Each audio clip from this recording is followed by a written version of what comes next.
Section 50101, onshore oil and gas leasing.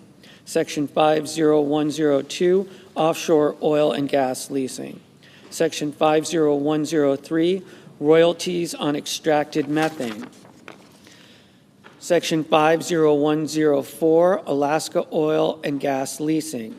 Section 50105, National Petroleum Reserve, Alaska. Subtitle B, mining. Section 50201, coal leasing. Section 50202, coal royalty. Section 50203, leases for known recoverable coal resources. Section 50204, authorization to mine federal coal. Subtitle C, lands. Section 50301. Section 50302, timber sales and long-term contracting for the Forest Service and the Bureau of Land Management. Section 50303, renewable energy fees on federal land. Section 50304, renewable energy revenue sharing. Section 50305, rescission of National Park Service and Bureau of Land Management funds. Section 50306, celebrating America's 250th anniversary. Subtitle D, Strategic Petroleum Reserve. Section 50401, Strategic Petroleum Reserve. Section 50402, repeals rescissions. Section 50403, energy dominance financing. Section 50404, transformational artificial intelligence models. Subtitle E, water. Section 50501, water conveyance and surface water storage enhancement. Title VI, Committee on Environment and Public Works. Section 60001, rescission of funding for clean heavy-duty vehicles. Section 60002, repeal of greenhouse gas reduction fund. Section 60003, rescission of funding for diesel emission reductions. Section 60004, rescission of funding to address air pollution. Section 60005, rescission of funding to address air pollution at schools. Section 60006, rescission of funding for low emissions electricity program. Section 60007, rescission of funding for Section 211(0) of the Clean Air Act. Section 60008, rescission of funding for implementation of the American Innovation and Manufacturing Act. Section 60009, rescission of funding for enforcement, technology, and public information. Section 60010, rescission of funding for greenhouse gas corporate reporting. Section 60011, rescission of funding for environmental product declaration assistance. Section 60012, rescission of funding for methane emissions and waste reduction, incentive program for petroleum and natural gas systems. Section 60013, rescission of funding for greenhouse gas, air pollution plans, and implementation grants. Section 60014, rescission of funding for Environmental Protection Agency efficient, accurate, and timely reviews. Section 60015, rescission of funding for low embodied carbon labeling for construction materials. Section 60016, rescission of funding for environmental and climate justice block grants. Section 60017, rescission of funding for ESA recovery plans. Section 60018, rescission of funding for environmental and climate data collection. Section 60019, rescission of neighborhood access and equity grant program. Section 60020, rescission of funding for federal building assistance. Section 60021, rescission of funding for low-carbon materials for federal buildings. Section 60022, rescission of funding for GSA emerging and sustainable technologies. Section 60023, rescission of environmental review implementation funds. Section 60024, rescission of low-carbon transportation materials grants. Section 60025, John F. Kennedy Center for Performing Arts. Section 60026, project sponsor opt-in fees for environmental services. Title 7, finance. Subtitle A, tax. Section 70001, references to the Internal Revenue Code of 1986, etc. Chapter 1, providing permanent tax relief for middle-class families and workers. Section 70101, extension and enhancement of reduced rates. Section 70102, extension and enhancement of increased standard deduction. Section 70103, termination of deduction of personal exemptions other than temporary senior deduction. Section 70104, extension and enhancements of increased child tax credit. Section 70105, extension and enhancement of deduction for qualified business income. Section 70106, extension and enhancement of increased estate and gift tax exemption amounts. Section 70107, extension of increased alternative minimum tax exemption amounts and modification of phase-out thresholds. Section 70108, extension and modification of limitation on deduction for qualified residence interest. Section 70109, extension and modification of limitation on casualty loss deduction. Section 70110, termination of miscellaneous itemized deductions other than educator expenses. Section 70111, limitation on tax benefits of itemized deductions. Section 70112, extension and modification of qualified transportation fringe benefits. Section 70113, extension and modification of limitation on deduction and exclusions for moving expenses. Section 70114, extension and modification of limitation on wagering losses. Section 70115, extension and enhancement of increased limitation on contributions to ABLE accounts. Section 70116, extension and enhancement of savers credit allowed for ABLE contributors.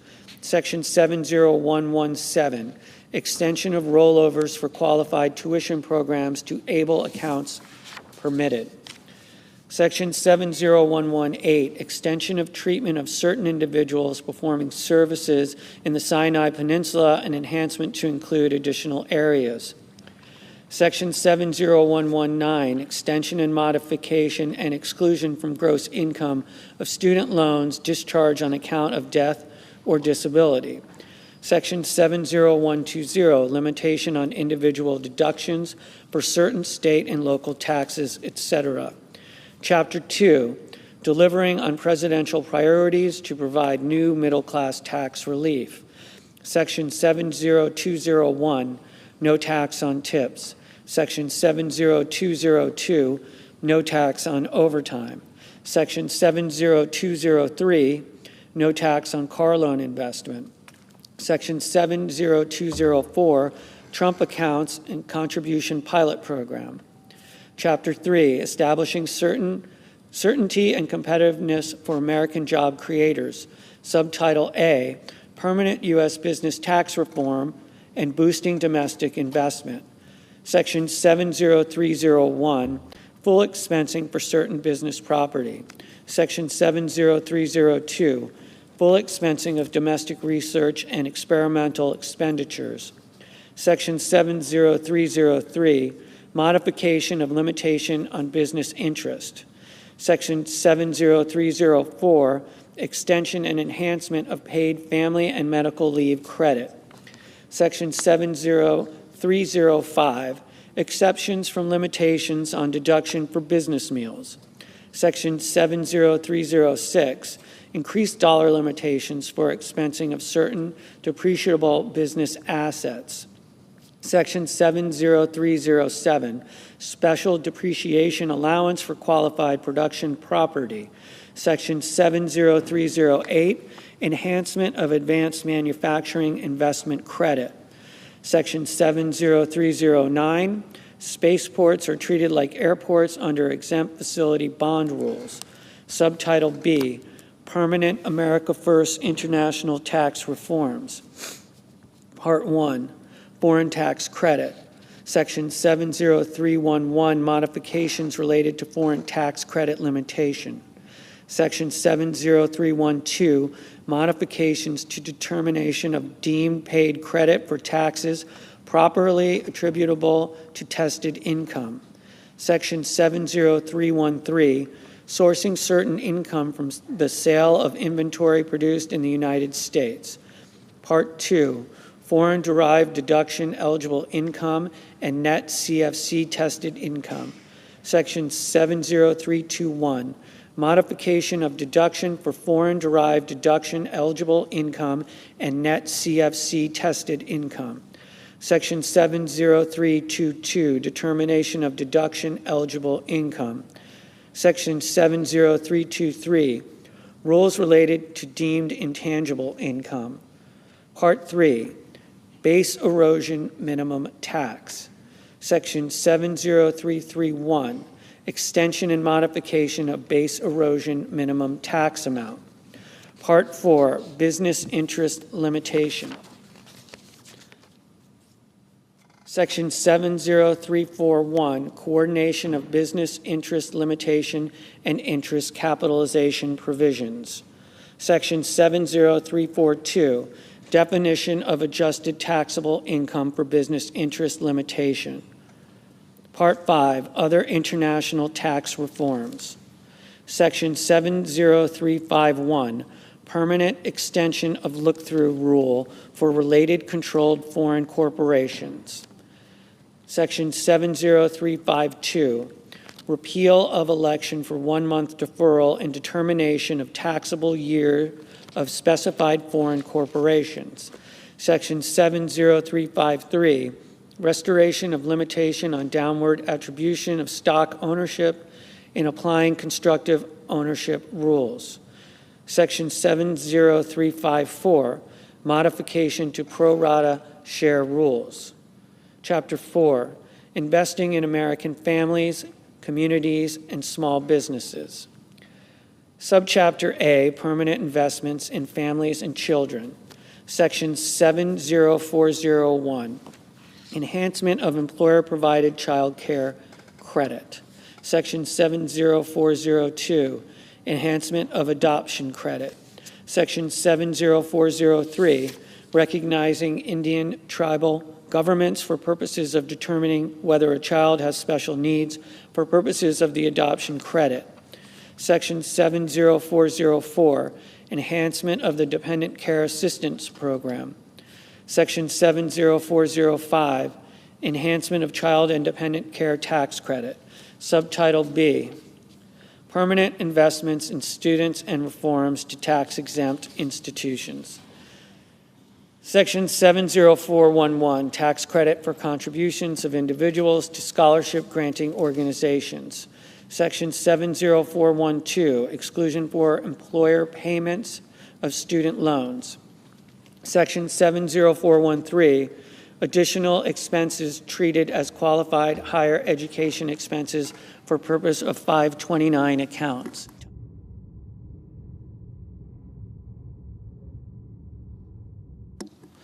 Section 70414, certain post-secondary credentializing expenses treated as qualified higher education expenses for purposes of 529 accounts.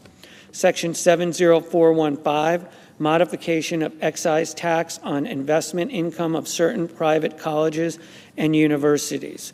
Section 70416, expanding application of tax on excess compensation within tax-exempt organizations. Subchapter C, permanent investments in community development. Section 70421, permanent renewal and enhancement of opportunity zones. Section 70422, permanent enhancement of low-income housing tax credit. Section 70423, permanent extension of new markets tax credit.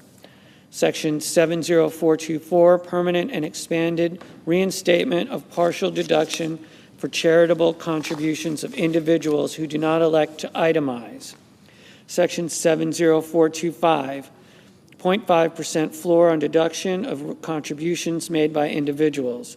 Section 70426, 1% floor on deduction of charitable contributions made by corporations. Section 70427, permanent increase in limitations on cover over of tax on distilled spirits. Section 70428, nonprofit community development activities in remote native languages. Section 70429, adjustment of charitable deduction for certain expenses incurred in support of Native Alaskan subsistent whaling. Section 70430, exception to percentage of completion method of accounting for certain residential construction contracts. Subchapter D, permanent investments in small business and rural America. Section 70431, expansion of qualified small business stock gain exclusion. Section 70432, repeal of revision to de minimis rules for third-party network transactions.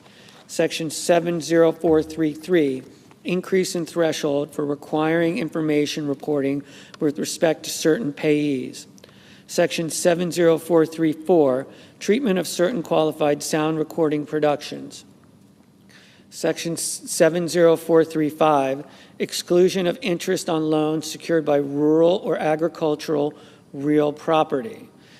Section 70436, reduction of transfer and manufacturing taxes for certain devices. Section 70437, treatment of capital gains from the sale of certain farmland property.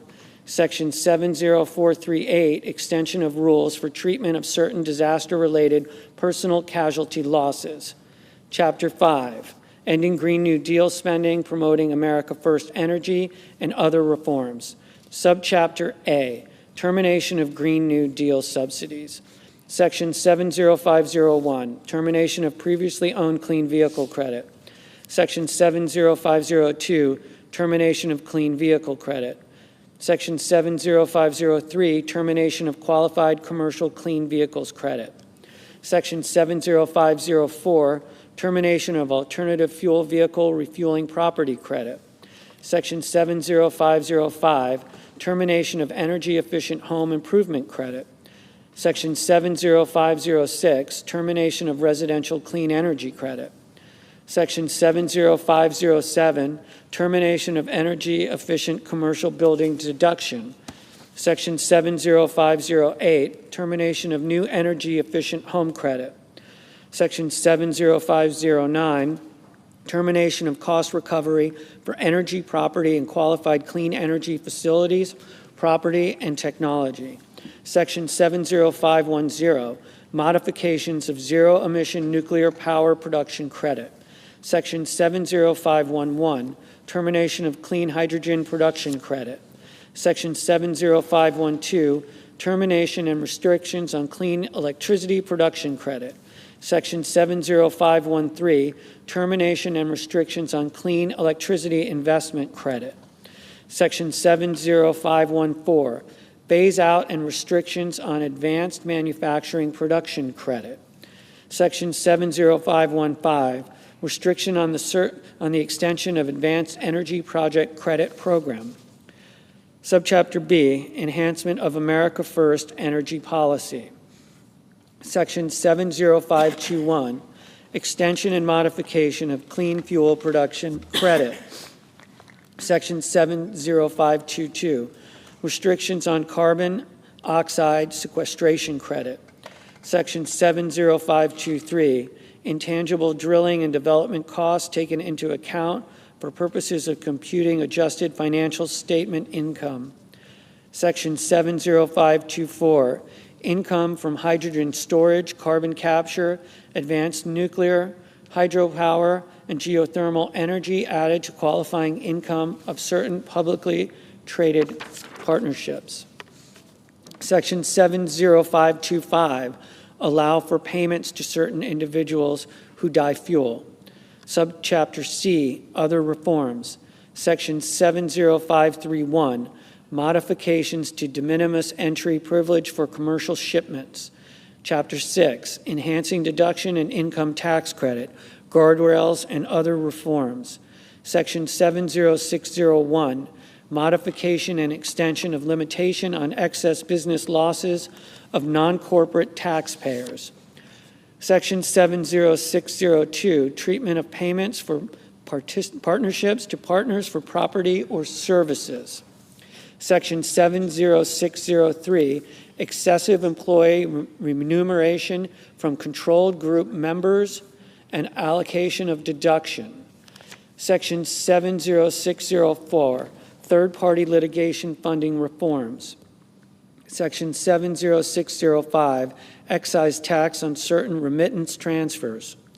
Section 70606, Enforcement provisions with respect to COVID-related employee retention credits. Section 70607, Social Security number requirement for American Opportunity and Lifetime Learning credits. Section 70608, Task Force on the Replacement of the Direct File. Subtitle B, Health. Chapter 1, Medicaid.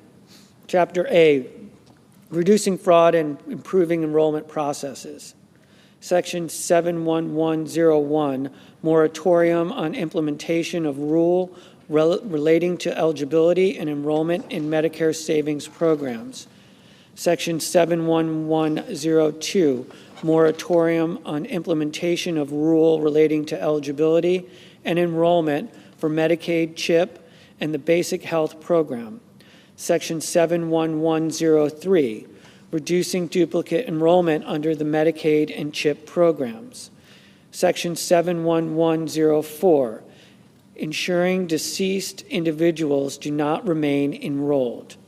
Section 71105, Ensuring deceased providers do not remain enrolled. Section 71106, Payment reduction related to certain erroneous excess payments under Medicaid. Section 71107, Eligibility redeterminations. Section 71108, Revising home equity limit for determining eligibility for long-term care services under the Medicaid program. Section 71109, Alien Medicaid eligibility. Section 71110, Expansion FMAP for certain states providing payments for health care furnished to certain individuals. Section 71111, Expansion of FMAP for emergency Medicaid. Subchapter B, Preventing wasteful spending. Section 7112, Moratorium on implementation of rule relating to staffing standards for long-term care facilities under the Medicare and Medicaid programs. Section 71113, Reducing state Medicaid costs. Section 71114, Prohibiting federal Medicaid and CHIP funding for certain items and services. Section 71115, Federal payments to prohibited entities. Subchapter C, Stopping abusive financing practices. Section 7116, Sunsetting increased FMAP incentive. Section 71117, Provider taxes.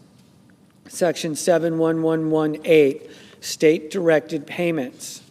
Section 71119, Requirements regarding waiver of uniform tax requirement for Medicaid provider tax. Section 71120, Requiring budget neutrality for Medicaid demonstration projects under Section 1115. Subchapter D, Increasing personal accountability. Section 71121, Requirement for states to establish Medicaid community engagement requirements for certain individuals.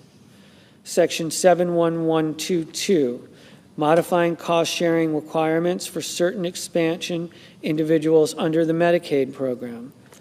Subchapter E, expanding access to care.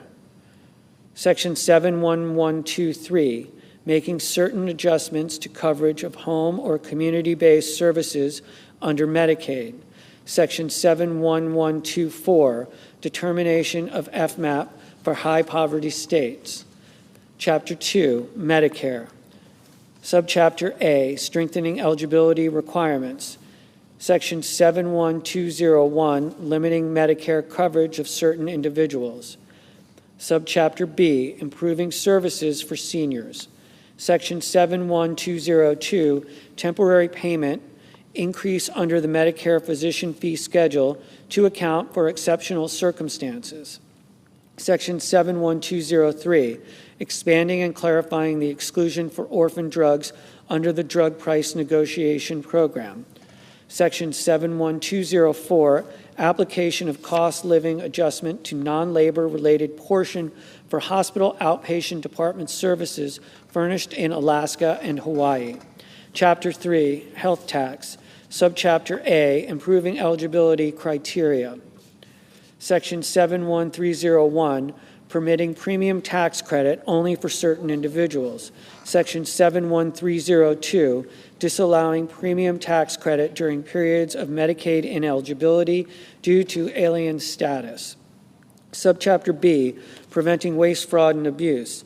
Section 71303, requiring verification of eligibility for premium tax credit. Section 71304, disallowing premium tax credit in case of certain coverage enrolled in during special enrollment period. Section 71305, eliminating limitation on recapture of advance payment of premium tax credit. Section 71306, permanent extension of safe harbor for absence of deductible for telehealth services. Section 71307, allowance of bronze and catastrophic plans in connection with health savings accounts. Section 71308, treatment of direct primary care service arrangements. Chapter 4, protecting rural hospitals and providers. Section 71401, rural health transformation program. Subtitle C, increase in debt limit.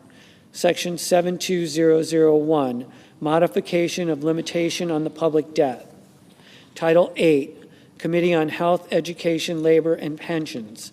Subtitle A, exemption of certain assets. Section 80001, exemption of certain assets. Subtitle B, loan limits. Section 81001, establishment of loan limits for graduate and professional students and parent borrowers, termination of graduate and professional plus loans. Subtitle C, loan repayment. Section 82001, loan repayment. Section 82002, deferment, forbearance. Section 82003, loan rehabilitation. Section 82004, public service loan forgiveness. Section 82005, student loan servicing. Subtitle D, Pell Grants. Section 83001, eligibility. Section 83002, workforce Pell Grants. Section 83003, Pell shortfall. Section 83004, federal Pell Grants exclusion relating to other grant aid. Subtitle E, accountability. Section 84001, ineligibility based on low earnings outcomes. Subtitle F, regulatory relief. Section 85001, delay of rule relating to borrower defense to repayment.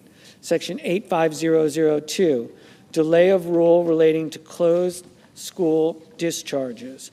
Subtitle G, limitation on authority. Section 86001, limitation on proposing or issuing regulations and executive actions. Subtitle H, Garden of Heroes. Section 87001, Garden of Heroes.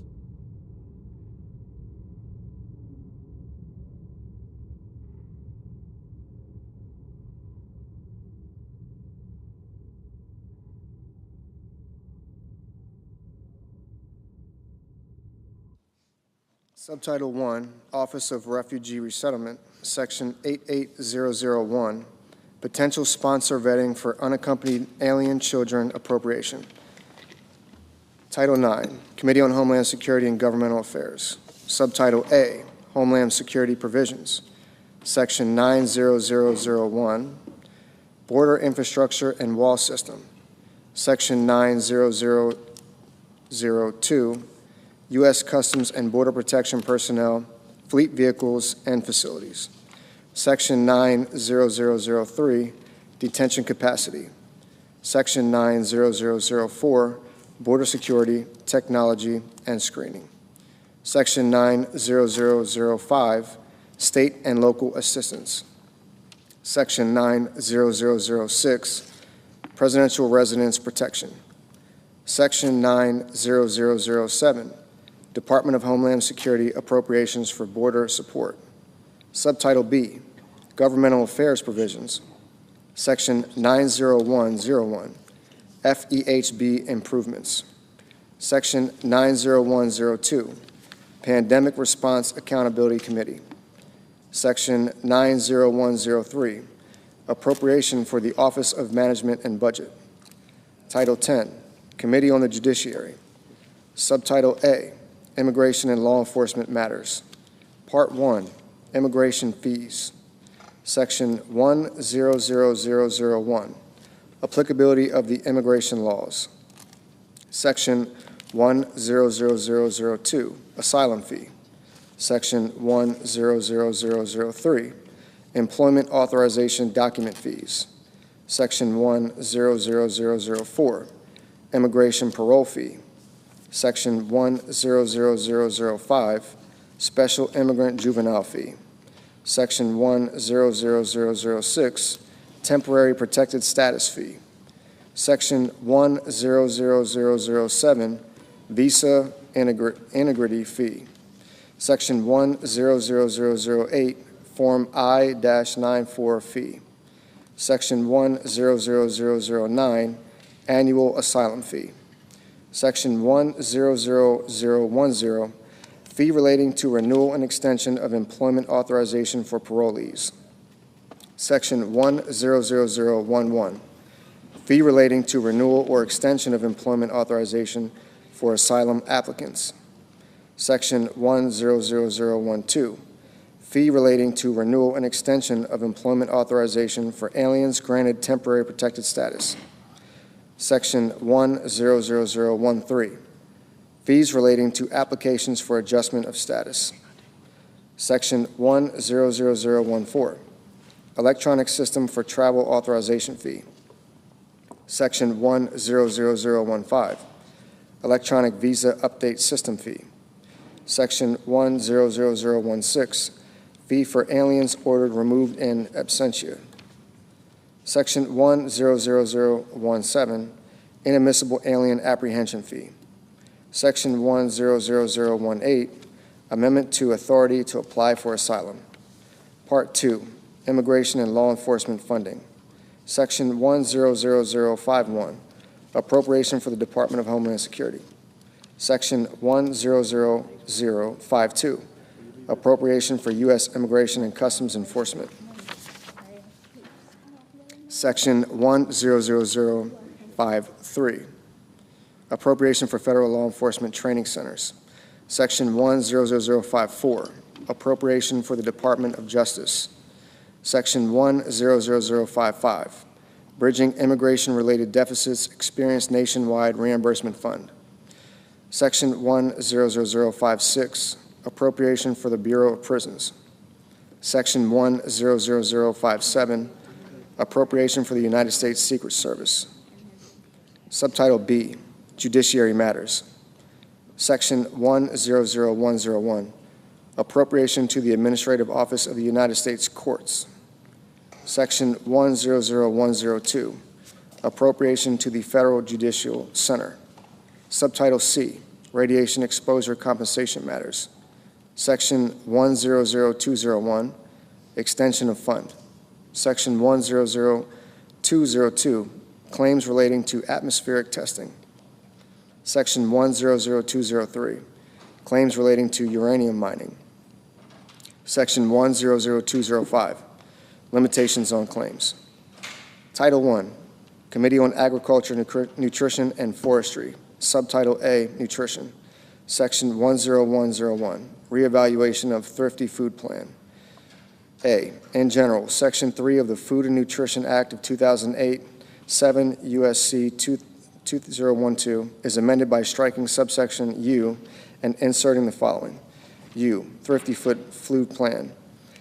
1, in general, the term Thrifty Food Plan means a diet required to feed a family of 4 persons consisting of a man and a woman ages 20 through 50, a child ages 6 through 8, and a child ages 9 through 11, using the items and quantities of food described in the report of the Department of Agriculture entitled Thrifty Food Plan 2021. And each successor report updated pursuant to this subsection, subject to the conditions that A, the relevant market baskets of the Thrifty Food Plan shall only be changed pursuant to paragraph 4. B, the cost of the Thrifty Food Plan shall be the basis for uniform allotments for all households regardless of the actual composition of the household. And C, the cost of the Thrifty Food Plan may only be adjusted in accordance with this subsection. 2, household adjustments. The Secretary shall make household adjustments using the following ratios of household size as a percentage of the maximum 4-person allotment. A, for a one-person household, 30%. B, for a 2-person household, 55%. C, for a 3-person household, 79%. D, for a 4-person household, 100%. E, for a 5-person household, 119%. F, for a 6-person household, 143%. G, for a 7-person household, 158%. H, for an 8-person household, 180%. I, for a household of 9 persons or more, an additional 22% per person, which additional percentage shall not total more than 200%. 3, allowable cost adjustments. The Secretary shall, A, make cost adjustments in the Thrifty Food Plan for Hawaii and the urban and rural parts of Alaska to reflect the cost of food in Hawaii and urban and rural Alaska.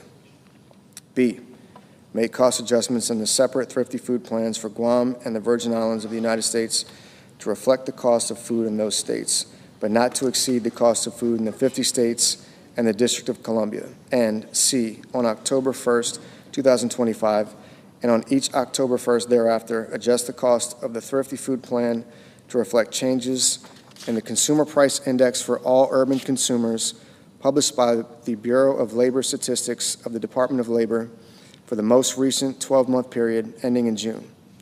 4, reevaluation of market baskets. A, reevaluation. Not earlier than October 1st, 2027, the Secretary may reevaluate the market baskets of the Thrifty Food Plan based on current food prices, food composition data, consumption patterns, and dietary guidance. B, cost neutrality. The Secretary shall not increase the cost of the Thrifty Food Plan based on a reevaluation under this paragraph. B, conforming amendments. 1, Section 16C1A22 of the Food and Nutrition Act of 2008, 7 U.S.C. 2025 C1A22 is amended by striking Section 3U4 and inserting Section 3U3. 2, Section 19A2A2 of the Food and Nutrition Act of 2008, 7 U.S.C. 2028A2A2 is amended by striking Section 3U4 and inserting Section 3U3. 3, Section 27A2 of the Food and Nutrition Act of 2008, 7 U.S.C. 2036A2 is amended by striking Section 3U4, each place it appears, and inserting Section 3U3. Section 1012, modifications to SNAP work requirements for able-bodied adults. A, exceptions. Section 6.0 of the Food and Nutrition Act of 2008, 7 U.S.C. 20150 is amended by striking paragraph 3 and inserting the following. 3, exceptions. Paragraph 2 shall not apply to an individual if the individual is A, under 18 or over 65 years of age, B, medically certified as physically or mentally unfit for employment, C, a parent or other member of a household with responsibility for a dependent child under 14 years of age, D, otherwise exempt under subsection D2, E, a pregnant woman, F, an Indian or urban Indian, as such terms are defined in paragraphs 13 and 28 of Section 4 of the Indian Healthcare Improvement Act, or G, a California Indian described in Section 809A of the Indian Healthcare Improvement Act. B, standardizing enforcement.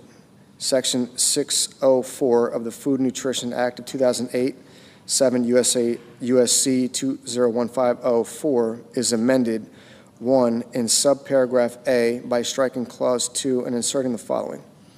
2, is in a non-contiguous state and has an unemployment rate that is at or above 1.5 times the national unemployment rate, 8%, and 2, by adding at the end the following. C, definition of non-contiguous state. 1, in general, in this paragraph, the term non-contiguous state means a state that is not one of the contiguous 48 states or the District of Columbia. 2, exclusion. The term non-contiguous state does not include Guam or the Virgin Islands of the United States. C, waiver for non-contiguous states. Section 60 of the Food and Nutrition Act of 2008, 7 USC 20150 is amended 1, by redesignating paragraph 7 as paragraph 8, and 2, by inserting after paragraph 6 the following. 7, exemption for non-contiguous states. A, definition of non-contiguous state. 1, in general, in this paragraph, the term non-contiguous state means a state that is not one of the contiguous 48 states or the District of Columbia. 2, exclusions. In this paragraph, the term non-contiguous state does not include Guam or the Virgin Islands of the United States. B, exemption. Subject to subparagraph D, the Secretary may exempt individuals in a non-contiguous state from compliance with the requirements of paragraph 2 if 1, the state agency submits to the Secretary a request for that exemption made in such form and at such time as the Secretary may require, and including the information described in subparagraph C, and 2, the Secretary determines that based on that request, the state agency is demonstrating a good faith effort to comply with the requirements of paragraph 2. C, good faith effort determination. In determining whether a state agency is demonstrating a good faith effort or for purposes of subparagraph B2, the Secretary shall consider 1, any actions taken by the state agency toward compliance with the requirements of paragraph 2, 2, any significant barriers to or challenges in meeting those requirements, including barriers or challenges relating to funding, design, development, procurement, or installation of necessary systems or resources. 3, the detailed plan and timeline of the state agency for achieving full compliance with those requirements, including any milestones as defined by the Secretary. And 4, any other criteria determined appropriate by the Secretary. D, duration of exemption. 1, in general, an exemption granted under subparagraph B shall expire not later than December 31st, 2028, and may not be renewed beyond that date. 2, early termination. The Secretary may terminate an exemption granted under subparagraph B prior to that expiration date of that exemption if the Secretary determines that the state agency, 1, has failed to comply with the reporting requirements described in subparagraph E, or 2, based on the information provided pursuant to subparagraph E, failed to make continued good faith efforts towards compliance with the requirements of this subsection. E, reporting requirements. A state agency granted an exemption under subparagraph B shall submit to the Secretary 1, quarterly progress reports on the status of the state agency in achieving the milestones toward full compliance described in subparagraph C3, and 2, information on specific risks or newly identified barriers or challenges to full compliance, including the plan of the state agency to mitigate those risks, barriers, or challenges. Section 10103, availability of standard utility allowances based on receipt of energy assistance. A, standard utility allowance. Section 5E 6C 4I of the Food and Nutrition Act of 2008, 7 U.S.C. 2014 E6C 4I is amended by inserting with an elderly or disabled member after households. B, third-party energy assistance payments. Section 5K4 of the Food and Nutrition Act of 2008, 7 U.S.C. 2014 K4 is amended, 1, in subparagraph A, by inserting without an elderly or disabled member before shall be, and 2, in subparagraph B, by inserting with an elderly or disabled member before under a state law. Section 10104, restrictions on internet expenses. Section 5E6 of the Food and Nutrition Act of 2008, 7 U.S.C. 2014 E6 is amended by adding at the end of the following. E, restrictions on internet expenses. Any service fee associated with internet connection shall not be used in computing the excess shelter expense deduction under this paragraph. Section 10105, matching funds requirements. A, in general, Section 4A of the Food and Nutrition Act of 2008, 7 U.S.C. 2013A, is amended, 1, by striking A subject to and inserting the following. A, program. 1, establishment subject to, and 2, by adding at the end the following. 2, state quality control incentive. A, definition of payment error rate. In this paragraph, the term payment error rate has the meaning given the term in Section 16C2. B, state cost share. 1, in general, beginning in fiscal year 2028, if the payment error rate of a state is determined under Clause 2 is 1, less than 6%, the federal share of the cost of the allotment described in paragraph 1 for that state in a fiscal year shall be 100%, and the state share shall be 0%. 2, equal to or greater than 6%, but less than 8%.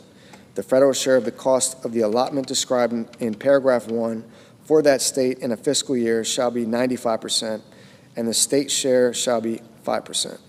3, equal to or greater than 8%, but less than 10%. The federal share of the cost of the allotment described in paragraph 1 for that state in a fiscal year shall be 90%, and the state share shall be 10%. And 4, equal to or greater than 10%. The federal share of the cost of the allotment described in paragraph 1 for that state in a fiscal year shall be 85%, and the state share shall be 15%. 2, elections. 1, fiscal year 2028. For fiscal year 2028, to calculate the applicable state share under Clause 1, a state may elect to use the payment error rate of the state from fiscal year 2025 or 2026. 2, fiscal year 2029 and thereafter. For fiscal year 2029 and each fiscal year thereafter, to calculate the applicable state share under Clause 1, the Secretary shall use the payment error rate of the state for the third fiscal year preceding the fiscal year for which the state share is being calculated. 3, maximum federal payment. The Secretary may not pay towards the cost of an allotment described in paragraph 1 an amount that is greater than the applicable federal share under paragraph 2. 4, waiver authority. A, in general, the Secretary may waive the requirement under paragraph 2 for a non-contiguous state excluding Guam and the Virgin Islands of the United States for a period of not more than 2 years if, 1, the Secretary determines that the waiver is necessary, and 2, the non-contiguous state is 1, actively implementing a corrective action plan as described in Section 275.17 of Title VII Code of Federal Regulations or a successor regulation, and 2, carrying out any other activities determined necessary by the Secretary to reduce its payment error rate as defined in paragraph 2. B, termination of authority. The waiver authority under subparagraph A shall terminate on the date that is 4 years after the date of enactment of this paragraph. B, limitation on authority. Section 13A1 of the Food and Nutrition Act of 2008, 7 U.S.C. 2022A1 is amended in the first sentence by inserting "or the payment or disposition of a state share under Section 4A2 after 16C1D12. Section 10106, Administrative Cost Sharing. Section 16A of the Food and Nutrition Act of 2008, 7 U.S.C. 2025A, is amended in the matter preceding paragraph 1 by striking agency an amount equal to 50% and inserting agency through fiscal year 2026, 50%, and for fiscal year 2027 and each fiscal year thereafter, 25%. Section 10107, National Education and Obesity Prevention Grant Program. Section 28D1F of the Food and Nutrition Act of 2008, 7 U.S.C. 2036A D1F is amended by striking for fiscal year 2016 and each subsequent fiscal year, and inserting for each of fiscal years 2016 through 2025. Section 10108, Alien SNAP Eligibility. Section 6F of the Food and Nutrition Act of 2008, 7 U.S.C. 2015F, is amended to read as follows. F, no individual who is a member of a household otherwise eligible to participate in the Supplemental Nutrition Assistance Program under this section shall be eligible to participate in the Supplemental Nutrition Assistance Program as a member of that or any other household unless he or she is, 1, a resident of the United States, and 2, either A, a citizen or national of the United States, B, an alien lawfully admitted for permanent residence as an immigrant as defined by sections 101A15 and 101A20 of the Immigration and Nationality Act, excluding, among others, alien visitors, tourists, diplomats, and students who enter the United States temporarily with no intention of abandoning their residence in a foreign country. C, an alien who has been granted the status of Cuban and Haitian entrant as defined in Section 501E of the Refugee Education Assistance Act of 1980, Public Law 96-422, or D, an individual who lawfully resides in the United States in accordance with a compact of free association referred to in Section 402B2G of the Personal Responsibility and Work Opportunity Reconciliation Act of 1996. The income less at state option or a pro rata share and financial resources of the individual rendered ineligible to participate in the Supplemental Nutrition Assistance Program under this subsection shall be considered in determining the eligibility and the value of the allotment of the household of which such individual is a member. Subtitle B, Forestry. Section 10201, Rescission of Amounts for Forestry. The unobligated balances of amounts appropriated by the following provisions of Public Law 117-169 are rescinded. 1. Paragraphs 3 and 4 of Section 23001, A, 136, Stat 2023. 2. Paragraphs 1 through 4 of Section 23002, A, 136, Stat 2025. 3. Section 23003, A2, 136, Stat 2026. 4. Section 23005, 136, Stat 2027. Subtitle C, Commodities. Section 10301, Effective Reference Price, A, Effective Reference Price. Section 11118B2 of the Agricultural Act of 2014, 7 U.S.C. 90118B2 is amended by striking 85 and inserting beginning with the crop year 2025, 88. B, Reference Price. Section 1111 of the Agricultural Act of 2014, 7 U.S.C. 9011 is amended by striking paragraph 19 and inserting the following. 19, reference price.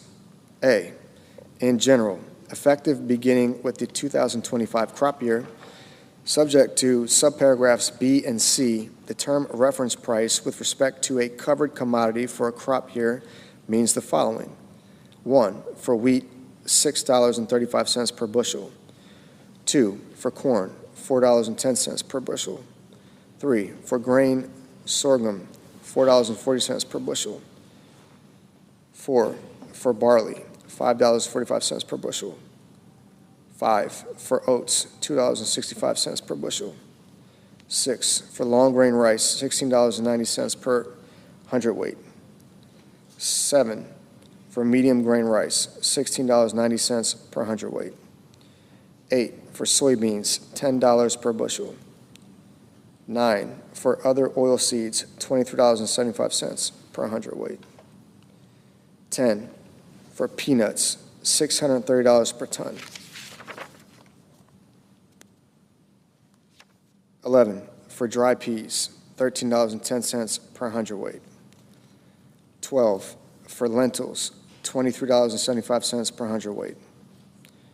13, for small chickpeas, $22.65 per hundredweight. 14, for large chickpeas, $25.65 per hundredweight. 15, for seed cotton, 42 cents per pound. B, effectiveness. Effective beginning with the 2031 crop year, the reference price is defined in subparagraph A with respect to a covered commodity shall equal the reference price in the previous crop year multiplied by 1.005. C, limitation. In no case shall a reference price for a covered commodity exceed 113% of the reference price for such covered commodity listed in subparagraph A. Section 10302, base acres. Section 1112 of the Agricultural Act of 2014, 7 U.S.C. 9012, is amended, 1, in subsection D3A by striking 2023 and inserting 2031, and by adding at the end of the following. E, additional base acres. 1, in general, as soon as practicable after the date of enactment of this subsection and notwithstanding subsection A, the Secretary shall provide notice to owners of eligible farms pursuant to paragraph 3 and allocate to those eligible farms a total of not more than an additional 30 million base acres in the manner provided in this subsection. An owner of a farm that is eligible to receive an allocation of base acres may elect to not receive that allocation by notifying the Secretary not later than 90 days after receipt of the notice provided by the Secretary under this paragraph. 2, content of notice. The notice under paragraph 1 shall include the following. A, information that the allocation is occurring. B, information regarding the eligibility of the farm for an allocation of base acres under paragraph 3. C, information regarding how an owner may appeal a determination of ineligibility for an allocation of base acres under paragraph 3.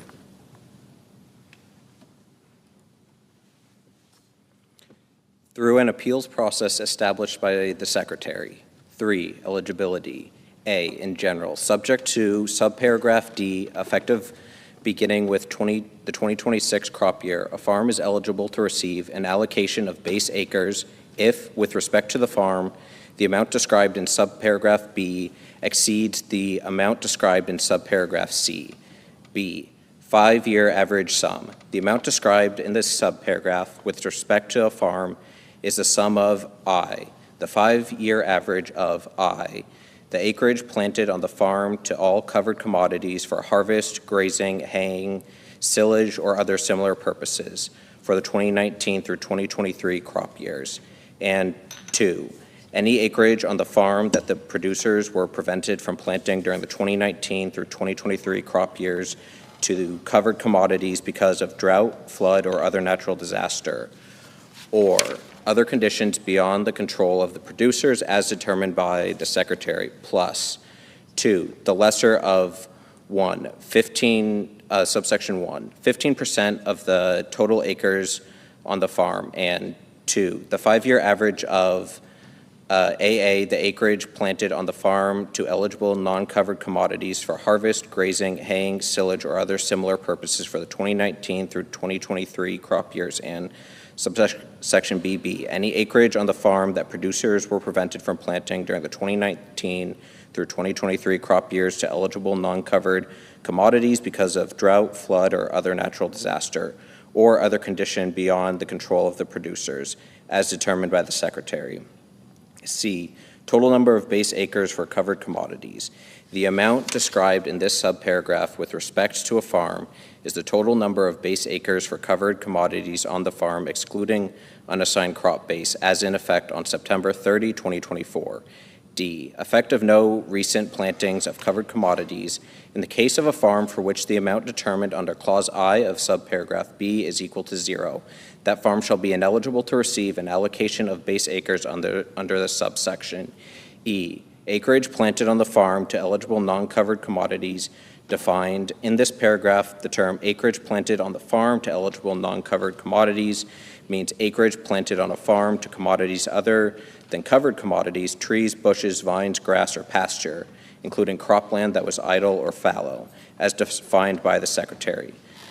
4, number of base acres, subject to paragraphs 3 and 8. The number of base acres allocated to an eligible farm shall, subsection A, be equal to the difference obtained by subtracting the amount determined under subparagraph C of paragraph 3 from the amount determined under subparagraph B of that paragraph, and B, include unassigned crop base. 5, allocation of acres. A, allocation. The Secretary shall allocate the number of base acres under paragraph 4 among those covered commodities planted on the farm at any time during the 2019 through 2023 crop years.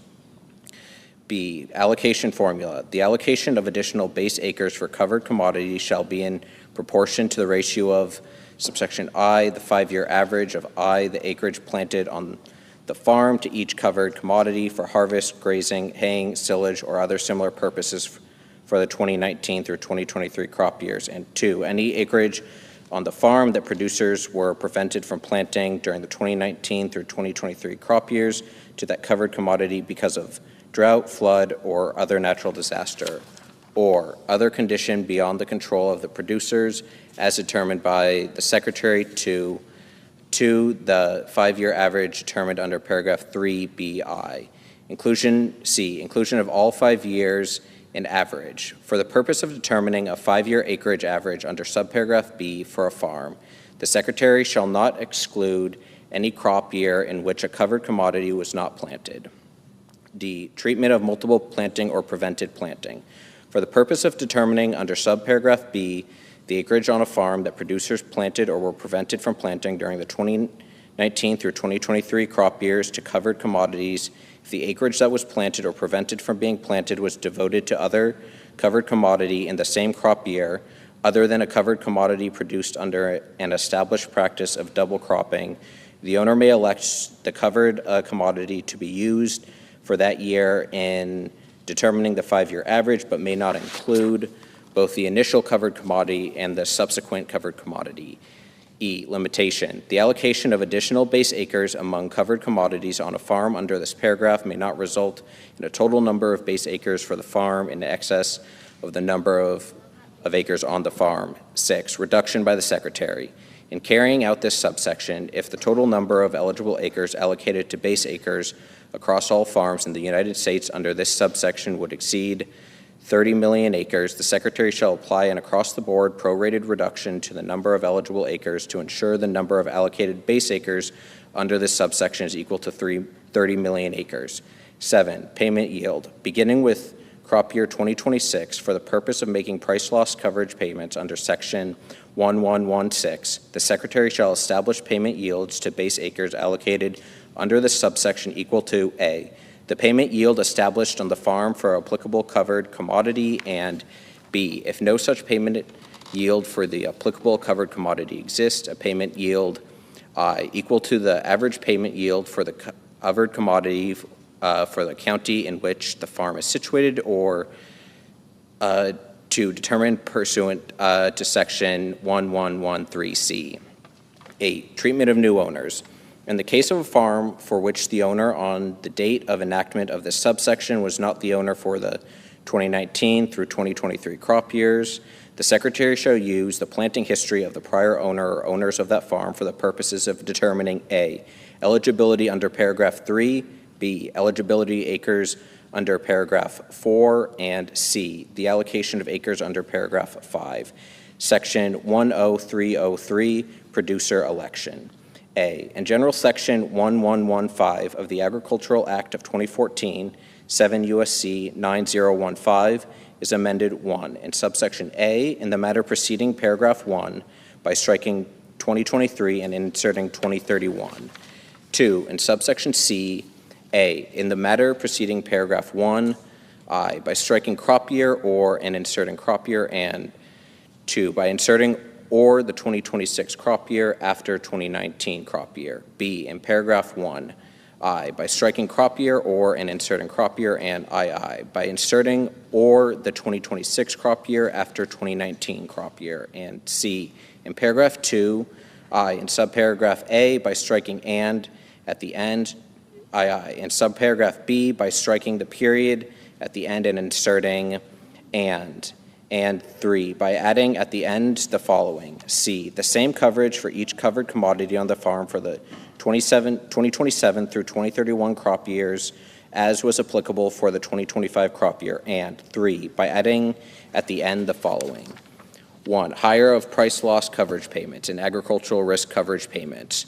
For the 2025 crop year, the Secretary shall, on a covered commodity by covered commodity basis, make the higher of price loss coverage payments under section 1116 and agricultural risk covered county coverage payments under section 1117 to the producers on a farm for the payment acres for each covered commodity on the farm. B, federal crop insurance supplemental coverage options. Section 508C4C 4 IV of the Federal Crop Insurance Act 7 U.S.C. 1508 C4C IV is amended by striking crops for which the producer has elected under section 1116 of the Agricultural Act of 2014 to receive agricultural risk coverage in acres and inserting acres. Section 10304, price loss coverage. Section 1116 of the Agricultural Act of 2014, 7 U.S.C. 9016 is amended. 1, in subsection A2, in the matter preceding subparagraph A by striking 2023 and inserting 2031. 2, in subsection C1B, A, in the subparagraph heading by striking 2023 and inserting 2031. And B, in the matter preceding clause I by striking 2023 and inserting 2031. 3, in subsection D, in the matter preceding paragraph 1 by striking 2025 and inserting 2031, and 4, in subsection G, A, by striking subparagraph F of section 1111-19 and inserting paragraph 19A VI of section 1111, and B, by striking 2012 through 2016, each place it appears, and inserting 2017 through 2021. Section 10305, agricultural risk coverage. Section 1117 of the Agricultural Act of 2014, 7 U.S.C. 9017 is amended. 1, in subsection A, in the matter preceding paragraph 1 by striking 2023 and inserting 2031. 2, in subsection C, A, in paragraph 1 by inserting for each of the 2014 through 2024 crop years and 90% of the benchmark revenue for each of the 2025 through 2031 crop years before the period at the end. B, by striking 2023 each place it appears and inserting 2031. And C, in paragraph 4B in the subparagraph heading by striking 2023 and inserting 2031. 3, in subsection D1 by striking subparagraph B and inserting the following. BI, for each of the 2014 through 2024 crop years, 10% of the benchmark revenue for the crop year applicable under subsection C and II. For each of the 2025 through 2031 crop years, 12% of the benchmark revenue for the crop year applicable under subsection C and 4 in subsections E, G5, and I5 by striking 2023 each place it appears and inserting 2031. Section 10306, equitable treatment of certain entities.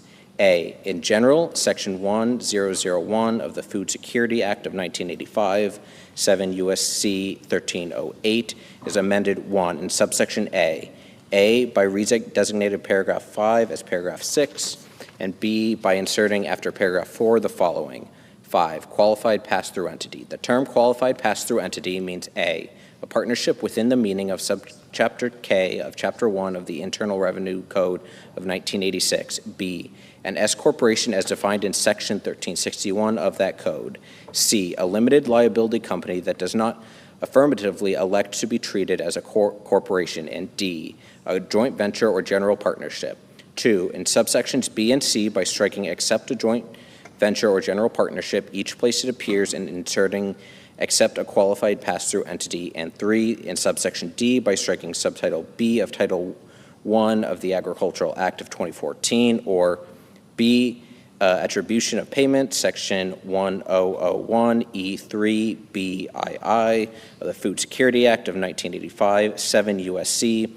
1308E3BII is amended.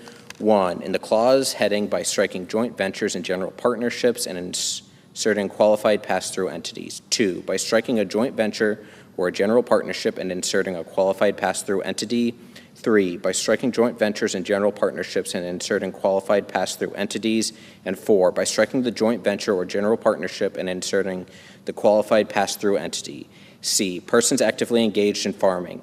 Section 1001AB2 of the Food Security Act of 1985, 7 U.S.C. 1308 1B2 is amended. 1, subparagraphs A and B, by striking a general partnership, a participant in a joint venture, each place it appears, and inserting a qualified pass-through entity.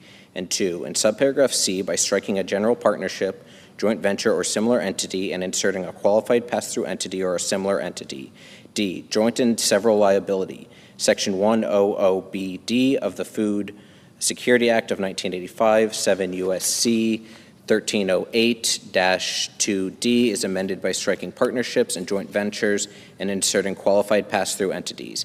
E, exclusion from AGI calculation, Section 1001D of the Food Security Act of 1985, 7 U.S.C. 1308-3AD is amended by striking general partnership or joint venture, each place it appears. Section 10307, payment limitations. Section 1001 of the Food Security Act of 1985, 7 U.S.C. 1308 is amended 1 in subsection B, A, by striking the and inserting subject to subsection I, the, and B, by striking $125,000 and inserting $155,000. And 2, in subsection C, A, by striking the and inserting subject to subsection I, the, and B, by striking $125,000 and inserting $155,000. And 3, by adding at the end the following. I, adjustment for the 2025 crop year and each crop year thereafter. The Secretary shall annually adjust the amounts described in subsections B and C for inflation based on the Consumer Price Index for all urban consumers published by the Bureau of Labor Statistics of the Department of Labor. Section 10308, adjusted gross income limitation. Section 1001DB of the Food Security Act of 1985, 7 U.S.C. 1308-3AB is amended 1 in paragraph 1 by striking paragraph 3 and inserting paragraphs 3 and 4, and 2 by adding at the end the following. 4, exception for certain operations.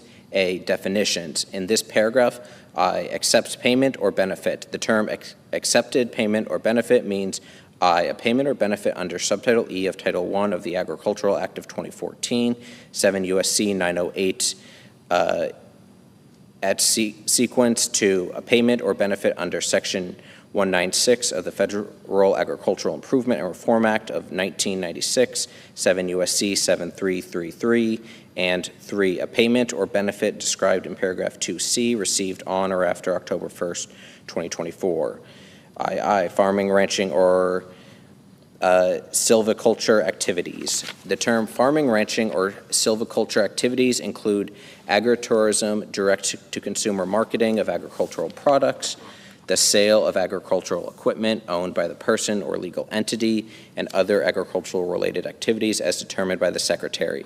B, exception. In the case of an accepted payment or benefit, the limitation established by paragraph 1 shall not apply to a person or legal entity during a crop, fiscal, or program year as appropriate, if greater than or equal to 75% of the average gross income of the person or legal entity derives from farming, ranching, or silviculture activities. Section 10309, marketing loans.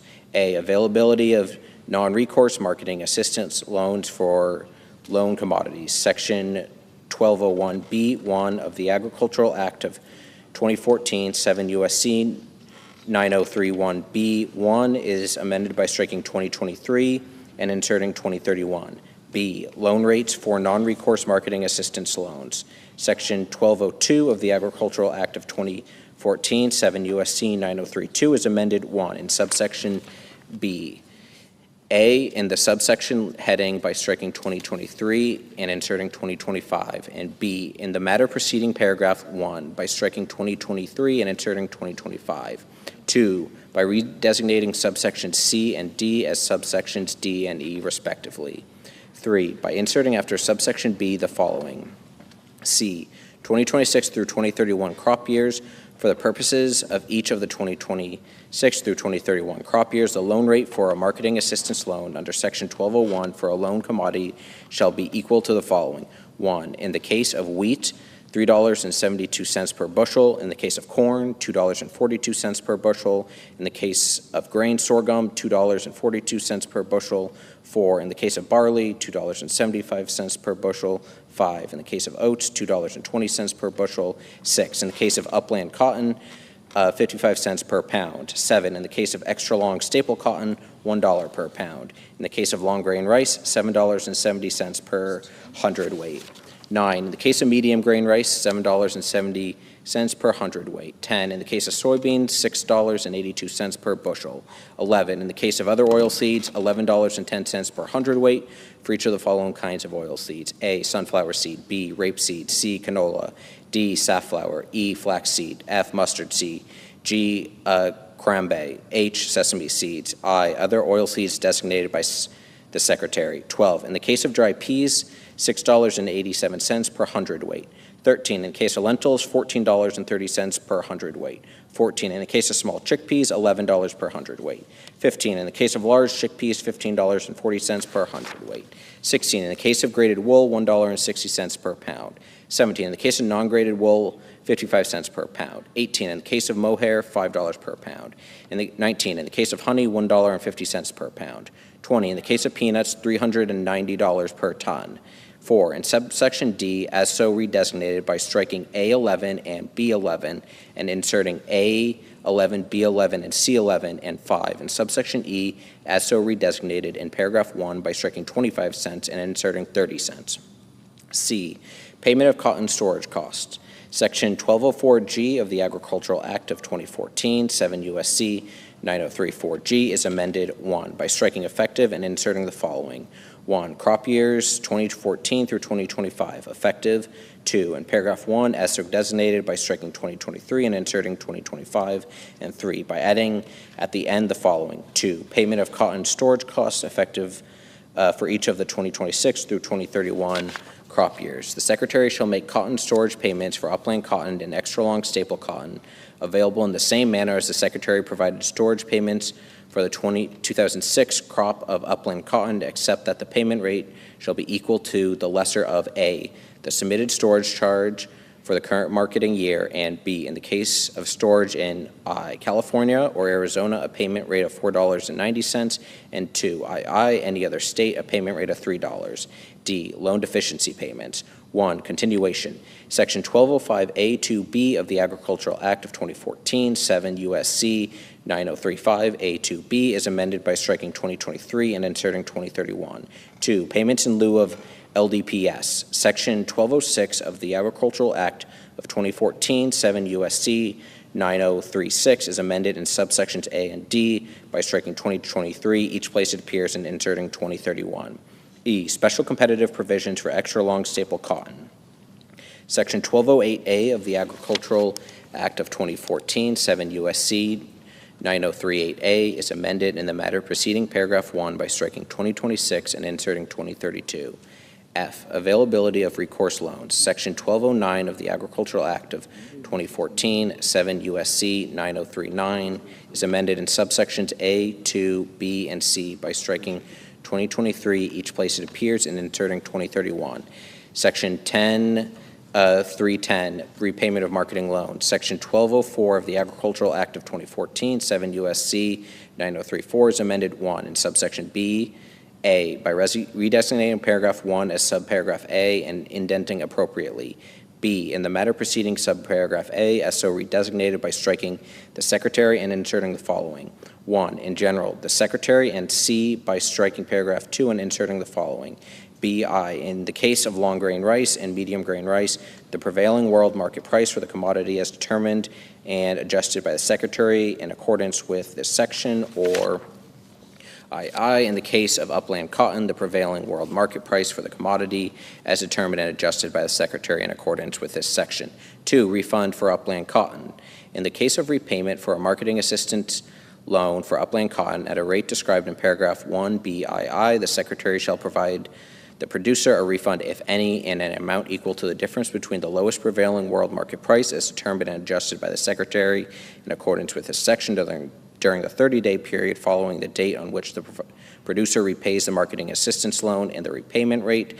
2, in subsection C, A, by striking the period at the end and inserting semicolon and, B, by striking at the loan rate and inserting the following, at a rate that is lesser of 1, the loan rate, and C, by adding at the end the following. 2, the prevailing world market price for the commodity as determined and adjusted by the Secretary in accordance with this section. 3, subsection D, A, in paragraph 1 by striking and medium grain rice and inserting medium grain rice and extra long staple cotton. B, by redesignating paragraphs 1 and 2 as subparagraphs A and B respectively and indenting appropriately. C, in the matter preceding subparagraph A as so redesignated by striking for purposes and inserting the following. 1, in general, for purposes, and D, by adding at the end the following. 2, upland cotton. In the case of upland cotton, for any period when price quotations for middling M 3/32-inch cotton are available, the formula under paragraph 1A shall be based on the average of the 3 lowest price growths that are quoted. And 4, in subsection E, A, in the subsection heading by inserting extra long staple cotton and upland cotton. B, in paragraph 2, I, in the paragraph heading by inserting upland before cotton, and 2 in subparagraph, and II in subparagraph B in the matter preceding clause I by striking 2024 and inserting 2032. C, by redesignating paragraph 3 as paragraph 4, and D by inserting after paragraph 2 the following. 3, extra long staple cotton. The prevailing world market price for extra long staple cotton determined under subsection D, A, shall be adjusted to United States quality and location with the adjustment to include the average cost to market the commodity, including average transportation cost as determined by the Secretary, and B, may be further adjusted during the period beginning on the date of enactment of the act entitled An Act to Provide for Reconciliation pursuant to Title II of H. Con. Res. 14, 119th Congress, and ending on July 31st, 2032. If the Secretary determines the adjustment is necessary, I, to minimize potential loan forfeitures, I, to minimize the accumulation of stocks of extra long staple cotton by the federal government, I, to ensure that extra long staple cotton produced in the United States can be marketed freely and competitively, and IV, to ensure an appropriate transition between current crop and forward crop price quotations, except that the Secretary may use forward crop price quotations prior to July 31st of a marketing year only if I, there are insufficient current crop price quotations, and I, the forward crop price quotation is the lowest such quotation available. Section 10.311, Economic Adjustment Assistance for Textile Mills. Section 1207C of the Agricultural Act of 2014, 7 U.S.C. 9037C is amended by striking paragraph 2 and inserting the following. 2, value of assistance. The value of the assistance provided under paragraph 1 shall be A, for the period beginning on August 1st, 2013 and ending on July 31st, 2025, 3 cents per pound, and B, beginning on August 1st, 2025, 5 cents per pound.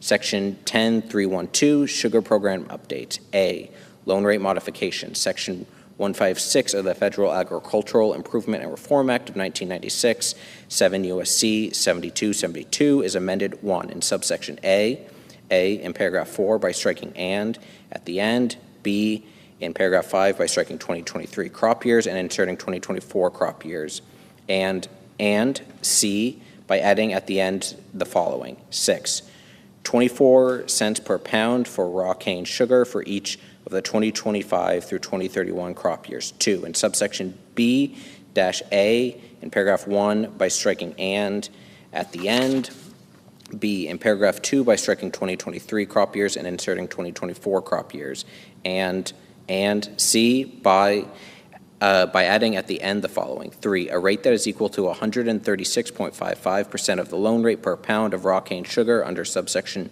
A6 for each of the 2025 through 2031 crop years. And 3, in subsection I by striking 2023 and inserting 2031. B, adjustments to Commodity Credit Corporation storage rates. Section 167 of the Federal Agricultural Improvement and Reform Act of 1996, 7 U.S.C. 7287 is amended 1 by striking subsection A and inserting the following. A, in general, for the 2025 crop year and each subsequent crop year, the Commodity Credit Corporation shall establish rates for the storage of forfeited sugar in an amount that is not less than 1. In the case of refined sugar, 34 cents per hundredweight per month, and 2. In the case of raw cane sugar, 27 cents per hundredweight per month, and 2. In subsection B, A in the subsection heading by striking subsequent and inserting prior, and B by striking and subsequent and inserting through 2024. C, modernization beet sugar allotments. 1, sugar estimates. Section 359BA1 of the Agricultural Adjustment Act of 1938, 7 U.S.C. 1359BBA1 is amended by striking 2023 and inserting 2031. 2, allocation to the processors. Section 359CG2 of the Agricultural Adjustment Act of 1938, 7 U.S.C. 1359CCG2 is amended A by striking in the case and inserting the following. A, in general, except as provided in subparagraph B in the case, and B by adding at the end the following. B, exception. If the Secretary makes an upward adjustment of paragraph 1A in adjusting allocations among beet sugar processors, the Secretary shall give priority to beet sugar processors with available sugar. 3, timing of reassignment. Section 359EB2 of the Agricultural Adjustment Act of 1938, 7 U.S.C. 1359EEB2 is amended A by redesignating subparagraphs A through C as clauses I through III, respectively, and indenting appropriately. B, in the matter preceding clauses I as so redesignated by striking if the Secretary and inserting the following. A, in general, if the Secretary, and C by adding at the end the following. B, timing. In carrying out subparagraph A, the Secretary shall I make an initial determination based on the World Agricultural Supply and Demand estimates approved by the World Agricultural Outlook Board for January that shall be applicable to the crop year for which allotments are required, and II provide for an initial reassignment under subparagraph AI not later than 30 days after the date on which the World Agricultural Supply and Demand estimates described in Clause I is released. D, reallocations of tariff rate quota shortfall. Section 359K of the Agricultural Adjustment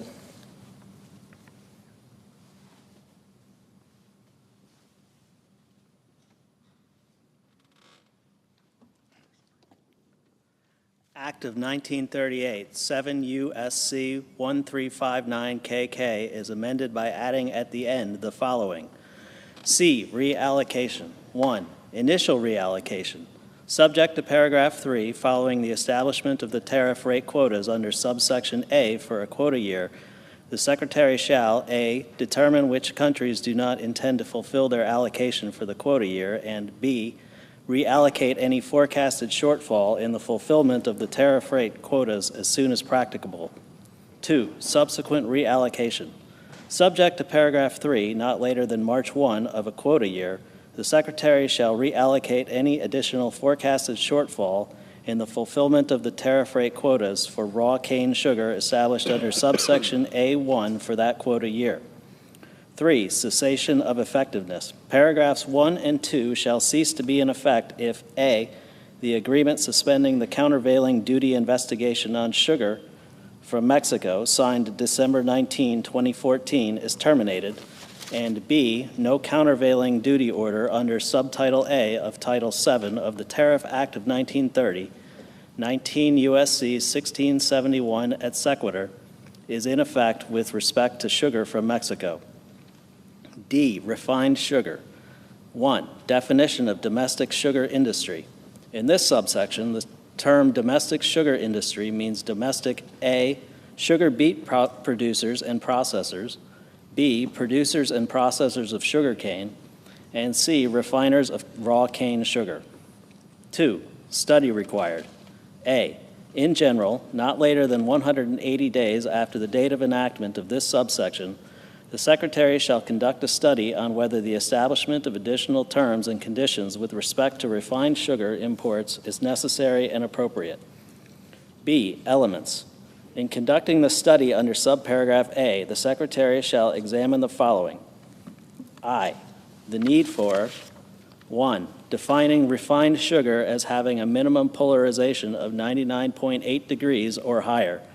2. Establishing a standard for color or reflectance-based units for refined sugar such as those utilized by the International Commission on Uniform Methods of Sugar Analysis. 3. Prescribing specifications for packaging type for refined sugar. 4. Prescribing specifications for transportation modes for refined sugar. 5. Requiring evidence that sugar imported as refined sugar will not undergo further refining in the United States. 6. Prescribing appropriate terms and conditions to avoid unlawful sugar imports. And 7. Establishing other definitions, terms, and conditions or other requirements. II. The potential impact of modifications described in each of the subclauses 1 through 7 of Clause I of the domestic sugar industry. III. Whether based on the needs described in Clause I and the impact described in Clause II, the establishment of additional terms and conditions is appropriate. C. Consultation. In conducting the study under subparagraph A, the Secretary shall consult with representatives of the domestic sugar industry and users of refined sugar. D. Report. Not later than 1 year after the date of enactment of this subsection, the Secretary shall submit to the Committee on Agriculture of the House of Representatives and the Committee on Agriculture, Nutrition, and Forestry of the Senate a report that describes the findings of the study conducted under subparagraph A. 3. Establishment of additional terms and conditions permitted. A. In general, based on the findings in the report submitted under paragraph 2D, and after providing notice to the Committee on Agriculture of the House of Representatives and the Committee on Agriculture, Nutrition, and Forestry of the Senate, the Secretary may issue regulations in accordance with subparagraph B to establish additional terms and conditions with respect to refined sugar imports that are necessary and appropriate. B. Promulgation of regulations. The Secretary may issue regulations under subparagraph A if the regulations, 1, do not have an adverse impact on the domestic sugar industry, and 2, are consistent with the requirements of this part, Section 156 of the Federal Agriculture Improvement and Reform Act of 1996, 7 U.S.C. 7272, and obligations under international trade agreements that have been approved by Congress. E. Clarification of tariff rate quota adjustments. Section 359KB1 of the Agriculture Adjustment Act of 1938, 7 U.S.C. 1359KKB1, is amended in the matter preceding subparagraph A by striking "if there is N" and inserting "for the sole purpose of responding directly to N." F. Period of effectiveness. Section 359LA of the Agriculture Adjustment Act of 1938, 7 U.S.C. 1359 LLA, is amended by striking 2023 and inserting 2031. Section 10313, Dairy Policy Updates. A, Dairy Margin Coverage Production History. 1, Definition.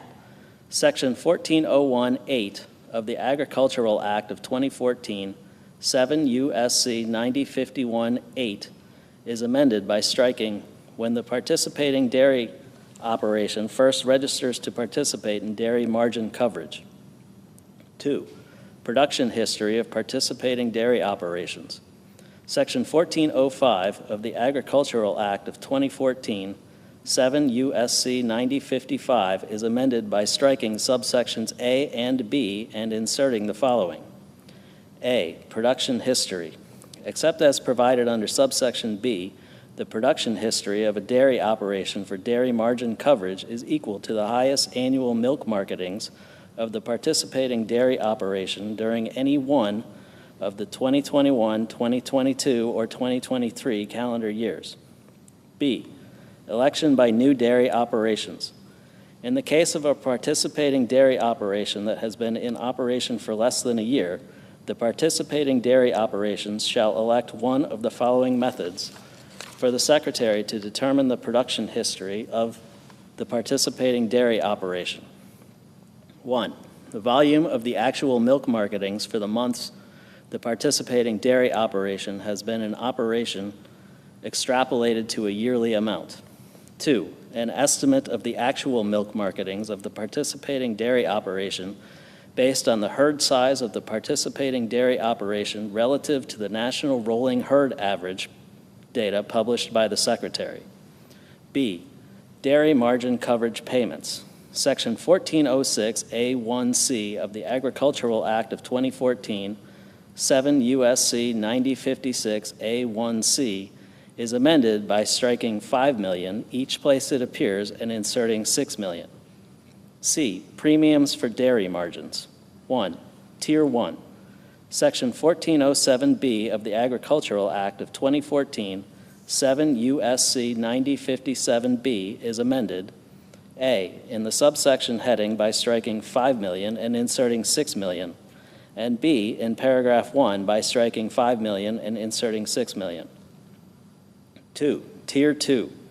Section 1407C of the Agricultural Act of 2014, 7 U.S.C. 9057C, is amended.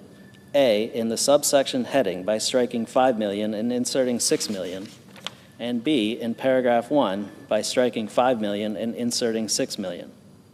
3, premium discounts. Section 1407G of the Agricultural Act of 2014, 7 U.S.C. 9057G, is amended.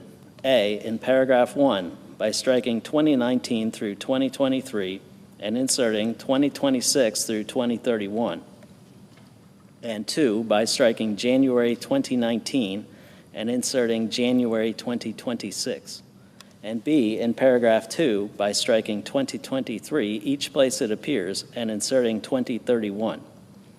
D, duration. Section 1409 of the Agricultural Act of 2014, 7 U.S.C. 9059, is amended by striking 2025 and inserting 2031. Section 10314, implementation. Section 1614C of the Agricultural Act of 2014, 7 U.S.C. 9097C, is amended by adding at the end the following. 5, further funding. The Secretary shall make available to carry out Subtitle C of Title I of the Act entitled An Act to Provide for Reconciliation Pursuant to Title II of H. Con. Res. 14, 119th Congress, and the amendments made by that subtitle, $50 million to remain available until expended, of which, A, not less than $5 million shall be used to carry out paragraphs 3 and 4 of subsection B. B, $3 million shall be used for activities described in paragraph 3A. C, $3 million shall be used for activities described in paragraph 3B.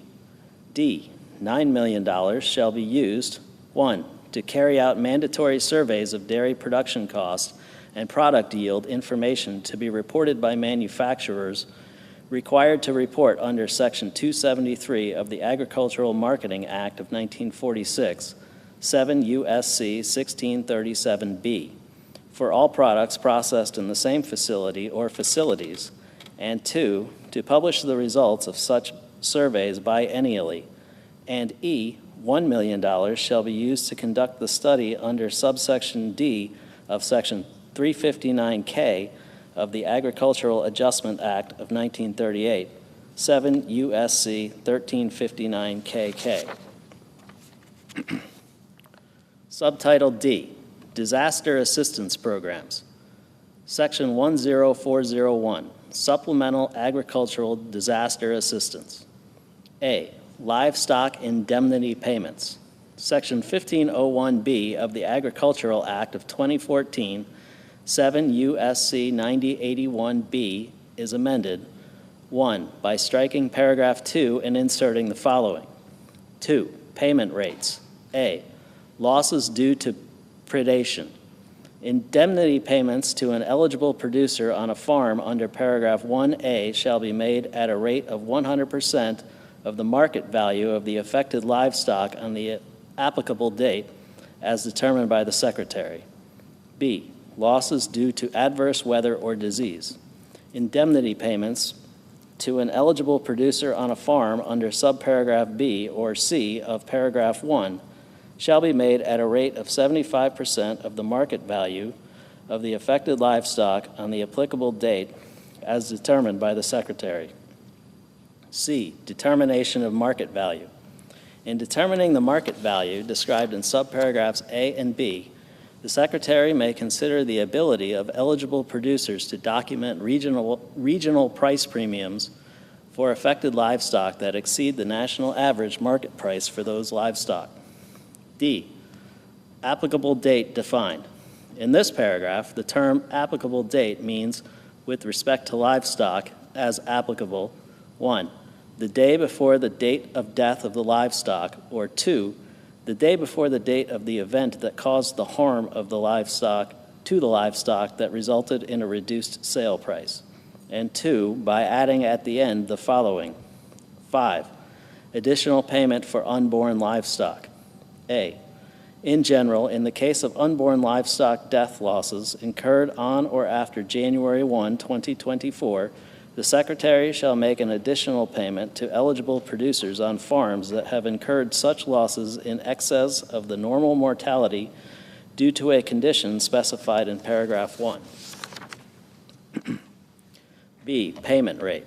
Additional payments under subparagraph A shall be made at a rate, 1, determined by the Secretary, and 2, less than or equal to 85% of the payment rate established with respect to the lowest weight class of the livestock, as determined by the Secretary, acting through the administrator of the Farm Service Agency. C, payment amount.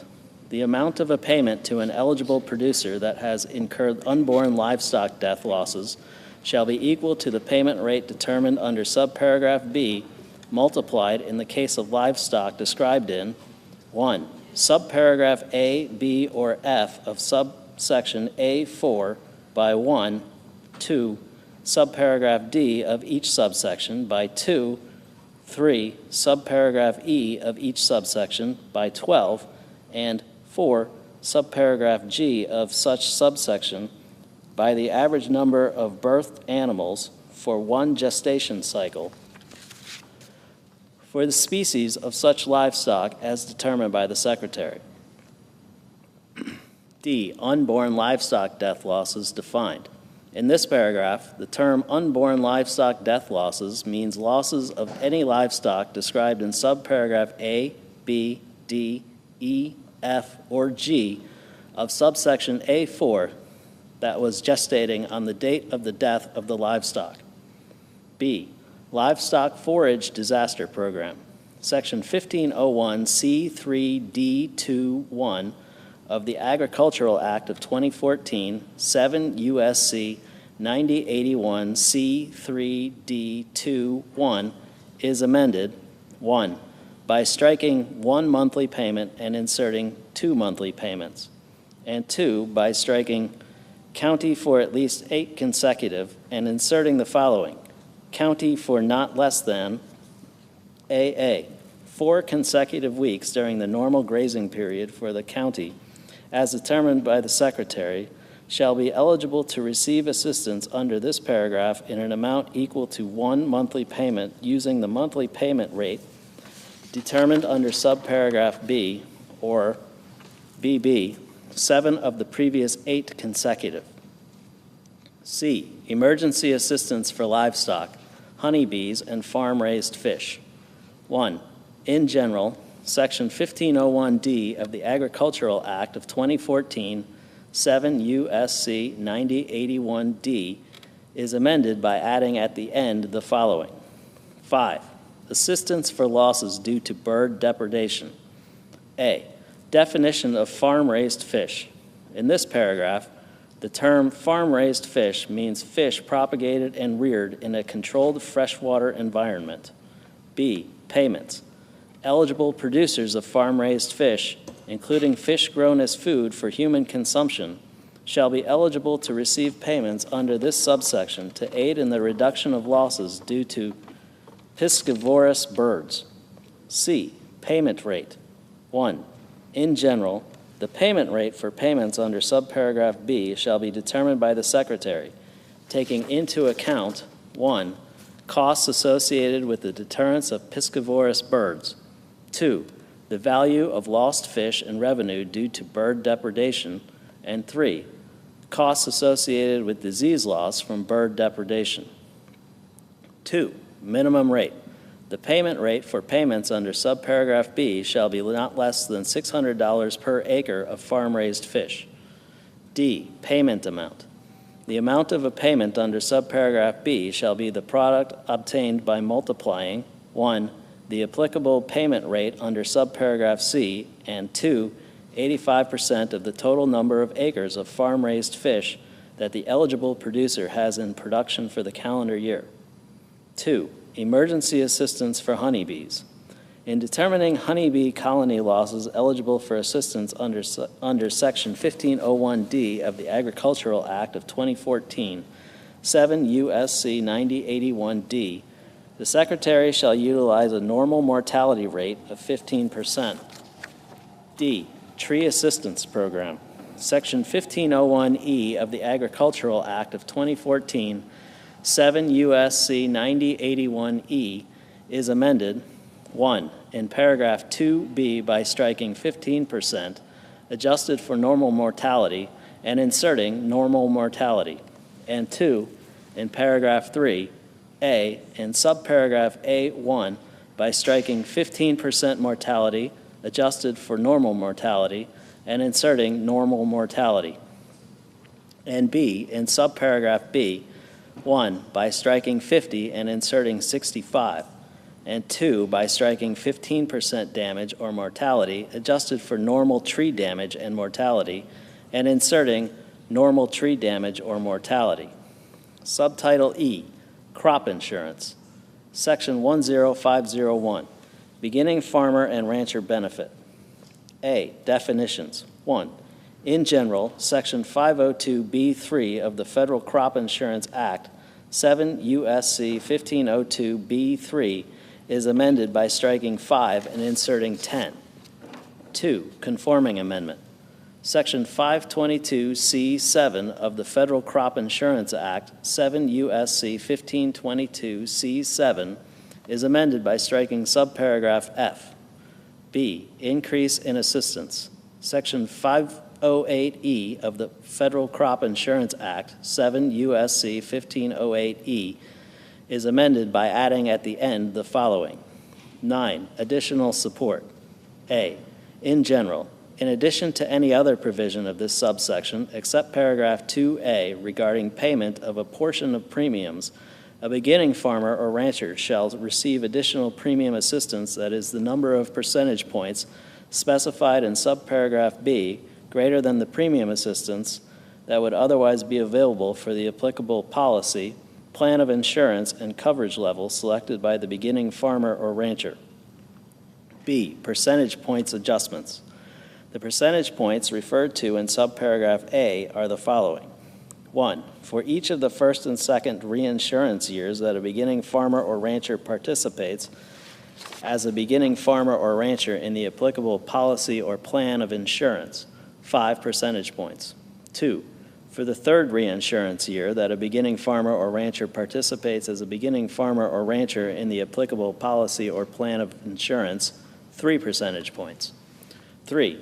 For the fourth reinsurance year that a beginning farmer or rancher participates as a beginning farmer or rancher in the applicable policy or plan of insurance, 1 percentage point. Section 10502, area-based crop insurance coverage and affordability. A, coverage level.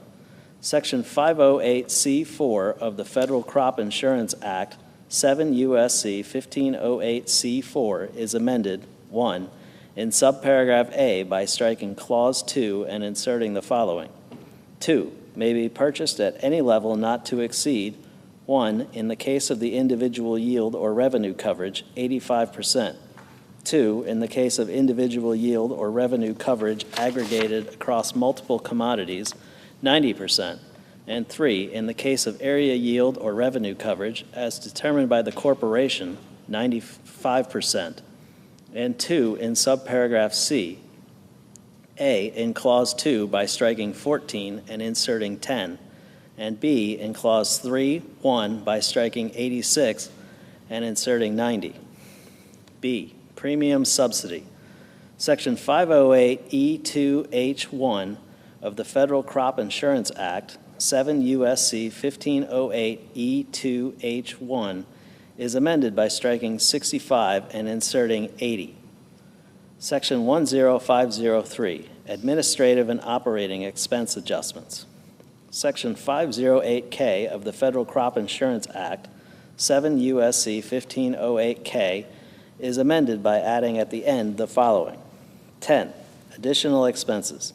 A, in general, beginning with the 2026 reinsurance year and for each reinsurance year thereafter, in addition to the terms and conditions of the standard reinsurance agreement, to cover additional expenses for loss adjustment procedures, the corporation shall pay an additional administrative and operating expense subsidy to approved insurance providers for eligible contracts.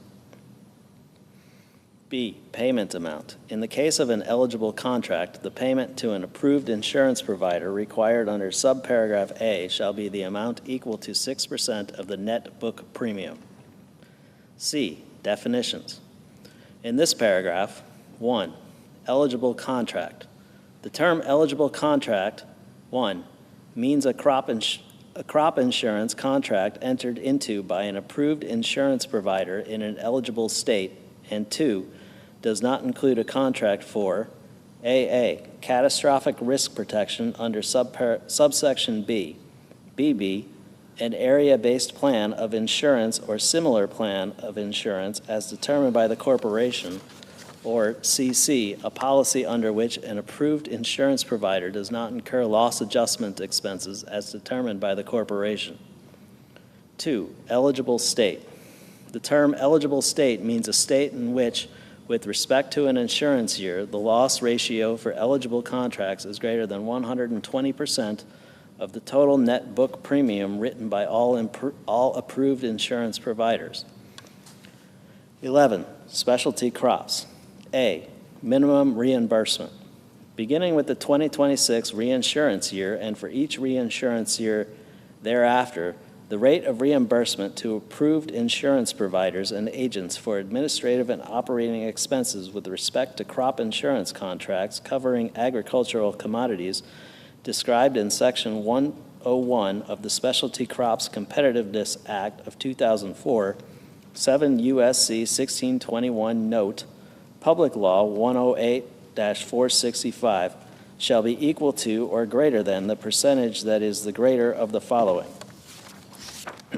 1, 17% of the premium used to define loss ratio. 2, the percent of the premium used to define loss ratio that is otherwise applicable for the reinsurance year under the terms of the standard reinsurance agreement in effect for the reinsurance year. B, other contracts. In carrying out subparagraph A, The corporation shall not reduce, with respect to any reinsurance year, the amount or the rate of reimbursement to approved insurance providers and agents under the standard reinsurance agreement described in Clause 2 of such subparagraph for administrative and operating expenses with respect to contracts covering agricultural commodities that are not subject to such subparagraph. C, administration.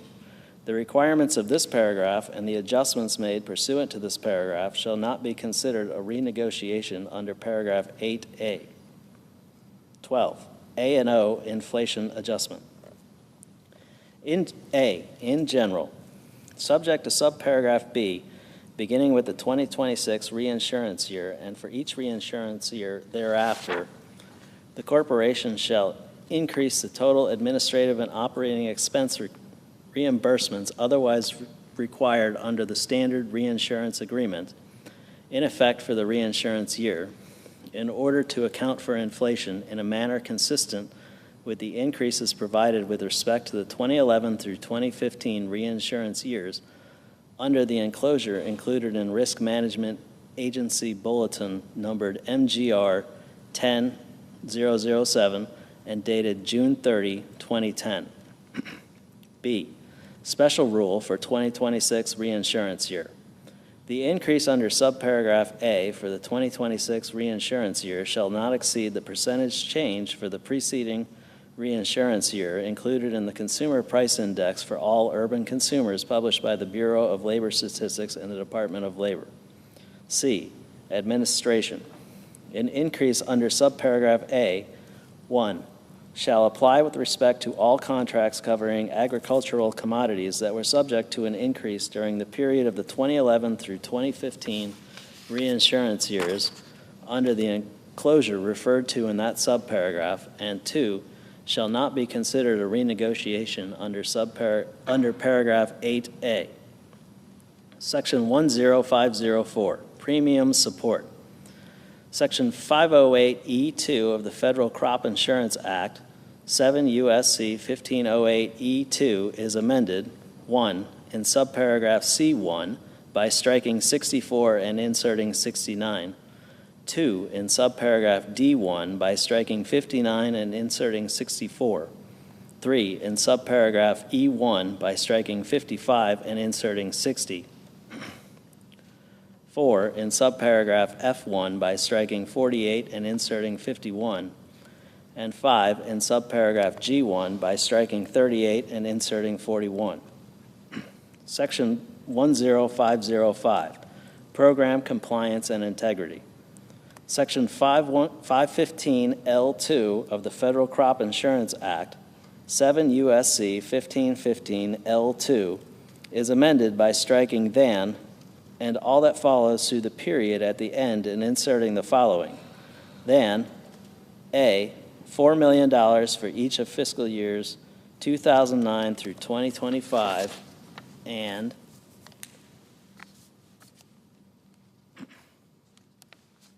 B, $6 million for fiscal year 2026 and each subsequent fiscal year.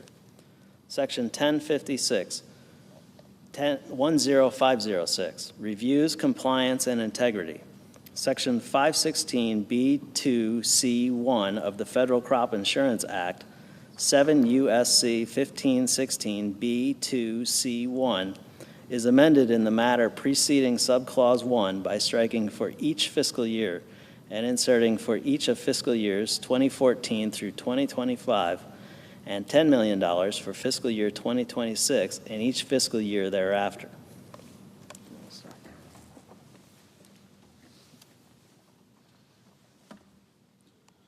Section 10507, Poultry Insurance Pilot Program. Section 523 of the Federal Crop Insurance Act, 7 U.S.C. 1523, is amended by adding at the end the following. J, Poultry Insurance Pilot Program. 1, in general, notwithstanding subsection A2, the corporation shall establish a pilot program under which contract poultry growers, including growers of broilers and laying hens, may elect to receive index-based insurance from extreme weather-related risk resulting in increased utility costs, including costs of natural gas, propane, electricity, water, and other appropriate costs, as determined by the corporation associated with poultry production. 2, stakeholder engagement. The corporation shall engage with poultry industry stakeholders in establishing the pilot program under paragraph 1. 3, location. The pilot program established under paragraph 1 shall be conducted in a sufficient number of counties to provide a comprehensive evaluation of the feasibility, effectiveness, and demand among producers in the top poultry producing states as determined by the corporation. 4, approval of policy or plan, notwithstanding section 5081. The board shall approve a policy or plan of insurance based on the pilot program under paragraph 1. A, in accordance with section 508H, and B, not later than 2 years after the date of enactment of this subsection. Subtitle F, additional investments in rural America, section 10601, conservation. A, in general, section 1241A of the Food Security Act of 1985, 16 U.S.C. 3841A is amended. 1, in paragraph 2 by striking subparagraphs A through F and inserting the following. A, $625 million for fiscal year 2026. B, $650 million for fiscal year 2027. C, $675 million for fiscal year 2028. D, $700 million for fiscal year 2029. E, $700 million for fiscal year 2030. And F, $700 million for fiscal year 2031, and 2, in paragraph 3, A, and subparagraph A, by striking clauses 1 through 5 and inserting the following. 1, $2,655 million for fiscal year 2026. 2, $2,855 million for fiscal year 2027. 3, $3,255 million for fiscal year 2028. 4, $3,255 million for fiscal year 2029. 5, $3,255 million for fiscal year 2030, and 6, $3,255 million for fiscal year 2031, and B, and subparagraph B, by striking clauses 1 through 5 and inserting the following. 1, $1,300 million for fiscal year 2026. 2, $1,325 million for fiscal year 2027. 3, $1,350 million for fiscal year 2028. 4, $1,375 million for fiscal year 2029, 5, $1,375 million for fiscal year 2030, and 6, $1,375 million for fiscal year 2031. B, Regional Conservation Partnership Program, Section 1271D of the Food Security Act of 1985, 16 U.S.C. 3871D is amended by striking subsection A and inserting the following. A, availability of funding. Of the funds of the Commodity Credit Corporation, the Secretary shall use to carry out the program to the maximum extent practicable. 1, $425 million for fiscal year 2026. 2, $450 million for fiscal year 2027. 3, $450 million for fiscal year 2028. 4, $450 million for fiscal year 2029. 5, $450 million for fiscal year 2030. And 6, $450 million for fiscal year 2031. C, Grassroots Source Water Protection Program, Section 1240 OB of the Food Security Act of 1985, 16 U.S.C. 3839 BB. 2, B is amended. 1, in paragraph 1 by striking 2023 and inserting 2031, and 2, in paragraph 3, A, and subparagraph A by striking and at the end. B, in subparagraph B by striking the period at the end and inserting and. C, by adding at the end of the following. C, $1 million beginning in fiscal year 2026 to remain available until expended. D, voluntary public access and habitat incentive programs, Section 1240 RF1 of the Food Security Act of 1985, 16 U.S.C. 3839 BB. 5F1 is amended. 1, by striking 2023 and inserting 2023, and 2, by inserting and $70 million for the period of fiscal years 2025 through 2031 before the period at the end. E, watershed protection and flood prevention. Section 15 of the Watershed Protection and Flood Prevention Act, 16 U.S.C. 1012A is amended by striking $50 million for fiscal year 2019 and each fiscal year thereafter, and inserting $150 million for fiscal year 2026 and each fiscal year thereafter to remain available until expended. F, Feral Swine Eradication and Control Pilot Program, Section 2408G1 of the Agricultural Improvement Act of 2018, 7 U.S.C. 8351, note, Public Law 115-334 is amended. 1, by striking 2023 and inserting 2023, and 2, by inserting and $105 million for the period of fiscal years 2025 through 2031 before the period at the end. G, rescission.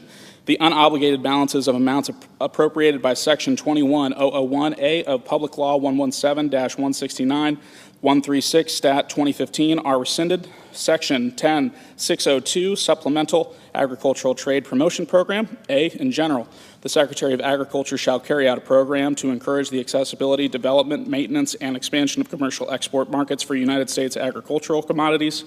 B, funding of the funds of the Commodity Credit Corporation. The Secretary of Agriculture shall make available to carry out this section $205 million for fiscal year 2027 and each fiscal year thereafter. Section 10603, Nutrition, Section 203D-D5 of the Emergency Food Assistance Act of 1983, 7 U.S.C. 7507 D5 is amended by striking 2024 and inserting 2031. Section 10604, Research. A, urban, indoor, and other emerging agricultural programs, production, research, education, and extension initiative. Section 1672 ED1B of the Food, Agricultural, Conservation, and Trade Act of 1990, 7 U.S.C. 5925 GD1B is amended by striking fiscal year 2024 to remain available until expended, and inserting each of fiscal years 2024 through 2031. B, Foundation for Food and Agricultural Research. Section 7601 G1A of the Agricultural Act of 2014, 7 U.S.C. 5939 G1A is amended by adding at the end of the following. 4, further funding not later than 30 days after the date of enactment of this clause of the funds of the Commodity Credit Corporation. The Secretary shall transfer to the Foundation to carry out this section $37 million to remain available until expended. C, scholarships for students at 1890 institutions, Section 1446B1 of the National Agricultural Research, Extension, and Teaching Policy Act of 1977, 7 U.S.C. 3222A-B1 is amended by adding at the end the following. C, further funding of the funds of the Commodity Credit Corporation. The Secretary shall make available to carry out this section $60 million for fiscal year 2026 to remain available until expended. D, assistive technology program for farmers with disabilities. Section 1680 of the Food, Agriculture, Conservation, and Trade Act of 1990, 7 U.S.C. 5933 is amended 1 in subsection C2 by inserting and subsection D after paragraph 1 and 2 by adding at the end of the following. D, mandatory funding. Subject to subsection C2 of the funds of the Commodity Credit Corporation, the Secretary shall use to carry out this section $8 million for fiscal year 2026 to remain available until expended. E, Specialty Crop Research Initiative. Section 412K1B of the Agricultural Research, Extension, and Education Reform Act of 1998, 7 U.S.C. 7632 K1B is amended by striking section $80 million for fiscal year 2014 and inserting the following section. 1, $80 million for each of fiscal years 2014 through 2025, and 2, $175 million for fiscal year 2026. F, Research Facilities Act, Section 6 of the Research Facilities Act, 7 U.S.C. 390D is amended 1 in subsection C by striking subsection A and inserting subsections A and E, and 2 by adding at the end the following. E, mandatory funding subject to subsections B, C, and D of the funds of the Commodity Credit Corporation. The Secretary shall make available to carry out the competitive grant program under section $425 million for fiscal year 2026 and each fiscal year thereafter.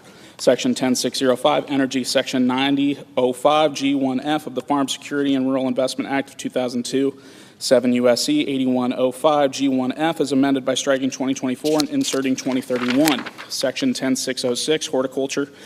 A, Plant, Pest, and Disease Management and Disaster Prevention. Section 420F of the Plant Protection Act, 7 U.S.C. 7721F is amended 1 in paragraph 5 by striking and at the end, 2 by redesignating paragraph 6 as paragraph 7, 3 by inserting after paragraph 5 the following. 6, $75 million for each of fiscal years 2018 through 2025, and 4 in paragraph 7 as so redesignated by striking $75 million for fiscal year 2018 and inserting $90 million for fiscal year 2026. B, Specialty Crop Block Grants, Section 10111 of the Specialty Crops Competitiveness Act of 2004, 7 U.S.C. 1621, note, Public Law 108-465 is amended 1 in subparagraph D by striking and at the end, 2 by redesignating subparagraph E as subparagraph F, 3 by inserting after subparagraph D the following. E, $85 million for each of fiscal years 2018 through 2025, and 4 in subparagraph F as so redesignated by striking $85 million for fiscal year 2018 and inserting $100 million for fiscal year 2026.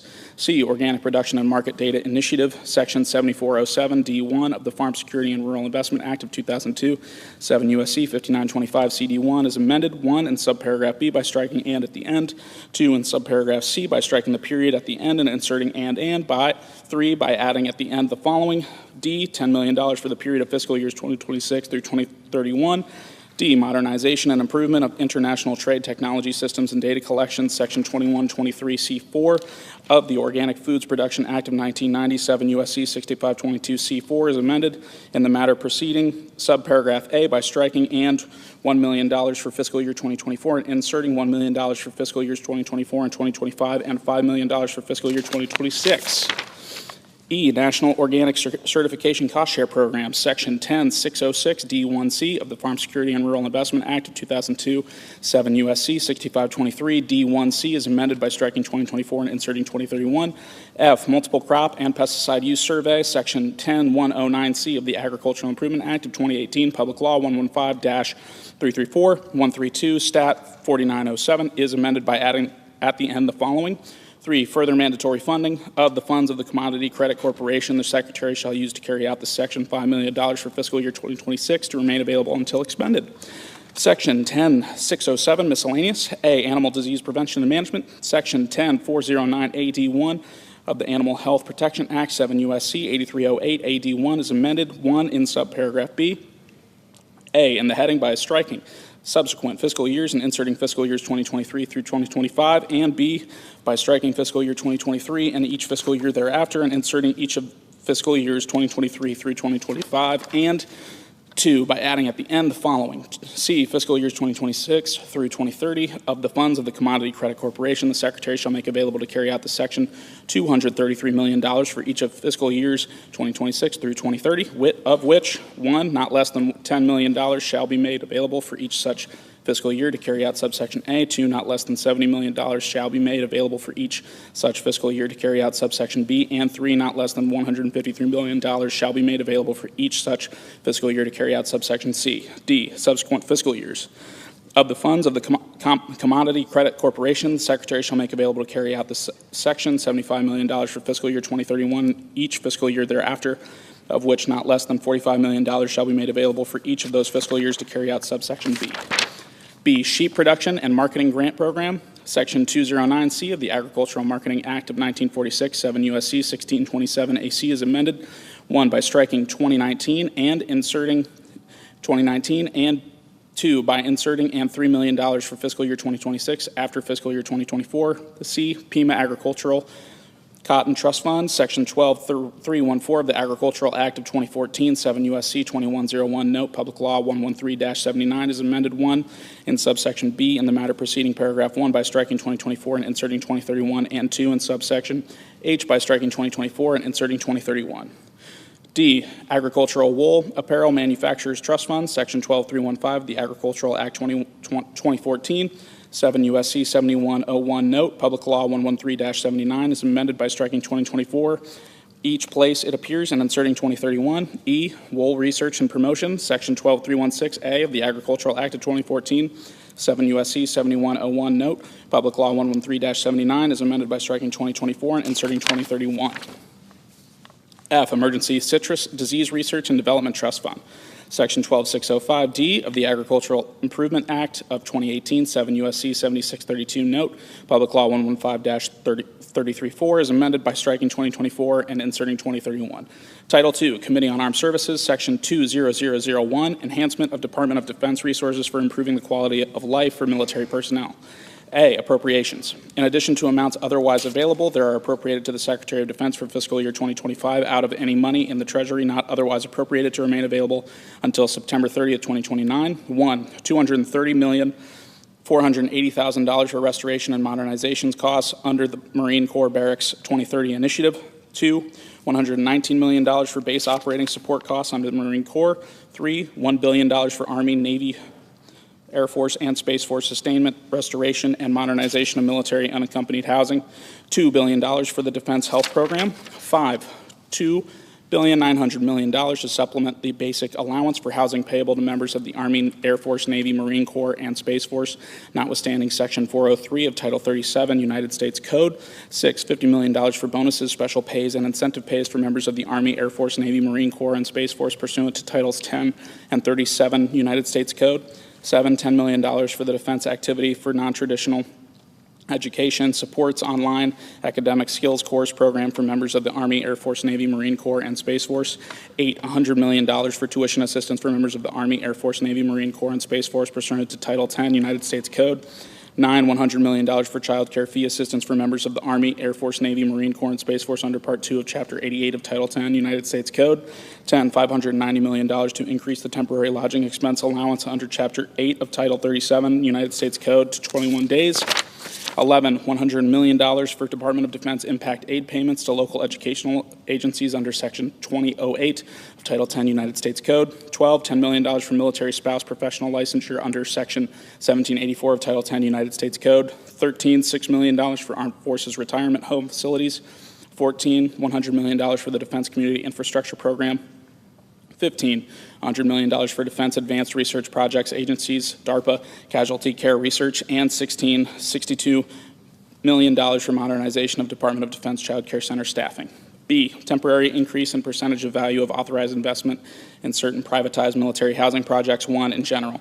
During the period beginning on the date of the enactment of this section and ending on September 30th, 2029, the Secretary concerned shall apply: A, paragraph 1 of subsection C of Section 2875 of Title 10 United States Code by substituting 60% of 33 and a third percent, and B, paragraph 2 of such subsection by substituting 60% for 45%.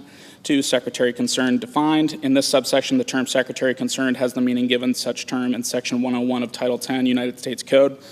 C, temporary authority for acquisition or construction of privatized military unaccompanied housing. Section 2881A of Title 10 United States Code is amended: 1, by striking the heading and inserting temporary authority for acquisition or construction of privatized military unaccompanied housing. 2, by striking Secretary of the Navy each place it appears and inserting secretary concerned.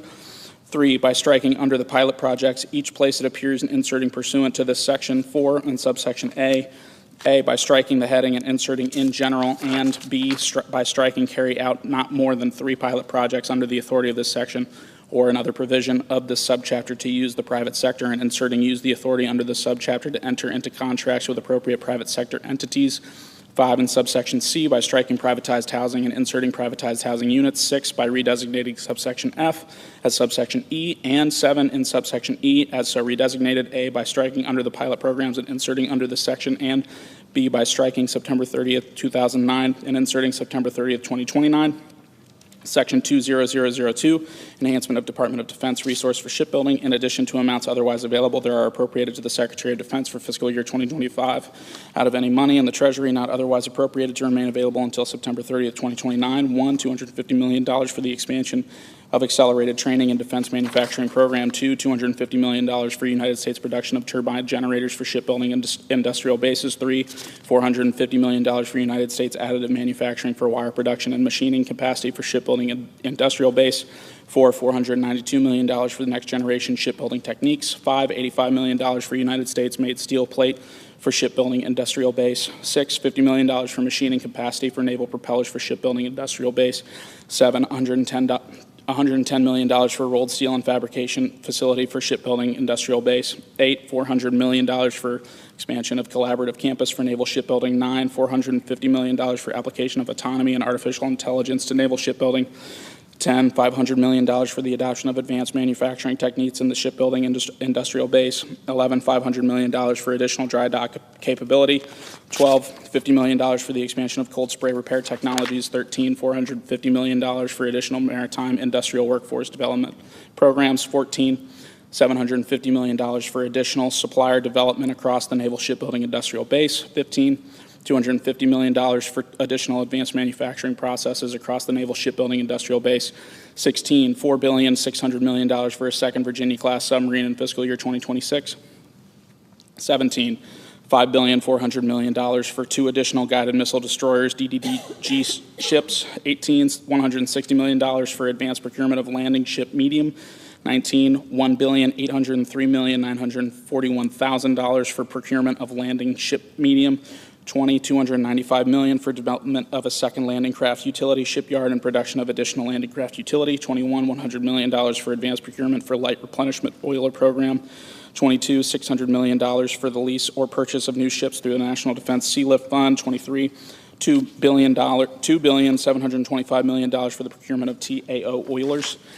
24, $500 million for cost to complete for rescue and salvage ships. 25, $300 million for production of ship-to-shore connectors. 26, $1,470 million for the implementation of a multi-ship amphibious warship contract. 27, $80 million for accelerated development of vertical launch system reloading at sea. 28, $250 million for expansion of Navy corrosion control programs. 29, $159 million for leasing of ships for Marine Corps operations. 30, $1,534 million for expansion of small unmanned surface vessel production.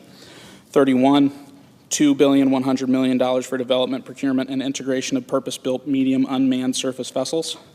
32, $1,300 million for expansion of unmanned underwater vehicle production. 33, $188,360,000 for the development of testing of maritime robotic autonomous systems and enabling technologies. 34, $170 million for the development of a test resource management center robotic autonomous systems proving ground. 35, $250 million for the development, production, and integration of wave-powered unmanned underwater vehicles. And 36, $150 million for retention of inactive reserve fleet ships.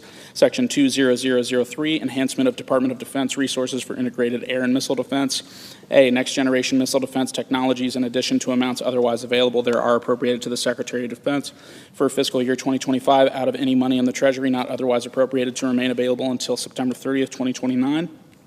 1, $250 million for development and testing of directed energy capabilities by the Undersecretary for Research and Engineering.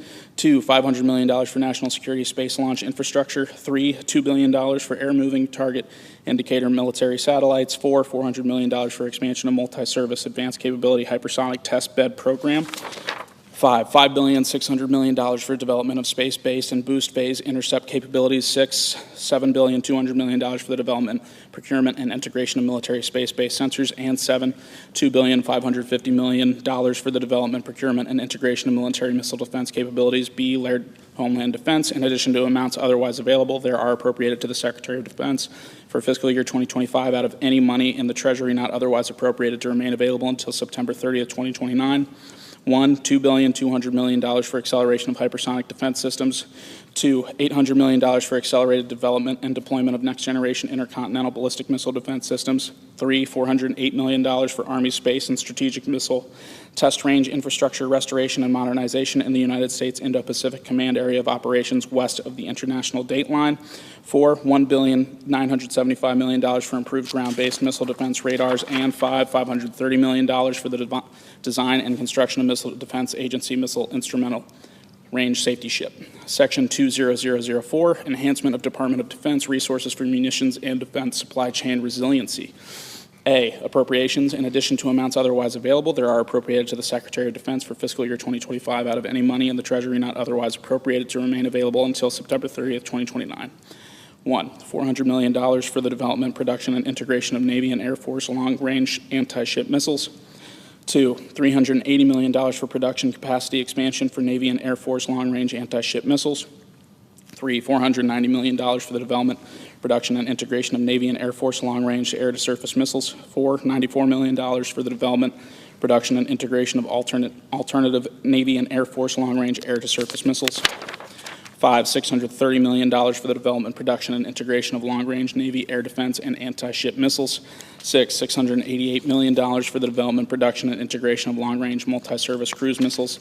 7, $250 million for the production, capacity expansion, and supplier base strengthening of long-range multi-service cruise missiles. 8, $70 million for the development, production, and integration of short-range Navy and Marine Corps anti-ship missiles. 9, $100 million for the development of an anti-ship seeker for short-range Army ballistic missiles. 10, $175 million for production capacity expansion for next-generation Army medium-range ballistic missiles. 11, $50 million for the mitigation of diminishing manufacturing sources for medium-range air-to-air missiles.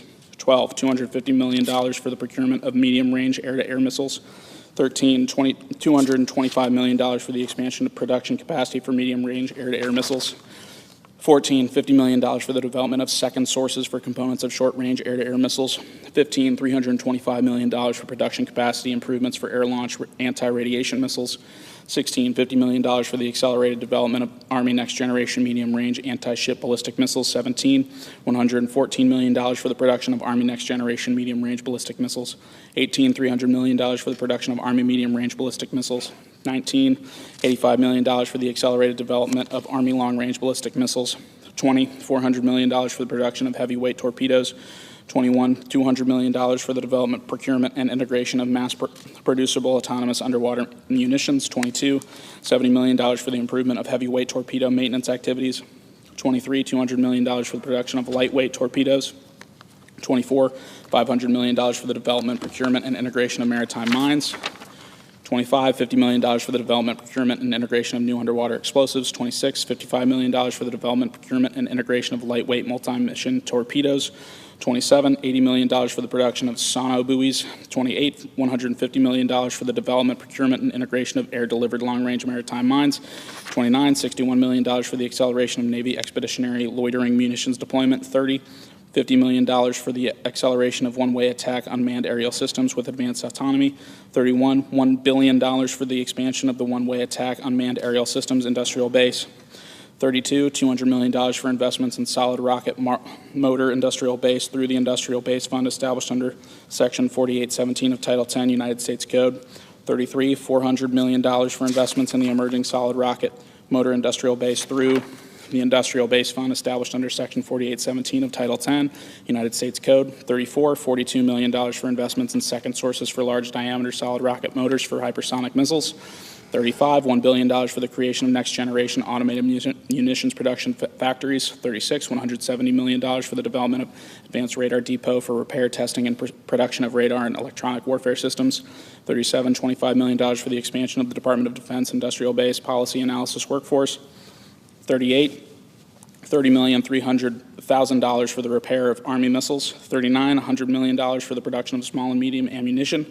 40, $2 billion for additional activities to improve the United States stockpile of critical minerals through the National Defense Stockpile Transaction Fund, authorized by Subchapter 3 of Chapter 5 of Title 5 United States Code.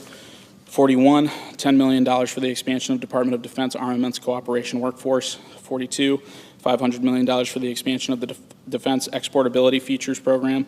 43, $350 million for protection of Navy long-range air and missile defense interceptors. 44, $93 million for replacement of Navy long-range air and missile defense interceptors. 45, $100 million for development of a second solid rocket motor source for Navy air defense and anti-ship missiles.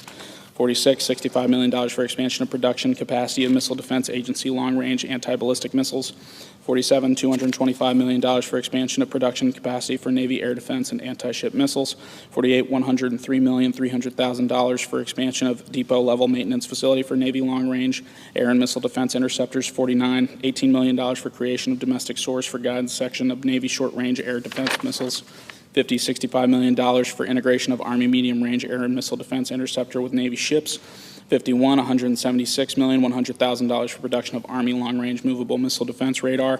52, $167 million for accelerated fielding of Army short-range gun-based air and missile defense system. 53, $40 million for development of low-cost alternatives to air and missile defense interceptors. 54, $50 million for acceleration of Army next-generation shoulder-fired air defense system. 55, $91 million for production of Army next-generation shoulder-fired air defense system. 56, $500 million for development, production, and integration of counter-unmanned aerial system programs. 57, $350 million for development, production, and integration of non-kinetic counter-unmanned aerial systems programs. 58, $250 million for development, production, and integration of land-based counter-unmanned aerial systems programs. 59, $200 million for development, production, and integration of ship-based counter-unmanned aerial systems programs. 60, $400 million for acceleration of hypersonic strike programs. 61, $167 million for procurement of additional launchers for Army medium-range air and missile defense interceptors.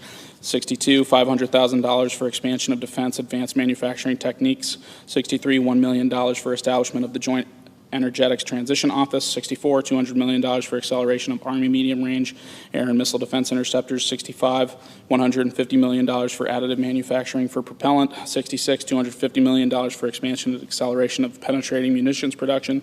And 67, $50 million for development, procurement, and integration of precision extended range artillery.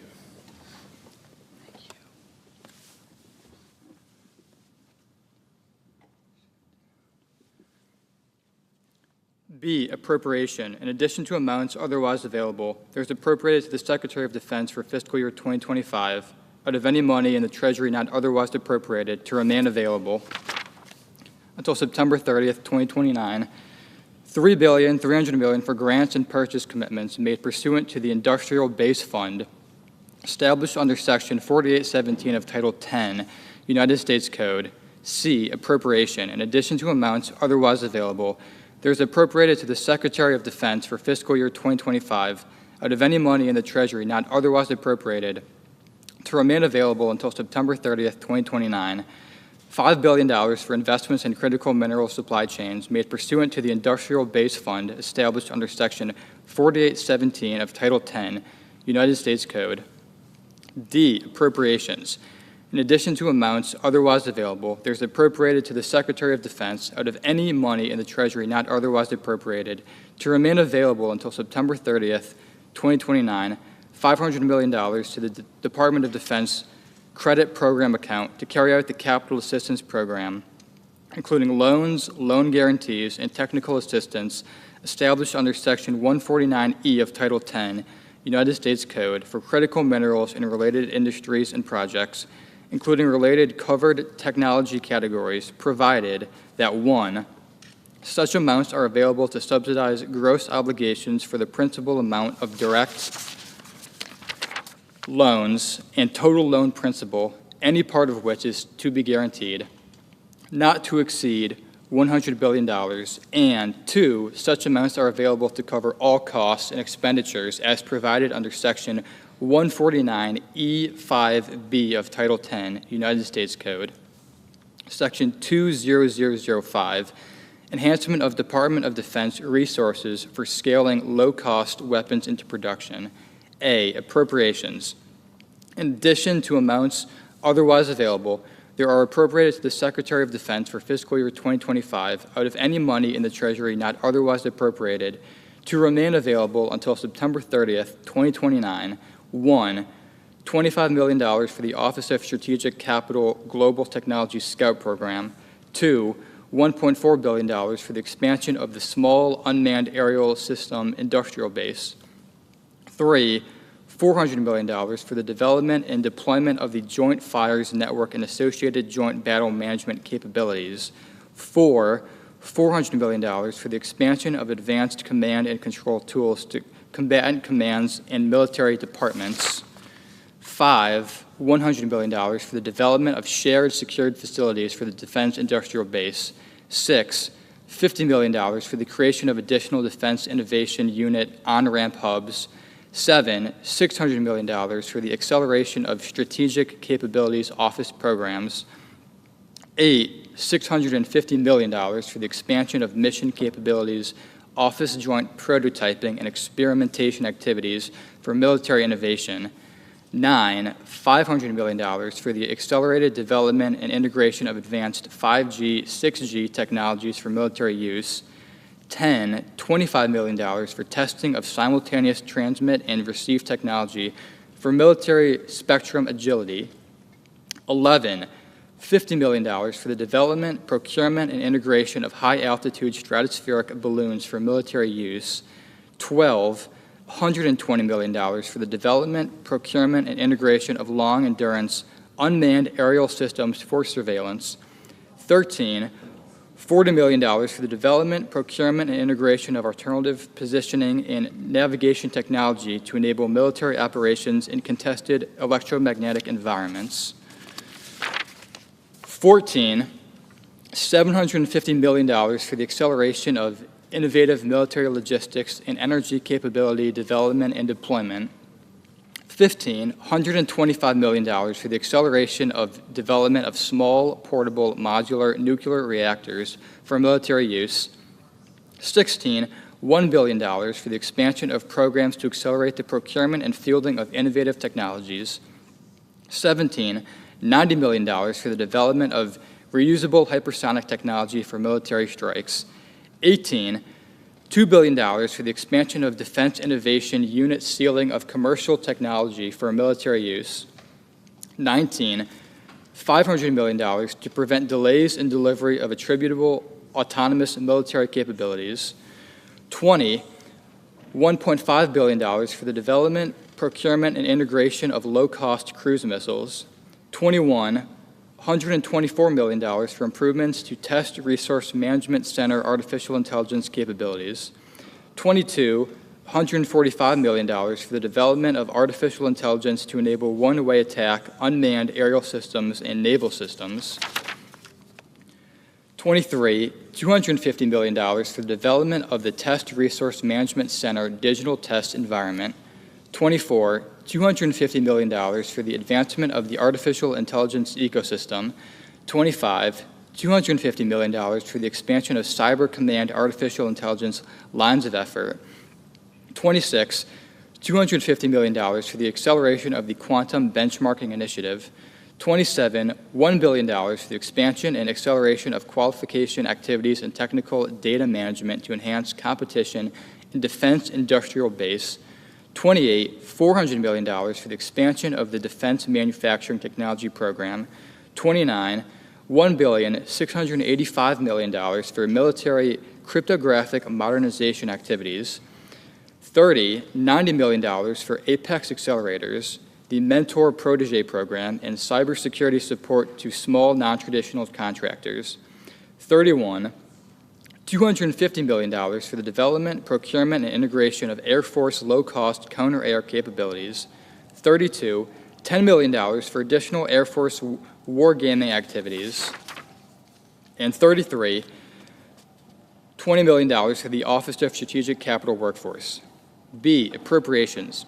In addition to amounts otherwise available, there are appropriated to the Secretary of Defense out of any money in the Treasury not otherwise appropriated to remain available until September 30th, 2029, $1 billion to the Department of Defense Credit Program account to carry out the Capital Assistance Program, including loans, loan guarantees, and technical assistance established under Section 149E of Title 10 U.S. Code, provided that 1, such amounts are available to subsidize gross obligations for the principal amount of direct loans and total loan principal, any part of which is to be guaranteed not to exceed $100 billion, and 2, such amounts are available to cover all costs and expenditures as provided under Section 149E5B of Title 10 U.S. Code.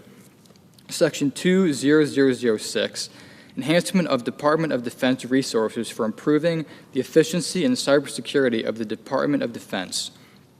In addition to amounts otherwise available, they are appropriated to the Secretary of Defense for fiscal year 2025 out of any money in the Treasury not otherwise appropriated to remain available until September 30th, 2029. 1, $150 million for business systems replacement to accelerate the audits of the financial statements of the Department of Defense pursuant to Chapter 9A and Section 2222 of Title 10 U.S. Code. 2, $200 million for the deployment of automation and artificial intelligence to accelerate the audits of the financial statements of the Department of Defense pursuant to Chapter 9A and Section 2222 of Title 10 United States Code. 3, $10 million for the improvement of the budgetary and programmatic infrastructure of the Office of the Secretary of Defense.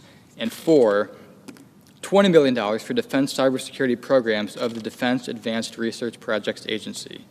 Section 20007, enhancement of Department of Defense resources for air superiority. In addition to amounts otherwise available, they are appropriated to the Secretary of Defense for fiscal year 2025 out of any money in the Treasury not otherwise appropriated to remain available until September 30th, 2029. 1, $3,150 million to increase F-15 aircraft production. 2, $361,220,000 to prevent the retirement of F-22 aircraft. 3, $127,460,000 to prevent the retirement of F-15E aircraft. 4, $187 million to accelerate installation of F-16 electronic warfare capability. 5, $116 million for C-17A mobility aircraft connectivity. 6, $84 million for KC-135 mobility aircraft connectivity. 7, $440 million to increase C-130J production. 8, $474 million to increase EA-37B production. 9, $678 million to accelerate the Collaborative Combat Aircraft Program. 10, $400 million to accelerate production of the F-47 aircraft. 11, $750 million to accelerate the F/A-XX aircraft. 12, $100 million for production of advanced aerial sensors. 13, $160 million to accelerate V-22 reliability and safety improvements. 14, $100 million to accelerate production of MQ-25 aircraft. 15, $270 million for development, procurement, and integration of Marine Corps unmanned combat aircraft. 16, $96 million for the procurement and integration of infrared search and track pods. 17, $50 million for the procurement and integration of additional F-15EX fuel tanks. 18, $600 million for the development, procurement, and integration of Air Force long-range strike aircraft. 19, $500 million for the development, procurement, and integration of Navy long-range strike aircraft. Section 20008, Enhancement of Resources for Nuclear Forces. A, DoD appropriations. In addition to amounts otherwise available, they are appropriated to the Secretary of Defense for fiscal year 2025 out of any money in the Treasury not otherwise appropriated to remain available until September 30th, 2029. 1, $2.5 billion for risk reduction activities for the Sentinel Intercontinental Ballistic Missile Program. 2, $4.5 billion only for expansion of production capability of B-21 long-range bomber aircraft and the purchase of aircraft only available through the expansion of production capabilities. 3, $500 million for improvements to the Minuteman III intercontinental ballistic missile system. 4, $100 million for capability enhancements to intercontinental ballistic missile reentry vehicles. 5, $148 million for the expansion of D5 missile motor production. 6, $400 million to accelerate the development of Trident D5 LE-2 submarine-launched ballistic missiles. 7, $2 billion to accelerate the development, procurement, and integration of the nuclear-armed sea-launched cruise missile. 8, $62 million to convert Ohio-class submarine tubes to accept additional missiles not to be obligated before March 1st, 2026. 9, $168 million to accelerate the production of the Survivable Airborne Operations Center program. 10, $65 million to accelerate the modernization of nuclear command, control, and communications.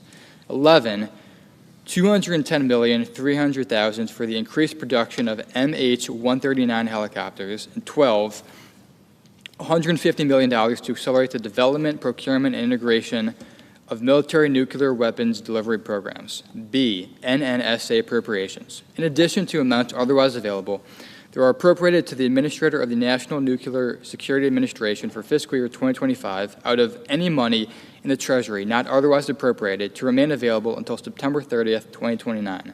1, $200 million to perform National Nuclear Security Administration Phase 1 studies pursuant to Section 3211 of the National Nuclear Security Administration Act, 50 U.S.C. 2401. 2, $540 million to address deferred maintenance and repair needs of the National Nuclear Security Administration pursuant to Section 3211 of the National Nuclear Security Administration Act, 50 U.S.C. 2401. 3, $1 billion to accelerate the construction of National Nuclear Security Administration facilities pursuant to Section 3211 of the National Nuclear Security Administration Act, 50 U.S.C. 2401. 4, $400 million to accelerate the development, procurement, and integration of the warhead for the nuclear-armed, sea-launched cruise missile pursuant to Section 3211 of the National Nuclear Security Administration Act, 50 U.S.C. 2401. 5, $750 million to accelerate primary capability modernization pursuant to Section 3211 of the National Nuclear Security Administration Act, 50 U.S.C. 2401. 6, $750 million to accelerate secondary capability modernization pursuant to Section 3211 of the National Nuclear Security Administration Act, 50 U.S.C. 2401. 7, $120 million to accelerate domestic uranium enrichment centrifuge deployment for defense purposes pursuant to Section 3211 of the National Nuclear Security Administration Act, 50 U.S.C. 2401. 8, $10 million for National Nuclear Security Administration evaluation of spent fuel reprocessing technology. And 9, $115 million for accelerating nuclear national security missions through artificial intelligence. Section 20009, enhancement of Department of Defense resources to improve capabilities of the United States Indo-Pacific Command. In addition to amounts otherwise available, there are appropriated to the Secretary of Defense for fiscal year 2025 out of any money in the Treasury not otherwise appropriated to remain available until September 30th, 2029. 1, $365 million for Army exercises and operations in the Western Pacific Area of Operations. 2, $53 million for special operations command exercises and operations in the Western Pacific Area of Operations. 3, $47 million for Marine Corps exercises and operations in Western Pacific Area of Operations. 4, $90 million for Air Force exercises and operations in Western Pacific Area of Operations. 5, $532,600,000 for the Pacific Air Force biennial large-scale exercise. 6, $19 million for the development of naval small craft capabilities.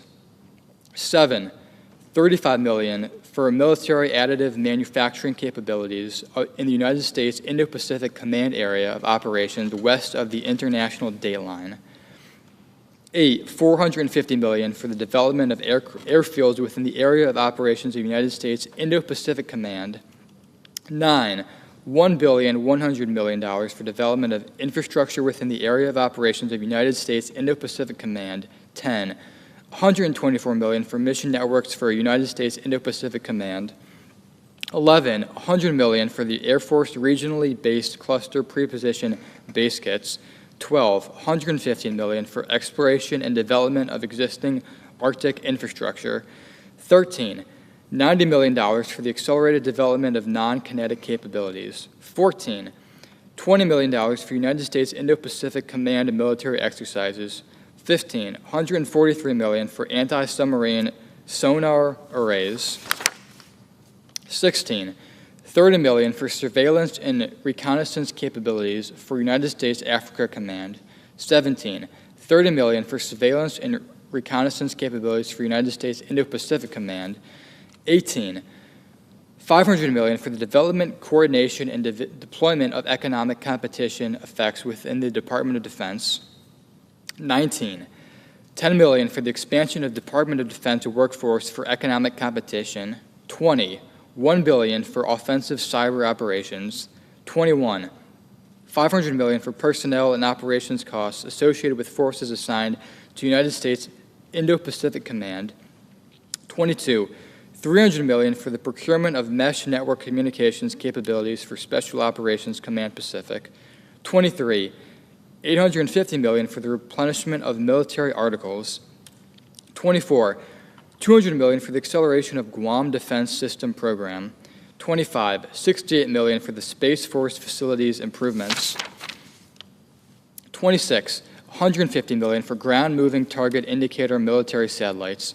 27, $528 million for DARC and Silent Barker military space situational awareness programs. 28, $80 million for Navy Operational Support Division. 29, $1 billion for the X-37B military spacecraft program. 30, $3,650 million for the development, procurement, and integration of United States military satellites and the protection of United States military satellites. 31, $125 million for the deployment, procurement, and integration of military space communications. 32, $350 million for the development, procurement, and integration of military space command and control systems. Section 20010, enhancement of Department of Defense resources for improving the readiness of the Department of Defense. In addition to amounts otherwise available, they are appropriated to the Secretary of Defense for fiscal year 2025 out of any money in the Treasury not otherwise appropriated to remain available until September 30th, 2029. 1, $1.4 billion for a pilot program on OPN-8 maritime spares and repair pool. 2, $700 million for a pilot program on OPN-8 maritime spares and repair pool for amphibious ships.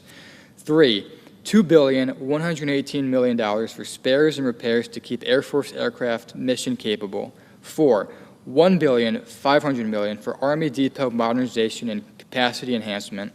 5, $2 billion for Navy depot and shipyard modernization and capacity enhancement. 6, $250 million for Air Force depot modernization and capacity enhancement. 7, $1.640 billion for special operations command equipment, readiness and operations. 8, $500 million for National Guard unit readiness. 9, $400 million for Marine Corps readiness and capabilities. 10, $20 million for upgrades to Marine Corps utility helicopters. 11, $310 million for next-generation vertical lift, assault, and infrastructure acro medical evacuation aircraft. 12, $75 million for the procurement of anti-lock braking systems for the Army wheeled transport vehicles. 13, $230 million for the procurement of Army wheeled combat vehicles. 14, $63 million for the development of advanced rotary wing engines. 15, $241 million for the development, procurement, and integration of Marine Corps amphibious vehicles. 16, $250 million for the procurement of Army tracked combat transport vehicles. 17, $98 million for additional advanced Army light rotary wing capabilities. 18, $1.5 billion for increased depot maintenance and shipyard maintenance activities. 19, $2.5 billion for Air Force facilities sustainment, restoration, and modernization. 20, $92,500,000 for the completion of robotic combat vehicle prototyping. 21, $125 million for Army operations. 22, $10 million for the Air Force Concepts Development and Management Office. And 23, $320 million for Joint Special Operations Command. Section 20011, improving Department of Defense border support and countering drug missions. In addition to amounts otherwise available, they are appropriated to the Secretary of Defense for fiscal year 2025 out of any money in the Treasury not otherwise appropriated to remain available until September 30th, 2029, $1 billion for the deployment of military personnel in support of border operations, operations and maintenance activities in support of border operations, counter-narcotics and counter-transnational criminal organization mission support, the operation of national defense areas and construction in national defense areas, and the temporary detention of migrants on Department of Defense installations in accordance with Chapter 15 of Title 10, United States Code. Section 20012, Department of Defense Oversight. In addition to amounts otherwise available, there is appropriated to the Inspector General of the Department of Defense for fiscal year 2025, out of any money in the Treasury not otherwise appropriated, $10 million to remain available through September 30th, 2029, to monitor Department of Defense activities for which funding is appropriated in this title, including 1, programs with mutual technological dependencies, 2, programs with related data management and data ownership considerations, and 3, programs particularly vulnerable to supply chain disruptions and long lead time components. Section 20013, military construction projects authorized. A, authorization of appropriations. Funds are hereby authorized to be appropriated for military construction, land acquisition, and military family housing functions of each military department as defined in Section 101A of Title 10 United States Code as specified in this title. B, spending plan. Not later than 30 days after the date of the enactment of this title, the Secretary of each military department shall submit to the Committees on Armed Services of the Senate and House of Representatives a detailed spending plan by project for all funds made available by this title to be expended on military construction projects. Section 20014, multi-year operational plan. A, in general, not later than 60 days after the date of the enactment of this act, the Secretary of Defense and the Administrator of the National Nuclear Security Administration shall submit to the Committees on Armed Services of the Senate and the House of Representatives a plan detailing how the funds appropriated to the Department of Defense and the National Nuclear Security Administration under the Act will be spent over the 4-year period ending with fiscal year 2029. B, quarterly updates. 1, in general, not later than the last day of each calendar quarter beginning during the applicable period, the Secretary of Defense shall submit to the Committees on Armed Services of the Senate and the House of Representatives a report on the plan established under subsection A, including A, any updates to the plan, B, progress made in implementing the plan, and C, any changes in circumstances or challenges in implementing the plan. 2, applicable period. For purposes of paragraph 1, the applicable period is the period beginning 1 year after the date of the plan required under subsection A is due and ending on September 30th, 2029. C, reduction in appropriation. 1, in general, in the case of any failure to submit a plan required under subsection A or the report required under subsection B by the date specified in paragraph 2, the amounts made available to the Department of Defense under this act shall be reduced by $100,000 for each day after such specified date that the report has not been submitted to Congress. 2, specified date. For purposes of the reduction in appropriations under paragraph 1, the specified date is the date that is 60 days after the date the plan or report is required to be submitted under subsection A or B, as the case may be. Title 3, Committee on Banking, Housing, and Urban Affairs. Section 30001, funding cap for the Bureau of Consumer Financial Protection. Section 1017A2A3 of the Consumer Financial Protection Act 2010, 12 U.S.C. 5497A2A3 is amended by striking 12 and inserting 6.5. Section 30002, rescission of funds for green and resilient retrofit program for multifamily housing. The unobligated balances of amounts made available under Section 30002A of the Act entitled An Act to Provide for Reconciliation pursuant to Title II of S. Con. Res. 14, approved August 16, 2022, Public Law 117, 169, 136, Statute 2027, are rescinded. Section 30003, Securities and Exchange Commission Reserve Fund. A, in general, Section 4 of the Securities Exchange Act of 1934, 15 U.S.C. 78D is amended, 1, by striking subsection 1, and 2, by redesignating subsections J and K as subsections I and J, respectively. B, technical and conforming amendment. Section 21FG2 of the Securities Exchange Act of 1934, 15 U.S.C. 78UG 6.2 is amended to read as follows. A, use of fund. The fund shall be available to the Commission without further appropriation or fiscal year limitation for paying awards to whistleblowers as provided in subsection B.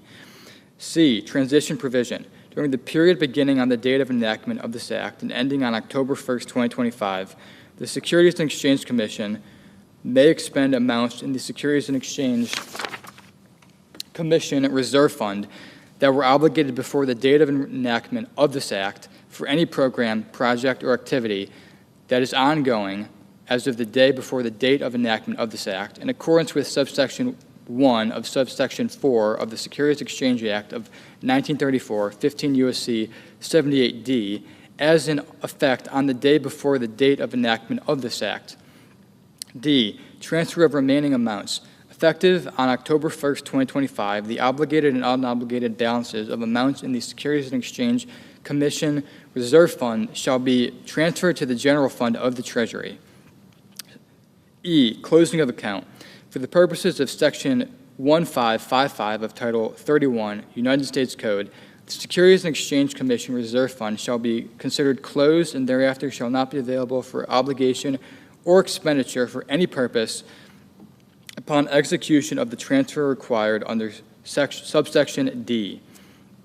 Section 30004, Appropriations for Defense Production Act.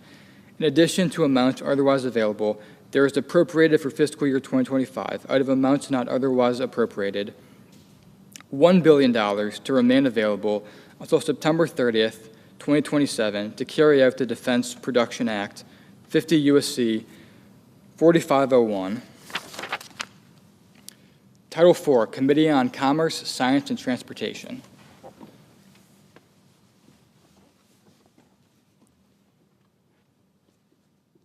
Section 40001, Coast Guard Mission Readiness. A, in general, Chapter 11 of Title 14 United States Code is amended by adding at the end the following. Subchapter 5, Coast Guard Mission Readiness. Section 1181, Special Appropriations. In addition to amounts otherwise available, there is appropriated to the Coast Guard for fiscal year 2025 out of any money in the Treasury not otherwise appropriated, $24,593,500,000,000 to remain available until September 30th, 2029, notwithstanding paragraphs 1 and 2 of Section 1105A and Sections 1131, 1132, 1133, and 1156 to use expedited processes to procure or acquire new operational assets and systems, to maintain existing assets and systems, to design, construct, plan, engineer, and improve necessary shore infrastructure, and to enhance operational resilience for monitoring, search and rescue, interdiction, hardening of maritime approaches, and navigational safety, of which $1,142,500,000,000 is provided for procurement and acquisition of fixed-wing aircraft, equipment related to such aircraft, and training simulators and program management for such aircraft to provide for security of the maritime border. $2,283,000,000,000 is provided for procurement and acquisition of rotary wing aircraft, equipment related to such aircraft, and training simulators and program management for such aircraft to provide for security of the maritime border. 3, $266 billion is provided for procurement and acquisition of long-range unmanned aircraft and base stations, equipment related to such aircraft and base stations, and program management for such aircraft and base stations to provide for security of the maritime border. 4, $4,300,000,000,000 is provided for procurement of offshore patrol cutters, equipment related to such cutters, and program management for such cutters to provide operational presence and security of the maritime border for the interdiction of persons and controlled substances. 5, $1 trillion is provided for procurement of fast response cutters, equipment related to such cutters, and program management for such cutters to provide operational presence and security of the maritime border for interdiction of persons and controlled substances. 6, $4,300,000,000,000 is provided for procurement of polar security cutters, equipment related to such cutters, and program management for such cutters to ensure timely presence of the Coast Guard in the Arctic and Antarctic regions. 7, $3,500,000,000 is provided for procurement of Arctic security cutters, equipment related to such cutters, and program management for such cutters to ensure timely presence of the Coast Guard in the Arctic and Antarctic regions. 8, $816 billion is provided for procurement of light and medium ice-breaking cutters and equipment related to such cutters from shipyards that have demonstrated success in the cost-effective application of design standards and in delivering on schedule and within budget vessels of size and tonnage that are not less than the size and tonnage of the cutters described in this paragraph, and for program management for such cutters to expend domestic icebreaking capacity. 9, $126 billion is provided for procurement of waterways, commerce cutters, equipment related to such cutters, and program management for such cutters to support aids to navigation, waterways, and coastal security, and to search and rescue in inland waterways.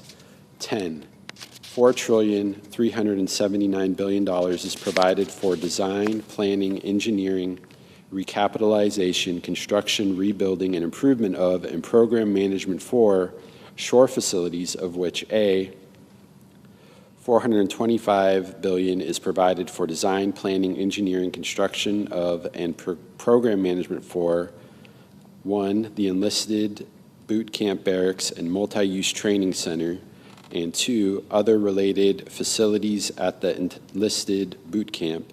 B, $500 billion is provided for 1, construction, improvement, and dredging of the Coast Guard yard, and 2, acquisition of a floating dry dock for the Coast Guard yard.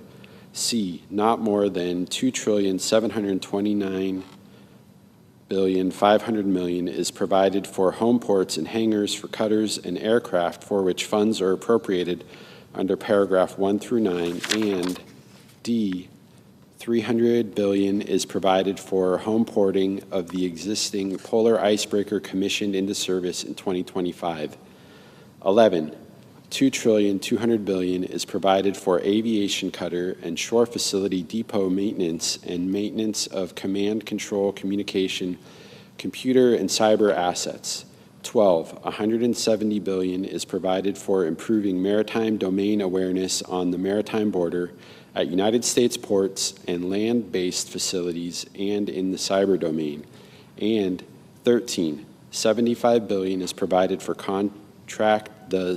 provided to contract the services of acquire or procure autonomous maritime systems. B, technical and conforming amendment.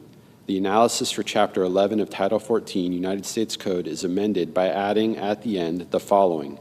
Subchapter 5, Coast Guard Mission Readiness, 1181, Special Appropriations.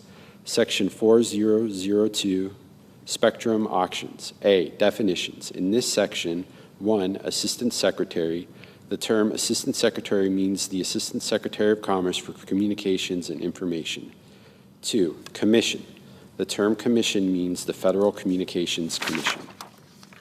3, covered band. The term covered band, A, except as provided in subparagraph B, means the band of frequencies between 1.3 gigahertz and 10.5 gigahertz, and B, does not include 1, the band of frequencies between 3.1 gigahertz and 3.45 gigahertz for purpose of auction, reallocation, modification, or withdrawal, or 2, the band of frequencies between 7.4 gigahertz and 8.4 gigahertz for purpose of auction, reallocation, modification, or withdrawal.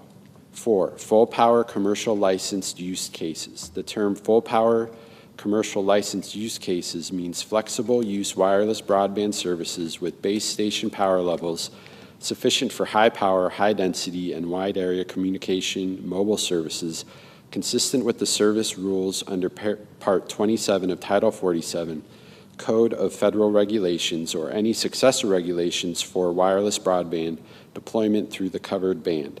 B, general auction authority. 1, amendment. Section 309(1)11 of the Communications Act of 1934, 47 U.S. Code 309(1)11 is amended by striking, grant a license or permit under this subsection shall expire March 9, 2023, and all that follows, and inserting the following, complete a system of competitive bidding under this subsection shall expire September 30th, 2034, except that with respect to the electromagnetic spectrum, A, between frequencies of 3.1 gigahertz and 3.45 gigahertz, such authority shall not apply. and B, the frequencies of 7.1, 7.4 gigahertz and 8.4 gigahertz, such authority shall not apply. 2, spectrum auctions. The Commission shall grant licenses through systems of competitive bidding before the expiration of the general auction authority of the Commission under Section 309(1)11 of the Communications Act of 1934, 47 U.S.C. 309(1)11 as amended by paragraph 1 of this subsection for not less than 300 megahertz, including by completing a system of competitive bidding not later than 2 years after the date of enactment of this act for not less than 100 megahertz in the band between 3.9 gigahertz and 4.2 gigahertz. C, identification for reallocation.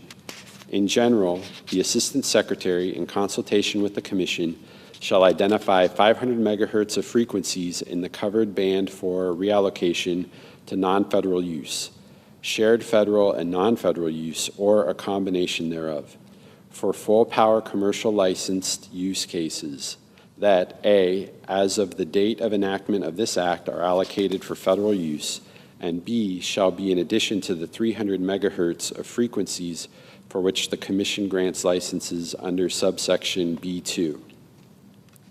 2, schedule. The Assistant Secretary shall identify the frequencies under paragraph 1 according to the following schedule. A, not later than 2 years after the date of enactment of this act, the Assistant Secretary shall identify not less than 200 megahertz of frequencies within the covered band. B, not later than 4 years after the date of enactment of this act, the Assistant Secretary shall identify any remaining bandwidth required to be identified under paragraph 1. 3, required analysis. A, in general, in determining under paragraph 1 which specific frequencies within the covered band to reallocate, the Assistant Secretary shall determine the feasibility of the reallocation of frequencies. B, requirements. In conducting the analysis of subparagraph A, the Assistant Secretary shall assess the net revenue potential, relocation or sharing costs as applicable, and the feasibility of reallocating specific frequencies with the goal of identifying the best approach to maximize net proceeds of system of competitive bidding for the Treasury, consistent with Section 309(1) of the Communication Act of 1934, 47 U.S. Code 309(1). D, auction. The Commission shall grant licenses for the frequencies identified for a reallocation under subsection C through systems of competitive bidding in accordance with the following schedule. 1, not later than 4 years after the date of enactment of this act, the Commission shall, after notifying the Assistant Secretary, complete one or more systems of competitive bidding for not less than 200 megahertz of the frequencies. 2, not later than 8 years after the date of enactment of this act, the Commission shall, after notifying the Assistant Secretary, complete one or more systems of competitive bidding for any frequencies under subsection C that remain to be auctioned after compliance with paragraph 1 of this subsection. E, limitation. The President shall modify or withdraw any frequencies proposed for reallocation under this section not later than 60 days before the commencement of a system of competitive bidding scheduled by the Commission with respect to that frequency.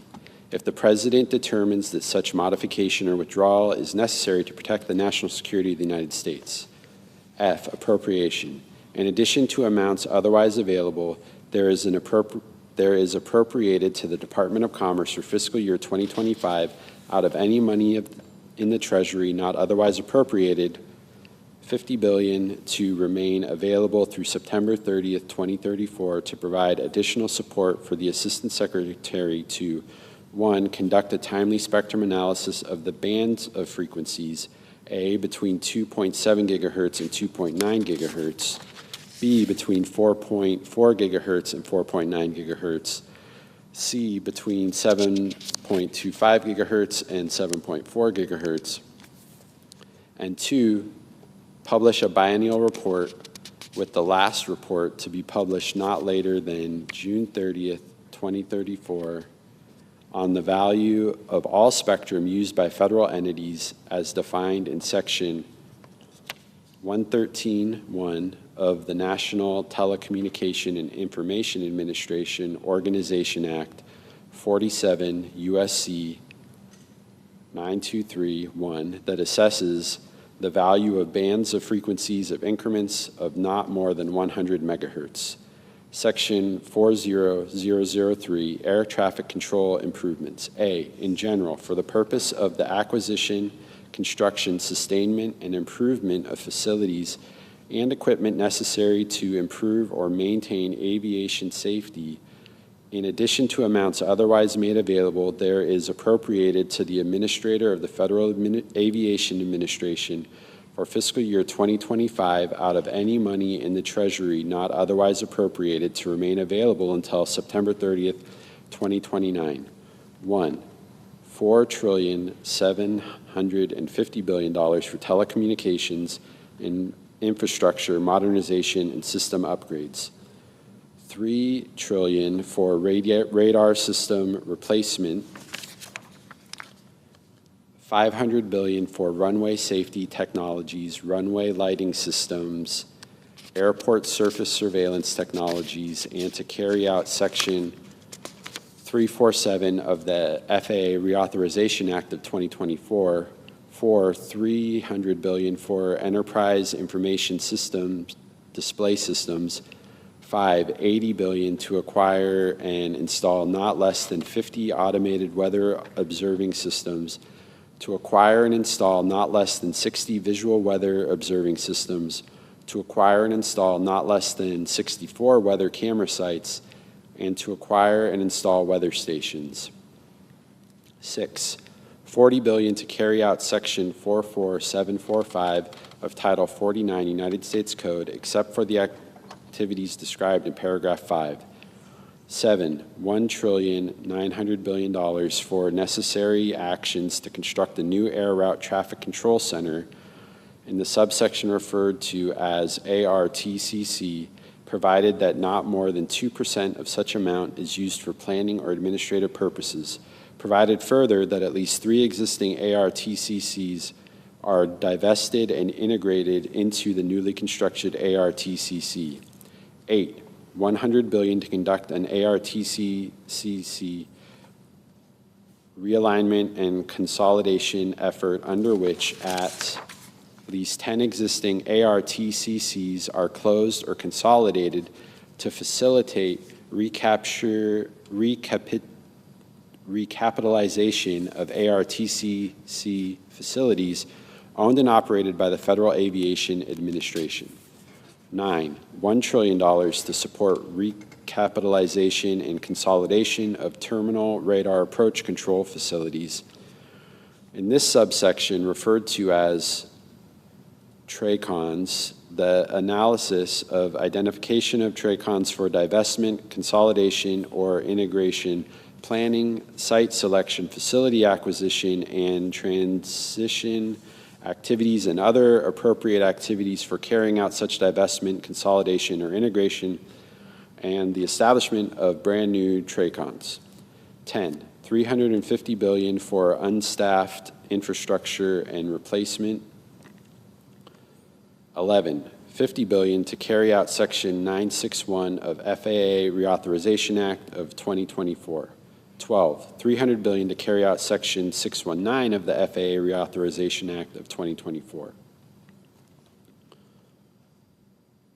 13, $50 billion to carry out Section 621 of the FAA Reauthorization Act of 2024 and to deploy remote tower technology in untowered airports. 14, $100 billion for air traffic control advanced training technologies. B, quarterly reporting. Not later than 180 days after the date of enactment of this act, and every 90 days thereafter, the Administrator of the Federal Aviation Administration shall submit to Congress a report that describes any expenditures under this section. Section 40004, Space Launch and Reentry Licensing and Permitting User Fees. A, in general, Chapter 509 of Title 51 United States Code is amended by adding at the end of the following new section. Section 50924, Space Launch and Reentry Licensing and Permitting User Fees. A, fees. 1, in general, the Secretary of Transportation shall impose a fee which shall be deposited in the account established under subsection B on each launch or reentry carried out under a license or permit issue under section 50904 during 2026 or a subsequent year, in an amount equal to the lesser of A, the amount specified in paragraph 2 for the year involved per pound of the weight of the payload, or B, the amount specified in paragraph 3 for the year involved. 2, paragraph 2, specified amount. The amount specified in this paragraph is A, for 2026, 25 cents, B, for 2027, 35 cents, C, for 2028, 50 cents, D, for 2029, 60 cents, E, for 2030, 75 cents, F, for 2031, $1, G, for 2032, $1.25, C, for 2033, $1.50, and I for 2034 and each subsequent year, the amount specified in this paragraph for the previous years increased by the percentage increase in the Consumer Price Index for all urban consumers, all items United States city average over the previous year. 3, paragraph 3, specified amount. The amount specified in this paragraph is A, for 2026, $30,000, B, for 2027, $40,000, C, for 2028, $50,000, D, for 2029, $75,000, E, for 2030, $100,000, F, for 2031, $125,000, G, for 2032, $170,000, H, for 2033, $200,000, and I for 2034 and each subsequent year. The amount specified in this paragraph for the previous year increased by the percentage increase in the Consumer Price Index for all urban consumers, all items United States city average over the previous year. B, Office of Commercial Space Transportation Launch and Reentry Licensing and Permitting Fund. There is established in the Treasury of the United States a separate account which shall be known as the Office of Commercial Space Transportation Launch and Reentry Licensing and Permitting Fund for the purposes of expenses of the Office of Commercial Space Transportation of the Federal Aviation Administration and to carry out Section 603B of the FAA Reauthorization Act of 2024. 70% of the amounts deposited into the fund shall be available for such purposes and shall be available without further appropriation and without fiscal year limitations. B, clerical amendment. The table of sections for Chapter 509 of Title 51 United States Code is amended by inserting after the item relating to Section 50923 the following. 50924, Space Launch and Reentry Licensing and Permitting User Fees. Section 40005, Mars Missions, Artemis Missions, and Moon to Mars Program. In general, Chapter 203 of Title 51 United States Code is amended by adding at the end of the following. Section 20306, Special Appropriations for Mars Missions, Artemis Missions, and Moon to Mars Program. A, in general, in addition to amounts otherwise available, there is appropriated to the administration for the fiscal year 2025 out of any money in the Treasury not otherwise appropriated, $9,995 billion to remain available until September 30th, 2032 to use as follows. $700 billion to be obligated not later than fiscal year 2026 for the procurement using a competitively bid firm fixed price contract with the United States commercial provider as defined in Section 501017 of a high-performance Mars telecommunications orbiter. A, that one is capable of providing robust continuous communication for a Mars sample return mission as described in Section 432(3)C of the National Aeronautics and Space Transition Authorization Act of 2017, 51 U.S. Code 20302, note Public Law 115-10. And two, future Mars surface, orbital, and human exploration missions. Two, supports autonomous operations, onboard processing, and extended mission duration capabilities. And three, is selected from among the commercial proposals that one, receive funding from the administration in fiscal year 2024 or 2025 for commercial design studies for Mars sample returns, and two, proposed a separate, independently launched Mars telecommunications orbiter supporting an end-to-end Mars sample return mission, and B, which shall be delivered to the administration not later than December 31st, 2028. Two, $2.6 trillion to meet the requirements of Section 20302A using the program of record known as of the date of the enactment of this section as Gateway, and as described in Section 10811B2B4 of the National Aeronautics and Space Administration Authorization Act of 2022, 51 U.S.C. 20302, note Public Law 117-167, of which not less than $750 billion shall be obligated for each of fiscal years 2026, 2027, and 2028. Three, $4.1 trillion for expenses related to meeting the requirements of Section 10812 of the National Aeronautics and Space Administration Authorization Act of 2022, 5 U.S. Code 2031301, Public Law 117-167, for the procurement, transportation, integration, operation, and other necessary expenses of the Space Launch System for Artemis Mission 4 and 5, of which not less than $1.025 billion shall be obligated for each of fiscal years 2026, 2027, 2028, 2029. Four, $20 billion for expenses related to the continued procurement of the multi-purpose crew vehicle described in Section 303 of the National Aeronautics and Space Administration Authorization Act of 2020, 42 U.S. Code 18323, known as the Orion, for use with the Space Launch System on the Artemis 4 mission and reuse in subsequent Artemis missions, of which not less than $20 billion shall be obligated not later than fiscal year 2026. Five,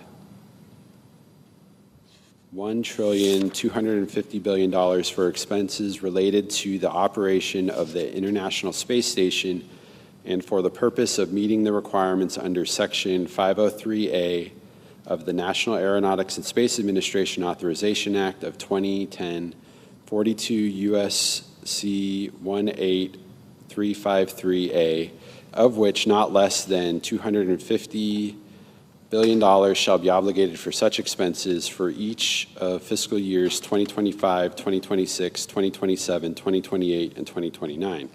Six, $1 trillion for infrastructure improvements at the manned spaceflight centers of the administration, of which not less than $120 billion shall be obligated not later than fiscal year 2026 for the construction, revitalization, recapitalization, and other infrastructure projects and improvements at the center described in Executive Order 12641, 53 Federal Register 18816, related to designating certain facilities of the National Aeronautics and Space Administration in the state of Mississippi as the John C. Stennis Space Center.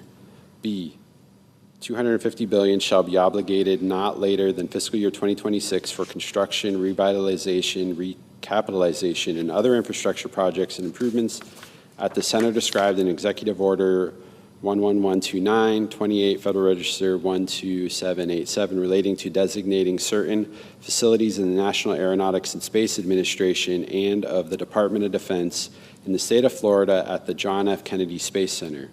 C, $300 billion shall be obligated not later than fiscal year 2026 for construction, revitalization, recapitalization, and other infrastructure projects and improvements at the center described in the joint resolution entitled Joint Resolution to Designate the Manned Spacecraft Center in Houston, Texas as the Lyndon B. Johnson Space Center in honor of the late president, approved February 17, 1973, Public Law 93-8, 87, Statute 7.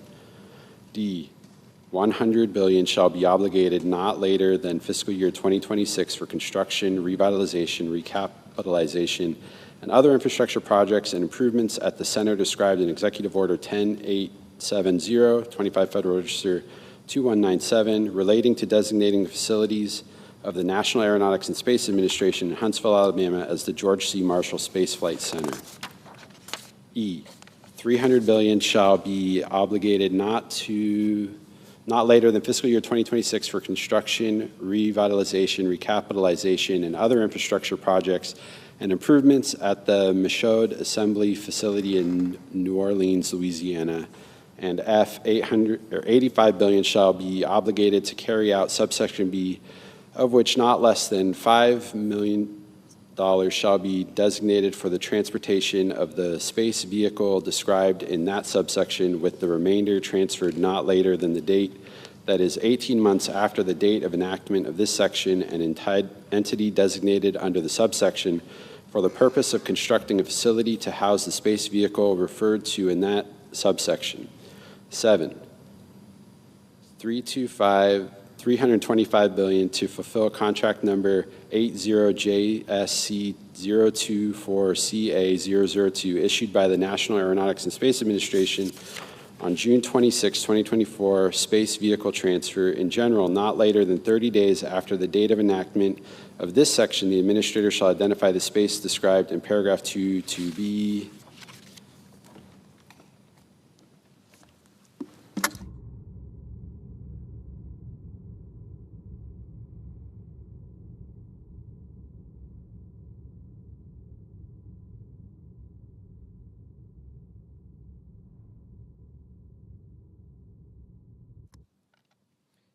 B, placed on public exhibition at an entity within the metropolitan statistical area where such center is located. 2, space vehicle described. A space vehicle described in this paragraph is a vessel that A, has flown into space, B, has carried astronauts, and C, is selected with the concurrence of an entity designated by the administrator. 3, transfer. A, in general, not later than 18 months after the date of the enactment of this section, the space vehicle identified under paragraph 1 shall be transferred to an entity designated by the administrator. B, title, not later than 1 year after the date on which a space vehicle is identified under paragraph 1, the federal government shall, as applicable, transfer the title to the space vehicle to the entity designated by the administrator. C, responsibility. The transfer under this paragraph shall be carried out under the administrator or acting administrator. C, obligation of funds. Funds appropriated under subsection A shall be obligated as follows. 1, not less than 50% of the total funds in subsection A shall be obligated not later than September 30th, 2028. 2, 100% of funds shall be obligated not later than September 30th, 2029. 3, all associated outlays shall occur not later than September 30th, 2034. B, clerical amendment. The table of sections for Chapter 203 of Title 51 United States Code is amended by adding at the end the following: 20306, Special Appropriations for Mars Missions, Artemis Missions, and Moons to Mars Program. Section 40006, Corporate Average Fuel Economy Civil Penalties. A, in general, Section 32912 of Title 49 United States Code is amended. 1, in subsection B, in the matter preceding paragraph 1 by striking $5 and inserting $0, and 2, in subsection C1B by striking $10 and inserting $0. B, effect applicability. The amendments made by subsection A shall 1, take effect on the date of the enactment of this section, and 2, apply to all model years of manufacture for which the Secretary of Transportation has not provided a notification pursuant to Section 32903B2B of Title 49 United States Code. specifying the penalty due for the average fuel economy of that manufacturer being less than the applicable standard prescribed under Section 32902 of that title. Section 40007, payments for lease of metropolitan Washington airports. Section 49104B of Title 49 United States Code is amended to read as follows. B, payments. 1, in general, subject to paragraph 2, under the lease, the airport's authority must pay to the general fund of the Treasury annually an amount computed using the GNP price deflator, A, during the period from 1987 to 2026, equal to $3 million in 1987 dollars, and B, for 2027 and subsequent years, equal to $15 million in 2027 dollars. 2, renegotiation. The Secretary and Airports Authority shall renegotiate the level of lease payments at least once every 10 years to ensure that in no year the amount specified in paragraph 1B is less than $15 million in 2027 dollars. Section 40008, rescission of certain amounts for the National Oceanic and Atmospheric Administration. Any unobligated balances of amounts appropriated or otherwise made available by sections 40001, 40002, 40003, and 40004 of Public Law 117-169, 136-2028 are hereby rescinded. Section 40009, reduction in annual transfer to Travel Promotion Fund. Subsection D2B of the Travel Promotion Act of 2009, 22 U.S.C. 2131 D2B is amended by striking $100 million and inserting $20 million. Section 40010, treatment of unobligated funds for alternative fuel and low emissions aviation technology. Out of the amounts made available in Section 40007A of Title IV of Public Law 117-169, 49 U.S.C. 44504 note, any obligated balances of such amounts are hereby rescinded. Section 40011, rescission of amounts appropriated to Public Wireless Supply Chain Innovation Fund. Of the unobligated balances of amounts made available under Section 106A of the CHIPS Act of 2022, Public Law 117-167, 136-1392, $850 million are permanently rescinded. Section 40012, support for artificial intelligence under the Broadband Equity, Access, and Deployment Program. A, in general, Section 60102 of Division F of Public Law 117-58, 47 U.S.C. 1702 is amended. 1, in subsection A2, A, by redesignating subparagraphs B through N as subparagraphs F through R, respectively. B, by redesignating subparagraph A as subparagraph D. C, by inserting before subparagraph D as so redesignated the following. A, artificial intelligence. The term artificial intelligence has the meaning given the term in Section 5002 of the National Artificial Intelligence Initiative Act of 2020, 15 U.S.C. 9401. B, artificial intelligence model. The term artificial intelligence model means a software component of an information system that implements artificial intelligence technology and uses computational, statistical, or machine learning techniques to produce outputs from a defined set of inputs. C, artificial intelligence system. The term artificial intelligence system means any data system, software, hardware, application, tool, or utility that operates in whole or in part using artificial intelligence. D, by inserting after subparagraph D as so redesignated the following. E, automated decision system. The term automated decision system means any computational process derived from machine learning, statistical modeling, data analytics, or artificial intelligence that issues a simplified output, including a score, classification, or recommendation, to materially influence or replace human decision-making. And E, by striking subparagraph O as so redesignated and inserting the following. O, project. The term project means an undertaking by a sub-grantee under this section to construct and deploy infrastructure for the provision of 1, broadband services, or 2, artificial intelligence models, artificial intelligence systems, or automated decision systems. 2, in subsection B, by adding at the end the following. 5, appropriation for fiscal year 2025. A, in general, in addition to any amounts otherwise appropriated to the program, there is appropriated to the Assistant Secretary for fiscal year 2025 out of any funds in the Treasury not otherwise appropriated, $500 million to remain available until expended to carry out the program.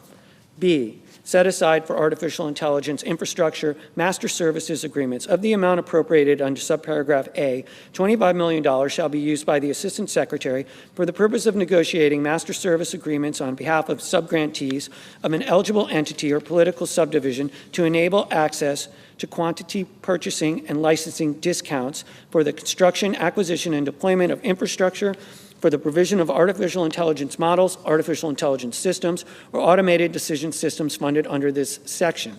3, in subsection F, A in paragraph 5 by striking and at the end, B, by redesignating paragraph 6 as paragraph 7, and C, by inserting after paragraph 5 the following. 6, the construction and deployment of infrastructure for the provisions of artificial intelligence models, artificial intelligence systems, or automated decision systems, and 4, in subsection G3, by striking subparagraph B and inserting the following. B, may, in addition to other authority under applicable law, deobligate grant funds awarded to an eligible entity that 1, violates paragraph 2, 2, demonstrates an insufficient level of performance or wasteful or fraudulent spending as defined in advance by the Assistant Secretary, or 3, if obligated, any funds made available under subsection B5A is not in compliance with subsection Q or R, and 5, in subsection J1, A in subparagraph A, 1 in clause 3 by striking and at the end, 2 by redesignating clause 4 as clause 5, and 3 by inserting after clause 3 the following. 4, certifies that the eligibility entity of obligated any funds made available under subsection B5A is compliance with subsections Q and R, and B in subparagraph B, 1 in clause 3 by striking and at the end, 2 by redesignating clause 4 as clause 5, and 3 by inserting after clause 3 the following. 4, certifies that the eligibility entity of obligated any funds made available under subsection B5A is in compliance with subsections Q and R, and C in subparagraph C, 1 by redesignating clauses 4 and 5 as clauses 5 and 6 respectively, 2 by inserting after clause 3 the following. 4, certifies that the eligibility entity, if obligated, any funds made available under subsection B5A is in compliance with subsections Q and R, and 6, by adding at the end the following. P, receipt of funds conditioned on temporary pause and efficiencies. On and after the date of the enactment of this subsection, no funds made available under subsection B5A may be obligated to an eligible entity or political subdivision thereof that is not in compliance with subsections Q and R. Q, temporary pause. 1, in general, except as provided in paragraph 2, no eligible entity or political subdivision thereof to which funds made available under subsection B5A are obligated on or after the date of enactment of this subsection may enforce during the 10-year period beginning on the date of enactment of this subsection any law or regulation that eligible entity or political subdivision thereof limiting, restricting, or otherwise regulating artificial intelligence models, artificial intelligence systems, or automated decision systems entered into interstate commerce. 2, rule of construction. Paragraph 1 may not be construed to prohibit the enforcement of any law or regulation. A, the primary purpose and effect of which is to 1, remove legal impediments to or facilitate the deployment or operation of an artificial intelligence model, artificial intelligence system, or automated decision system. Or 2, streamline licensing, permitting, routing, zoning, procurement, or reporting procedures in a manner that facilitates the adoption of artificial intelligence models, artificial intelligence systems, or automated decision systems. Or B, that does not impose any substantive design, performance, data holding, documentation, civil liability, taxation fee, or other requirement of artificial intelligence models, artificial intelligence systems, or automated decision systems, unless that requirement is imposed under 1, federal law, 2, a general applicable law, such as a body of common law, and C, that does not impose a fee or bond unless 1, the fee or bond is reasonable and cost-based, and 2, under the fee or bond, artificial intelligence models, artificial intelligence systems, and automated decision systems are treated in the same manner as other models and systems that perform comparable functions. R, master service agreements. An eligible entity or political subdivision thereof to which funds made available under subsection B5A are obligated on or after the date of the enactment of this subsection shall certify to the Assistant Secretary either that 1, each subgrantee of the eligible entity or political subdivision is utilizing applicable master service agreements negotiated using amounts made available under subsection B5B, or 2, each contract, license, purchase order, or service agreement entered into, procured, or made by a subgrantee of the eligible entity or political subdivision for purposes described in subsection B5B is at least as cost-effective as the terms of executable master services agreements, as applicable, negotiated by the Assistant Secretary using amounts made available under subsection B5B. B, technical conforming amendments. Section 60102A1 of Division F of Public Law 117-58, 47 U.S.C. 1702A1 is amended, 1, in subparagraph B, by striking a project and inserting a project described in subsection A2OI, and 2, in subparagraph D, by striking a project and inserting a project described in subsection A2OI. Title V, Committee on Energy and Natural Resources. Subtitle A, Oil and Gas Leasing. Section 50101, Onshore Oil and Gas Leasing. A, Repeal of Inflation Reduction Act provisions. 1, onshore oil and gas royalty rates, subsection A of section 50262 of Public Law 117-169-136-2056 is repealed, and provision of law amended or repealed by that subsection is restored or revived as if the subsection had not been enacted into law. 2, non-competitive leasing. Subsection E of section 50262 of Public Law 117-169-136-2057 is repealed, and any provision of law amended or repealed by that subsection is restored or revived as if the subsection had not been enacted into law. B, requirement to immediately resume onshore oil and gas leases. 1, in general, the Secretary of the Interior shall immediately resume quarterly onshore oil and gas lease sales in compliance with the Mineral Leasing Act 30 U.S.C. 181 et sec.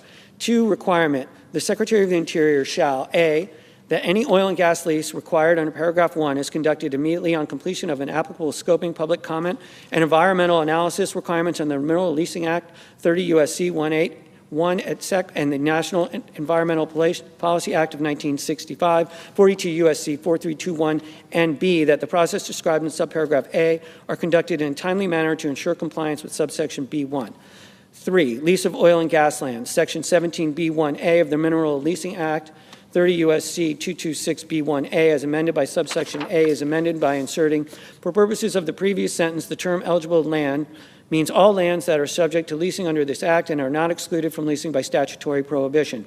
And the term available with respect to eligible lands means those that have been designated as open for leasing under a land use plan developed under Section 202 of the Federal Land Policy and Management Act of 1976, 43 U.S.C. 1712, and that have been nominated for leasing through the submission of an expression of interest, are subject to drainage in the absence of leasing, or are otherwise designated as available pursuant to regulations adopted by the Secretary after sales are necessary.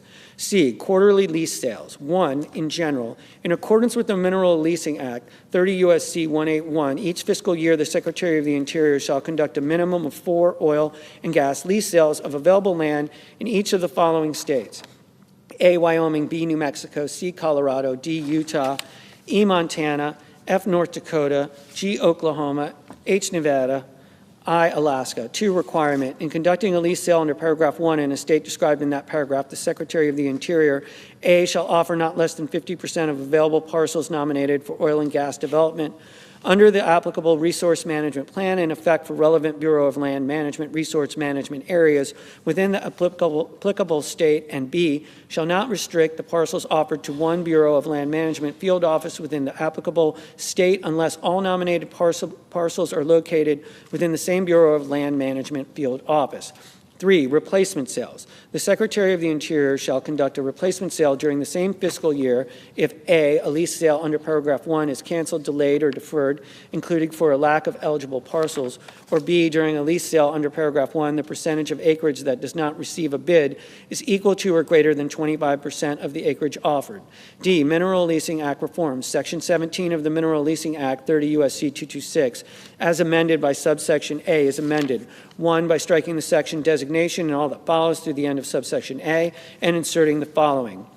Section 17, leasing of oil and gas parcels. A, leasing authorized. 1, in general, any parcel of land subject to disposition under this act that is known or believed to contain oil or gas deposits shall be made available for leasing subject to paragraph 2 by the Secretary of the Interior not later than 18 months after the date of the receipt of the Secretary of an expression of interest in the leasing applicable parcel of land available for disposition under this section.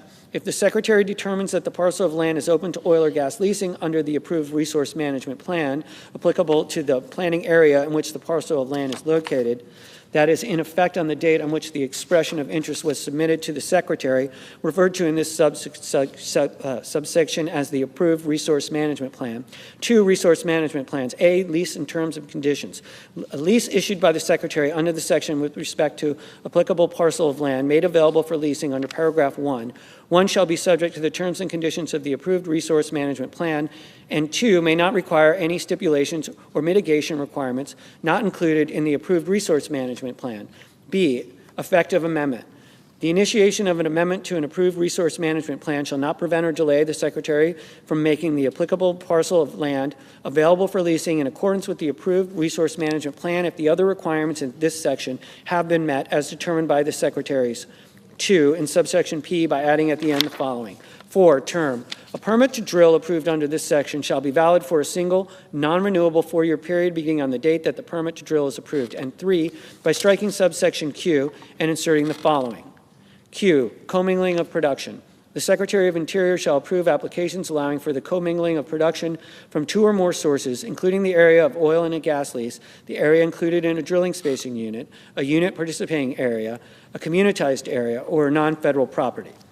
Before production reaches the point of royalty measurement, regardless of ownership, the royalty rates and the number of percentage of acres for each source, if the applicant agrees to install measurement devices for each source, utilize an allocation method that achieves volume measurement, uncertainty levels within plus or minus 2% during the production phase reported on a monthly basis, or utilize an approved periodic well testing methodology. Production from multiple oil and gas leases, drilling space units, communitized areas, or participating areas from a single wellbore shall be considered a single source. Nothing in this subsection shall prevent the Secretary of the Interior from continuing the current practice of exercising discretion to authorize higher percentage volume measurements, uncertainty levels, if appropriate technical and economic justifications have been provided. Section 50102, offshore oil and gas leasing. A, lease sales. 1, Gulf of America region. A, in general. Notwithstanding the 2024 to 2029 National Outer Continental Shelf Oil and Gas Leasing Program and any successor leasing program that does not satisfy the requirements of this section, in addition to lease sales, which may be held under the program and except within areas subject to existing oil and gas leasing moratoria, the Secretary of the Interior shall conduct a minimum of 30 region-wide oil and gas lease sales in a manner consistent with the schedule described in subparagraph B, in the region identified in the map, depicting the lease terms and economic conditions accompanying the final notice of sale of the Bureau of Oceanic Energy Management entitled Gulf of Mexico Outer Continental Shelf Region-Wide Oil and Gas Lease Sale 25485 FedReg 8010 February 12, 2020. B, timing requirement. Of the not fewer than 30 region-wide lease sales required under this paragraph, the Secretary of Interior shall, 1, hold not fewer than 1 lease sale in the region described in subparagraph A by December 15, 2025, 2, hold not fewer than 2 lease sales in the region in each of the calendar years 2026 to 2039, 1 of which shall be held by March 15th of the applicable calendar year, and 1 of which shall be held after March 15th, but not later than August 15th of the applicable calendar year, and 3, hold not fewer than 1 lease sale in the region in calendar year 2040, which shall be held on March 15th, 2040. Alaska region. A, in general, the Secretary of the Interior shall conduct a minimum of 6 offshore lease sales in a manner consistent with the schedule described in subparagraph B in the Cook Inlet planning area as identified in the 2017 to 2022 Outer Continental Shelf Oil and Gas Leasing Proposed Final Program published on November 18, 2016 by the Bureau of Ocean Energy Management, as announced in the Notice of Availability of the Bureau of Ocean Energy Management entitled Notice of Availability of the 2017 to 2022 Outer Continental Shelf Oil and Gas Leasing Program Proposed Final Program, 81 Federal Register 84612, November 23, 2016. B, timing requirements. Of the not fewer than 6 lease sales required under this paragraph, The Secretary of the Interior shall hold not fewer than one lease sale in the area described in subparagraph A in each calendar years 2026 to 2028, and in each of the calendar years 2030 to 2032, by March 15th of the applicable calendar year. B, requirements. 1, terms and stipulations for Gulf of America sales. In conducting lease sales under subsection A1, the Secretary of the Interior, A, shall subject to subparagraph C, offer the same lease form, lease terms, economic conditions, and lease stipulations 4 through 9 as contained in the final notice of the sale of the Bureau of Ocean Energy Management entitled Gulf of Mexico, Outer Continental Shelf Region, Wide Oil and Gas Sale 254-85 Fed Reg 8010, February 12, 2020. B, may update lease stipulations 1 through 3 and 10 described in the final notice of sale to reflect current conditions for lease sales conducted under subsections A1. C, shall set the royalty rate at not less than 12.5%, but not greater than 16 2/3%. D, shall for a lease in water depths of 800 meters or deeper, issue as a result of a sale, set the primary term for 10 years. 2, terms and stipulations for Alaska region sales. A, in general. In conducting lease sales under subsection A2, the Secretary of the Interior shall offer the same lease form, lease terms, economic conditions, stipulations as contained in the final notice of sale of the Bureau of Ocean Energy Management entitled Cook Inlet Planning Area, Outer Continental Shelf Oil and Gas Lease Sale 244-82 Fed Reg 23291, May 22nd, 2017. B, revenue sharing, notwithstanding Section 8G and Section 9 of the Outer Continental Shelf Lands Act, 43 U.S.C. 1337G 1338, and beginning in fiscal year 2034 of the bonuses, rents, royalties, and other revenues derived from lease sales conducted under subsection A2, 1, 70% shall be paid to the state of the Alaska, and 2, 30% shall be deposited in the Treasury and credited to miscellaneous receipts. 3, area offered for lease. A, Gulf of America region. For each offshore lease sale conducted under subsection A1, the Secretary of the Interior shall, 1, offer not fewer than 80 million acres, or 2, if there are fewer than 80 million acres that are unleased and available, offer all unleased and available acres. B, Alaska region. For each offshore lease sale conducted under subsection A2, the Secretary of the Interior shall, 1, offer not fewer than 1 million acres, or 2, if there are fewer than 1 million acres that are unleased and available, offer all unleased and available acres. C, offshore commingling. The Secretary of the Interior shall approve a request of an operator to commingle oil and gas production from multiple reservoirs within a single wellbore completed on the Outer Continental Shelf in the Gulf of America region unless the Secretary of the Interior determines that conclusive evidence establishes that the commingling would, 1, could not be conducted by the operator in a safe manner, or 2, would result in the ultimate recovery from the applicable reservoirs to be reduced in comparison to the expected recovery of those reservoirs if they had not been commingled. D, offshore oil and gas royalty rate. 1, repeal section 50261 of Public Law 117-169, 136-2056 is repealed, and any provision of law amended or repealed by that section is restored or revived as if that section had not been enacted into law. 2, royalty rate. Section 8A1 of the Outer Continental Shelf Lands Act, 43 U.S.C. 1337A1, as amended by paragraph 1, is amended. A, in subparagraph A, by striking not less than 12.5% and inserting not less than 12.5%, but not more than 16 2/3%. B, in subparagraph C, by striking not less than 12.5% and inserting not less than 12.5%, but not more than 16 2/3%. C, in subparagraph F, by striking no less than 12.5% and inserting not less than 12.5%, but not more than 16 2/3%. And D, in subparagraph H, by striking no less than 12.5% and inserting not less than 12.5%, but not more than 16 2/3%. E, limitations on amount of distributed qualified Outer Continental Shelf revenues. Section 105F1 of the Gulf of Mexico Energy Security Act of 2006, 43 U.S.C. 1331, note Public Law 109-432, is amended. 1, in subparagraph B, by striking "and" at the end. 2, in subparagraph C, by striking 2055 and inserting 2024, and 3, by adding at the end the following. D, $650 million for each of fiscal years 2025 to 2034, and E, $500 million for each of fiscal years 2035 through 2055. Section 50103, royalties on extracted methane. Section 50263 of Public Law 117-169, 30 U.S.C. 1727 is repealed. Section 50104, Alaska oil and gas leasing. A, definitions. In this section, 1, coastal plain. The term coastal plain has the meaning given the term in Section 2001A of Public Law 115-97, 16 U.S.C. 3143 note. 2, oil and gas program. The term oil and gas program means the oil and gas programs established under Section 20001B2 of Public Law 115-97, 16 U.S.C. 3143 note. 3, secretary. The term secretary means the Secretary of the Interior acting through the Bureau of Land Management.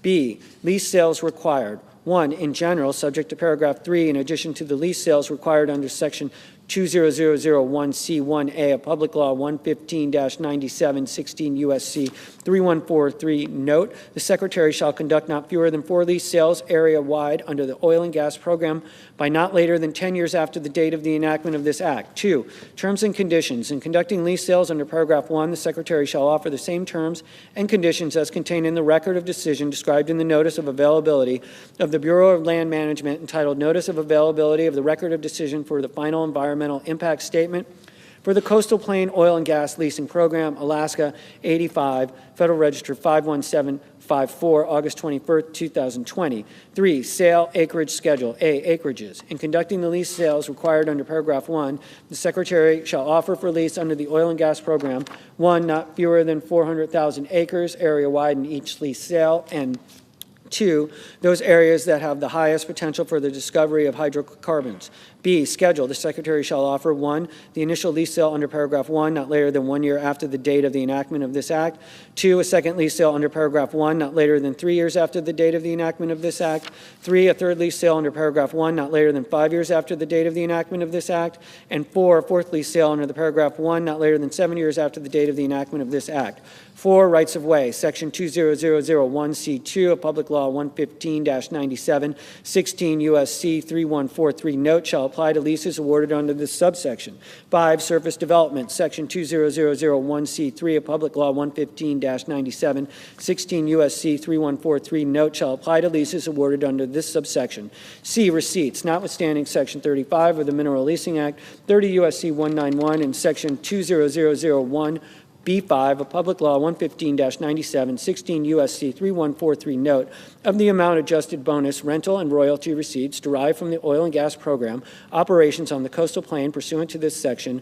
1A, for each of fiscal years 2025 through 2033, 50% shall be paid to the state of Alaska, and B, for the fiscal year 2034, each fiscal year thereafter, 70% shall be paid to the state of Alaska, and 2, the balance shall be deposited into the Treasury as miscellaneous receipts. Section 50105, National Petroleum Reserve, Alaska. A, definitions. In this section, 1, NPRA, Final Environmental Impact Statement. The term NPRA, Final Environmental Impact Statement, means the Final Environmental Impact Statement published by the Bureau of Land Management entitled National Petroleum Reserve in Alaska, Integrated Activity Plan Final Environmental Impact Statement, and dated June 2020, including the errata sheet dated October 6, 2020, and excluding the errata sheet dated September 20th, 2022.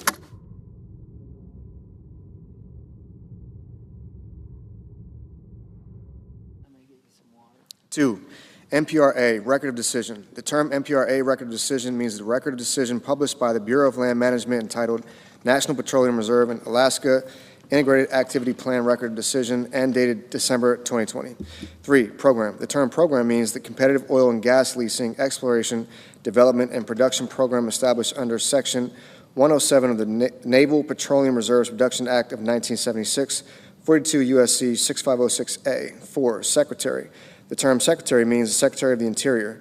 B, restoration of NPRA oil and gas leasing program, effective beginning on the date of enactment of this Act. 1, the Secretary shall expeditiously restore and resume oil and gas lease sales under the Program for Domestic Energy Production and Federal Revenue, subject to the requirements of this section. And 2, the final rule of the Bureau of Land Management entitled Management and Protection of the National Petroleum Reserve in Alaska, 89 Fed Reg 38712, May 7, 2024, shall have no force or effect until January 1, 2035. C, resumption of MPRA lease sales. 1, in general, subject to paragraph 2, the Secretary shall conduct not fewer than 5 lease sales under the program by not later than 10 years after the date of enactment of this act. 2, sales acreages. Schedule A, acreages. In conducting the lease sales required under paragraph 1, the Secretary shall offer not fewer than 4 million acres in each sale. B, schedule. The Secretary shall offer I, an initial lease sale under paragraph 1 not later than 1 year after the date of enactment of this act, and II, an additional lease sale under paragraph 1 not later than every 2 years after the date of enactment of this act. D, terms and stipulations for MPRA lease sales. In conducting lease sales under subsection C, the Secretary shall offer the same lease form, lease terms, economic conditions, and stipulations as described in MPRA final environmental impact statement and the MPRA record of decision.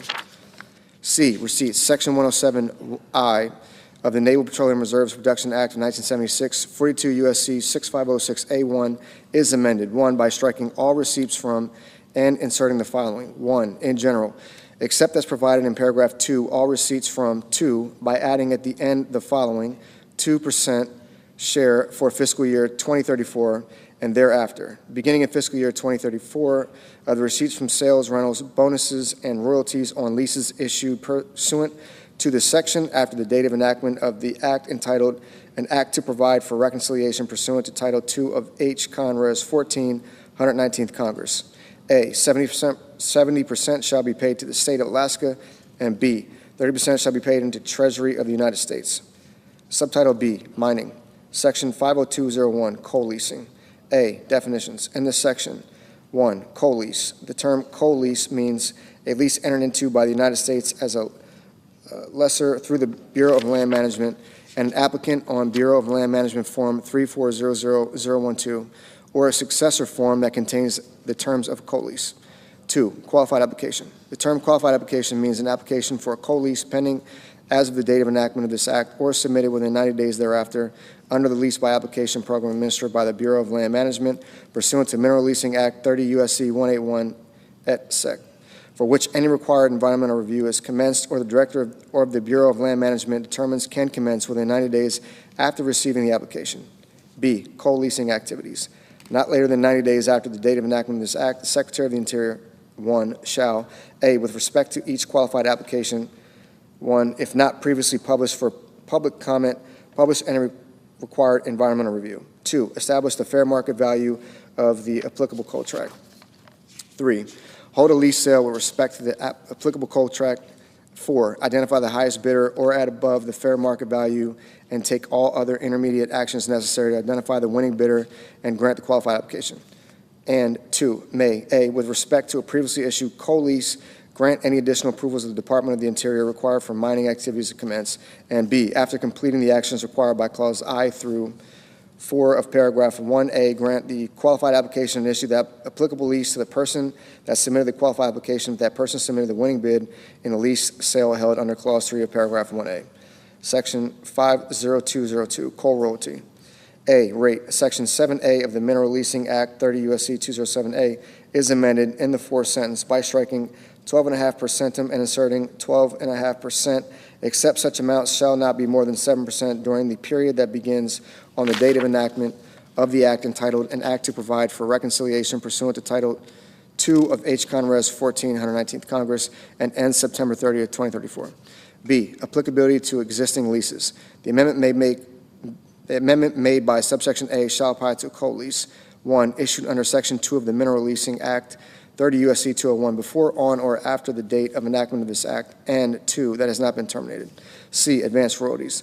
With respect to a lease issued under Section 2 of the Mineral Leasing Act 30 U.S.C. 201, for which the leasee has paid advanced royalties under Section 7B of that act, 30 U.S.C. 207B, the Secretary of the Interior shall provide to the leasee a credit for the difference between the amount paid by the leasee and advanced royalties for the lease before the date of the enactment of this act and the amount the leasee would have to be repaid if the amendment made by subsection A had been made before the leasee paid advanced royalties for the lease. Section 50203, leases for known recoverable coal resources.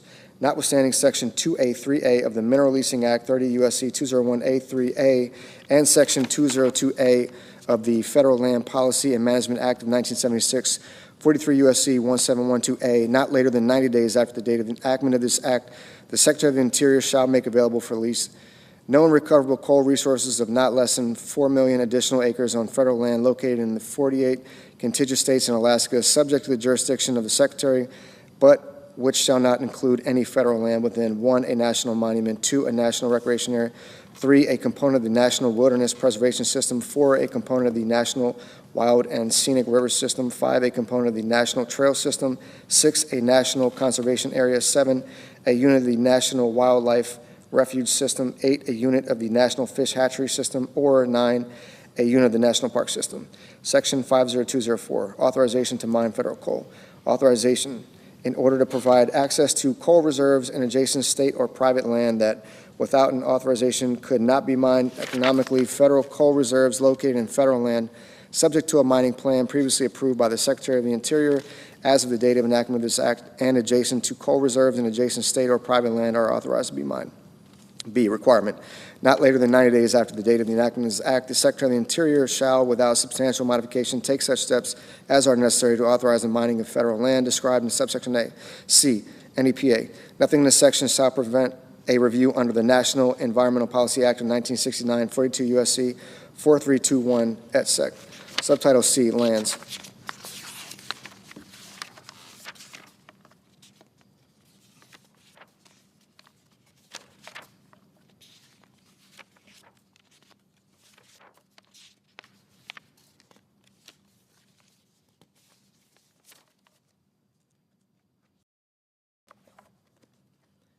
Section 50302, timber sales and long-term contracting for the Forest Service and the Bureau of Land Management.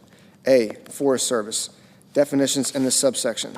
A, forest plan. A term forest plan means a land and resource management plan prepared by the Secretary for a unit of the National Forest System pursuant to Section 6 of the Forest and Rangeland Renewable Resources Planning Act of 1974, 16 U.S.C. 1604.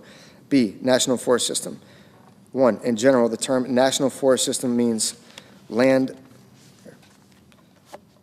of the National Forest System as defined in Section 11A of the Forest and Rangeland Renewable Resources Planning Act of 1974, 16 U.S.C. 1609A, administered by the Secretary. 2, exclusions. The term National Forest System does not include any forest reserve not created from the public domain. C, Secretary. The term Secretary means the Secretary of Agriculture acting through the Chief of the Forest Service. 2, timber sales on public domain forest reserves. A, in general, for each of fiscal years 2026 through 2034, the Secretary shall sell timber annually on National Forest System land in a total quantity that is not less than 250 million board feet greater than the quantity of board feet sold in the previous fiscal year. B, limitation. The timber sales under subparagraph A shall be subject to the maximum allowable sale quality of timber and projected timber sale quality under the applicable forest plan in effect on the date of enactment of this act. 3, long-term contracting for the Forest Service. A, long-term contracting. For the period of fiscal years 2025 through 2034, the Secretary shall enter into not fewer than 40 long-term timber sale contracts with private persons or other public-private entities under subsection A of Section 14 of the National Forest Management Act of 1976, 16 U.S.C. 472A, for the sale of national forest materials as defined in subsection E1 of that section in the National Forest System. B, contract length. The period of a timber sale contract entered into meet the requirement under subparagraph A shall be not less than 20 years with options for extensions or renewals as determined by the Secretary. C, receipts. Any monies derived from the timber sale contract entered into meet the requirements under subparagraphs A and B shall be deposited in the general fund of the Treasury. B, Bureau of Land Management. 1, definitions in this subsection. A, public lands. The term public lands has the meaning given term in Section 103 of the Federal Land Policy and Management Act of 1976, 43 U.S.C. 1702. B, resource management plan. The term resource management plan means a land use plan prepared for public lands under Section 202 of the Federal Land Policy and Management Act of 1976, 43 U.S.C. 1712. C, Secretary. The term Secretary means the Secretary of the Interior acting through the Director of the Bureau of Land Management. 2, timber sales on public land. A, in general, for each of fiscal years 2026 through 2034, the Secretary shall sell timber annually on public lands in a total quantity that is not less than 20 million board feet greater than the quantity of board feet sold in the previous year. B, limitation. The timber sales under subparagraph A shall be subject to the applicable resource management plan in effect on the date of enactment of this act. 3, long-term contracting for the Bureau of Land Management. A, long-term contracting. For the period of fiscal years 2025 through 2034, the Secretary shall enter into not fewer than 5 long-term contracts with private persons or other public or private entities under Section 1 of the Act of July 31st, 1947, commonly known as the Materials Act of 1947, 61 Stat 681, Chapter 406, 30 U.S.C. 601, for the disposal of vegetative materials described in that section on public lands. B, contract length. The period of a contract entered into to meet the requirement under subparagraph A shall be not less than 20 years with options for extensions or renewals as determined by the Secretary. C, receipts. Any monies derived from a contract entered into to meet the requirements under subparagraphs A and B shall be deposited in the general fund of the Treasury. Section 50303, renewable energy fees on federal land. A, definitions in this section. 1, annual adjustment factor. The term annual adjustment factor means 3%. 2, encumbrance factor. The term encumbrance factor means A, 100% for a solar energy generation facility, and B, an amount determined by the Secretary but not less than 10% for a wind energy generation facility. 3, national forest system. A, in general, the term national forest system means land of the national forest system as defined in Section 11A of the Forest and Rangeland Renewable Resources Planning Act of 1974, 16 U.S.C. 1609A, administered by the Secretary of Agriculture. B, exclusion. The term national forest system does not include any forest reserve not created from the public domain. 4, per acre rate. The term per acre rate with respect to a right-of-way means the average of the per acre pasture land rental rates published in the cash rent survey by the National Agricultural Statistics Service for the state in which the right-of-way is located over the 5 calendar year period preceding the issuance or renewal of the right-of-way.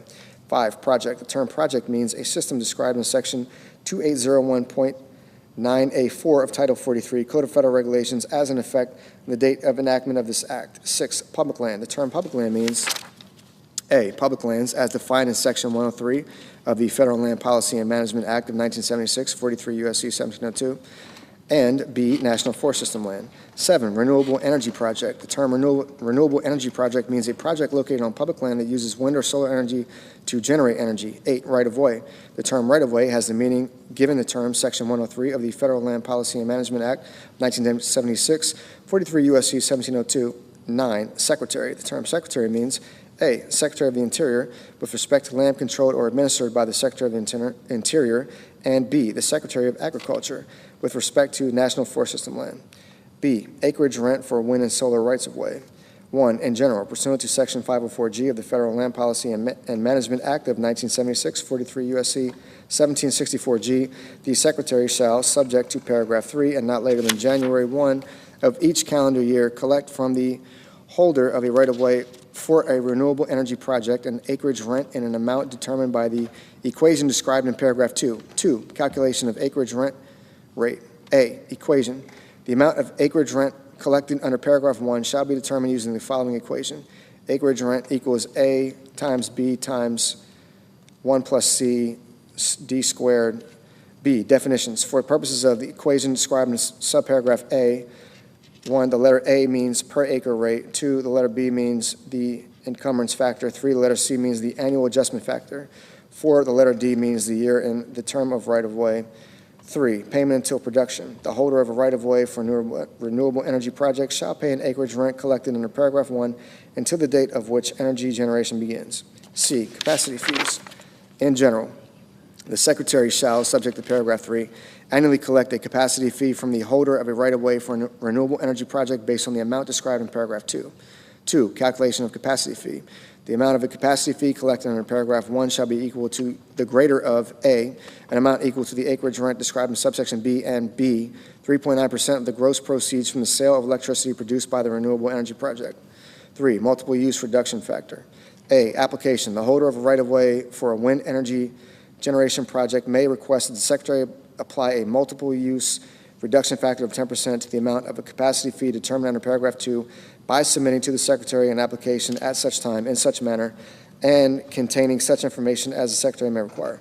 B, approval. The Secretary may approve an application submitted under some paragraph A, only if not less than 25% of the land within the area of the right-of-way is authorized for use, occupancy, or development with respect to an activity other than the generation of wind energy for the entirety of the year in which the capacity fee is collected. C, late determination.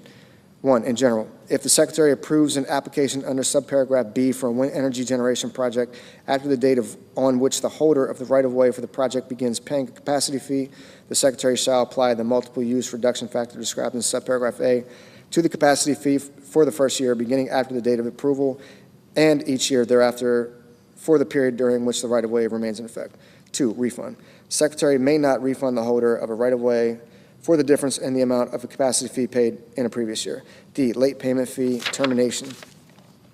1, in general, the Secretary may charge the holder of a right-of-way for a renewable energy project a late payment fee if the Secretary does not receive payment for the acreage rent under subsection B or the capacity fee under subsection C by the date that is 15 days after the date on which the payment was due. 2, termination of right-of-way. The Secretary may terminate a right-of-way for a renewable energy project if the Secretary does not receive payment for the acreage rent under subsection B of the capacity fee under subsection C by the date that is 90 days after the date on which payment was due. Section 50304, Renewable Energy Revenue Sharing. A, definitions. In this section, 1, county. The term county includes a parish, township, borough, and other similar independent unit of local government. 2, covered land. The term covered land means that land that is A, public land administered by the Secretary, and B, not excluded from the development of solar or wind energy under 1, a land use plan, or 2, other federal law. 3, national forest system.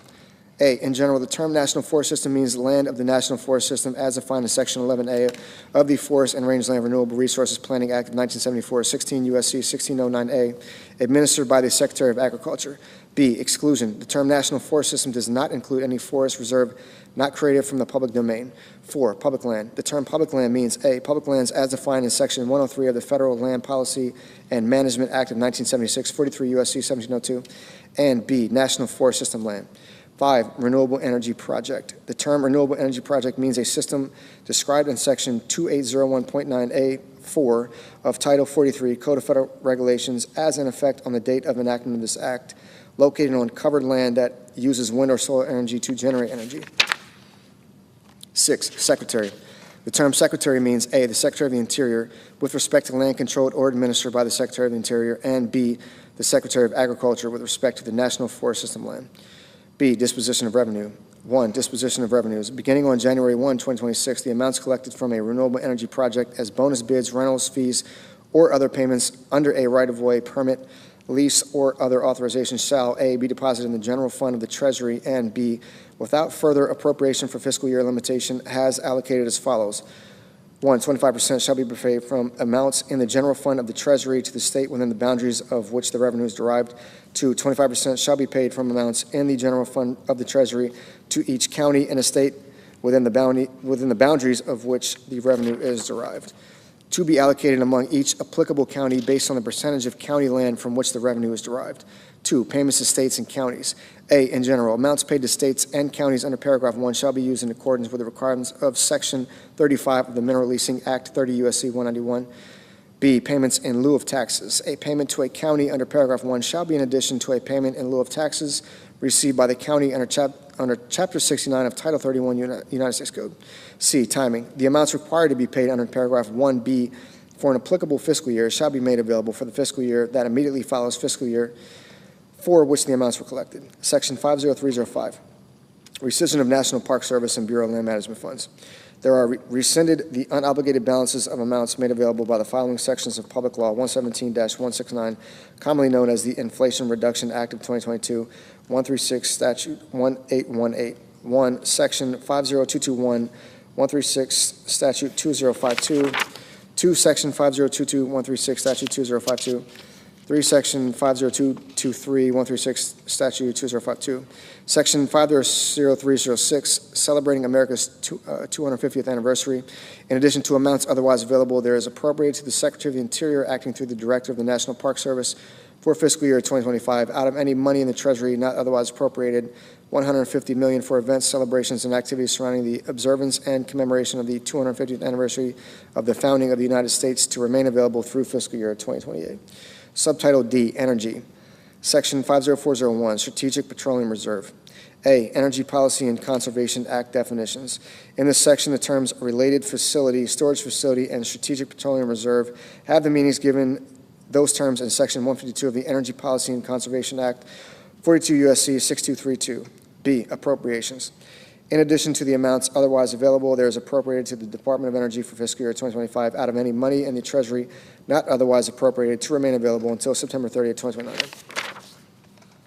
$218 million for maintenance of, including repairs to storage facilities and related facilities of Strategic Petroleum Reserve, and to $171 million to acquire by purchase petroleum products for storage in the Strategic Petroleum Reserve.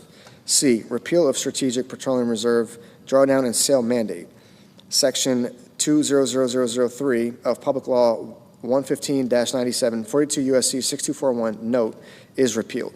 Section 50402, repeals, rescissions. A, repeal and rescission. Section 50142 of Public Law 117-169, 163, Statute 2044, commonly known as the Inflation Reduction Act of 2022, is repealed, and the unobligated balance of amounts made available under that section as in effect on the day before the date of enactment of this act is rescinded. B, rescissions. 1, in general, the unobligated balances of amounts made available under the sections described in paragraph 2 are rescinded. 2, sections described. The sections referred to in paragraph 1 are the following sections of Public Law 117-179, commonly known as the Inflation Reduction Act of 2022. A, Section 50123, 42 U.S.C. 1879B5. B, Section 50141, 136, Statute 2042. C, Section 50144, 136, Statute 2044. D, Section 50145, 136, Stat 2045. E, Section 50151, 42 U.S.C. 18715. 5, F, Section 50152, 42 U.S.C. 18715A. G, Section 50153, 42 U.S.C. 18715B. H, Section 50161, 42 U.S.C. 17113B. Section 50403, Energy Dominance Financing. A, in general, Section 1706 of the Energy Policy Act of 2005, 42 U.S.C. 16517, is amended, 1, in subsection A in paragraph 1 by striking or at the end, B, in paragraph 2 by striking avoid, and all that follows to the period at the end and insert increased capacity or output, or, and C, by adding at the end of the following. 3, support or enable the provision of known or forecastable electric supply at time intervals necessary to maintain or enhance grid reliability or other system adequacy needs. 2, by striking subsection C. 3, by redesignating subsections D through F as subsections C through E, respectively. 4, in subsection C, as so redesignated. A, in paragraph 1 by adding and at the end. B, by striking paragraph 2, and C, by redesignating paragraph 3 as paragraph 2. 5, in subsection E, as so redesignated, by striking 4 in the matter preceding paragraph 1, and all that follows to the period at the end of the paragraph 2, and inserting 4, enabling the identification, leasing, development, production, processing, transportation, transmission, refining, and generation needed for energy and critical minerals, and 6, by adding at the end of the following F, funding. I, in general, in addition to amounts otherwise available, there is appropriated to the Secretary for fiscal years 2025 out of any money in the Treasury not otherwise appropriated, $1 trillion to remain available through September 30, 2028 to carry out activities under the section. 2, administrative costs of the amount made available under paragraph 1. The Secretary shall not use more than 3% for administrative expenses. B, commitment authority, section 50144B of Public Law 117-169, commonly known as the Inflation Reduction Act of 2022. 136 Stat 2045 is amended by striking 2026 and inserting 2028. Section 50404, Transformational Artificial Intelligence Models. A, definitions in this section. 1, American Science Cloud. The term American Science Cloud means a system of United States government, academic, and private sector programs and infrastructures utilizing cloud computing technologies to facilitate and support scientific research, data sharing, and computational analysis across various disciplines while ensuring compliance with applicable legal, regulatory, and privacy standards. 2, artificial intelligence. The term artificial intelligence has the meaning given term in Section 5002 of the National Artificial Intelligence Initiative Act of 2020, 15 U.S.C. 9401. B, transformational models. The Secretary of Energy shall, 1, mobilize national laboratories to partner with industry sectors within the United States to curate the scientific data of the Department of Energy across the national laboratory complex so that the data is structured, cleaned, and pre-processed in a way that makes it suitable for use in artificial intelligence and machine learning models. And 2, initiate seed efforts for self-improving artificial intelligence models for science and engineering powered by the data described in paragraph 1. C, uses. Microelectronics. The curated data described in subsection B1 may be used to rapidly develop next-generation microelectronics that have greater capabilities beyond Moore's law while requiring lower energy consumption. 2, new energy technologies. The artificial intelligence models developed under subsection B2 shall be provided to the scientific community through the American Science Cloud to accelerate innovation in discovery, science, and engineering for new energy technologies. D, appropriations. There is appropriated out of any funds in the Treasury not otherwise appropriated $150 million to remain available through September 30th, 2026 to carry out this section. Subtitle E, water. Section 50501, water conveyance and surface water storage enhancement.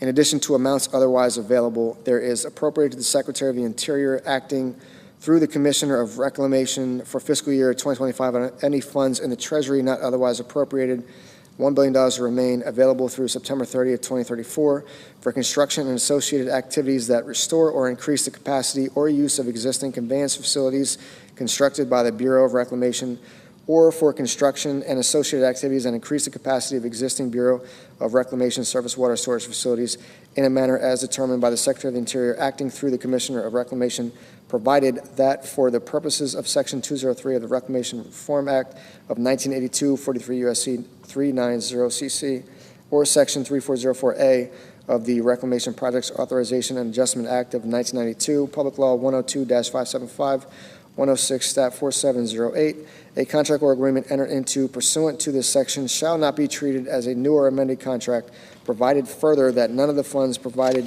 under this section shall be reimbursable or subject to matching or cost-sharing requirements.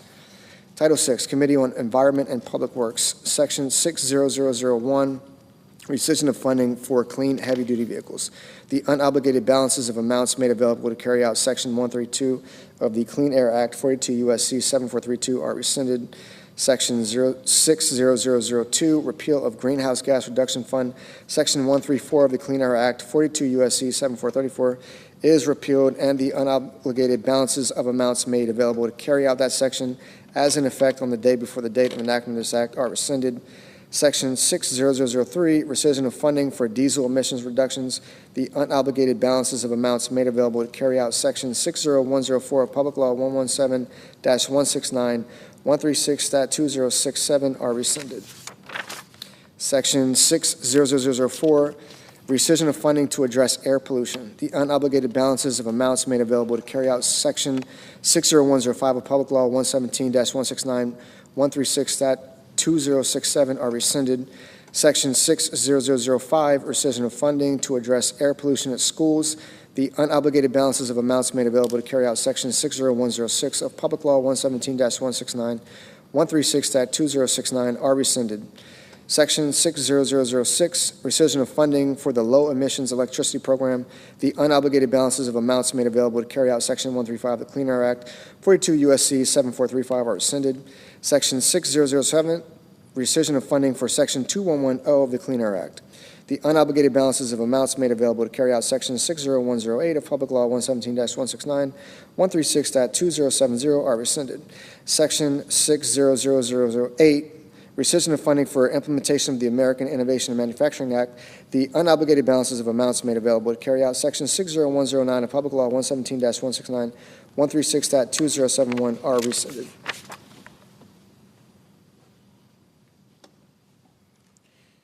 Section 60009, rescission of funding for enforcement technology and public information. The unobligated balances of amounts made available to carry out Section 60110 of Public Law 117-169, 136.2071 are rescinded. Section 60010, rescission of funding for greenhouse gas corporation appropriate reporting, the unobligated balances of amounts made available to carry out 60111 of Public Law 117-169-136 Stat 2072 are rescinded.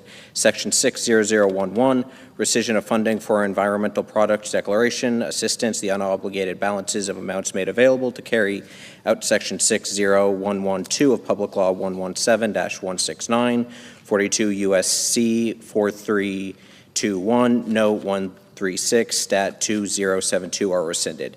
Section 60012, rescission of funding for methane emissions and waste reduction incentive program for petroleum and natural gas systems. A, rescission. The unobligated balances of amounts made available to carry out subsections A and B of Section 136 of the Clean Air Act, 42 U.S.C. 7436 are rescinded. B, period. Section 136G of the Clean Air Act, 42 U.S.C. 7436G is amended by striking calendar year 2024 and inserting calendar year 2034. Section 60013, rescission of funding for greenhouse gas air pollution plans and implementation grants. The unobligated balances of amounts made available to carry out Section 137 of the Clean Air Act, 42 U.S.C. 7437 are rescinded. Section 60014, rescission of funding for Environmental Protection Agency, efficient, accurate, and timely reviews. The unobligated balances of amounts made available to carry out Section 60115 of Public Law 117-169, 136 Stat 2077 are rescinded. Section 60015, rescission of funding for low embodied carbon labeling for construction materials. The unobligated balances of amounts made available to carry out Section 60116 of Public Law 117-169, 42 U.S.C. 432, Note 136 Stat 2077 are rescinded. Section 60016, rescission of funding for environmental and climate justice block grants. The unobligated balances of amounts made available to carry out Section 138 of the Clean Air Act, 42 U.S.C. 7438 are rescinded. Section 60017, rescission of funding for ESA recovery plans. The unobligated balances of amounts made available to carry out Section 60301 of Public Law 117-169, 136 Stat 2079 are rescinded. Section 60018, rescission of funding for environmental and climate data collection. The unobligated balances of amounts made available to carry out 60401 of Public Law 117-169, 136 Stat 2079 are rescinded. Section 60019, rescission of neighborhood access and equity grant program. The unobligated balances of amounts made available to carry out Section 177 of Title 23 United States Code are rescinded. Section 60020, rescission of funding for federal building assistance. The unobligated balances of amounts made available to carry out Section 60502 of Public Law 117-169, 136 Stat 2083 are rescinded. Section 60021, rescission of funding for low-carbon materials for federal buildings. The unobligated balances of amounts made available to carry out Section 60503 of Public Law 117-169, 136 Stat 2083 are rescinded. Section 60022, rescission of funding for GSA emerging and sustainable technologies. The unobligated balances of amounts made available to carry out 60504 of Public Law 117-169, 136 Stat 2083 are rescinded. Section 60023, rescission of environmental review implementation funds. The unobligated balances of amounts made available to carry out Section 178 of Title 23 United States Code are rescinded. Section 60024, rescission of low-carbon transportation material grants. The unobligated balances of amounts made available to carry out Section 179 of Title 23 United States Code are rescinded. Section 60025, John F. Kennedy Center for the Performing Arts. In general, in addition to amounts otherwise available, there is appropriate for fiscal year 2025 out of any money in the Treasury not otherwise appropriated, $256,657,000 to remain available until September 30th, 2029 for necessary expenses for capital repair, restoration, maintenance, backlog, and security structures of the building site and building and site of the John F. Kennedy Center for Performing Arts. B, administrative costs. Of the amounts made available under subsection A, not more than 3% may be used for administrative costs necessary to carry out this section. Section 60026, project sponsor, opt-in fees for environmental reviews. Title I of the National Environmental Policy Act of 1969, 42 U.S.C. 4331 at sequence is amended by adding the end the following. Section 112, project sponsor opt-in fees for environmental reviews. A, process. 1, project sponsor. A project sponsor that intends to pay a fee under this section for the preparation or supervision of the preparation of an environmental assessment or environmental impact statement for a project shall submit to the council A, a description of the project, and B, a declaration of whether the project sponsor intends to prepare the environmental assessment or environmental impact statement under section 7F. 2, Council of Environmental Quality. Note, not later than 15 days after the date on which the council receives information described in paragraph 1 from a project sponsor, the council shall provide to the project sponsor notice of the amount of the fee to be paid under this section as determined under subsection B. 3, payment of fee. A project sponsor may pay a fee under this section after the receipt of the notice described in paragraph 2. 4, deadline for environmental reviews for which a fee is paid. Notwithstanding section 107G 1A, an environmental assessment for which a fee is paid under the section shall be completed not later than 180 days after the date on which the fee is paid. And B, an environmental impact statement for which a fee is paid under the section shall be completed not later than 1 year after the date of publication of the notice of the intent to prepare the environmental impact statement. B, fee amount. The amount of a fee under the section shall be 1, 125% of the anticipated cost to prepare the environmental assessment or environmental impact statement. And 2, in the case of an environmental assessment or environmental impact statement to be prepared in whole or in part by a project sponsor under section 107F, 125% of the anticipated cost to supervise preparation of and, as applicable, prepare the environmental assessment or environmental impact statement. Title 7, Finance, Subtitle A, Tax, Section 70001, references to the Internal Revenue Code of 1986, etc. A, references. Except as otherwise expressly provided whenever in this title an amendment or repeal is expressed in terms of an amendment to or repeal of a section or other provision, the reference shall be considered to be made to a section or other provision of the Internal Revenue Code of 1986. B, certain rules regarding effect of rate changes not applicable. Section 15 of the International Revenue Code of 1986 shall not apply to any change in rate of tax by reason of any provision of or amendment made by this title. Chapter 1, providing permanent tax relief for middle-class families and workers. Section 70101, extension and enhancement of reduced rates. A, in general, Section 1J is amended. 1, in paragraph 1 by striking and before January 1, 2026, and 2, by striking 2018 through 2025 in the heading and inserting beginning after 2017. B, inflation adjustment. Section 1J3BI is amended by inserting solely for the purpose is of determining the dollar amounts at which any rate bracket higher than 12% ends and at which any rate bracket higher than 22% begins before subsection F3. C, effective date. The amendments made by this section shall be applied to taxable years beginning after December 31st, 2025. Section 70102, extension and enhancement of increased standard reduction. A, in general, Section 63C7 is amended 1, by striking and before January 1st, 2026 in the matter preceding subparagraph A, and 2, by striking 2018 through 2025 in the heading inserting beginning after 2017. B, additional increase in standard deduction. Paragraph 7 of Section 63C is amended 1, by striking $18,000, both places it appears in subparagraphs AI and BII, and inserting $23,625. 2, by striking $12,000, both places it appears in subparagraphs AII and BII, and inserting $15,750. 3, by striking 2018 in subparagraph BII and inserting 2025. And 4, by striking 2017 in subparagraph BII and inserting 2024. C, effective date. The amendments made by this section shall apply to taxable years beginning after December 31st, 2024. Section 70103, termination of deduction for personal exemptions other than temporary senior deduction. A, in general, Section 151D5 is amended 1, by striking 2018 through 2025 in the heading and inserting beginning after 2017. 2, by striking and before January 1st, 2026. And 3, by adding at the end the following new subparagraph. C, deductions for seniors. I, in general, in the case of a taxable year beginning before January 1st, 2029, there shall be allowed a deduction in an amount equal to $6,000 for each qualified individual with respect to the taxpayer.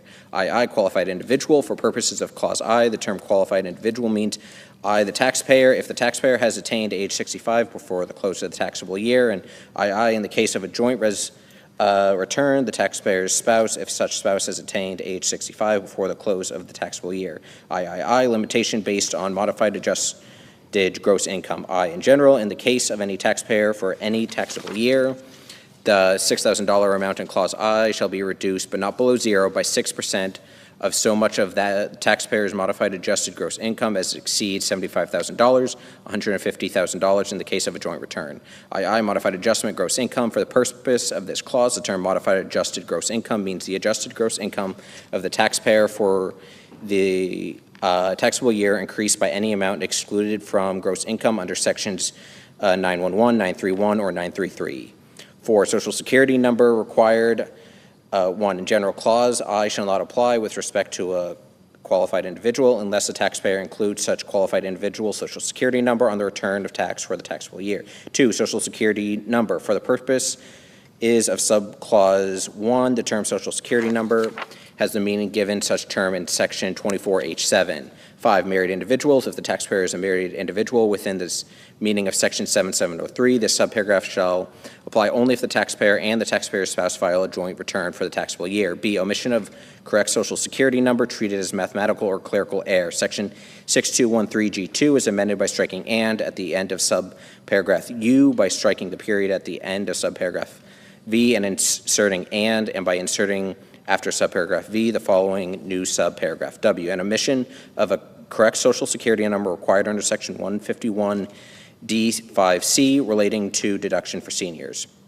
C, effective date. The amendments made by this section shall apply to taxable years beginning after December 31st, 2024. Section 70104, extension and enhancement of increased child tax credit. A, extension and increase of expanded child tax credit. Section 24H is amended 1 in paragraph 1 by striking and before January 1st, 2026. 2 in paragraph 2 by striking $2,000 and inserting $2,200, and 3 by striking 2018 through 2025 and in the heading and inserting beginning after 2017. B, Social Security number required. Section 24H7 is amended to read as follows. 7, Social Security number required. A, in general, no credit shall be allowed under the section to a taxpayer with respect to any qualifying child unless the taxpayer includes on the return of the tax for the taxable year 1, the taxpayer's Social Security number, or in the case of a joint return, the Social Security number of at least one spouse, and 2, the Social Security number of such qualifying child. B, Social Security number. For the purposes of this paragraph, the term Social Security number means any Social Security number issued to an individual by the Social Security Administration, but only if the Social Security number is issued 1, to a citizen of the United States or pursuant to subclause I or that portion of subclause III that relates to subclause I of section 205C2BI of the Social Security Act, and 2, before the due date for such return. C, inflation adjustments. In general, section 24I is amended to read as follows. I, inflation adjustments. 1, maximum amount of refundable credit. In the case of a taxable year beginning after 2024, the $1,400 amount in subsection H5 shall be increased by an amount equal to A, such dollar amount multiplied by B, the cost of living adjustment determined under section 1F3 for the calendar year in which the taxable year began, determined by substituting 2017 for 2016 in subparagraph A, II thereof. 2, special rule for adjustment of credit amount. In the case of a taxable year beginning after 2025, the $2,200 amount in subsection H2 shall be increased by an amount equal to A, such dollar amount multiplied by B, the cost of living adjustment determined under section 1F3 for the calendar year in which the taxable year begins, determined by substituting 2024 for 2016 in subparagraph A, II thereof. 3, rounding. If any increase under the subsection is not a multiple of $100, such increase shall be rounded to the next lowest multiple of $100. D, conforming amendment. Section 24H5 is amended to read as follows. 5, maximum amount of refundable credit. The amount determined under subsection D1A with respect to any qualifying child shall not exceed $1,400, and such subsection shall appear without regard to paragraph 4 of this subsection. E, omission of correct Social Security number treated as mathematical or clerical error. Section 6213G2I is amended by striking section 24E and inserting section 24F.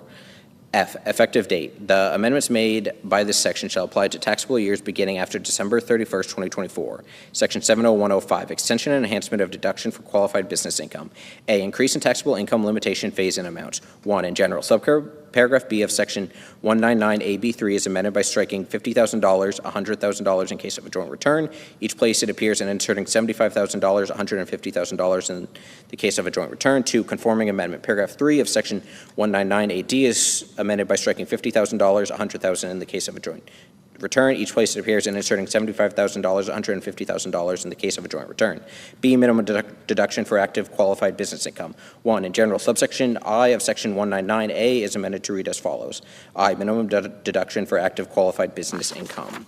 1, in general, in the case of an applicable taxpayer for any taxable year, the deduction allowed under subsection A for the taxable year shall be equal to the greater of A, the amount of such deduction determined without regard to the subsection, or B, $400. 2, applicable taxpayer. For the purpose of this subsection A, in general, the term applicable taxpayer means with respect to any taxable year, a taxpayer whose aggregate qualified business income with respect to all active qualified trades or businesses of the taxpayer for such taxable years at least $1,000. B, active qualified trade or business. The active qualified trade or business means with respect to any taxpayer for any taxable year, any qualified trade or business of the taxpayer in which the taxpayer materially participates within the meaning of section 469H. 3, inflation adjustment. In the case of any taxable year beginning after 2026, the $400 amount in paragraph 1B and the $1,000 amount in paragraph 2A shall be increased by an amount equal to A, such dollar amount multiplied by B, the cost of living adjustment determined under section 1F3 for the calendar year in which the taxable year begins, determined by substituting calendar year 2025 for calendar year 2016 and subparagraph A, thereof. If any increase under this paragraph is not a multiple of 5, such increase shall be rounded to the nearest multiple of $5. 2, conforming amendment. Section 199AA is amended by inserting except as provided in subsection I before it there. C, effective date. The amendments made by this section shall apply to taxable years beginning after December 31st, 2025. Section 70106, extension and enhancement of increased estate and gift tax exemption amounts. A, in general. Subsection 2010C3 is amended 1, in subparagraph A by striking $5 million and inserting $15 million. 2, in subparagraph B, A, in the matter preceding clause I by striking 2011 and inserting 2026, and B in clause II by striking calendar year 2010 and inserting calendar year 2025, and 3 by striking subparagraph C. B, effective date. The amendments made by this section shall apply to estates of decedents dying and gifts made after December 31st, 2025. Section 70107, extension of increased alternative minimum tax exemption amounts and modification of phase-out thresholds. A, in general, section 55D4 is amended 1 in subparagraph A by striking and before January 1st, 2026, and 2 by striking and before 2026 in the heading. B, modification of inflation adjustment, section 55D4B is amended 1 by striking 2018 and inserting 2018-2026 in the case of $1 million, amount in subparagraph A, and 2 by striking determined by substituting calendar year 2017 for calendar year 2016 in subparagraph A, thereof, and inserting determined by substituting for calendar year 2016 in subparagraph A, thereof. 1, calendar year 2017 in the case of $109,400 amount in subparagraph A, and the $70,300 amount in subparagraph A, and 2, calendar year 2025 in the case of $1 million amount in subparagraph A, C, modification of phase-out amount, section 55D4A, is amended by striking and at the end of subclause II and by adding at the end of the following new subclause. 4, by substituting 50% for 25%, and D, effective date. The amendments made by the section shall apply to taxable years beginning after December 31st, 2025. Section 70108, extension and modification of limitation on deduction for qualified resident interest. A, in general, section 163H3F is amended 1 in clause I, A, by striking and before January 1st, 2026. B, by redesignated subclauses 3 and 4 as subclauses 4 and 5 respectively. C, by striking out subclauses 3 and subclause 5 as so redesignated and inserting subclause 4. And D, by inserting after subclause 2 the following new subclause 3, mortgage insurance premiums treated as interest. Clause 4 of subparagraph E shall not apply. 2, by striking clauses 2 and redesignated clauses 3 and 4 as clauses 2 and 3 respectively, and 3 by striking 2018 through 2025 in the heading and inserting beginning after 2017. B, effective date. The amendment made by the section shall apply to taxable years beginning after December 31st, 2025. Section 70109, extension and modification of limitation on casualty loss deduction. In general, section 165H5 is amended 1 in subparagraph A by striking and before January 1st, 2026, and 2 by striking 2018 through 2025 in the heading and inserting beginning after 2017.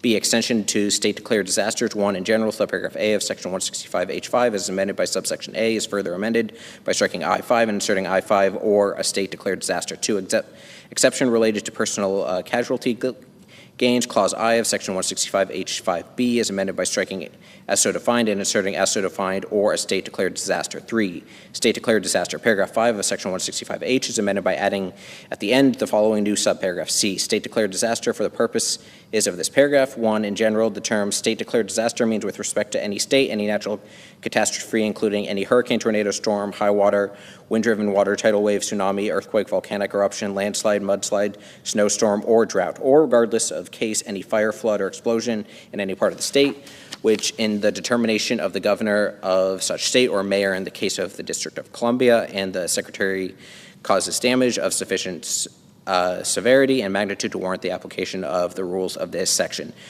2, state. The term state includes the District of Columbia, the Commonwealth of Puerto Rico, the Virgin Islands, Guam, American Samoa, and the Commonwealth of the Northern Mariana Islands. C, effective date. The amendments made by this section shall apply to taxable years beginning after December 31st, 2025. 70110, termination of miscellaneous itemized deductions other than educator expenses. A, in general, section 67G is amended by striking and before January 1st, 2026, and 2, by striking 2018 through 2025, the heading and inserting beginning after 2017. B, deduction for educator expenses. 1, in general, section 67B is amended by striking and at the end of paragraph 11, by striking the period at the end of paragraph 12, and inserting and by adding the end the following new paragraph. 13, the deductions allowed by section 162 for educator expenses as defined in subsection G. 2, inclusion of coaches and certain non-athletic instructional equipment. Section 67 is amended by redesignated subsection G as amended by the section of subsection H and by inserting after subsection F the following new section. G, educator expenses for the purpose of subsection B13. The term educator expenses means expenses of a type which would be described in section 62A2D if 1, such section were applied, A, without regard to dollar limitation, and B, without regard to other than non-athletic supplies for courses of instruction in health or physical education in clause 2 thereof, and C, by substituting as part of instructional activity for in the classroom in clause 2 thereof, and 2, section 62D1A, where were applied to inserting interscholastic sports administrator or coach after counselor. C, effective date. The amendments made by the section shall apply to taxable years beginning after December 31st, 2025. Section 70111, limitation on tax benefit of itemized deductions. A, in general, section 68 is amended to read as follows. A, in general, in the case of an individual, the amount of the itemized deductions otherwise allowable for the taxable year determined without regard to this section shall be reduced by 2/37 of the lesser of 1. Such amount of itemized deductions, or 2, so much of the taxable income of the taxpayer for the taxable year determined without regard to the section increased by such amount of itemized deductions as exceeds the dollar amount at which the 37% tax bracket under section 1 begins with respect to the taxpayer. B, coordination with other limitations. The section shall be applied after the application of any other limitation on allowance of any itemized deductions. B, limitation not applicable to determination of deduction for qualified business income. 1, in general, section 199 AE1 is amended by inserting without regard to section 68 and after shall be computed. 2, patrons of specified agricultural and horticultural cooperatives. Section 199 AG2B is amended by inserting section 68 or after without regard to. C, effective date. The amendments made by this section shall apply to taxable years beginning after December 31st, 2025. Section 70112, extension and modification of qualified transportation fringe benefits. A, in general, section 132F is amended 1 by striking subparagraph D of paragraph 1, 2, and paragraph 2 by inserting and at the end of subparagraph A by striking and at the end of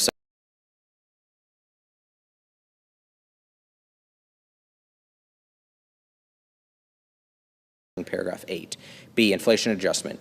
Clause 2 of section 132F6A is amended by striking 1998 in clause 2 and inserting 1997. C, coordination with disallowance of certain expenses. Subsection 1 of section 274 is amended 1 by striking benefits and all that follows through no deduction and inserting benefits, no deduction, and 2 by striking paragraph 2. D, effective date. The amendments made by the section shall apply to taxable years beginning after December 31st, 2025. Section 70113, extension and modification of limitation on deduction and exclusion for moving expenses.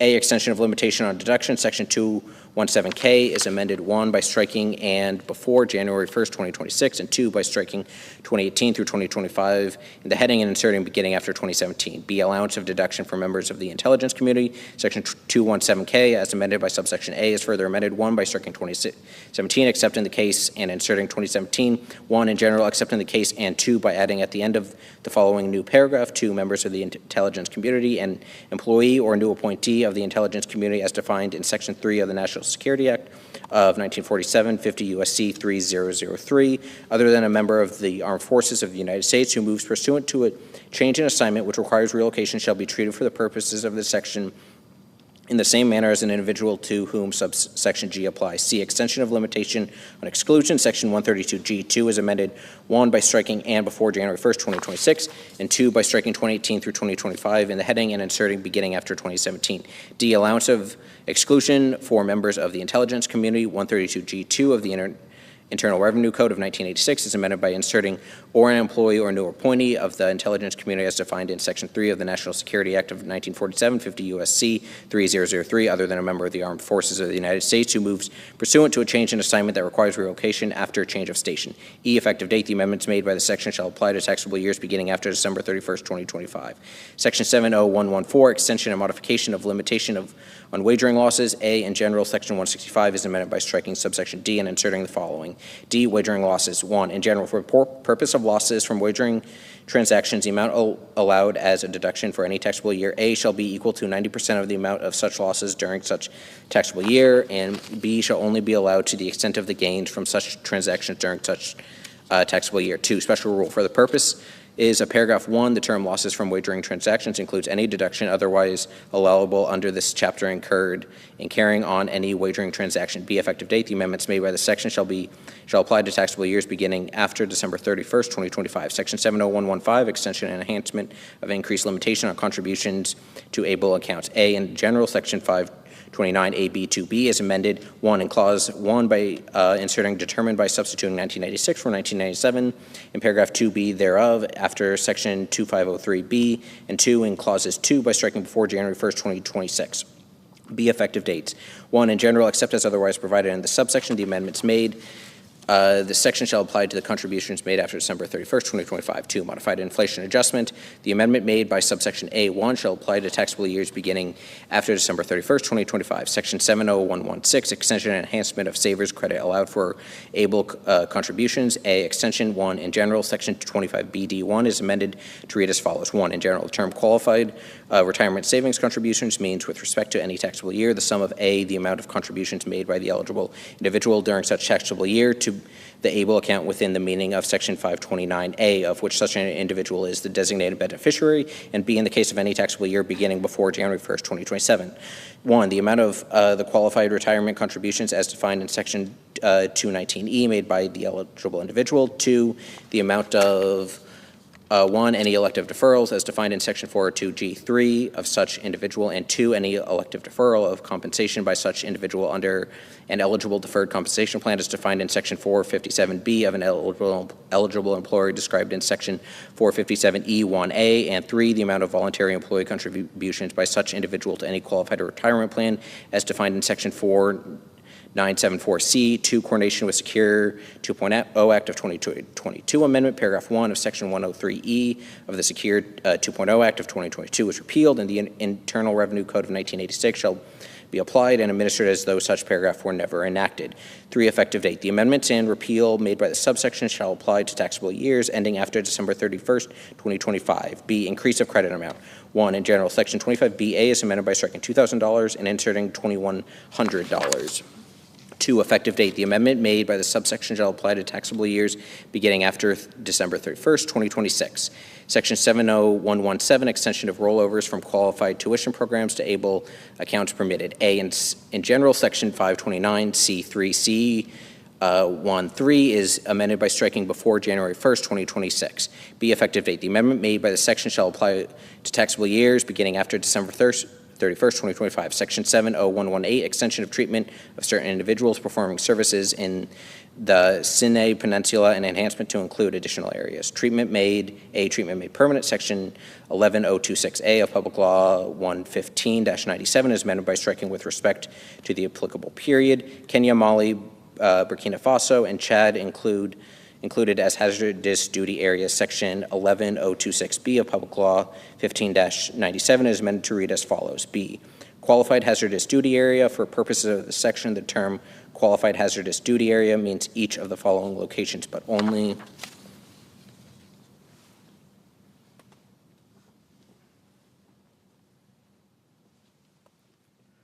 during the period for which any member of the Armed Forces of the United States is entitled to special pay under Section 310 of Title 37, United States Code, relating to special pay, duty subject to hostile fire or imminent danger for services performed in such location. 1, the Sinai Peninsula of Egypt. 2, Kenya. 3, Mali. 4, Burkina Faso. 5, Chad. C, conforming amendment. Section 1126 of Public Law 115-97 is amended by striking subsections C and D. D, effective date. The amendments made by this section shall take effect on January 1st, 2026. Section 70119, extension and modification of exclusion from gross income of student loans discharged on account of death or disability. A, in general, Section 108F5 is amended to read as follows. 5, discharges on account of death or disability.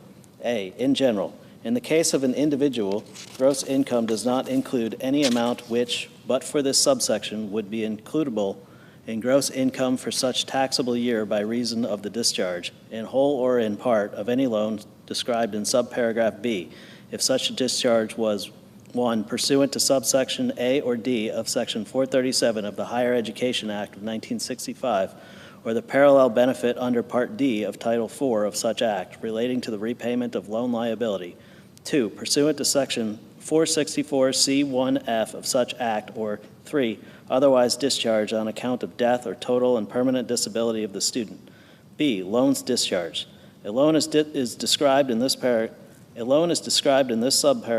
if such loan is 1, a student loan as defined in paragraph 2, or 2, a private education loan as defined in Section 140A of the Consumer Credit Protection Act, 15 U.S.C. 1650A. C, Social Security number requirement. 1, in general, subparagraph A shall not apply with respect to any discharge during any taxable year unless the taxpayer includes the taxpayer's Social Security number on the return of tax for such taxable year. 2, Social Security number. For purposes of this subparagraph, the term Social Security number has the meaning given such term in Section 24H7. B, omission of correct Social Security number treated as mathematical or clerical error. Section 6213G2, as amended by this Act, is further amended by striking "and" at the end of subparagraph 5, by striking the period at the end of subparagraph W, and inserting "and by inserting after subparagraph W the following new subparagraph. X, an omission of a correct Social Security number required under Section 108F5C relating to discharges on account of death or disability. C, effective date. The amendments made by this section shall apply to discharges after December 31st, 2025. Section 70120, limitation on individual deductions for certain state and local taxes, etc. A, in general, Section 164B6 is amended, 1, by striking "and before January 1, 2026, and 2, by striking $10,000, $5,000 in the case of a married individual filing a separate return, and inserting the applicable limitation amount, half the applicable limitation amount in the case of a married individual filing a separate return. B, applicable limitation amount.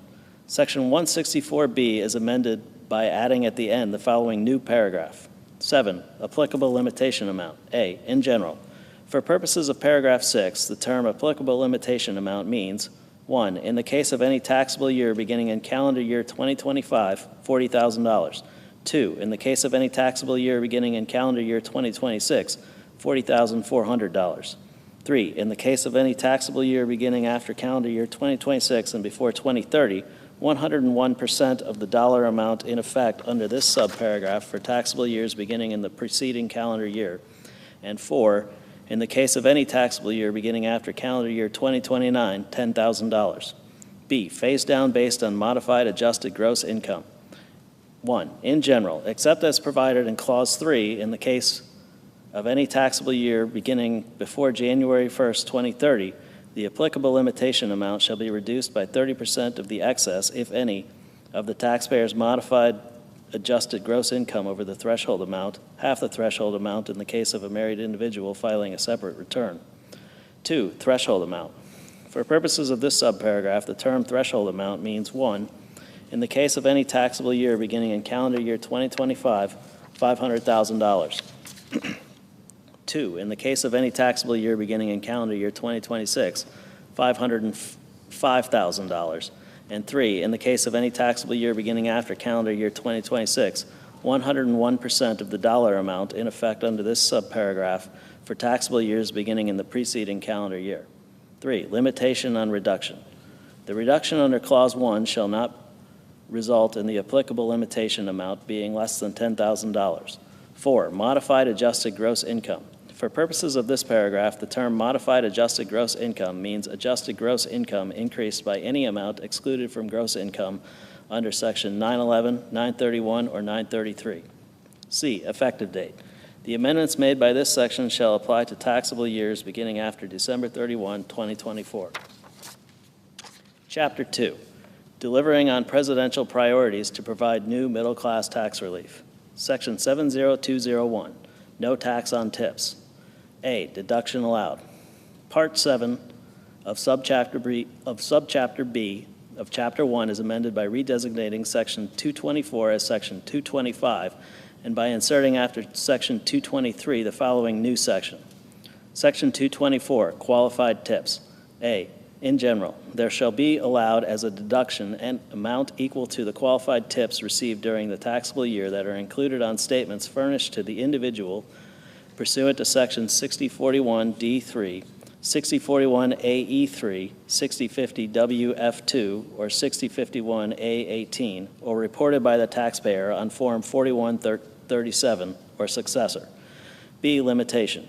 1, in general, the amount allowed as a deduction under this section for any taxable year shall not exceed $25,000. 2, limitation based on adjusted gross income. A, in general, the amount allowable as a deduction under subsection A after application of paragraph 1 shall be reduced, but not below zero, by $100 for each $1,000 by which the taxpayer's modified adjusted gross income exceeds $150,000, $300,000 in the case of a joint return. B, modified adjusted gross income. For purposes of this paragraph, the term modified adjusted gross income means the adjusted gross income of the taxpayer for the taxable year increased by any amount excluded from gross income under Section 911, 931, or 933. C, tips received in course of trade or business.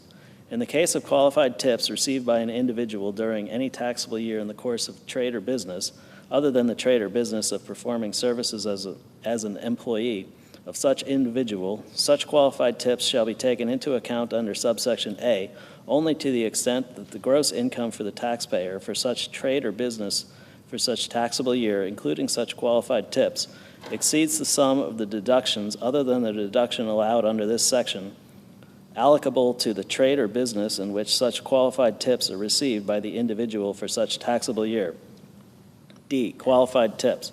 For purposes of this section, 1, in general, the term qualified tips means cash tips received by an individual in an occupation which customarily and regularly received tips on or before December 31, 2024, as provided by the Secretary.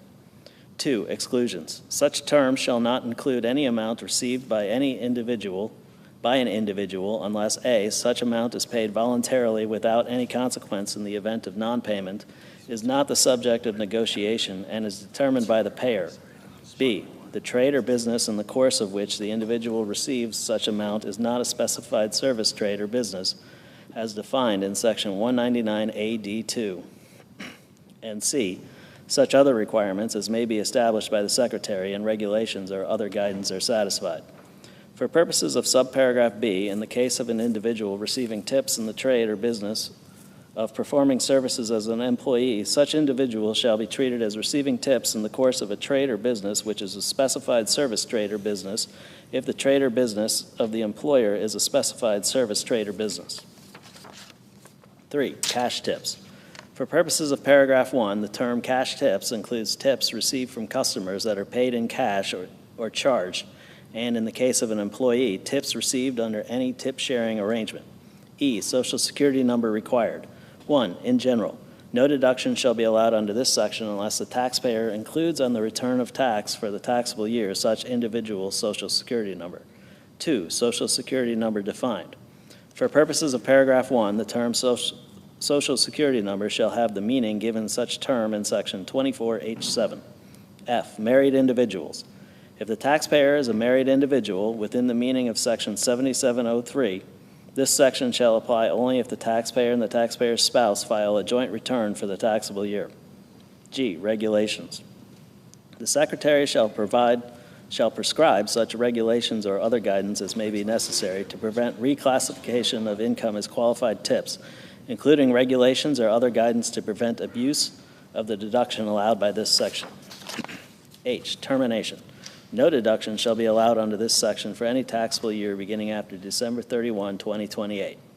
B. Deduction allowed to non-itemizers. Section 63B is amended by striking "and" at the end of paragraph 3, by striking the period at the end of paragraph 4 and inserting "and by adding at the end of the following new paragraph. 5. The deduction provided in section 224. C. Omission of correct Social Security number treated as mathematical or clerical error. Section 6213G2, as amended by the preceding provisions of this Act, is amended by striking "and" at the end of subparagraph W, by striking the period at the end of subparagraph X, and inserting "and by inserting after subparagraph X the following new subparagraph. Y. An omission of a correct Social Security number required under Section 224E relating to deduction for qualified tips. D. Exclusion from qualified business income. Section 199AC4 is amended by striking "and" at the end of subparagraph B, by striking the period at the end of subparagraph C, and inserting and by adding at the end of the following new subparagraph. D. Any amount with respect to which a deduction is allowable to the taxpayer under Section 224A for the taxable year. E. Extension of tip credit to beauty service business. 1. In general, Section 45BB2 as amended is amended to read as follows. 2. Application only to certain lines of business. In applying paragraph 1, there shall be taken into account only tips received from customers or clients in connection with the following services. A. The providing, delivering, or serving of food or beverages for consumption if the tipping of employees delivering or serving food or beverages by customers is customary. B. The providing of any of the following services to a customer or client if the tipping of employees providing such services is customary. 1. Barbering and hair care. 2. Nail care. 3. Aesthetics. 4. Body and spa treatments. 2. Credit determined with respect to minimum wage in effect. Section 45BB1B is amended, A, by striking "as in effect on January 1, 2007, and B, by inserting "and in the case of food or beverage establishments, as in effect on January 1, 2007, after, without regard to Section 3M of such Act." F. Reporting requirements. 1. Returns for payments made in the course of a trade or business. A. Statement furnished to Secretary. Section 6041A is amended by inserting "including a separate accounting of any such amounts reasonably designated as cash tips and the occupation described in Section 224D1 of the person receiving such tips after such gains, profits, and income." B. Statement furnished to payee. Section 6041D is amended by striking "and" at the end of paragraph 1, by striking the period at the end of paragraph 2, and inserting and by inserting after paragraph 2 the following new paragraph. 3. In the case of compensation to non-employees, the portion of payments that have been reasonably designated as cash tips and the occupation described in Section 224D1 of the person receiving such tips. 2. Returns for payments made for services and direct sales. A. Statement furnished to Secretary. Section 6041A is amended by inserting, including a separate accounting of any such amounts reasonably designated as cash tips and the occupation described in Section 224D1 of the person receiving such tips, after amount of such payments. B, statement furnished to payee. Section 6041AE is amended by striking "and" at the end of paragraph 1, by striking the period at the end of paragraph 2 and inserting "and by inserting after paragraph 2 the following new paragraph. 3, in the case of subsection A, the portion of payments that have been reasonably designated as cash tips and the occupation described in Section 224D1 of the person receiving such tips. 3, returns relating to third-party settlement organizations. A, statement furnished to Secretary. Section 6050WA is amended by striking "and" at the end of paragraph 1, by striking the period at the end of paragraph 2, and inserting "and by adding at the end the following new paragraph. 3, in the case of a third-party settlement organization, the portion of reportable payment transactions that have been reasonably designated by payers as cash tips and the occupation described in Section 224D1 of the person receiving such tips. B, statement furnished to payee. Section 6050WF2 is amended by inserting, including a separate accounting of any such amounts that have been reasonably designated by payers as cash tips and the occupation described in Section 224D1 of the person receiving such tips, after reportable payment transactions. 4, returns related to wages. Section 6051A is amended by striking "and" at the end of paragraph 16, by striking the period at the end of paragraph 17, and inserting "and by inserting after paragraph 17 the following new paragraph. 18, the total amount of cash tips reported by the employee under Section 6053A and the occupation described in Section 224D1, such person. G, clerical amendment. The table of sections for Part 7 of Subchapter B of Chapter 1 is amended by redesignating the item relating to Section 224 as relating to Section 225, and by inserting after the item relating to Section 223 the following new item. Section 224, qualified tips. H, published list of occupations traditionally receiving tips. Not later than 90 days after the date of the enactment of this Act, the Secretary of the Treasury or the Secretary's delegate shall publish a list of occupations which customarily and regularly received tips on or before December 31, 2024 for purposes of Section 224D1 of the Internal Revenue Code of 1986 as added by subsection A. 1, withholding. The Secretary of the Treasury or the Secretary's delegate shall modify the procedures prescribed under Section 3402A of the Internal Revenue Code of 1986 for taxable years beginning after December 31, 2025, to take into account the deduction allowed under Section 224 of such code as added by this Act. J, effective date. The amendments made by this section shall apply to taxable years beginning after December 31, 2024. K, transition rule. In the case of any cash tips required to be reported for periods before January 1, 2026, persons required to file returns or statements under Section 6041A, 6041D3, 6041AA, 6041AE3, 6050WA, or 6050WF2 of the Internal Revenue Code of 1986, as amended by this section, may approximate a separate accounting of amounts designated as cash tips by any reasonable method specified by the Secretary. Section 70202, no tax on overtime. A, deductions allowed. Part 7 of Subchapter B of Chapter 1, as amended by the preceding provisions of this Act, is amended by redesignating Section 225 as Section 226 and by inserting after Section 224 the following new section. Section 225, qualified overtime compensation. A, in general, there shall be allowed as a deduction an amount equal to the qualified overtime compensation received during the taxable year and included on statements furnished to the individual pursuant to Section 6041D4 or 6051A19. B, limitation.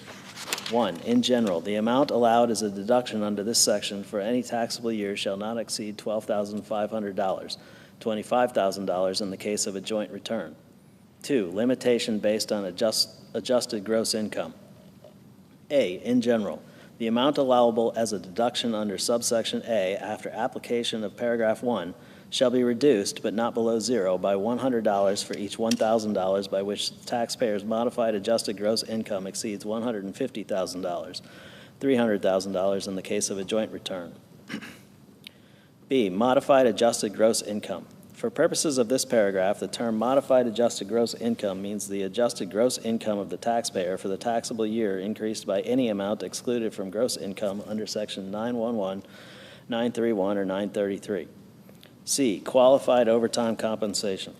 1, in general. For purposes of this section, the term qualified overtime compensation means overtime compensation paid to an individual required under Section 7 of the Fair Labor Standards Act of 1938 that is in excess of the regular rate as used in such section at which such individual is employed. 2, exclusions. Such term shall not include any qualified tip as defined in Section 224D. D, Social Security number required. 1, in general. No deduction shall be allowed under this section unless the taxpayer includes on the return of tax for the taxable year such individual's Social Security number. 2, Social Security number defined. For purposes of paragraph 1, the term Social Security number shall have the meaning given such term in Section 24H7. E, married individuals. If the taxpayer is a married individual within the meaning of Section 7703, this section shall apply only if the taxpayer and the taxpayer's spouse file a joint return for the taxable year. F, regulations. The Secretary shall issue such regulations or other guidance as may be necessary or appropriate to carry out the purposes of this section, including regulations or other guidance to prevent abuse of the deduction allowed by this section. G, termination. No deduction shall be allowed under this section for any taxable year beginning after December 31, 2028. B, deduction allowed to non-itemizers.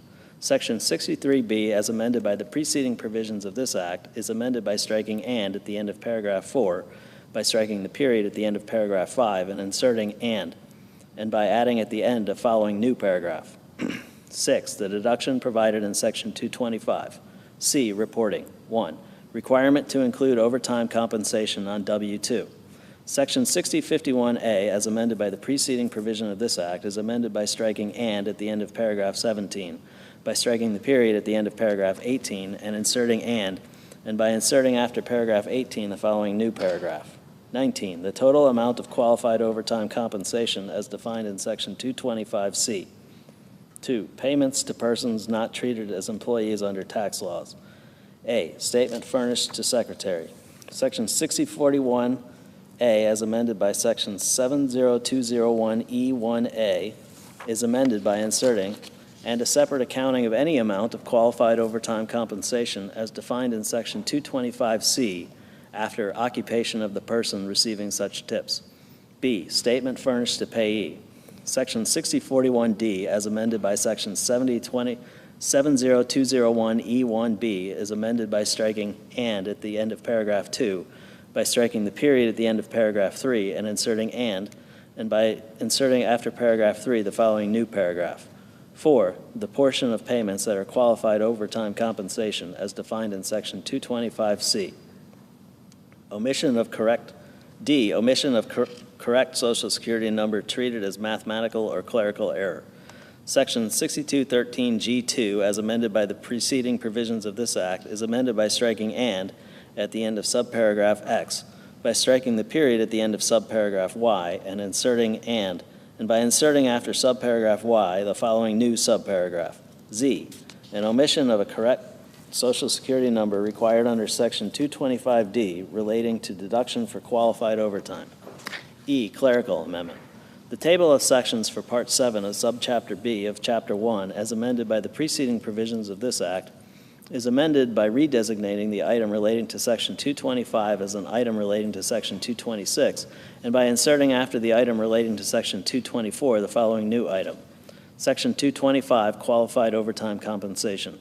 F, withholding. The Secretary of the Treasury or the Secretary's delegate shall modify the procedures prescribed under Section 3402A of the Internal Revenue Code of 1986 for taxable years beginning after December 31st, 2025, to take into account the deduction allowed under Section 225 of such code as added by this Act. G, effective date.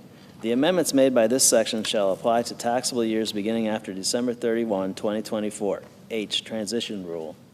In the case of qualified overtime compensation required to be reported for periods before January 1, 2026, persons required to file returns or statements under Section 6051A19, 6041A, or 6041D4 of the Internal Revenue Code of 1986, as amended by this section, may approximate a separate accounting of amounts designated as qualified overtime compensation by any reasonable method specified by the Secretary.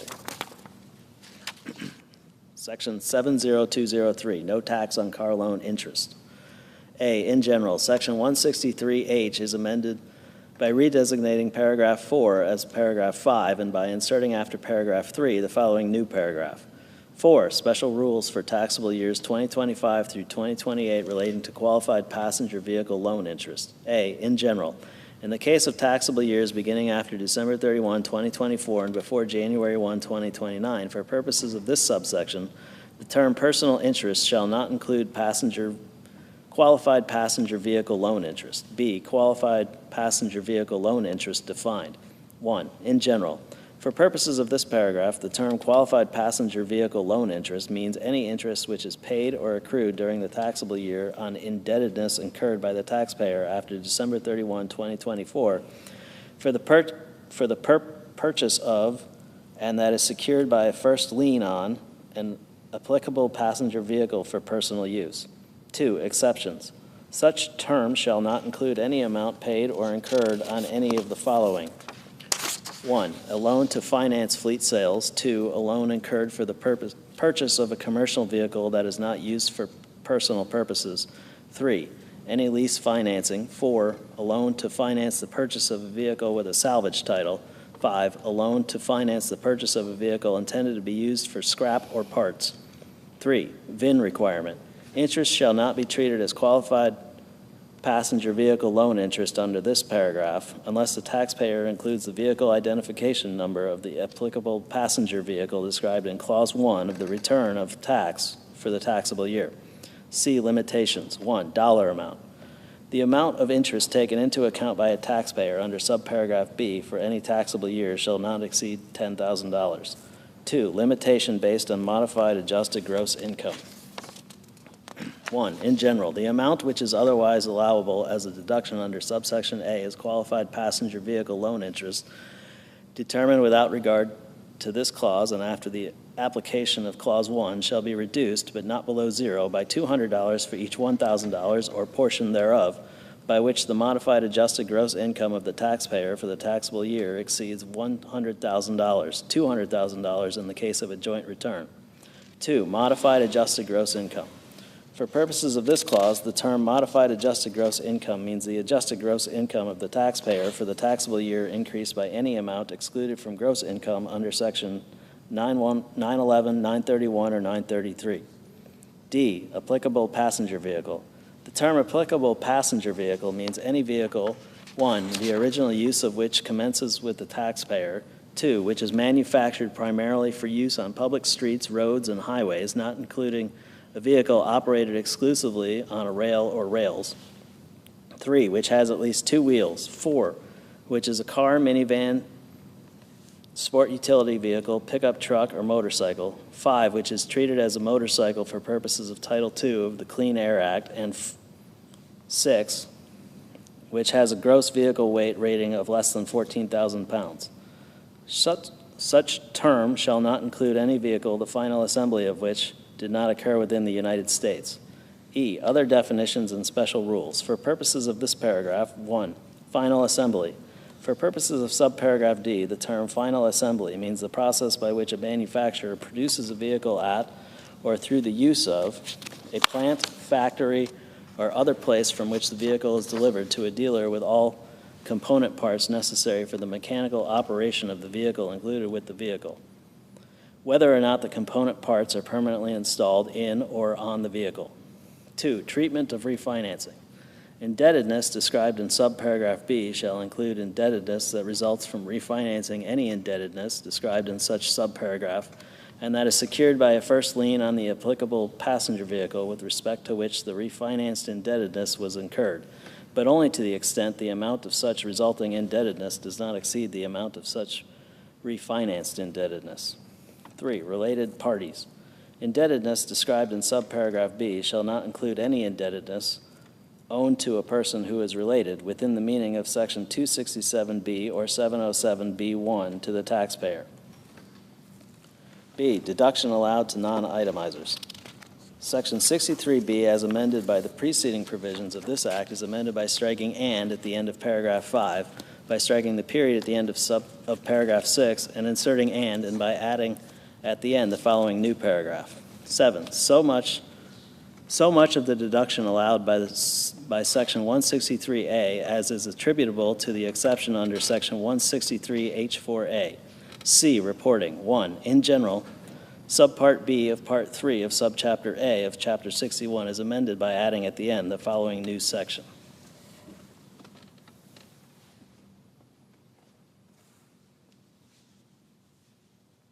Section 6050AA, returns relating to applicable passenger vehicle loan interest received in trade or business from individuals. A, in general, any person, 1, who is engaged in a trade or business, and 2, who, in the course of such trade or business, receives from any individual interest aggregating $600 or more for any calendar year on a specified passenger vehicle loan, shall make the return described in subsection B with respect to each individual from whom such interest was received at such time as the Secretary may provide.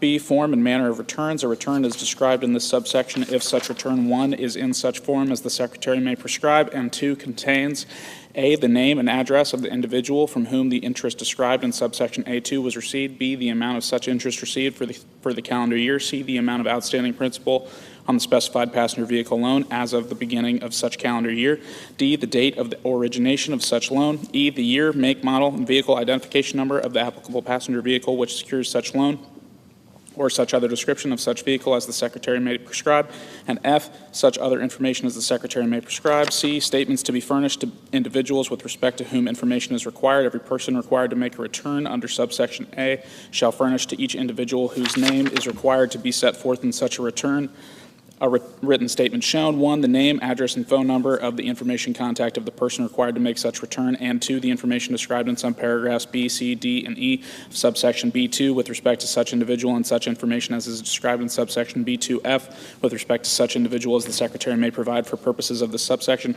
The written statement required under the preceding sentence shall be furnished on or before January 31st of the year following the calendar year for which the return under subsection A was required to be made. D, definitions for purposes of this section. 1, in general terms used in this section, which are also used in paragraph 4 of sections 163H, shall have the same meaning as when used in such paragraph. 2, specified passenger vehicle loan.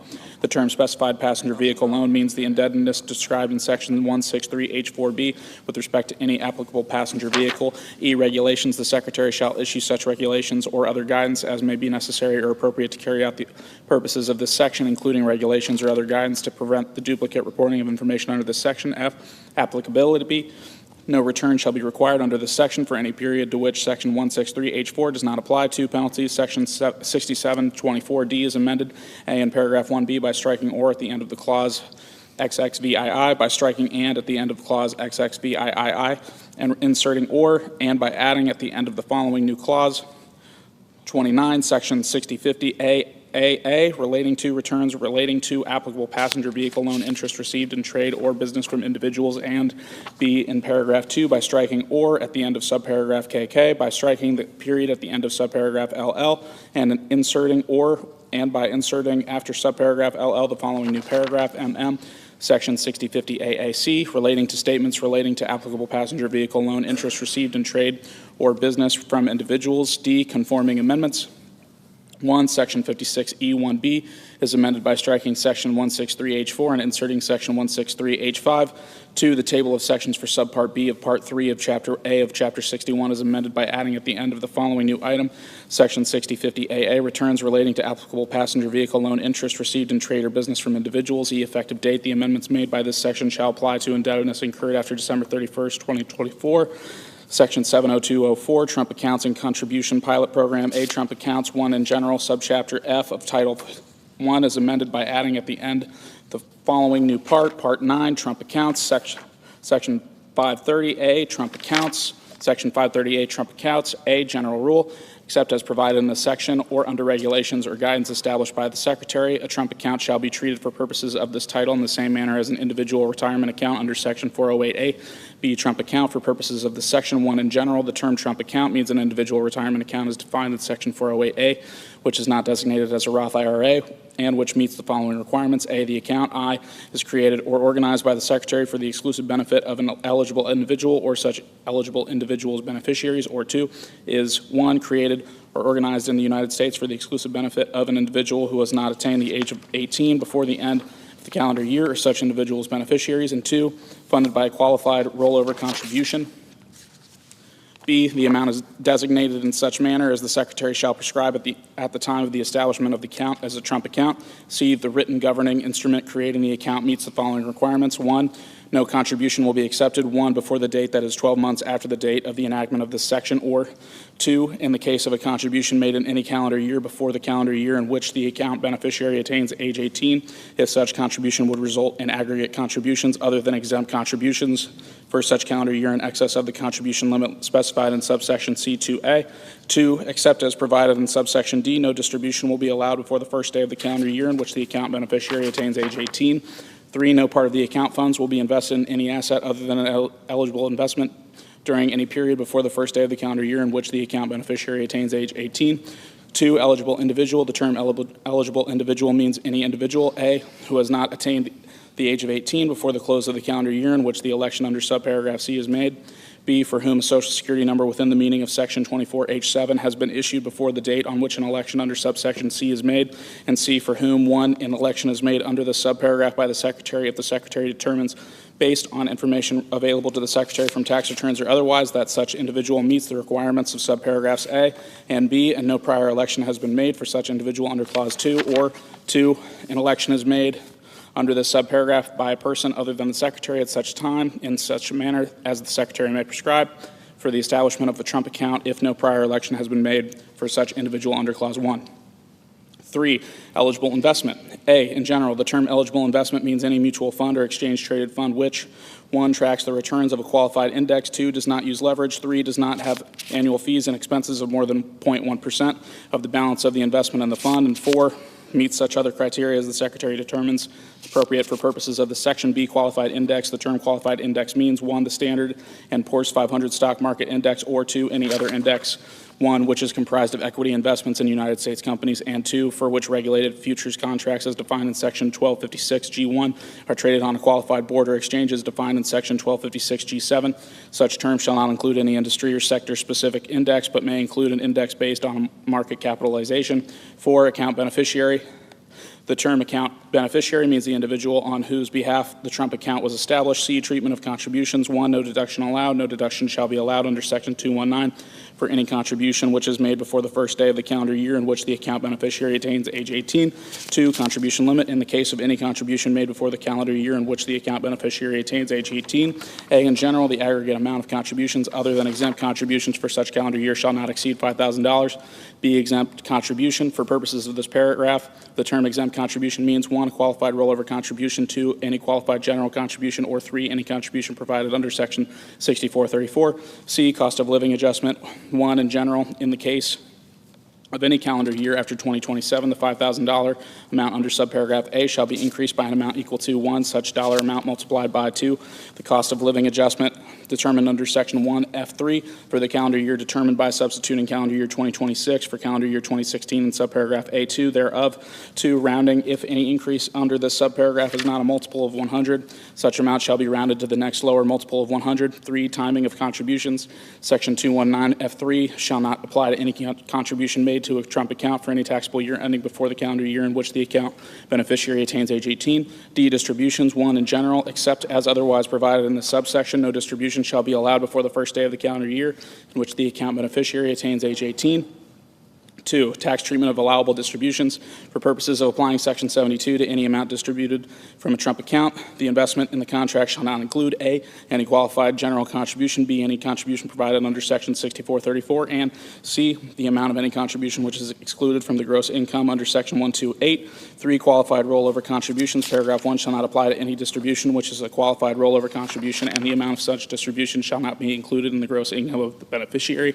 4, Qualified able rollover contributions. A, in general, paragraph 1 shall not apply to any distribution which is a qualified able rollover contribution, and the amount of such distribution shall not be included in the gross income of the beneficiary. B, qualified able rollover contribution. For purposes of this section, the term qualified able rollover contribution means an amount which is paid during the calendar year in which the account beneficiary attains age 17 and a direct trustee-to-trustee transfer from a Trump account maintained for the benefit of the account beneficiary to an able account as defined in Section 529 AE6 for the benefit of such account beneficiary, but only if the amount of such payment is equal to the entire balance of the Trump account from which the payment is made. 5, distributions of excess contributions.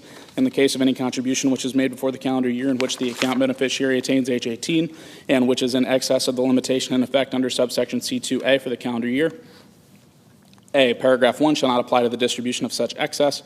B, the amount of such distribution shall not be included in gross income of the account beneficiary. And C, the tax imposed by this chapter on the distributee for the taxable year in which the distribution is made shall be increased by 100% of the amount of net income attributable to such excess determined without regard to subparagraph B. 6, treatment of death of account beneficiary. If, by reason of the death of the account beneficiary before the first day of the calendar year in which the account beneficiary attains age 18, any person acquires the account beneficiary's interest in the Trump account, A, paragraph 1 shall not apply.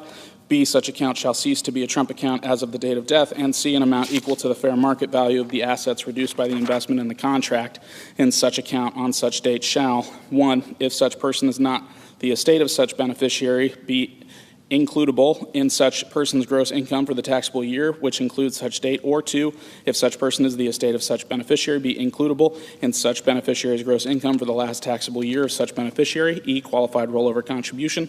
For purposes of this section, the term qualified rollover contribution means an amount which is paid in a direct trustee-to-trustee transfer from a Trump account maintained for the benefit of the account beneficiary to a Trump account maintained for such beneficiary, but only if the amount of such payment is equal to the entire balance of the Trump account from which the payment is made.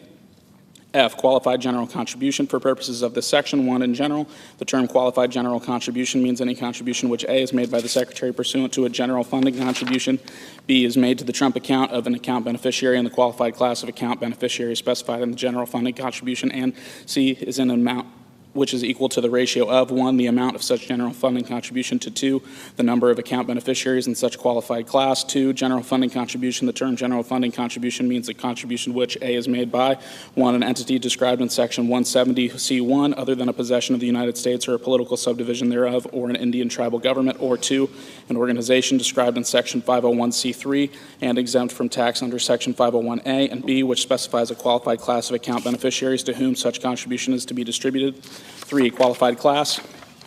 A, in general, the term qualified class means any of the following. 1, all account beneficiaries who have not attained the age of 18 before the close of the calendar year in which the contribution is made. 2, all account beneficiaries who have not attained the age of 18 before the close of the calendar year in which the contribution is made and who reside in one or more states or other qualified geographic areas specified by the terms of the general funding contribution.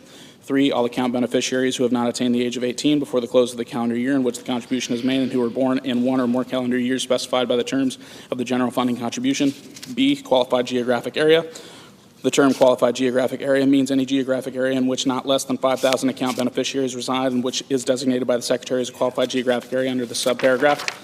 G, trustee selection. In the case of any Trump account created or organized by the Secretary shall take into account the following criteria to select in selecting the trustee. 1, the history of reliability and regulatory compliance of the trustee. 2, the customer service experience of the trustee. 3, the costs imposed by the trustee on the account or the account beneficiary. H, other special rules in coordination with individual retirement account rules. 1, in general, the rules of subsections K and P of section 408 shall not apply to a Trump account, and the rules of subsections D and I of section 408 shall not apply to a Trump account for any taxable year beginning before the calendar year in which the account beneficiary attains age 18. 2, custodial accounts. In the case of a Trump account, section 408H shall be applied by substituting a Trump account described in section 530AB1 for an individual retirement account described in subsection A.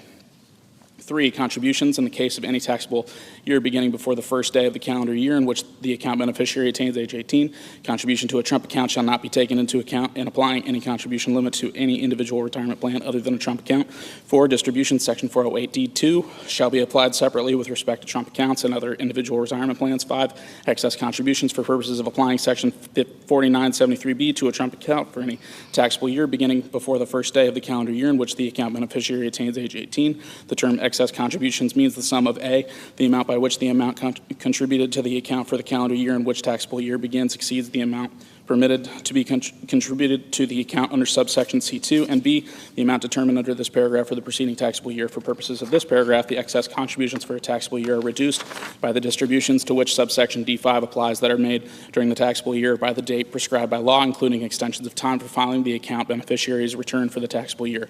1. Reports. 1. In general, the trustee of a Trump account shall make such reports regarding such account to the secretary and to the beneficiary of the account at such time and in such a manner that as may be required by the Secretary. Such reports shall include information with respect to A, contributions including the amount and source of any contribution in excess of $25 made from a person other than the Secretary, the account beneficiary, or the parent or legal guardian of the account beneficiary. B, distributions including distributions which are qualified rollover contributions. C, the fair market value of the account.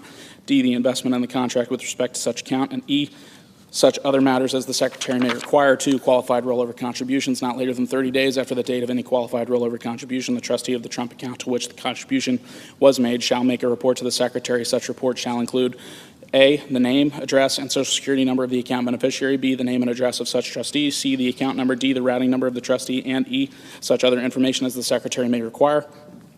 3, period of reporting. This subsection shall not apply to any period after the calendar year in which the beneficiary attains to age 17. 2, qualified able rollover contributions exempt from able contribution limitation. A, in general, section 529A(b)(2)(b) is amended by inserting or received in a qualified able rollover contribution described in section 530A(d)(4)(b) after except as provided in the case of contributions under subsection C1C. B, prohibition on excess contributions. The second sentence of section 529A(b)(6) is amended by inserting but do not include any contributions received in a qualified able rollover contribution described in section 530A(d)(4)(b) before the period at the end. C, conforming amendment. Section 4973H1 is amended by inserting or contributions received in a qualified able rollover contribution described in section 530A(d)(4)(b) after other than contributions under section 529AC1C. 3, failure to provide reports on Trump accounts. Section 6693A2 is amended by striking and at the end of subparagraph E, by striking the period at the end of subparagraph F and inserting and by inserting after subparagraph F the following new subparagraph G. Section 530A1 relating to Trump accounts. 4, clerical amendment. A, the table of parts for subchapter F of chapter 1 is amended by adding at the end the following new item. Part 9, Trump accounts. B, employer contributions. 1, in general. Part 3 of subchapter B of chapter 1 is amended by inserting after section 127 the following new section. Section 128, employer contributions to Trump accounts. A, in general. Gross income of an employee does not include amounts paid by the employer as a contribution to the Trump account of such employee or of any dependent of such employee if the amounts are paid or incurred pursuant to a program which is described in subsection C. B, limitation. 1, in general, the amount which may be excluded under subsection A with respect to any employee shall not exceed $2,500. 2, inflation adjustment. A, in general, in the case of any taxable year beginning after 2027, the $2,500 amount in paragraph 1 shall be increased by an amount equal to 1, such dollar amount multiplied by 2, the cost of living adjustment determined under section 1F3 for such calendar year by substituting calendar year 2026 for calendar year 2016 in subparagraph A2 thereof. B, rounding. If any increase determined under subparagraph A is not a multiple of $100, such increase shall be rounded to the nearest multiple of $100. C, Trump account contribution program. For purposes of this section, a Trump account contribution program is a separate written plan of an employer for the exclusive benefit of his employees to provide contributions to the Trump accounts of such employees or dependents of such employees, which meets requirements similar to the requirements of paragraphs 2, 3, 6, 7, and 8 of section 129D. 2, clerical amendment. The table of sections for part 3 of subchapter B of chapter 1 is amended by inserting after the item relating to section 127 the following new item. Section 128, employer contributions to Trump accounts. C, certain contributions excluded from gross income. 1, in general, part 3 of subchapter B of chapter 1 is amended by inserting before section 140 the following new item. Section 139J, certain contributions to Trump accounts. A, in general, gross income of an account beneficiary shall not include any qualified general contribution to a Trump account of the account beneficiary. B, definitions. Any term used in this section which is used in section 530A shall have the meaning given to such term under section 530A. 2, clerical amendment. The table of sections for part 3 of subchapter B is amended by inserting before the item relating to section 140 the following new item. Section 139J, certain contributions to Trump accounts. D, Trump accounts contribution pilot program. 1, in general, subchapter B of chapter 65 is amended by adding at the end the following new section. Section 6434, Trump accounts contribution pilot program.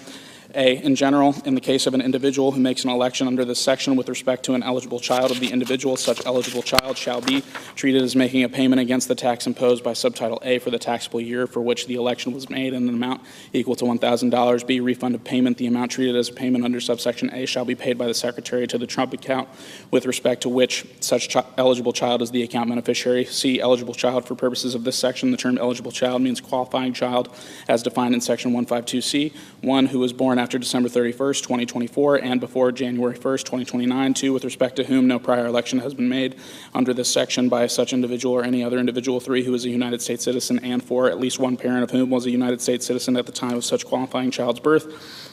D, election. An election under this section shall be made at such time and in such manner as the Secretary shall provide. E, social security number required.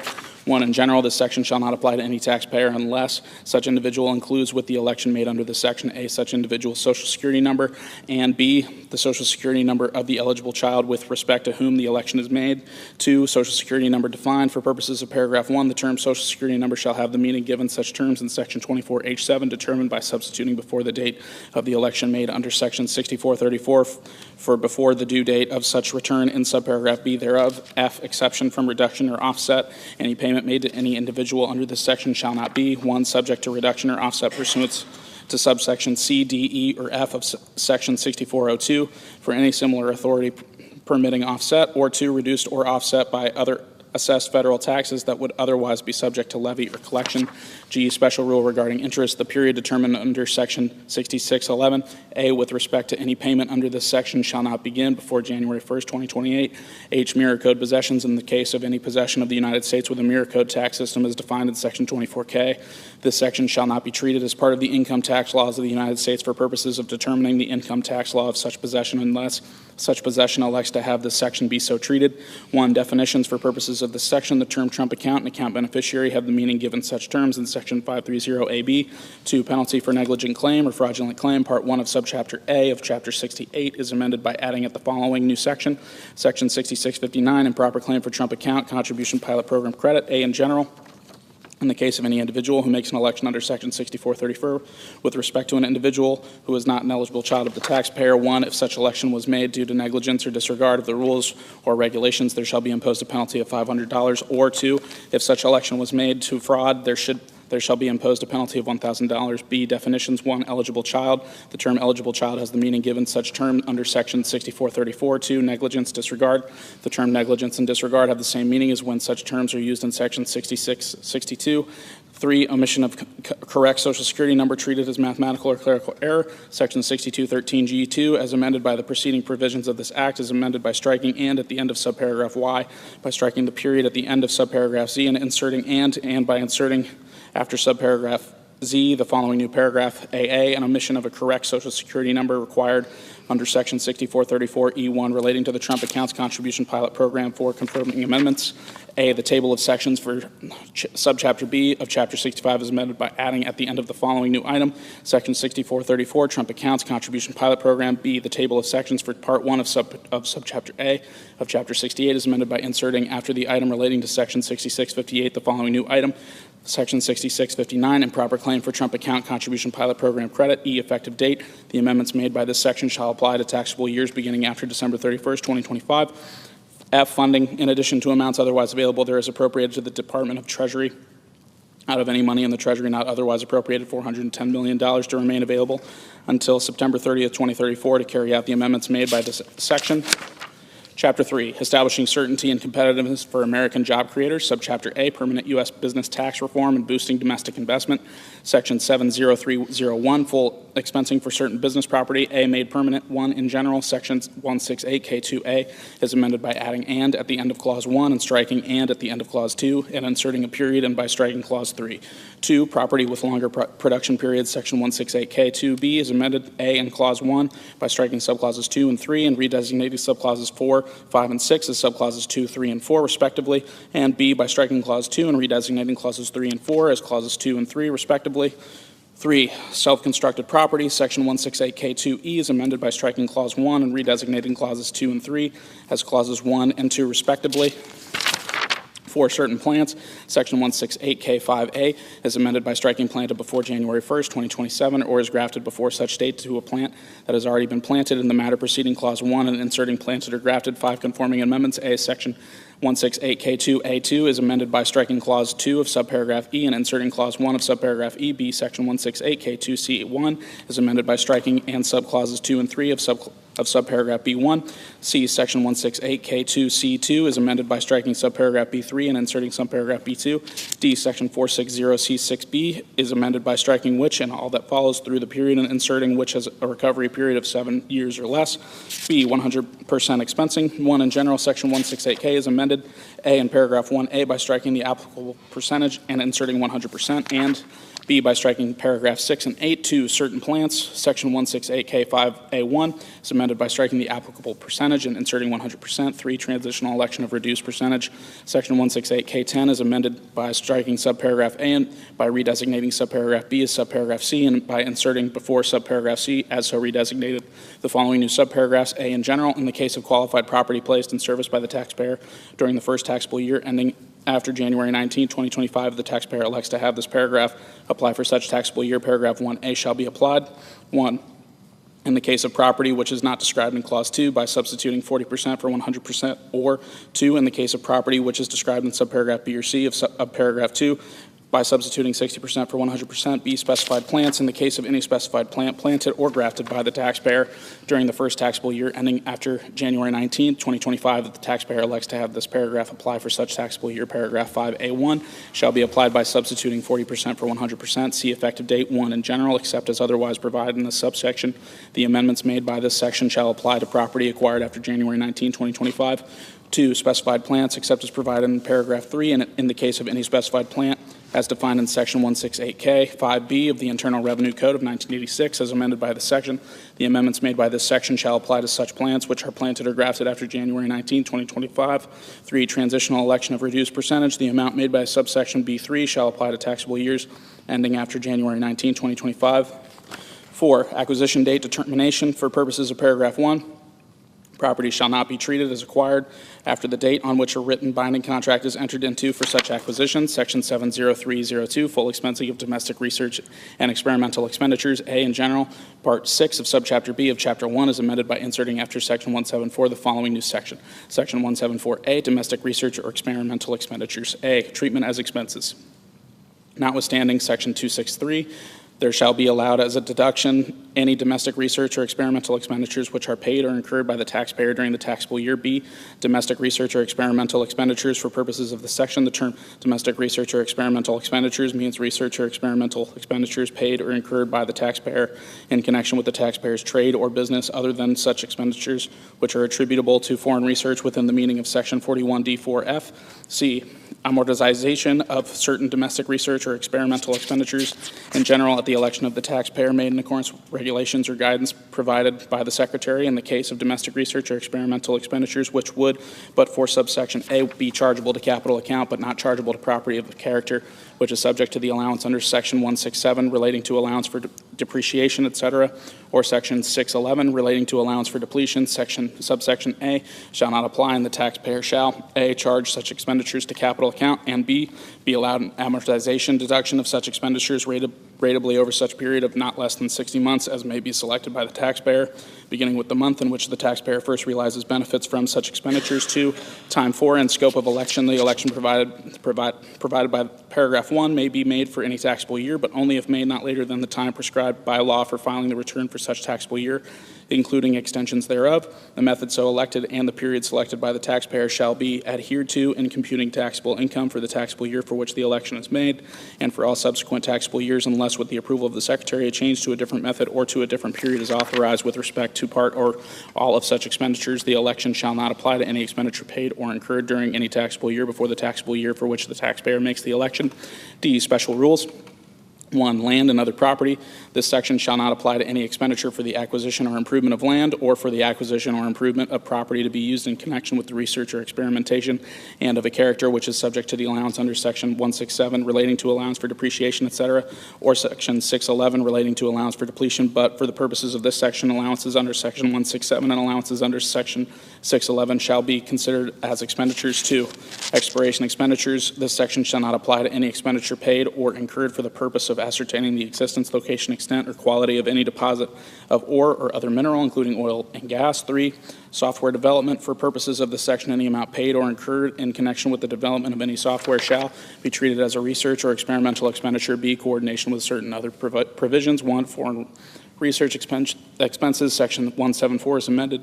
A in subsection A, 1, by striking a taxpayer's specified research or experimental expenditures and inserting a taxpayer's foreign research or experimental expenditures, and 2, by striking over the 5-year period, 15-year period in the case of any specified research or experimental expenditures which are attributable to foreign research within the meaning of Section 41D4F, then paragraph 2B, and inserting over the 15-year period. B in subsection B, 1, by striking specified research and inserting foreign research, 2, by inserting and which are attributable to foreign research within the meaning of Section 41D4F before the period at the end, and 3, by striking specified in the heading thereof and inserting foreign, and C in subsection D, 1, by striking specified research or experimental expenditures and inserting foreign research or experimental expenditures, and 2, by inserting or reduction to amount realized after no deduction.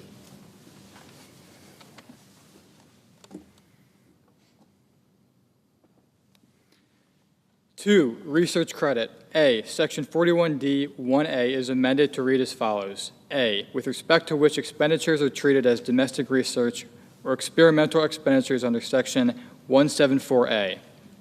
B, Section 280CE1 is amended to read as follows. 1, in general, the domestic research or experimental expenditures otherwise taken into account under Sections 174A shall be reduced by the amount of the credit allowed under Section 41A. 3, AMT adjustment. Section 56B2 is amended. A, in subparagraph A, 1, by striking or 174A in the matter preceding Clause 1 and inserting 174A or 174AA, and 2, by striking research and experimental expenditures described in Section 174A in Clause 2 thereof and inserting foreign research or experimental expenditures described in Section 174A and domestic research or experimental expenditures in Section 174AA, and B, in paragraph C, by inserting or 174A after 174AA. 4, optional 10-year write-off. Section 59E2B is amended by striking Section 174A relating to research and experimental expenditures and inserting Section 174AA relating to domestic research or experimental expenditures. 5, qualified small issue bonds. Section 144A4C4 is amended by striking 174A and inserting 174AA. 6, startup expenditures. Section 195C1 is amended by striking or 174 in the last sentence and inserting 174 or 174A. 7, capital expenditures. A, Section 263A1B is amended by inserting or 174A after 174. B, Section 263A-C2 is amended by inserting or 174A after 174. 8, active business computer software royalties. Section 543D4A1 is amended by inserting 174A after 174. 9, source rules. Section 864G2 is amended, A, by striking research and experimental expenditures within the meaning of Section 174 in the first sentence and inserting foreign research or experimental expenditures within the meaning of Section 174, or domestic research or experimental expenditures within the meaning of Section 174, and B, in the last sentence, 1, by striking treated as deferred expenses under subsection B of Section 174 and inserting allowed as an amortization deduction under Section 174A or Section 174AC, and 2, by striking such subsection and inserting such section as the case may be. 10, basis adjustment. Section 1016A14 is amended by striking deductions as deferred expenses under Section 174B1 relating to research and experimental expenditures, and inserting deductions under Section 174 or 174AC. 11, small business stock. Section 1202E2B is amended by striking which may be treated as research and experimental expenditures under Section 174 and inserting which are treated as foreign research or experimental expenditures under Section 174 or domestic research or experimental expenditures under Section 174A. E, change in method or accounting. 1, in general, the amendments made by subsection A shall be treated as a change in method of accounting for purposes of Section 481 of the Internal Revenue Code of 1996, and A, such change shall be treated as initiated by the taxpayer. B, such change shall be treated as made with the consent of the Secretary. And C, such change shall be applied only on a cutoff basis for any domestic research or experimental expenditures as defined in Section 174AB of such code as added by this section, and determined by applying the rules of Section 174AD of such code, paid or incurred in taxable years beginning after December 31st, 2024, and no adjustments under Section 41A shall be made. 2, special rules. In the case of a taxable year which begins after December 31st, 2024, and ends before the date of the enactment of this Act, A, paragraph 1C shall not apply, and B, the change in method of accounting under paragraph 1 shall be applied on a modified cutoff basis, taking into account for purposes of Section 481A of such code only the domestic research or experimental expenditures as defined in Section 174AB of such code as added by the section, and determined by applying the rules of Section 174AD of such code, paid or incurred in such taxable year, but not allowed as a deduction in such taxable year. D, clerical amendment. The table of sections for Part 6 of Subchapter B of Chapter 1 is amended by inserting after the item relating to Section 174 the following new item. Section 174A, domestic research or experimental expenditures. C, effective date. 1, in general, except as otherwise provided in the subsection or subsection F1, the amendments made by this section shall apply to amounts paid or incurred in taxable years beginning after December 31st, 2024. 2, treatment of foreign research or experimental expenditures upon disposition. A, in general, the amendment by subsection B1, C2 shall apply to property disposed, retired, or abandoned after May 12th, 2025. B, no inference. The amendment made by subsection B1, C2 shall not be construed to create any inference with respect to the proper application of Section 174D of the Internal Revenue Code of 1996 with respect to taxable years beginning before May 13th, 2025. 3, coordination with research credit. The amendment made by subsection B2B shall apply to taxable years beginning after December 31st, 2024. 4, no inference with respect to coordination with research credit for prior periods. The amendment made by subsection B2B shall not be construed to create any inference with respect to the proper application of Section 280CE of the Internal Revenue Code of 1996 with respect to taxable years beginning before January 1st, 2025. F, transition rules. 1, election for retroactive application by certain small businesses. A, in general, at the election of an eligible taxpayer, paragraphs 1 and 3 of subsection E shall each be applied by substituting December 31st, 2021 for December 31st, 2024.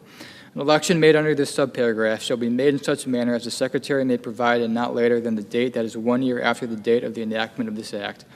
The taxpayer shall file an amended return for each taxable year affected by such election. B, eligible taxpayer. For purposes of this paragraph, the term eligible taxpayer means any taxpayer other than the tax shelter prohibited from using the cash receipts and disbursements methods of accounting under Section 448A3, which meets the gross receipts test of Section 448E for the first taxable year beginning after December 31st, 2024.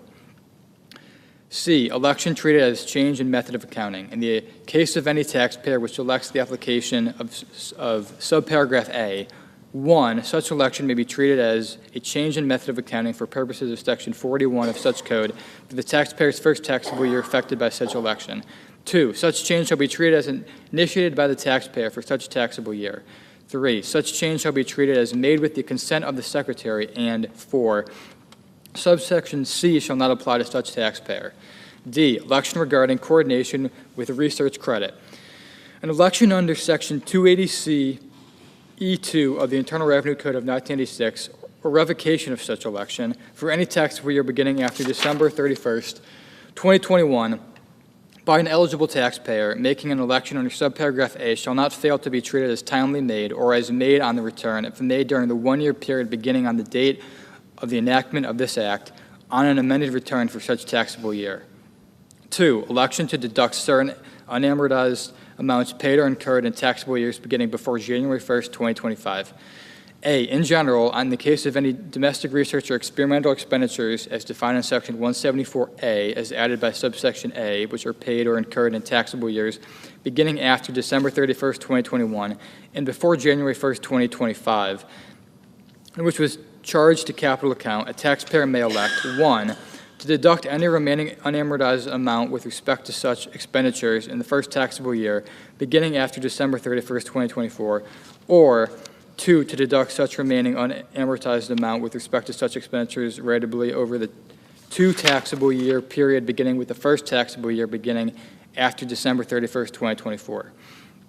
B, change the method of accounting. In the case of a taxpayer who makes an election under this paragraph, 1, such taxpayer shall be treated as initiating a change in method of accounting for purposes of Section 481 of the Internal Revenue Code of 1986 with respect to the expenditures to which the election applies. 2, such change shall be treated as made with the consent of the Secretary. And 3, such change shall be applied only on a cutoff basis for such expenditures. No adjustments under Section 481A shall be made. C, regulations. The Secretary of the Treasury or the Secretary's delegate shall publish such guidance or regulations as may be necessary to carry out the purposes of this paragraph, including regulations or guidance allowing for the deduction allowed under subparagraph A in the case of taxpayers with taxable years beginning after December 31st, 2024, and ending before the date of the enactment of this Act. Section 70303, modification of limitation on business interest. A, in general, Section 163J 8AV is amended by striking in the case of taxable years beginning before January 1st, 2025. B, floor plan financing applicable to certain trailers and campers. Section 163J9C is amended by adding at the end of the following new flush sentence, such terms shall also include any trailer or camper which is designed to provide temporary living quarters for recreational camping or seasonal use and is designed to be towed by or fixed to a motor vehicle. C, effective date and special rule. In general, the amendments made by this section shall apply to taxable years beginning after December 31st, 2024. 2, special rule for short taxable years. Secretary of the Treasury or the Secretary's delegate may prescribe such rules as are necessary or appropriate to provide for the application of the amendments made by this section in the case of any taxable year of less than 12 months that begins after December 31st, 2024, and ends before the date of the enactment of this Act. Section 70304, extension and enhancement of paid family and medical leave credit. A, in general, Section 45S is amended in subsection A, by striking paragraph 1 and inserting the following. 1, in general, for purposes of Section 38, in the case of an eligible employer, the paid family and medical leave credit is an amount equal to either of the following as elected by such employer. A, the applicable percentage of the amount of wages paid to qualifying employees with respect to any period in which such employees are on family and medical leave. B, if such employer has an insurance policy with regards to the provision of paid family and medical leave, which is in force during the taxable year, and the applicable percentage of the total amount of premiums paid or incurred by such employer during such taxable year with respect to such insurance policy. And B, by adding at the end of the following. 3, rate of payment determined without regard to whether leave is taken. For purposes of determining the applicable percentage with respect to paragraph 1B, the rate of payment under the insurance policy shall be determined without regard to whether any qualifying employees were on family and medical leave during the taxable year.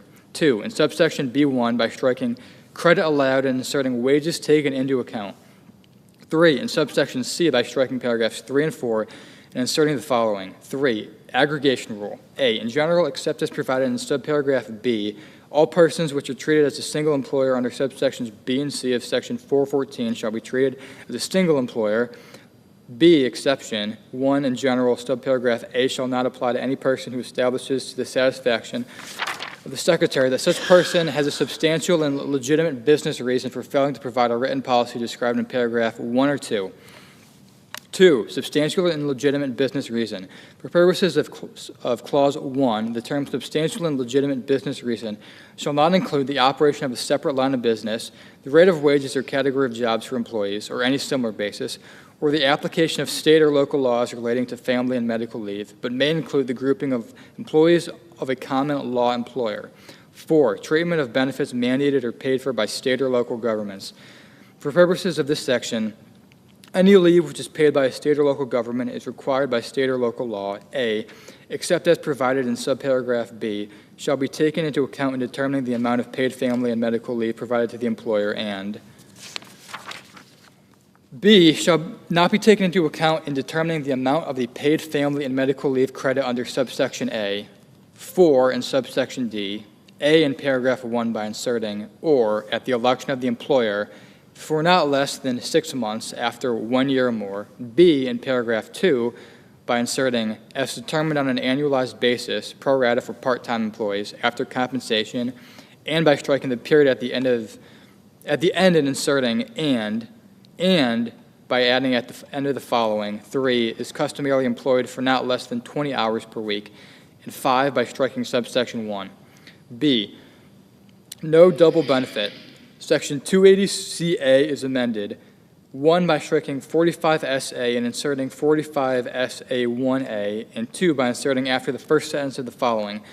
No deduction shall be allowed for that portion of the premiums paid or incurred for the taxable year which is equal to that portion of the paid family and medical leave credit which is determined for the taxable year under Section 45SA1B.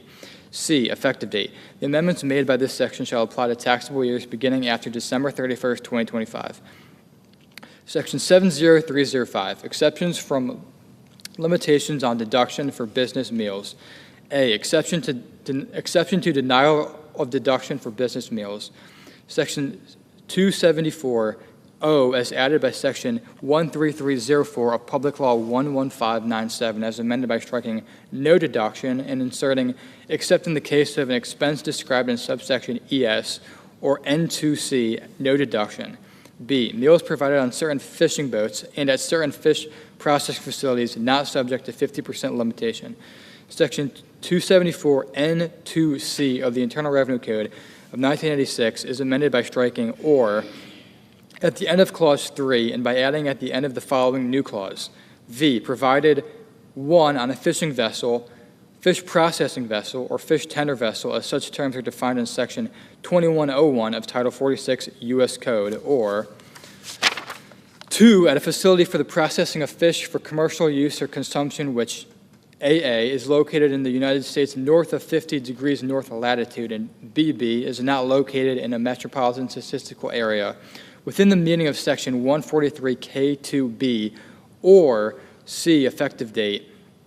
The amendments made by this section shall apply to amounts paid or incurred after December 31st, 2025.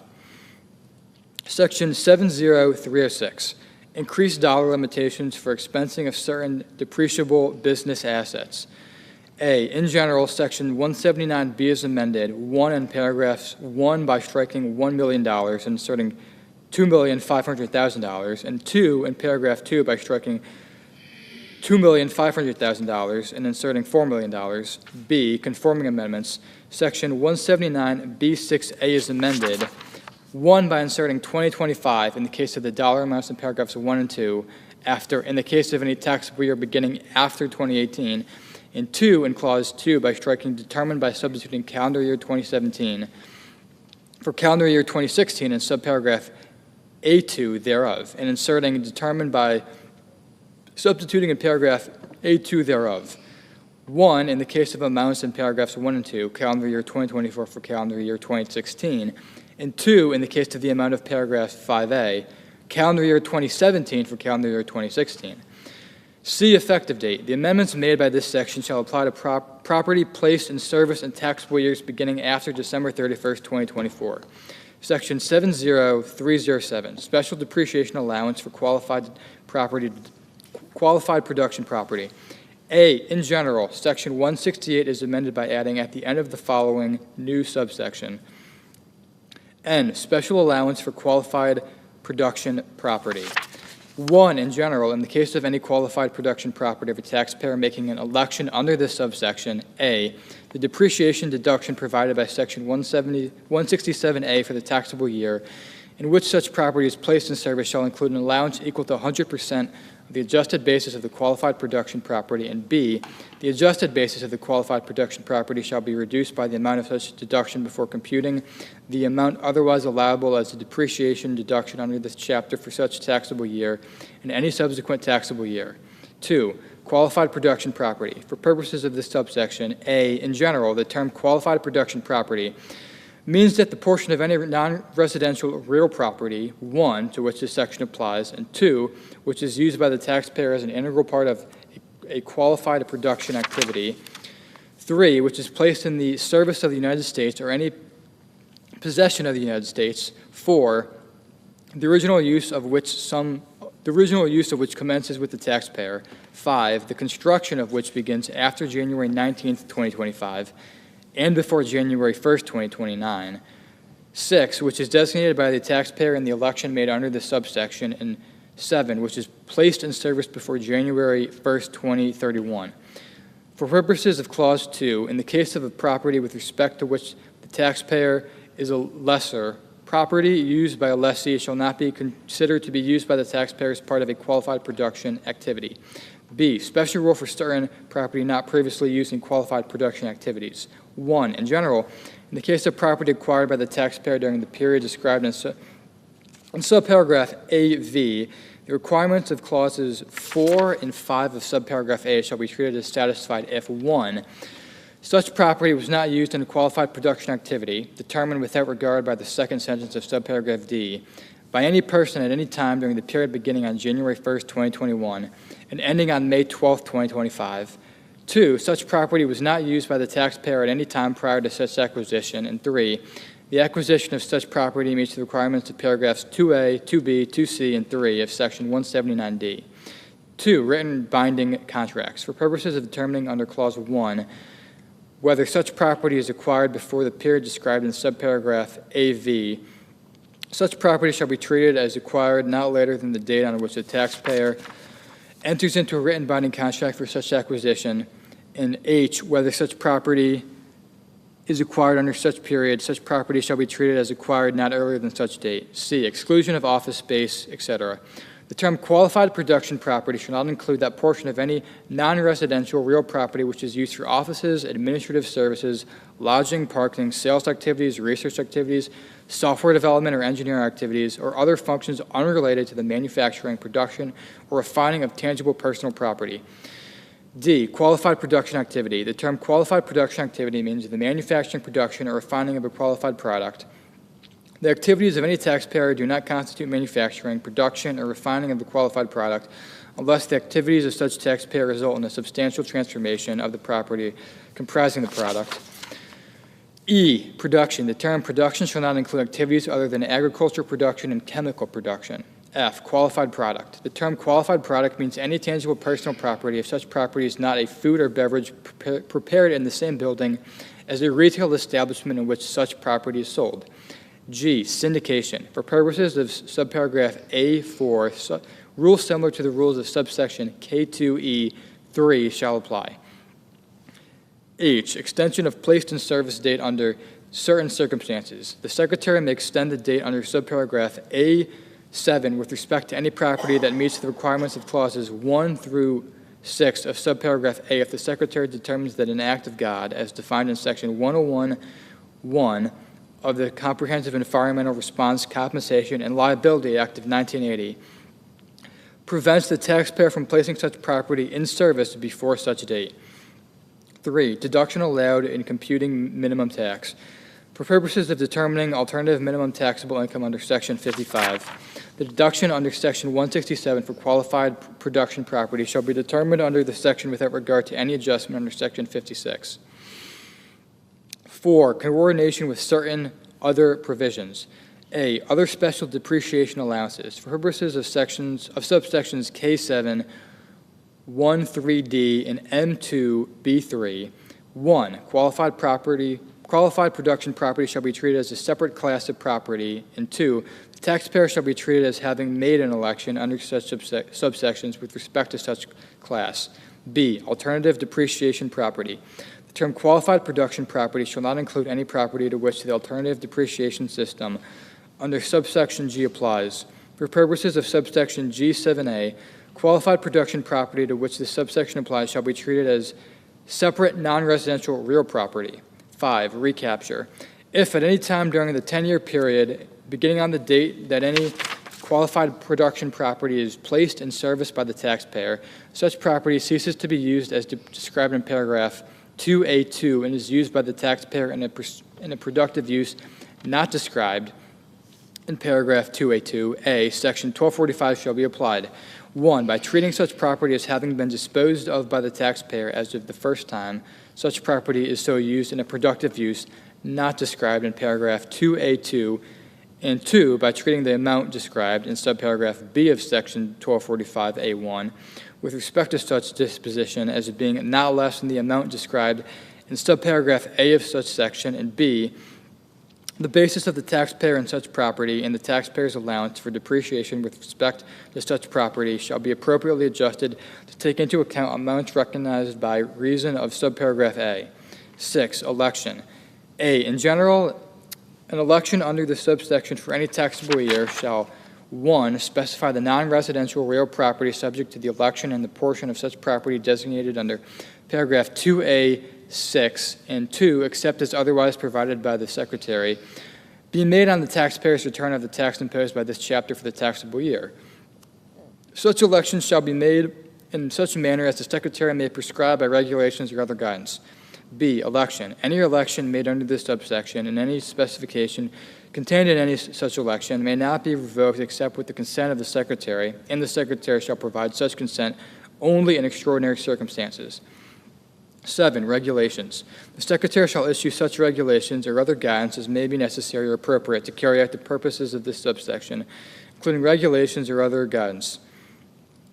A, providing rules regarding what constitutes substantial transformations of property which are consistent with guidance provided under section 954D, and B, providing for the application of paragraph 5 with respect to a change in use described in such paragraph by transferee following a fully or partially tax-free transfer of qualified production property.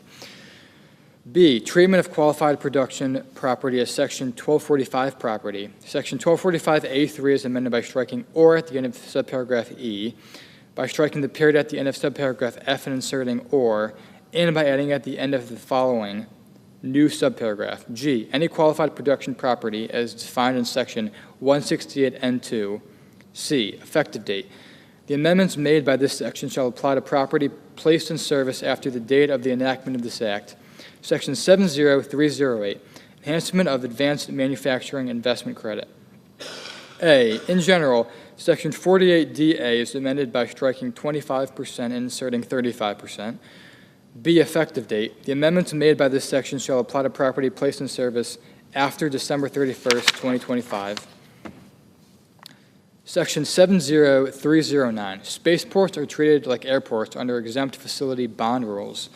A, in general, Section 142A1 is amended to read as follows. 1, airports and spaceports. B, treatment of ground leases. Section 142B1 is amended by adding at the end of the following new subparagraph. C, special rule for spaceport ground leases.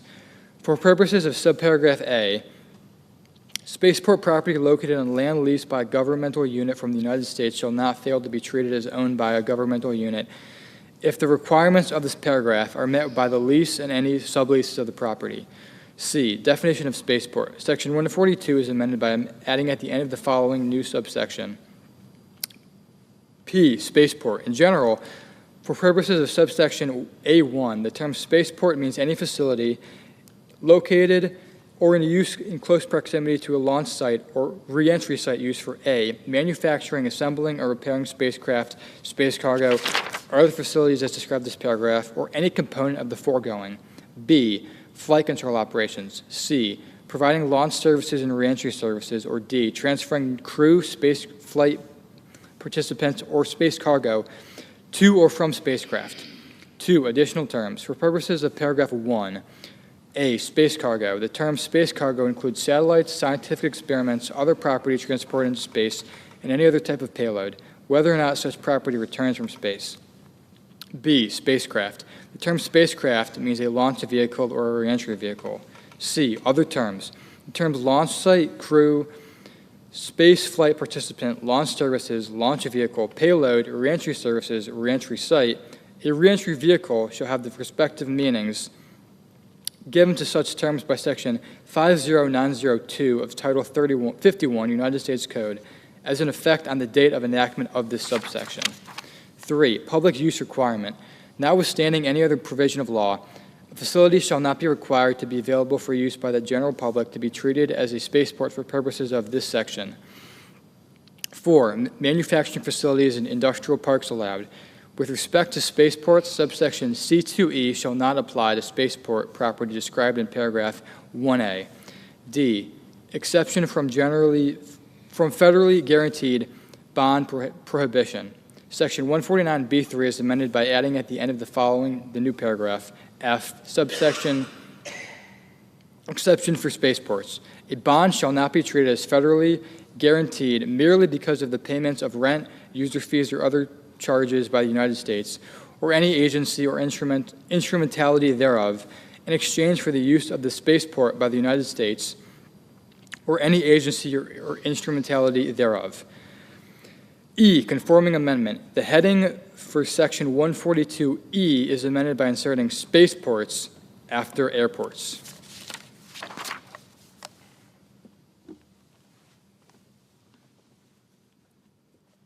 F, effective date.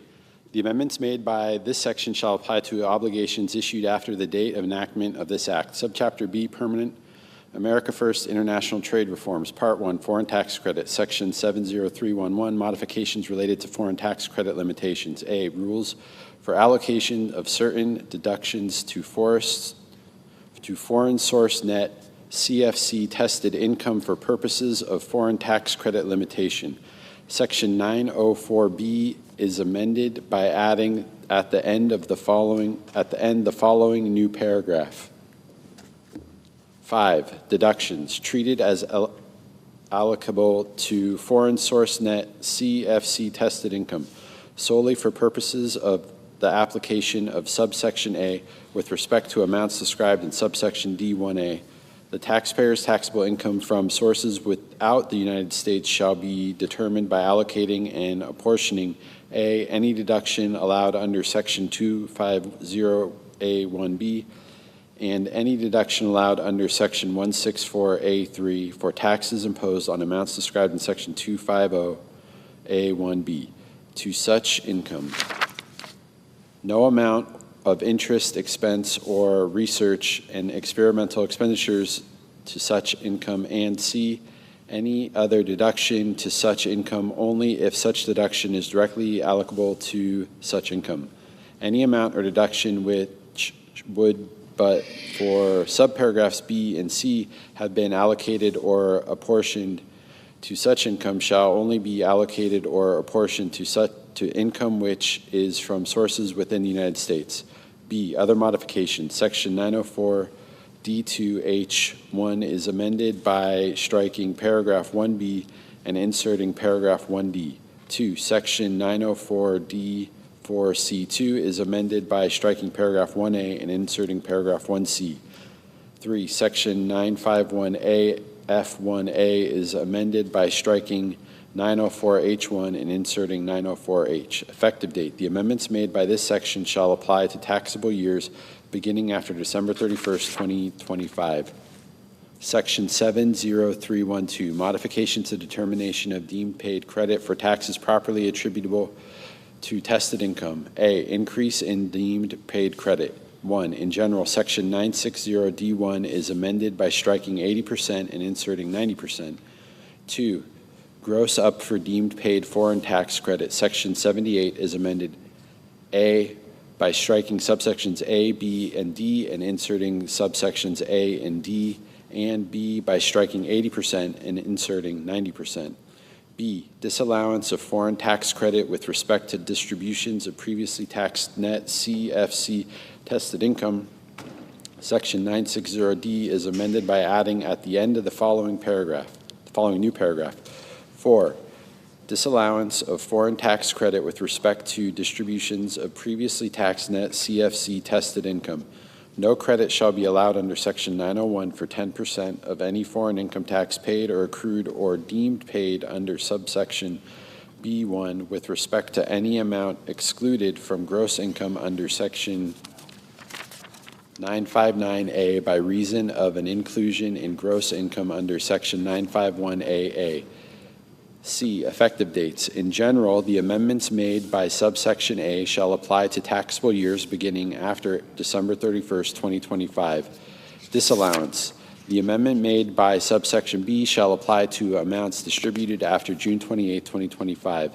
Section 70313, sourcing certain income from the sale of inventory produced in the United States. A, in general, Section 904B as amended by Section 70311 is amended by adding at the end the following new paragraph. 6, source rules for certain inventory produced in the United States and sold through foreign branches.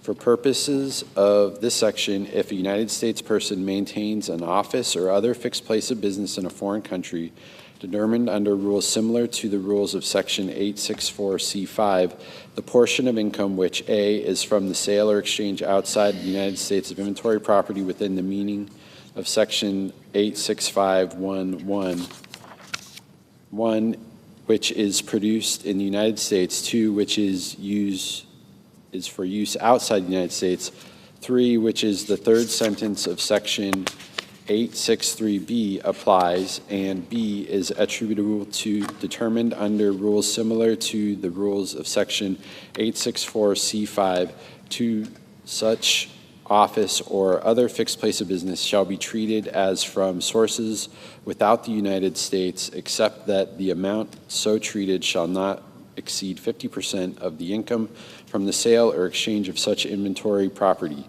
B, effective date. The amendment made by this section shall apply to taxable years beginning after December 31st, 2025. Part 2, foreign-derived deduction, eligible income, and net CFC tested income. Section 70321. Modification of deduction for foreign-derived deduction, eligible income, and net CFC tested income.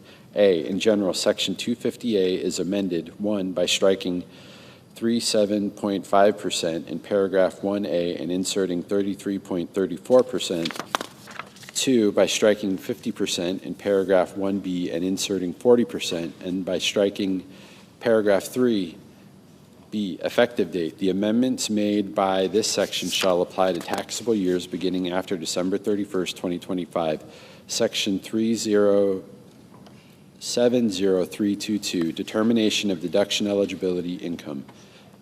A, sales or other disposition of certain property. 1, in general, Section 250B3A1 is amended by striking and at the end of the subclause 5 and by striking over at the end of subclause 6 and inserting and C by adding at the end of the following new subclause 7, except as otherwise provided by the Secretary, any income and gain from the sale or other disposition, including pursuant to a transaction subject to Section 367D of AA, intangible property as defined in Section 367D4, and BB, any property of a type that is subject to depreciation, amortization, or depletion by the seller over.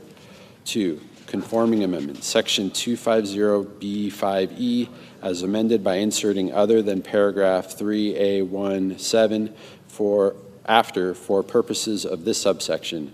3, effective date. The amendments made by this subsection shall apply to the sale or other dispositions, including pursuant to a transaction subject to Section 367D of the Internal Revenue Code of 1986, occurring after June 16, 2025. B, expense apportion limited to properly allocable expenses. 1. In general, Section 250B3A2 is amended to read as follows. 2. Expenses and deductions, including taxes other than interest expenses and research or experimental expenditures properly allocable to such gross income. 2. Effective date. The amendment made by this subsection shall apply to taxable years beginning after December 31st, 2025. Section 70323, rules related to deemed intangible income. A, taxation of net CFC tested income.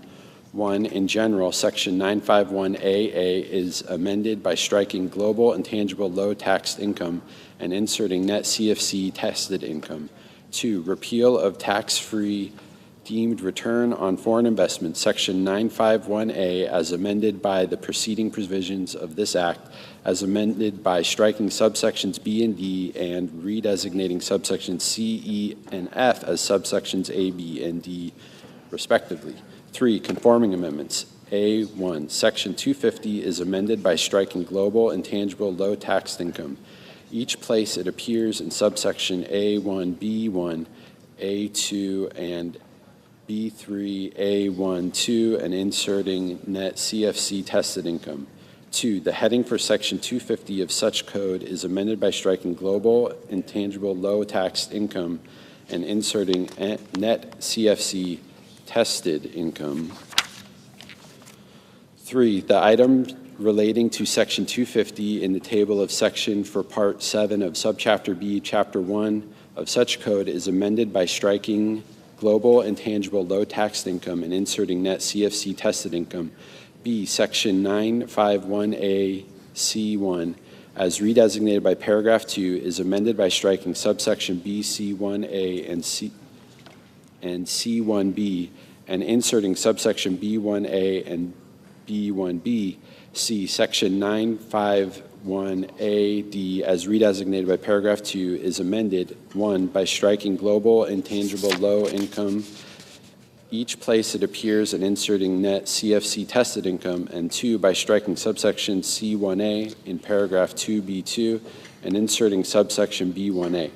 D, Section 960D2 is amended, 1, by striking global intangible low taxed income and subparagraph A and inserting net CFC tested income, and 2, by striking Section 951A C1A and subparagraph B and inserting Section 951A B1A.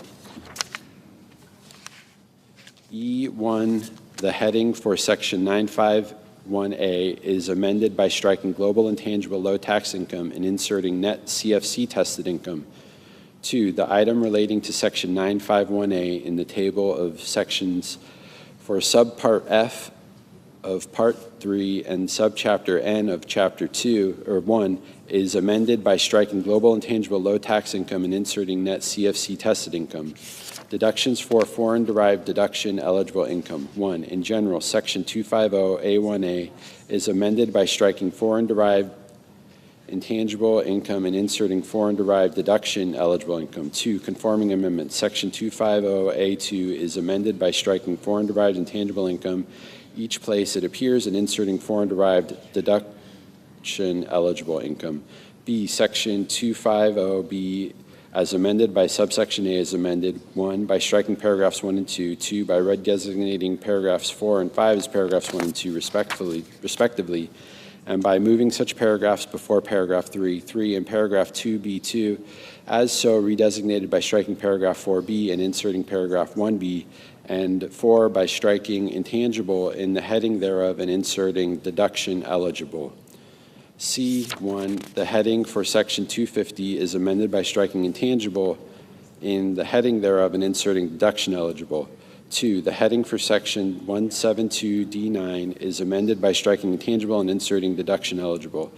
3, the item relating to Section 250 in the table of section for Part 8 of Subchapter B, Chapter 1 is amended by striking intangible and inserting deduction eligible. C, effective date. The amendment made by this section shall apply to taxable years beginning after December 31st, 2025.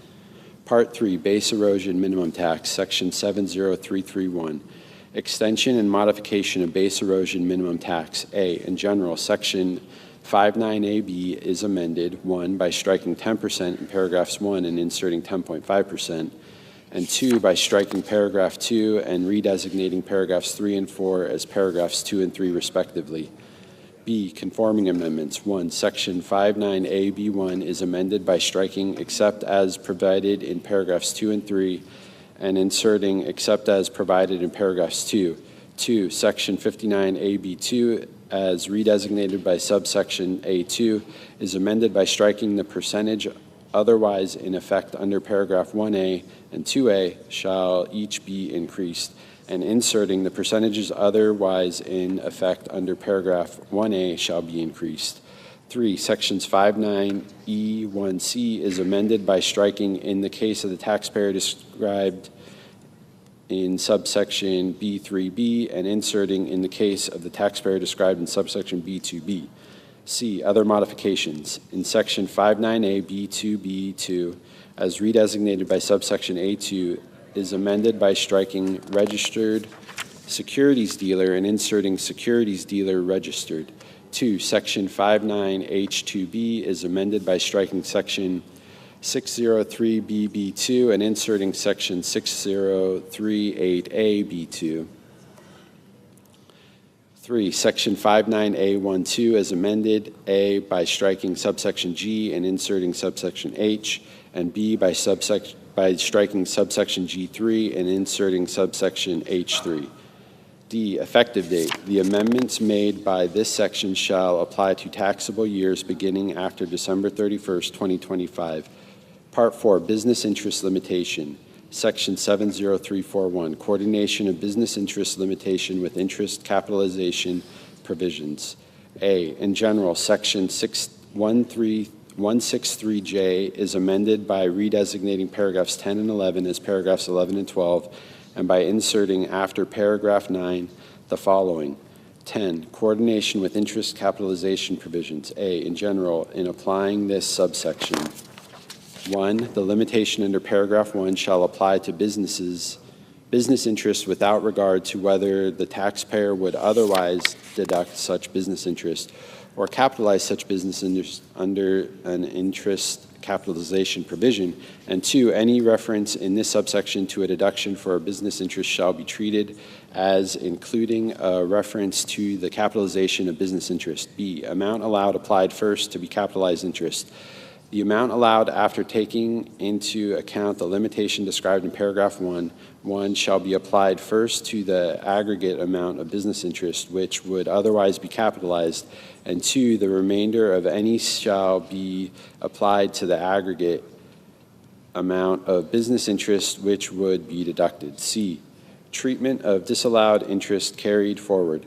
No portion of any business interest carried forward under paragraph 2 from any taxable year to any succeeding taxable year for purposes of this title, including any interest capitalization provisions which previously applied to such portion, to be treated as interest to which an interest capitalization provision applies. D, interest capitalization provision. For purposes of this section, the term interest capitalization provision means any provision of this subtitle under which interest, 1, is required to be charged to capital account, or 2, may be deducted or charged to capital account. B, certain capitalized interest not treated as business interest. Section 163J5 is amended by adding at the end the following new sentence. Such terms shall not be included in any interest which is capitalized under section 263G or 263AF. C, regulatory authority, section 163J, as amended by subsection A, is amended by redesignating paragraphs 11 and 12 as paragraphs 12 and 13, and by inserting after paragraph 10 the following. 1, regulatory authority. The Secretary shall issue such regulations or guidance as may be necessary or appropriate to carry out the purposes of this subsection, including regulations or guidance to determine which business interest is taken into account under this subsection and section 59AC3. D, effective date. The amendments made by this section shall apply to taxable years beginning after December 31st, 2025. Section 70342. Definition of adjusted taxable income for business interest limitations. A, in general, subparagraph A of section 163J8 is amended. 1, by striking and at the end of the clause 4, and 2, by adding at the end the following new clause.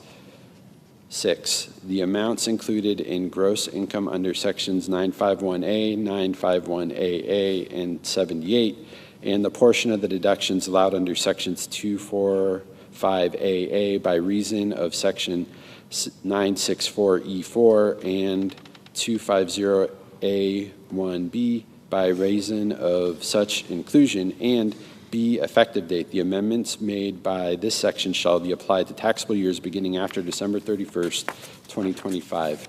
Part 5, Other International Tax Reforms, Section 70351.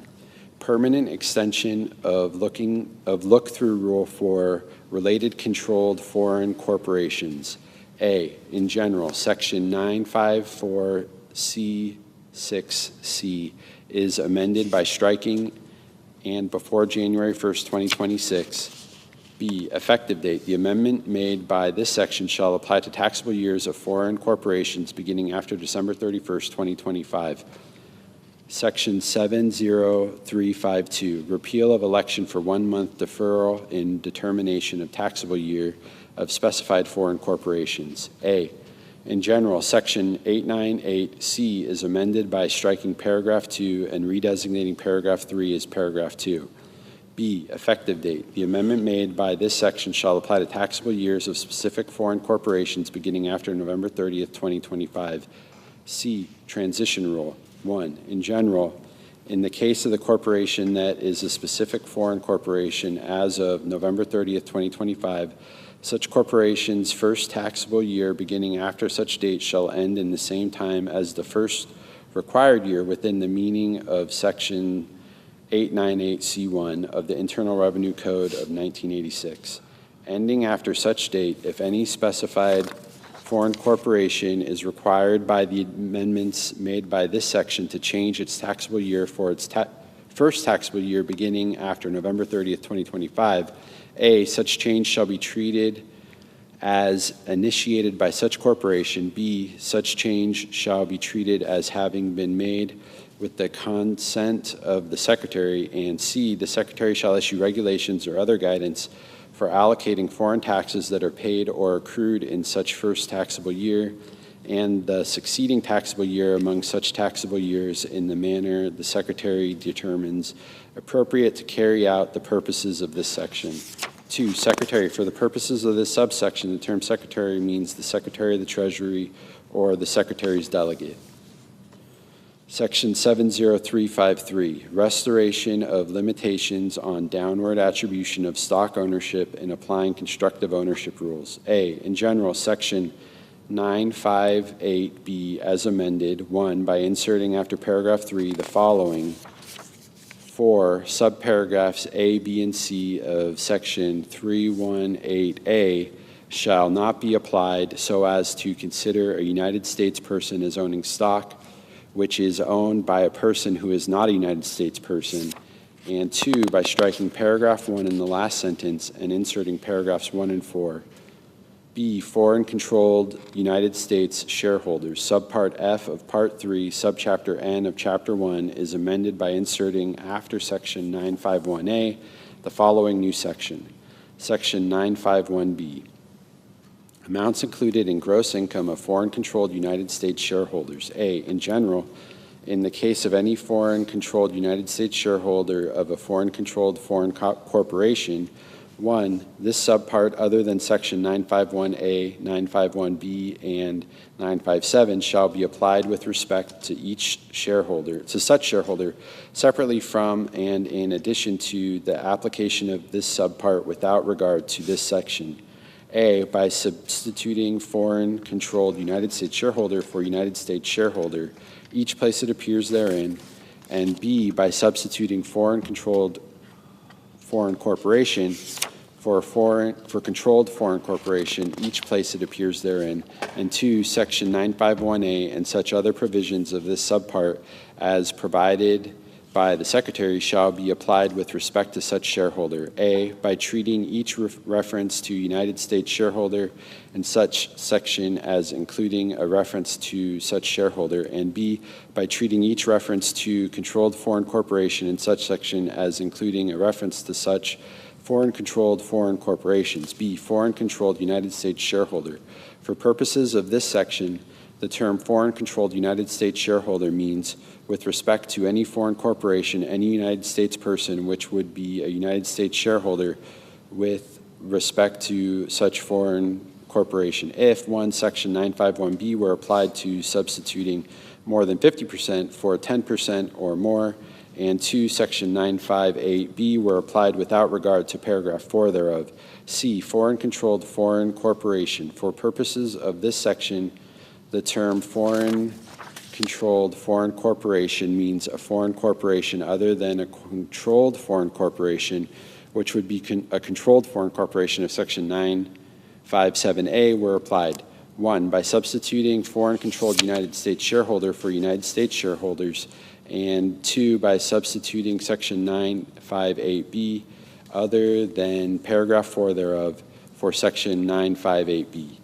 D, regulations. The Secretary shall prescribe such regulations or other guidance as may be necessary or appropriate to carry out the purpose of this section, including regulations or other guidance. 1, to treat a foreign-controlled United States shareholder or a foreign-controlled foreign corporation as a United States shareholder or as a controlled foreign corporation, respectively, for purposes of provisions of this title other than this subpart, including any reporting requirements. And 2, with respect to the treatment of foreign-controlled foreign corporations that are passive foreign investment companies as defined in Section 921-97. C, clerical amendment. The table of sections for subpart F of Part 3 of subchapter N of Chapter 1 is amended by inserting after the item relating to Section 951 the following new item: C951B, amounts included in the gross income of foreign-controlled United States shareholders. D, effective date. The amendments made by this section shall apply to taxable years of foreign corporations beginning December 31st, 2025. E, special rule. 1, in general, except to the extent provided by the Secretary of the Treasury or the Secretary's delegate, the effective date of any amendment to the Internal Revenue Code of 1986 shall be applied by treating references to United States shareholders as references to foreign-controlled United States shareholders, and by treating references to controlled foreign corporations as references to foreign-controlled foreign corporations. 2, definitions. Any term used in this paragraph 1 which is used in subpart F of Part 3 of subchapter N of Chapter 1 of the Internal Revenue Code of 1986 as amended by this section shall have the meaning given such term in such subpart. F, no inference. The amendments made by this section shall not be construed to create any inference with respect to the proper application of any provision of the Internal Revenue Code of 1986 with respect to taxable years beginning before the taxable years to which such amendments apply. Section 70354, modification to pro rata share rules. In general, subsection A of Section 951 is amended to read as follows. A, amounts included. 1, in general, if a foreign corporation is a controlled foreign corporation at any time during a taxable year of a foreign corporation in this subsection referred to as the CFC year, A, each United States shareholder which owns within the meaning of Section 958A stock in such corporation or on any day during the CFC year shall include in gross income such shareholders' pro rata share determined under paragraph 2 of the corporation subpart F income for the CFC year, and B, each United States shareholder which owns within the meaning of Section 958A stock in such corporation on the last day in the CFC year on which such corporation is controlled foreign corporation shall include in gross income the amount determined under Section 956 with respect to such shareholder for the CFC year, but only to the extent not excluded from gross income under Section 959A2. 2. Pro rata share of Subpart F in income. A United States shareholder's pro rata share of a controlled foreign corporation Subpart F income for a CFC year shall be the portion of such income which is attributable to A, the stock of such corporation owned within the meaning of Section 958A by such shareholder, and B, any period of the CFC year during which 1, such shareholder owned within the meaning of Section 958A such stock, 2, such shareholder was a United States shareholder of such corporation, and 3, such corporation was a controlled foreign corporation. 3, taxable year of inclusion. Any amount required to be included in gross income by a United States shareholder under paragraph 1 with respect to a CFC year shall be included in gross income for the shareholder's taxable year, which includes the last day on which the shareholder owns within the meaning of Section 958A stock in the controlled foreign corporation during such CFC year.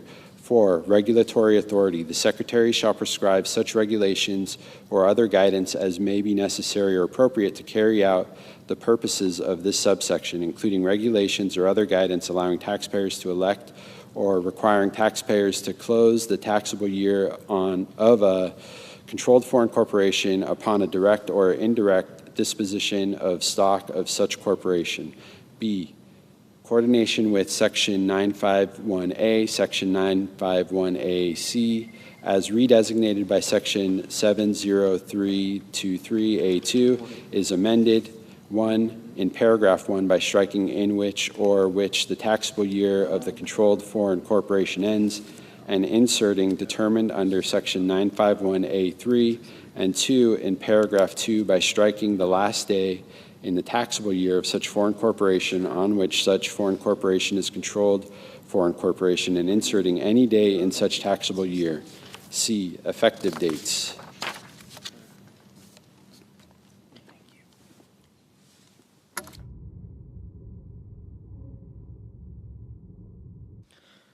1, in general, the amendments made by this section shall apply to taxable years of foreign corporations beginning after December 31st, 2025.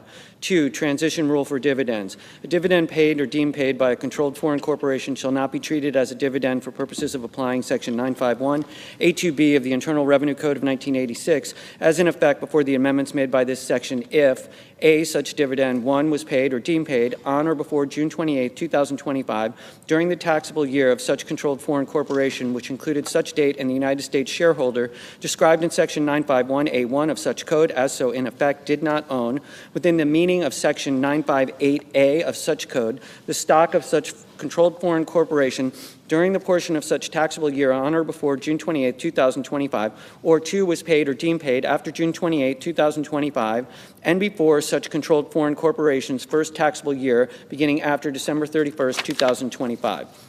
B, such dividends does not increase the taxable income of a United States person, including by reason of dividends received deduction and inclusion from gross income or an exclusion from Subpart F income.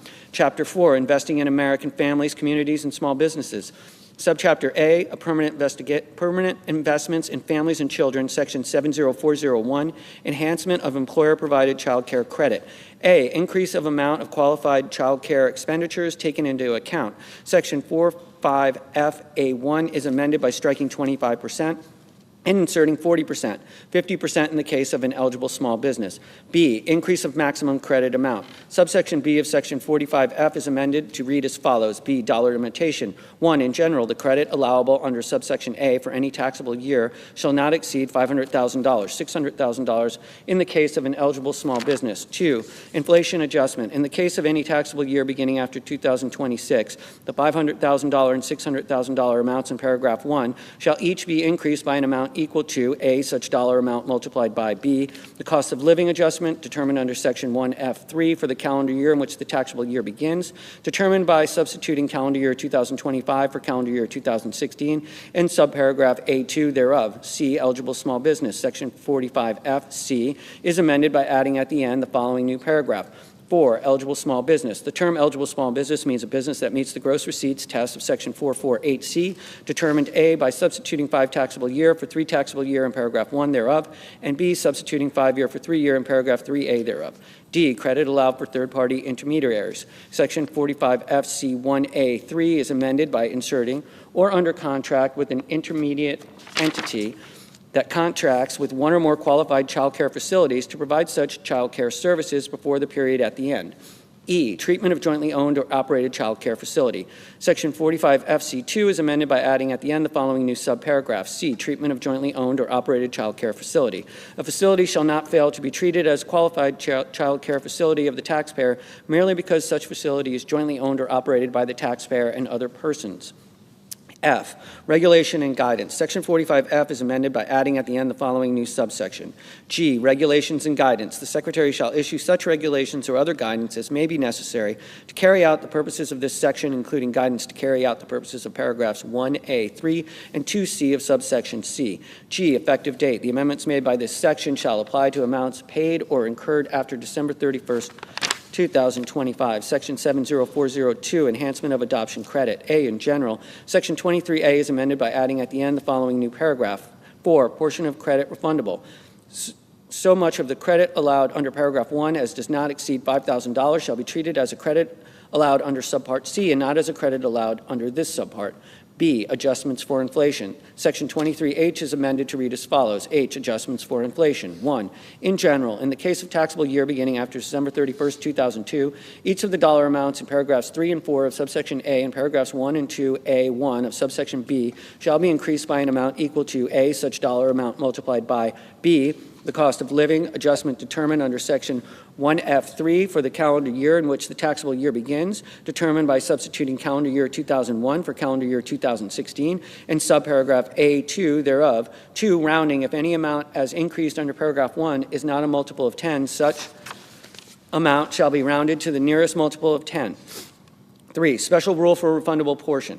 In the case of the dollar amount in subsection A4, paragraph 1 shall be applied A by substituting 2025 for 2002 in the matter preceding subparagraph A, and B by substituting calendar year 2024 for calendar year 2001 in subparagraph B thereof. C, exclusion of refundable portion of credit from carry forward. Section 23C1 is amended by striking credit allowable under subsection A and inserting portion of the credit allowable under subsection A, which is allowed under this subpart. D, effective date. The amendments made by this section shall apply to taxable years beginning after December 31st, 2024. Section 70403, recognizing Indian tribal governments for purposes of determining whether a child has a special needs for purposes of the adoption credit. A, in general, section 23D3 is amended. 1, in subparagraph A by inserting or Indian tribal government after a state. 2, in subparagraph B by inserting or Indian tribal government after such state. B, effective date. The amendments made by this section shall apply to taxable years beginning after December 31st, 2024. Section 70404, enhancement of the dependent care assistance program. A, in general, section 129A2A is amended by striking $5,000, $2,500, and inserting $7,500, $3,750. B, effective date. The amendment made by this section shall apply to taxable years beginning after December 31st, 2025. Section 70405, enhancement of child and independent care tax credit. A, in general, paragraph 2 of section 21A is amended to read as follows. 2, applicable percentage defined. For purposes of paragraph 1, the term applicable percentage means 50%. A, reduced but not below 35%.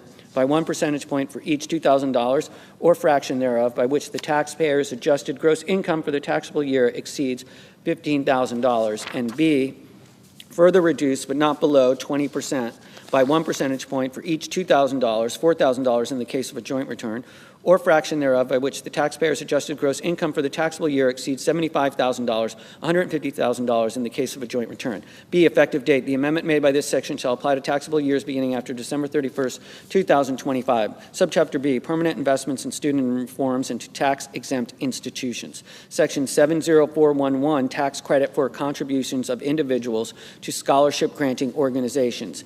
A, allowance of credit for contributions of individuals to scholarship-granting organizations. 1, in general, subpart A of Part 4 of subchapter A of Chapter 1 is amended by inserting after Section 25E the following new section. Section 25F, qualified elementary and secondary education scholarships. A, allowance of credit. In the case of an individual who is a citizen or resident of the United States within the meaning of Section 7701A9, there shall be allowed as a credit against the tax imposed by this chapter for the taxable year an amount equal to the aggregate amount of qualified contributions made by the taxpayer during the taxable year. B, limitations. 1, in general, the credit allowed under subsection A to any taxpayer for any taxable year shall not exceed an amount equal to or greater of A, 10% of the adjusted gross income of the taxpayer for the taxable year, or B, $5,000. 2, allocation of volume cap. The credit allowed under subsection A to any taxpayer for any taxable year shall not exceed the amount of the volume cap allocated by the Secretary to such taxpayer under subsection H, with respect to qualified contributions made by the taxpayer during taxable year.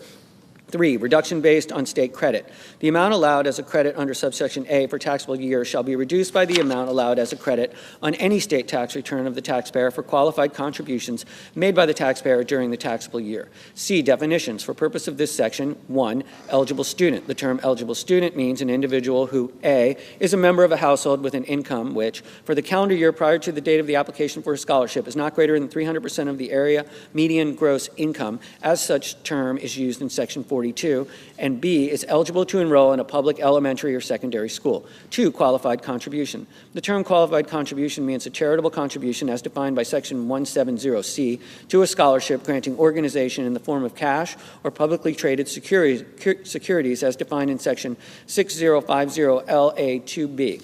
3, qualified elementary or secondary education expense. The term qualified elementary or secondary education expense means the following expenses in connection with enrollment or attendance at or for students enrolled at or attending an elementary or secondary public, private, or religious school. A, tuition. B, curriculum and curricular materials. C, books or other instructional materials.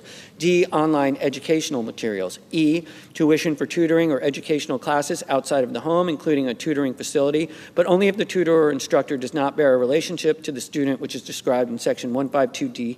2, and 1, is licensed as a teacher in any state. 2, has taught at 1, a public or private elementary or secondary school, or 2, an institution of higher education as defined in section 101A of the Higher Education Act of 1965, 20 U.S.C. 1001A, or 3, is a subject matter expert in the relevant subject. F, fees for a nationally standardized norm-referenced achievement test, an advanced placement examination, or any examination related to college or university admission. G, fees for dual enrollment in an institution of higher education. H, educational therapies for students with disabilities provided by a licensed or accredited practitioner or provider, including occupational, behavioral, physical, and speech-language therapies, but only if the practitioner or provider does not bear a relationship to the student, which is described in section 152D2.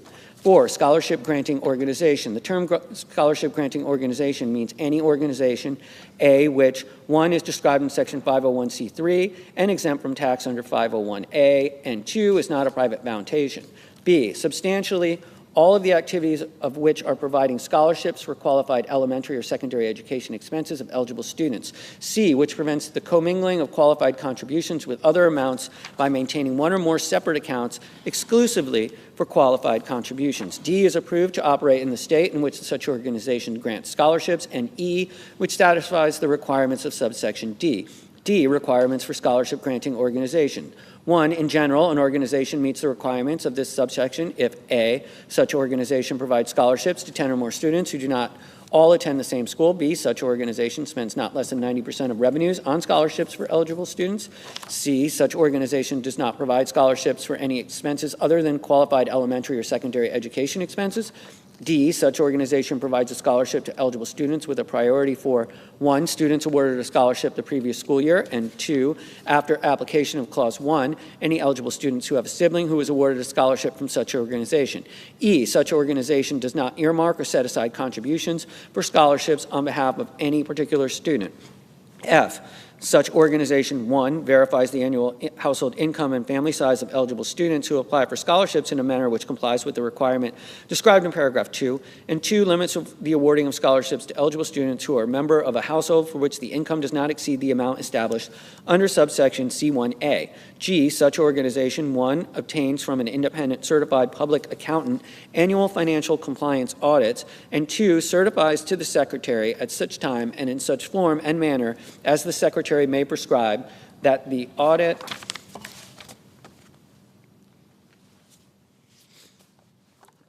described in Clause 1 has been completed, and H, no officer or board member of such organization has been convicted of a felony. 2, income verification. The requirement described in this paragraph is that the organization review all of the following documents which are applicable with respect to members of the household of the applicant for the calendar year prior to application for a scholarship. A, federal and state income tax returns, or tax returns transcripts with applicable schedules. B, income reporting statements for tax purposes or wage and income transcripts from the Internal Revenue Service. C, notarized income verification letter from employees. D, unemployment or workers' compensation statements. E, benefit verification letters regarding public assistance payments and supplemental nutrition assistance program payments, including a list of household members. 3, independent certified public accountant. For purposes of paragraph 1F, the term independent certified public accountant means, with respect to an organization, a certified public accountant who is not a person described in section 465B3A with respect to such organization or any employee of such organization. 4, prohibition of self-dealing. A, in general, a scholarship-granting organization may not award a scholarship to 1, any disqualified person, or 2, an eligible student if during the taxable year or the period of the 3 taxable years preceding such taxable year, such scholarship-granting organization has received a qualified contribution for an individual who bears a relationship to such student, which is described in section 152D2. B, disqualified person. For purposes of this paragraph, a disqualified person shall be determined pursuant to rules similar to the rules of section 4946. E, denial of double benefit. Any qualified contribution for which a credit is allowed under this section shall not be taken into account as a charitable contribution for purposes of section 170. F, carry forward of unused credit. 1, in general, if the credit allowable under subsection A for any taxable year exceeds the limitations imposed by section 26A for such taxable year reduced by the sum of the credits allowable under this subpart, other than this section, section 23 and section 25D, such excess shall be carried to the succeeding taxable year and added to the credit allowable under subsection A for such taxable year. 2, limitation. No credit may be carried forward under the subsection to any taxable year following the 5th taxable year after the taxable year in which the credit arose. For purposes of the preceding sentence, credit shall be treated as used on a first in, first out basis. G, rule of construction. Nothing in this section shall be construed to permit, allow, encourage, or authorize any federal control over any aspect of any private or religious school. H, volume cap. 1, in general, the volume cap applicable under this section shall be $4 billion for calendar year 2027 and each calendar year thereafter. Such amount shall be allocated by the Secretary as provided in paragraph 2 to taxpayers with respect to qualified contributions made by such taxpayers, except that 10% of such amount shall be divided evenly among the states and shall be available with respect to individuals residing in such states. 2, first come, first served. For purposes of applying the volume cap under this section, such volume cap for any calendar year shall be allocated by the Secretary on a first come, first served basis, as determined based on the time during such calendar year at which the taxpayer made the qualified contribution with respect to which the allocation is made. The Secretary shall not make any allocation of the volume cap for any calendar year after December 31st of such calendar year. 3, real-time information. For purposes of this section, the Secretary shall develop a system to track the amount of qualified contributions made during the calendar year for which a credit may be claimed under this section, with such information to be updated in real time. 4, state. For purposes of this subsection, the term state means only the states and the District of Columbia. 1, regulation and guidance. The Secretary shall issue such regulations or other guidance as the Secretary determines necessary to carry out the purposes of this section, including regulations or other guidance. 1, providing for enforcement of the requirements under subsection D4, and 2, with respect to record keeping or information reporting for purposes of administrating the requirements of this section. 2, conforming amendments. A, section 25E1C is amended by striking N25D and inserting 25D and 25F. B, the table of sections for subpart A of part 4, subchapter A of chapter 1 is amended by inserting after the item relating to section 25E the following new item. Section 25F, qualified elementary and secondary education scholarships. B, exclusion from gross income for scholarships for qualified elementary or secondary education expenses of eligible students. 1, in general, Part 3 of Subchapter B of Chapter 1 is amended by inserting before Section 140 the following new section. Section 139K, scholarships for qualified elementary or secondary education expenses of eligible students. A, in general, in the case of an individual, gross income shall not include any amounts provided to such individual or any dependent of such individual pursuant to a scholarship for qualified elementary or secondary education expenses of an eligible student which is provided by a scholarship granting organization. B, definitions. In this section, the term qualified elementary or secondary education expense, eligible student, and scholarship granting organization have the same meaning given in such terms under Section 25FC. Conforming amendment. The table of sections for Part 3 of Subchapter B of Chapter 1 is amended by inserting before the item relating to Section 140 the following new item. Section 139K, scholarships for qualified elementary or secondary education expenses of eligible students. C, failure of scholarship granting organizations to make distributions. 1, in general, Chapter 42 is amended by adding at the end the following new subchapter. Subchapter 1, scholarship granting organizations. Section 4969, failure to distribute receipts. Section 4969, failure to distribute receipts. A, in general, in the case of any scholarship granting organization as defined in Section 25F, which has been determined by the Secretary to have failed to satisfy the requirements under subsection B for any taxable year, any contribution made to such organization during the first taxable year beginning after the date of such determination shall not be treated as a qualified contribution, as defined in Section 25F C2 for purposes of Section 25F. B, requirement. The requirement described in this subsection is that the amount of receipts of the scholarship granting organization for the taxable year, which are distributed before the distribution deadline with respect to such receipts, shall not be less than the required distribution amount with respect to such taxable year.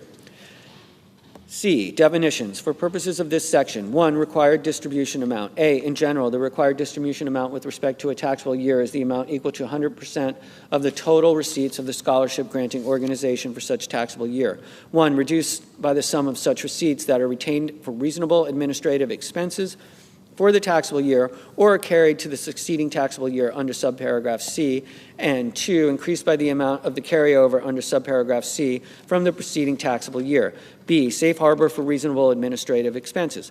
For purposes of subparagraph A1, if the percentage of total receipts of a scholarship granting organization for taxable year which are used for administrative expenses is equal to or less than 10%, such expenses shall be deemed to be reasonable for purpose of such subparagraph. C, carryover. With respect to the amount of the total receipts of a scholarship granting organization with respect to any taxable year, an amount not greater than 15% of such amount may, at the election of such organization, be carried to the succeeding taxable year. 2, distributions. The term distribution includes amounts which are formally committed but not distributed. A formal commitment described in the preceding sentence may include contributions set aside for eligible students for more than 1 year. 3, distribution deadline. The distribution deadline with respect to receipts for a taxable year is the first day of the third taxable year following the taxable year in which such receipts are received by the scholarship granting organization. D, regulation and guidance. The Secretary shall issue such regulation or other guidance as the Secretary determines necessary to carry out the purposes of this section, including regulations or other guidance which provides for requirements for record keeping or information reporting for purposes of administrating the requirements of this section. 2, clerical amendment. The table of subchapters for Chapter 42 is amended by adding at the end the following new item. Subchapter 1, scholarship granting organizations. D, effective date. 1, in general, except as otherwise provided in this subsection, the amendments made by this section shall apply to taxable years ending after December 31st, 2026. 2, exclusion from gross income. The amendments made by subsection B shall apply to amounts received after December 31st, 2026 in taxable years ending after such date. Section 70412, exclusion for employer payments of student loans. A, in general, Section 127C1B is amended by striking in the case of payments made before January 1st, 2026. B, inflation adjustment. Section 127 is amended, 1, by redesignating subsection D as subsection E, and 2, by inserting after subsection C the following new subsection, D, inflation adjustment. 1, in general, in the case of any taxable year beginning after 2026, both of the $5,250 amounts in subsection A2 shall be increased by an amount equal to A, such dollar amount multiplied by B, the cost of living adjustment determined under section 1F3 for the calendar year in which the taxable year begins, determined by substituting calendar year 2025 for calendar year 2016 in subparagraph A2 thereof. 2, rounding. If any increase under paragraph 1 is not a multiple of $50, such increase shall be rounded to the nearest multiple of $50. C, effective date. The amendment made by this section shall apply to payments made after December 31st, 2025. Section 70413, additional expenses treated as qualified higher education expenses for purposes of 529 accounts. A, in general. 1, in general, section 529C7 is amended to read as follows. 7, treatment of elementary and secondary tuition. Any reference in this section to term qualified higher education expenses shall include a reference to the following expenses in connection with enrollment or attendance at or for students enrolled or at attending elementary or secondary public, private, or religious school. A, tuition. B, curriculum and curricular materials. C, books or other instructional materials. D, online educational materials. E, tuition for tutoring or educational classes outside of the home, including at a tutoring facility, but only if the tutor or instructor is not related to the student, and 1 is licensed as a teacher in any state, 2 has taught an eligible educational institution, or 3 is a subject matter expert in the relevant subject. F, fees for a nationally standardized norm reference achievement test, an advanced placement examination, or any examinations related to college or university admission. G, fees for dual enrollment in an institution of higher education. H, educational therapies for students with disabilities provided by a licensed or accredited practitioner or provider, included occupational, behavioral, physical, and speech-language therapies. 2, effective date. The amendment made by this subsection shall be distributions made after the date of the enactment of this act. B, increase of limitation. 1, in general, the last sentence of section 529E3 is amended by striking $10,000 and inserting $20,000. 2, effective date. The amendment made by this subsection shall apply to taxable years beginning after December 31st, 2025. Section 70414, certain post-secondary credentialing expenses treated as qualified higher education expenses for purposes of 529 accounts. A, in general, section 529E3 is amended by adding at the end the following new subparagraph. C, certain post-secondary credentialing expenses. The term qualified higher education expenses includes qualified post-secondary credentialing expenses as defined in subsection F. B, qualified post-secondary credentialing expenses. Section 529 is amended by redesignating subsection F as subsection G and by inserting after subsection E the following new subsection. F, qualified post-secondary credentialing expenses. For purposes of this section, 1, in general, the term qualified post-secondary credentialing expenses means A, tuition, fees, books, supplies, equipment required for the enrollment or attendance of a designated beneficiary in recognized post-secondary credential program, or any other expense incurred in connection with an enrollment in or attendance at a recognized post-secondary credential program if such expense would, if incurred in connection with the enrollment or attendance at an eligible educational institution, be covered under subsection E3A. B, fees for testing if such testing is required to obtain or maintain a recognized post-secondary credential. And C, fees for continuing education if such education is required to maintain a recognized post-secondary credential. 2, recognized post-secondary credential program. The term recognized post-secondary credential program means any program to obtain a recognized post-secondary credential if A, such program is included on a state list prepared under section 122D of the Workforce Innovation and Opportunity Act, 29 U.S.C. 3152D. B, such program is listed in the public directory of the Web-Enabled Approval Management Systems or the Veterans Benefits Administration's or successor directory such program. C, an examination developed or administered by an organization widely recognized as providing reputable credentials in the occupation is required to obtain or maintain such credential, and such organization recognizes such program as providing training or education which prepares individuals to take such examination. Or D, such program is identified by the Secretary after consultation with the Secretary of Labor as being a reputable program for obtaining a recognized post-secondary credential for purposes of this subparagraph. 3, recognized post-secondary credential. The term recognized post-secondary credential means a post-secondary employment credential that is industry recognized and is 1, any post-secondary employment credential issued by a program that is accredited by the Institute for Credentialing Excellence, the National Commission on Certifying Agencies, or the American National Standards Institute. 2, any post-secondary employment credential that is included in the Credentialing Opportunities Online Directory of Credentialing Programs or Successor Directory maintained by the Department of Defense or by any branch of the Armed Forces. Or 3, any post-secondary employment credential identified for purposes of this clause by the Secretary after consultation with the Secretary of Labor as being industry recognized. B, any certificate of completion of an apprenticeship that is registered and certified with the Secretary of Labor under the Act of August 16, 1937, commonly known as National Apprenticeship Act 50 Stat 664, Chapter 663, 29 U.S.C. 50. C, any occupational or professional license issued or recognized by a state or the federal government, and any certification that satisfies a condition for obtaining such a license. And D, any recognized post-secondary credential as defined in Section 352 of the Workforce Innovation and Opportunity Act, 29 U.S.C. 310252, provided through a program described in paragraph 2A. C, effective date. The amendments made by this section shall apply to the distributions made after the date of the enactment of this act. Section 70415, modification of excise tax on investment income of certain private colleges and universities. A, in general, Section 4968 is amended to read as follows. Section 4968, excise tax based on investment income of private colleges and universities. A, tax imposed. There is hereby imposed on each applicable educational institution for the taxable year a tax equal to the applicable percentage of the net investment income of such institution for the taxable year. B, applicable percentage. For purposes of this section, the term applicable percentage means 1, 1.4% in the case of an institution with a student-adjusted endowment of at least $500,000 and not in excess of $750,000. 2, 4% in the case of an institution with a student-adjusted endowment in excess of $750,000 and not in excess of $2 million. And 3, 8% in the case of an institution with a student-adjusted endowment in excess of $2 million.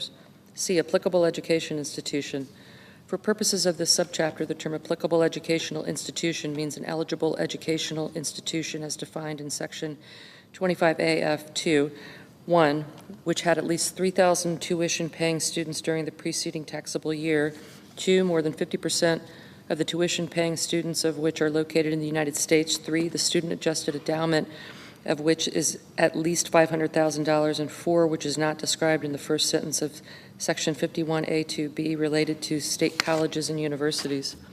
D, student-adjusted endowment. For purposes of this section, the term student-adjusted endowment means, with respect to any institution for any taxable year, 1, the aggregate fair market value of the assets of such institution determined as the end of the preceding taxable year, other than those assets which are used directly in carrying out the institution's exempt purpose, divided by 2, the number of students of such institution. Determination of number of students. For purposes of subsection C and D, the number of students of an institution, including for purposes of determining the number of students at a particular location, shall be based on the daily average number of full-time students attending such institution, with part-time students taken into account on a full-time student equivalent basis.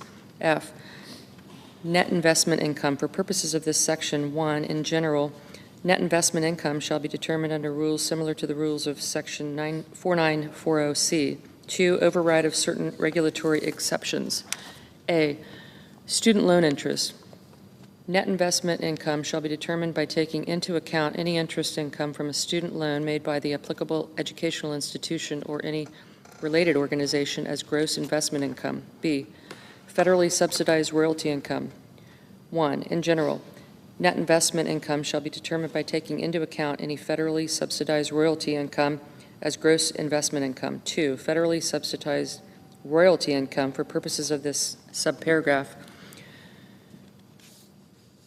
I, in general, The student federally subsidized royalty income means any otherwise regulatory exempt royalty income if any federal funds were used in the research, development, or creation of the patent, copyright, or other intellectual or intangible property from which such royalty income is derived.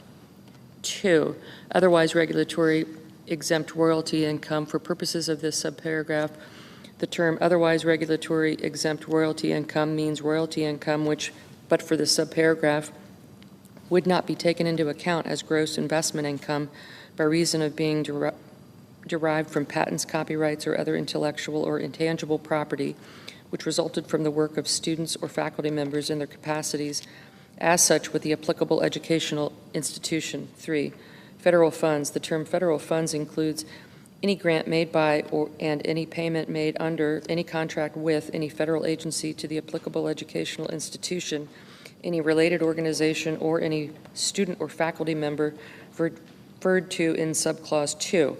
G, assets and net investment income of related organizations. 1, in general, for purposes of subsections D and F, assets and net investment income of any related organization with respect to an educational institution shall be treated as assets and net investment income, respectively, of the educational institution, except that A, no such amount shall be taken into account with respect to more than one educational institution, and B, unless such organization is controlled by such institution or is described in Section 509A3 with respect to such institution for the taxable year, assets and net investment income which are not intended or available for the use of benefit of the educational institution should not be taken into account. 2, related organization. For purposes of this subsection, the term related organization means with respect to any educational institution, any organization which A, controls or is controlled by such institution, B, is controlled by one or more persons which also control any institution, or C, is a supported organization as defined in Section 509F3, or an organization described in Section 509A3 during the taxable year with respect to such institution. H, regulations. The Secretary shall prescribe such regulations or other guidance as may be necessary to prevent avoidance of the tax under the section, including regulations or other guidance to prevent avoidance of such tax through restructuring of endowment funds or other arrangements designed to reduce or eliminate the value of net investment income or assets subject to the tax imposed by this section. B, requirement to report certain information with respect to application of excise tax based on investment income of private colleges and universities. Section 6033 is amended by redesignating subsection O as subsection P and inserting after subsection N the following new subsection. O, requirement to report certain information with respect to excise tax based on investment income of private colleges and universities. Each applicable educational institution described in section 4968C, which is subject to the requirements of subsection A, shall include on the return required under subsection A, 1, the number of tuition-paying students taken into account under subsection 4968C, and 2, the number of students of such institution determined under the rules of section 4968E. See effective date. The amendments made by this section shall apply to taxable years beginning after December 31, 2025. Section 70416, expanding application of tax on excise compensation within tax-exempt organizations. A, in general. Section 4960C2 is amended to read as follows. 2, covered employee. For purposes of this section, the term covered employee means any employee of an applicable tax-exempt organization or any predecessor of such an organization, and any former employee of such an organization or predecessor who was such an employee during any taxable year beginning after December 31, 2016. B, effective date. The amendment made by subsection A shall apply to taxable years beginning after December 31, 2025. Subchapter C, permanent investments in community development. Section 70421, permanent renewal and enhancement of opportunity zones. A, decennial designations. 1, determination period. Section 1400Z-1C2B is amended by striking beginning of the date of the enactment of the Tax Cuts and Jobs Act and inserting beginning of the decennial determination date. 2, decennial determination date. Section 1400Z-1C2 is amended by adding at the end the following new subparagraph. C, decennial determination date. The term decennial determination date means 1, July 1, 2026, and 2, each July 1 of the year that is 10 years after the preceding decennial determination date under this subparagraph. 3, repeal of special rule for Puerto Rico. Section 1400Z-1B is amended by striking paragraph 3. 4, limitation on number of designations. Section 1400Z-1D1 is amended A in paragraph 1 by striking and subsection B3, and 2 by inserting during any period after the number of population census tracts in a state that may be designated as qualified opportunity zones under this section, and B in paragraph 2 by inserting during any period before the period at the end. 5, effective dates. A, in general, except as provided in paragraph 2, the amendments made by this subsection shall take effect on the date of the enactment of this act. B, Puerto Rico, the amendment made by paragraph 3 shall take effect on December 31, 2026. B, qualifications for designations. 1, determination of low-income communities. Section 1400Z-1C is amended by striking all that precedes paragraph 2 and inserting the following. C, other definitions. For purposes of this section, 1, low-income communities. The term low-income community means any population census tract if A, such population census tract has a median family income that 1, in the case of a population census tract not located within a metropolitan area, does not exceed 70% of the statewide median family income, or 2, in the case of a population census tract located within a metropolitan area, does not exceed 70% of the metropolitan area median family income, or B, such population census tract has 1, has a poverty rate of at least 20%, and 2, has a median family income that 1, in the case of a population census tract not located within a metropolitan area, does not exceed 125% of the statewide median family income, or 2, in the case of a population census tract located within a metropolitan area, does not exceed 125% of the metropolitan area median family income. 2, repeal of the rule for contiguous census tracts. Section 1400Z-1 is amended by striking subsection E and redesignating subsection F as subsection E. 3, period for which designation is in effect. Section 1400Z-1E, as redesignated by paragraph 2, is amended to read as follows. E, period for which designation is in effect. 1, in general, a designation as a qualified opportunity zone shall remain in effect for the period beginning on the applicable start date and ending on the day before the date that is 10 years after the applicable start date. 2, applicable start date. For purposes of this section, the term applicable start date means, with respect to any qualified opportunity zone designated under this section, the January 1 following the date on which such qualified opportunity zone was certified and designated by the Secretary under subsection B1B. 4, effective date. The amendments made by this subsection shall apply to areas designated under section 1400Z-1 of the Internal Revenue Code of 1986 after the date of the enactment of this act. C, application of special rules for capital gains. 1, repeal of sunset on election. Section 1400Z-2A2 is amended to read as follows. 2, election. No election may be made under paragraph 1 with respect to a sale or exchange of an election previously made with respect to such sale or exchange is in effect. 2, modification of rules for deferral of gain. Section 1400Z-2B is amended to read as follows. B, deferral of gain invested in opportunity zone property. 1, year of inclusion. Gain of which subsection A1B applies shall be included in gross income in the taxable year which includes the earlier of A, the date on which such investment is sold or exchanged, or B, the date which is 5 years after the date of investment in the qualified opportunity fund was made. 2, amount includable. A, in general, the amount of gain included in gross income under subsection A1B shall be the excess of 1, the lesser of the amount of gain excluded under subsection A1A, or the fair market value of the investment as determined as of the date described in paragraph 1 over 2, the taxpayer's base in the investment. B, determination of basis. 1, in general, except as otherwise provided in the subparagraph or subsection C, The taxpayer's base in the investment shall be 0. 2, increase for gain recognized under subsection A1B. The basis in the investment shall be increased by the amount of gain recognized by reason of subsection A1B with respect to such investment. 3, investments held for 5 years. 1, in general, in the case of any investment held for at least 5 years, the basis of such investment shall be increased by an equal amount to 10%, 30% in the case of any investment in a qualified rural opportunity fund, of the amount of gain deferred by reason of subsection A1A. 2, application of increase. For purposes of this subsection, any increase in basis under this clause shall be treated as occurring before the date described in paragraph 1B. C, Qualified Rural Opportunity Fund. For purposes of subparagraph B3, 1, Qualified Rural Opportunity Fund.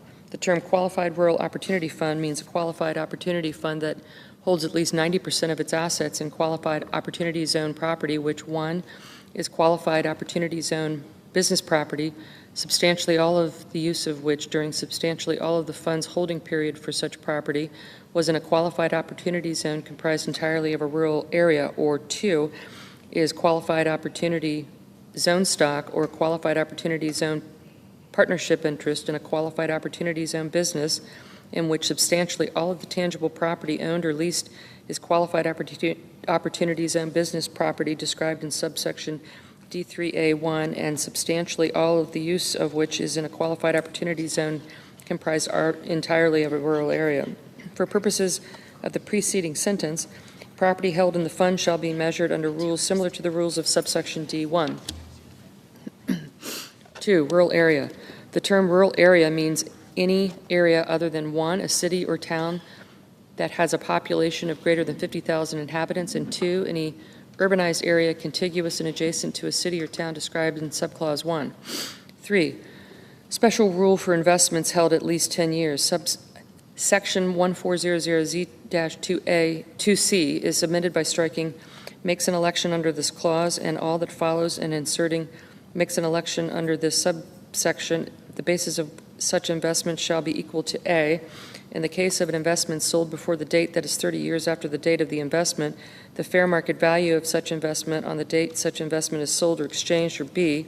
In any other case, the fair market value of such investment on the date that is 30 years after the date of the investment. 4, termination of qualified opportunity zone property. A, qualified opportunity zone business property, section 1400Z-2D2D11 is amended by striking December 31, 2017, and inserting the applicable start date as defined in section 1400Z-1E2 with respect to the qualified opportunity zone described in subclause 3. B, qualified opportunity zone stock and partnership interest, section 1400Z-2D2 is amended 1 by striking December 31, 2017, each place it appears in subparagraphs B1, and C1, and inserting the applicable date, and 2 by adding at the end of the following new subparagraph E, applicable date. For purposes of this subparagraph, the term applicable date means with respect to any corporation or partnership which is a qualified opportunity zone business, the earliest date described in subparagraph D11 with respect to the qualified opportunity zone business property held by such qualified opportunity zone business. C, special rule for improvement of existing structure in rural areas. Section 1400Z-2D2D2 is amended by inserting 50% of such adjusted basis in the case of property in a qualified opportunity zone comprised entirely of a rural area as defined in subsection B2C2 after the adjusted basis of such property. 5, effective dates. A, in general, except as otherwise provided in this paragraph, the amendments made in this subsection shall apply to amounts invested in qualified opportunity funds after December 31, 2026. B, acquisition of qualified opportunity zone property. The amendments made by subparagraphs A and B of paragraph 4 shall apply to property acquired after December 31, 2026. C, substantial improvement. The amendment made by paragraph 4C shall take effect on the date of the enactment of this act. D, information reported on qualified opportunity funds and qualified rural opportunity funds. 1, filing requirements for funds and investors. Subpart A of Part 3 of Subchapter A of Chapter 61 is amended by inserting after Section 6039J the following new sections. Section 6039K returns with respect to qualified opportunity funds and qualified rural opportunity funds. A, in general, every qualified opportunity fund shall file an annual return at such time and in such manner as the Secretary may prescribe, containing the information described in subsection B.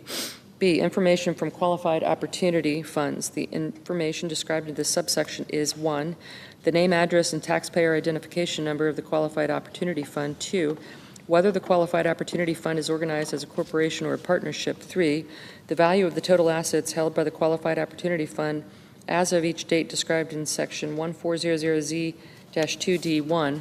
4, the value of all qualified opportunity zone property held by the qualified opportunity fund on such date with respect to each investment held by the qualified opportunity fund and qualified opportunity zone stock or a qualified opportunity zone partnership interest. A, the name, address, and taxpayer identification number of the corporation in which such stock is held or the partnership in which such interest is held, as the case may be. B, each North American Industry Classification System, NAICS code that applies to the trades or businesses conducted by such corporation or partnership.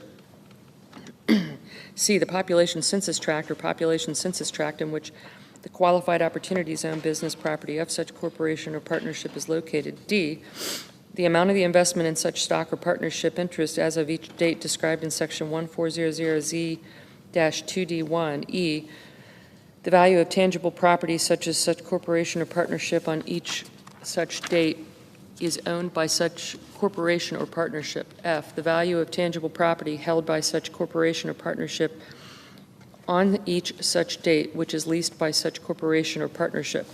G, the approximate number of residential units for any real property held by such corporation or partnership. And H, the approximate average monthly number of full-time equivalent employees of such corporation or partnership for the year within numerical ranges identified by the Secretary or such other indication of the employment impact of such corporation or partnership as determined appropriate by the Secretary. 6, with respect to the items of qualified opportunity zone business property held by the qualified opportunity zone. A, the North American Industry Classification System, NAICS code that applies to the trade or businesses in which such property is held. B, the population census tract in which the property is located. C, whether the property is owned or leased. D, the aggregate value of the items of qualified opportunity zone property held by the qualified opportunity fund as of each date described in section 1400Z-2D1. And E, in the case of real property, the number of residential units, if any. 7, the approximate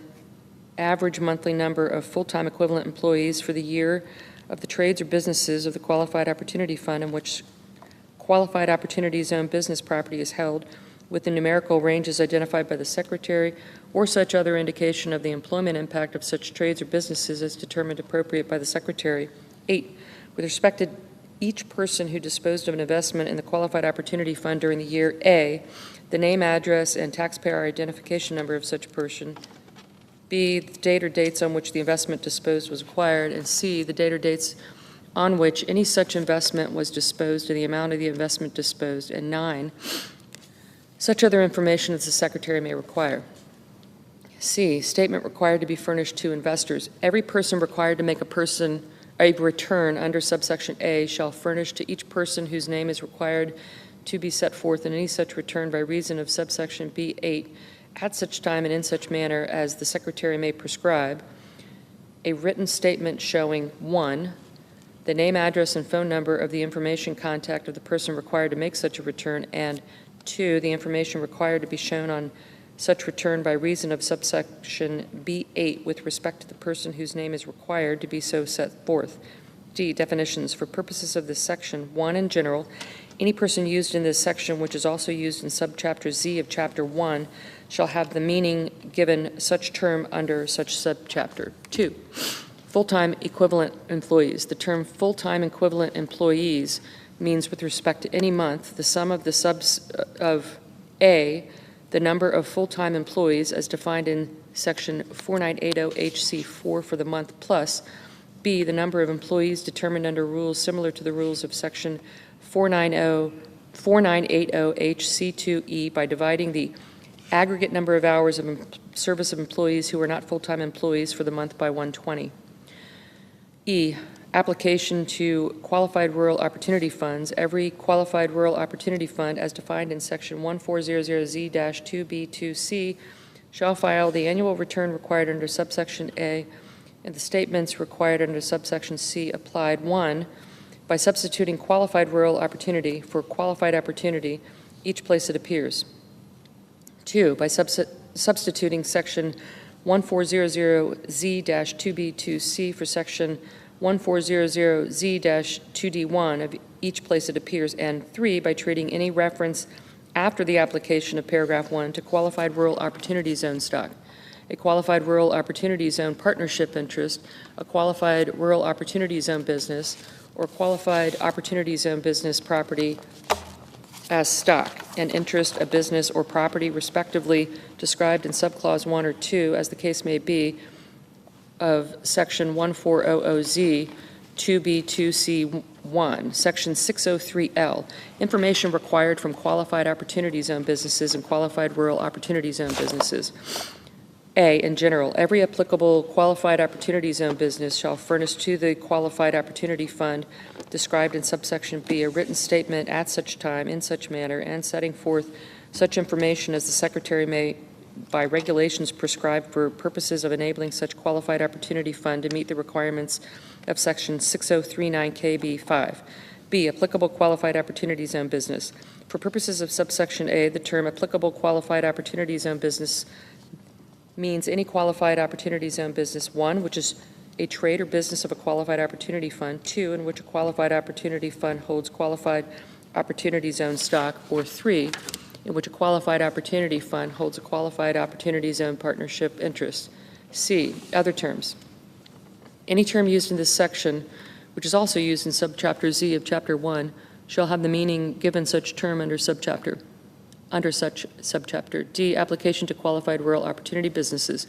Every applicable qualified rural opportunity zone business, as defined in subsection B, determined after application of the substitutions described in this sentence, shall furnish the written statement required under subsection A applied. 1, by substituting qualified rural opportunity for qualified opportunity each place it appears, and 2, by treating any reference after the application of paragraph 1 to qualified rural opportunity zone stock, a qualified rural opportunity zone partnership interest, or a qualified rural opportunity zone business as stock, an interest, or business respectively described in subclause 1 or 2, as the case may be, of Section 1400Z-2B2C1. 2, penalties. A, in general. Part 2 of subchapter B of Chapter 68 is amended by inserting after Section 6725 the following new section. Section 6726, failure to comply with information reporting requirements relating to qualified opportunity funds and qualified rural opportunity funds. A, in general, if any person required to file a return under Section 6039K fails to file a complete and correct return under such section in the time and in the manner prescribed therefore, each person shall pay a penalty of $500 for each day during which such failure continues. B, limitation. 1, in general, the maximum penalty under this section on failures with respect to any one return shall not exceed $10,000. 2, large qualified opportunity funds. In the case of any failure described in subsection A with respect to a fund, the gross assets of which determined on this last day of the applicable year are in excess of $10 million, paragraph 1 shall be applied for by substituting $50,000 for $10,000. C, penalty in cases of intentional disregard. If a failure described in subsection A is due to intentional disregard, then 1, subsection A shall be applied by substituting $2,500 for $500. 2, subsection B1 shall be applied by substituting $50,000 for $10,000. And 3, subsection B2 shall be applied by substituting $250,000 for $50,000. D, inflation adjustment. 1, in general, if in the case of any failure relating to a return acquired to be filed by a calendar year beginning after 2025, each of the dollar amounts in subsections A, B, and C shall be increased by an amount equal to A, such dollar amount multiplied by B, the cost of living adjustment determined under section 1F3 for the calendar year determined by substituting calendar year 2024 for calendar year 2016 in subparagraph A2 thereof. 2, rounding. A, in general, if the $500 amount in subsection A and C1 or the $2,500 amount in subsection C1 after being increased under paragraph 1 is not a multiple of $10, such dollar amount shall be rounded to the next lowest multiple of $10. B, asset threshold. If the $10 million amount in subsection B2 after being increased under paragraph 1 is not a multiple of $10,000, such paragraph amount shall be rounded to the next lowest multiple of $10,000. C, other dollar amounts. If any dollar amount in subsection B or C, other than any amount to which paragraph A or B applies, after being increased under paragraph 1, is not a multiple of $1,000, such dollar amount shall be rounded to the next lowest multiple of $1,000. B, information required to be sent to other taxpayers. Section 6724D2, as amended by the preceding provisions of this Act, is amended 1, by striking "or" at the end of the subparagraph LL, 2, by striking the period at the end of subparagraph MM and inserting a comma, and 3, by inserting after subparagraph MM the following new subparagraphs. NN, Section 6039KC, related to disposition of qualified opportunity fund investments, or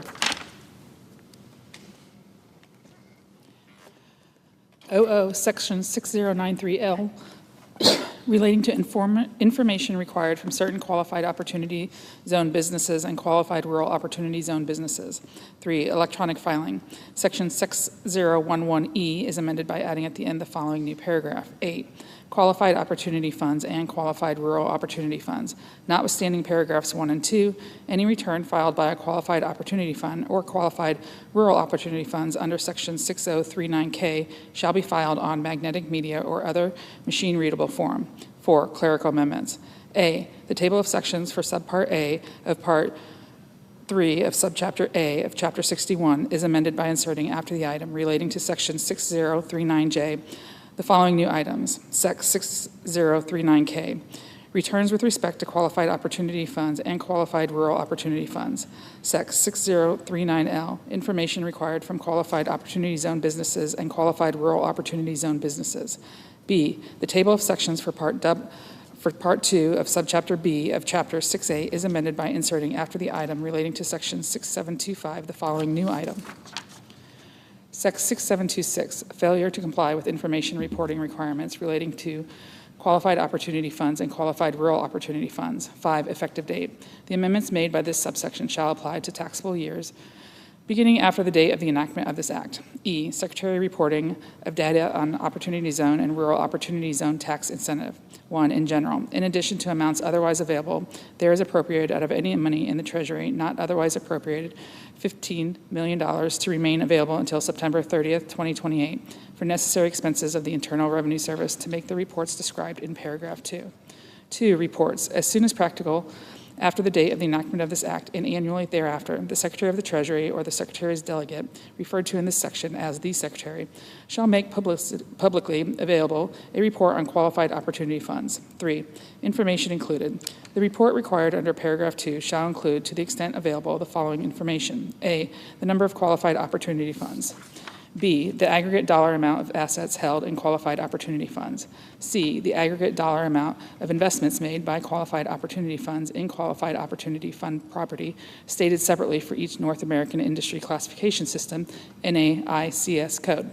D, the percentage of population census tracts designated as qualified opportunity zones that have received qualified opportunity fund investments. E, for each population census tract designated as a qualified opportunity zone, the approximate average monthly number of full-time equivalent employees of the qualified opportunity zone businesses in such qualified opportunity zone for the preceding 12-month period within numerical ranges identified by the Secretary or such other indication of the employment impact of such qualified opportunity fund businesses as determined appropriate by the Secretary. F, the percentage of the total amount of investments made by qualified opportunity funds in I, qualified opportunity zone property, which is real property, and 2, other qualified opportunity zone property. G, for each population census tract, the aggregate approximate number of residential units resulting from investments made by qualified opportunity funds in real property.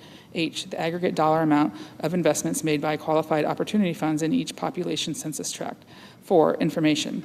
A, in general, beginning with the report submitted under paragraph 2 of the 6th year after the date of the enactment of this act, the Secretary shall include in such report the impacts and outcomes of a designation of a population census tract as a qualified opportunity zone as measured by economic indicators, such as job creation, poverty reduction, new business starts, and other metrics as determined by the Secretary. B, semi-decennial information. 1, in general, in the case of any report submitted under paragraph 2, in the 6th year of the 11th year after the date of the enactment of this act, the Secretary shall include the following information. 1, for population census tracts designated as a qualified opportunity zone, a comparison based on aggregate information of the factors listed in Clause 3 between the 5-year period ending on the date of the enactment of Public Law 11597 and the most recent 5-year period for which data is available. 2, for population census tracts designated as a qualified opportunity zone, a comparison based on aggregate information of the factors listed in Clause 3 for the most recent 5-year period for which data is available between such population census tracts and similar population census tracts that were not designated as a qualified opportunity zone. 2, control groups. For purposes of Clause 1, the Secretary may combine population census tracts into such groups as the Secretary determines appropriate for purposes of making comparisons. 3, factors listed. The factors listed in this clause are the following. 1, the unemployment rate. 2, the number of persons working in the population census tract, including the percentage of such persons who were not residents in the population census tract in the preceding year. 3, rates. 3, individual family and household poverty rates. 4, median family income of residents of the population census tract. 5, demographic information on residents of the population census tract, including age, income, education, race, and employment. 6, the average percentage of income of residents of the population census tract spent on rent annually. 7, the number of residences in the population census tract. 8, the rate of home ownership in the population census tract. 9, the average value of residential property in the population census tract. 10, the number of affordable housing units in the population census tract. 11, the number of new businesses started in the population census tract. 12, the distribution of employees in the population census tract by North American Industry Classification System, NAICS code. 5, protection of identifiable return information. In making reports required under this subsection, the Secretary A shall establish appropriate procedures to ensure that any amounts reported do not disclose taxpayer return information that can be associated with any particular taxpayer or competitive or proprietary information. And B, if necessary to protect taxpayer return information, may combine information required with respect to individual population census tracts into larger geographic areas. 6, definitions. Any term used in this subsection, which is also used in subchapter Z of Chapter 1 of the Internal Revenue Code of 1986, shall have the meaning given such term under such subchapter. 7, reports of qualified rural opportunity funds. The Secretary shall make publicly available, with respect to qualified rural opportunity funds, separate reports as required under this subsection applied. A, by substituting qualified rural opportunity for qualified opportunity each place it appears. B, by substituting a reference to this act for Public Law 11597. And C, by treating any reference after the application of subparagraph A to qualified rural opportunity zone stock, qualified rural opportunity zone partnership interest, qualified rural opportunity zone business, or qualified opportunity zone business property as stock interest, business or property respectively, described in subclause 1 or 2, as the case may be, of section 1400Z 2B 2CI of the Internal Revenue Code of 1986. Section 70422. Permanent enhancement of low-income housing tax credit. A, permanent state housing credit ceiling increase for low-income housing credit. 1, in general, section 42H3I is amended, A, by striking 2018, 2019, 2020, and 2021 and inserting beginning after December 31, 2025. B, by striking 1.125 and inserting 1.12, and C, by striking 2018, 2019, 2020, and 2021 in the heading inserting calendar years after 2025.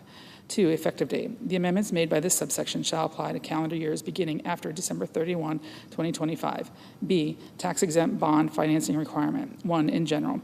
Section 42H4 is amended by striking subparagraph B and inserting the following.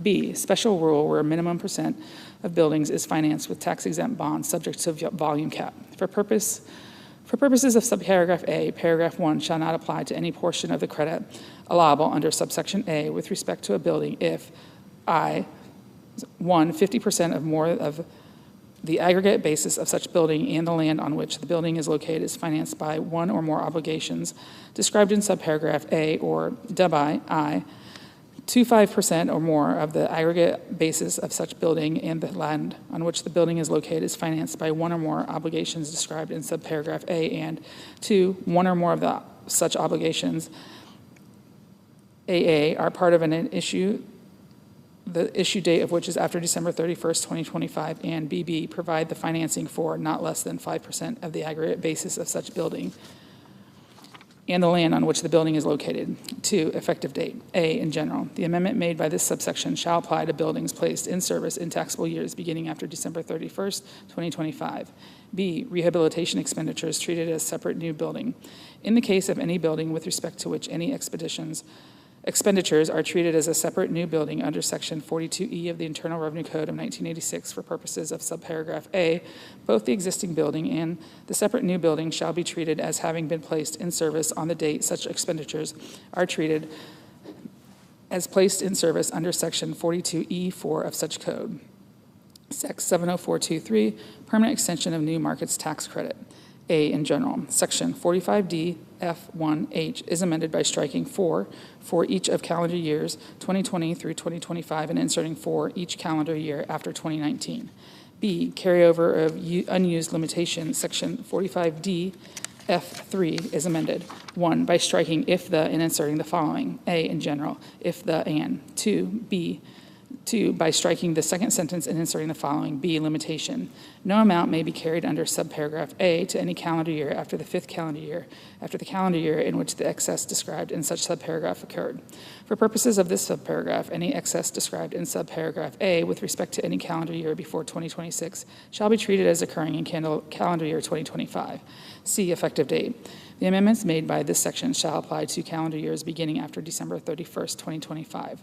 Sec 70424, permanent and expanded reinstatement of partial deduction for charitable contributions of individuals who do not elect to itemize. A, in general, Section 170P is amended. 1, by striking $300, $600, and inserting $1,000, $2,000, and 2, by striking beginning in 2021. B, effective date. The amendments made by this section shall apply to taxable years beginning after December 31st, 2025. Sec 70425, 0.5% floor on deduction of contributions made by individuals. A, in general. 1, in general. Paragraph 1 of Section 170B is amended by adding at the end the following new subparagraph. 1, 0.5% floor. Any charitable contribution otherwise allowable without regard to this subparagraph as a deduction under this section shall be allowed only to the extent that the aggregate of such contributions exceeds 0.5% of the taxpayer's contribution base for the taxable year. The preceding sentence shall be applied. 1, first, by taking into account charitable contributions to which subparagraph D applies to the extent thereof. 2, second, by taking into account charitable contributions to which subparagraph C applies to the extent thereof. 3, third, by taking into account charitable contributions to which subparagraph B applies to the extent thereof. 4, fourth, by taking into account charitable contributions to which subparagraph E applies to the extent thereof. B, fifth, by taking into account charitable contributions to which subparagraph A applies to the extent thereof. And sixth, by taking into account charitable contributions to which subparagraph G applies to the extent thereof. 2, application of carry forward. Paragraph 1 of Section 170D is amended by adding at the end the following new subparagraph. C, contributions disallowed by 0.5% floor carried forward only from years in which limitation is exceeded. 1, in general, in the case of any taxable year from which an excess is carried forward, determined without regard to this subparagraph under any carryover rule, the applicable carryover rule shall be applied by increasing the excess determined under such applicable carryover rule for the contribution year before the application of subparagraph B by the amount attributable to the charitable contributions to which such rule applies, which is not allowed as a deduction for the contribution year by reason of subsection B1I. 2, carryover rule. For purposes of this subparagraph, the term carryover rule means 1, subparagraph A of this paragraph, 2, subparagraphs C, 2, D, 2, E, 2, and G2 of subsection B1, and 3, the second sentence of subsection B1B. 3, applicable carryover rule. For purposes of this subparagraph, the term applicable carryover rule means any carryover rule applicable to charitable contributions which were, in whole or in part, not allowed as a Deduction for the contribution year by reason of subsection B1(1), B1I. 3, coordination with deduction for non-itemizers. Section 170P, as amended by this act, is further amended by inserting B1I after subsections B1G2. B, modification of limitation for cash contributions. 1, in general. Clause 1 of Section 170B1G is amended to read as follows. 1, in general. For taxable years beginning after December 31st, 2017, any contribution of cash to an organization described in subparagraph A shall be allowed as a deduction under subsection A, to the extent that the aggregate of such contributions does not exceed the excess of I.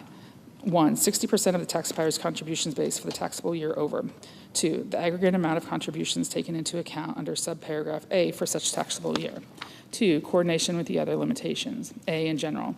Clause 3 of Section 170B1G is amended, 1, by striking subparagraphs A and B in the heading and inserting subparagraph A and. 2, in subclause 2 by striking and subparagraph B and all that follows through this subparagraph. B, other contributions. Subparagraph B of Section 170B1 is amended, 1, by striking to which subparagraph A, both places it appears, and inserting to which subparagraph A and G, and 2, in clause 2, by striking over the amount and all that follows through subparagraph C and inserting over. 1, the amount of charitable contributions allowable under subparagraph A determined without regard to subparagraph C and subparagraph G reduced by. 2, so much of the contributions taken into account under subparagraph G as does not exceed 10% of the taxpayer's contribution base. C, effective date. The amendments made by this section shall apply to taxable years beginning after December 31st, 2025. Sec 70426, 1% floor on deduction of charitable contributions made by corporations. A, in general. Section 170B2A is amended to read as follows. A, in general, any charitable contribution otherwise allowable without regard to this subparagraph as a deduction under this section for any taxable year other than any contribution to which subparagraph B or C applies shall be allowed only to the extent that the aggregate of such contributions, 1, exceeds 1% of the taxpayer's taxable income for the taxable year, and 2, does not exceed 10% of the taxpayer's taxable income for the taxable year. B, application of carry forward. Section 170D2 is amended to read as follows. 2, corporations. A, in general. Any charitable contribution taken into account under subsection B2A for any taxable year which is not allowed as a deduction by reason of clause 2 thereof shall be taken into account as a charitable contribution for the succeeding taxable year, except that for purposes of determining under this subparagraph whether such contribution is allowed in such succeeding taxable year, contributions in such succeeding taxable year determined without regard to this paragraph shall be taken into account under subsection B2A before any contribution taken into account by reason of this paragraph. B, 5-year carry forward. No charitable contribution may be carried forward under subparagraph A to any taxable year following the 5th taxable year after the taxable year in which the charitable contribution was first taken into account. For purposes of the preceding sentence, contributions shall be treated as allowed on a first-in, first-out basis. C, contributions disallowed by 1% floor carried forward only from years in which 10% limitation is exceeded. In the case of a taxable year from which a charitable contribution is carried forward under subparagraph A, determined without regard this subparagraph, subparagraph A shall be applied by substituting clause 1 or 2 for clause 2. D, special rule for net operating loss carryovers. The amount of charitable contributions carried forward under subparagraph A shall be reduced to the extent that such carry forward would, but for this subparagraph, reduce taxable income as computed for purposes of the second sentence of section 172B2, and increase a net operating loss carryover under Section 172 to a succeeding taxable year. C, conforming amendments. Subparagraphs B2 and C2 of Section 170B2 are each amended by inserting other than subparagraph C thereof after subsection D2. D, effective date. The amendments made by this section shall apply to taxable years beginning after December 31st, 2025. Sec 70427, permanent increase in limitation on cover over of tax on distilled spirits. A, in general. Paragraph 1 of Section 7652F is amended to read as follows. 1, $13.25, or B, effective date. The amendment made by this section shall apply to distilled spirits brought into the United States after December 31st, 2025. Sec. 70428, nonprofit community development activities in remote native villages. A, in general, for purposes of subchapter F of Chapter 1 of the Internal Revenue Code of 1986, any activity substantially related to participation or investment in fisheries in the Bering Sea and Aleutian Islands, statistically in reporting areas as described in Figure 1 of Section 679 of Title 50, Code of Federal Regulations carried on by an entity identified in Section 305I-1D of the Magnuson-Stevens Fishery Conservation and Management Act, 16 Us.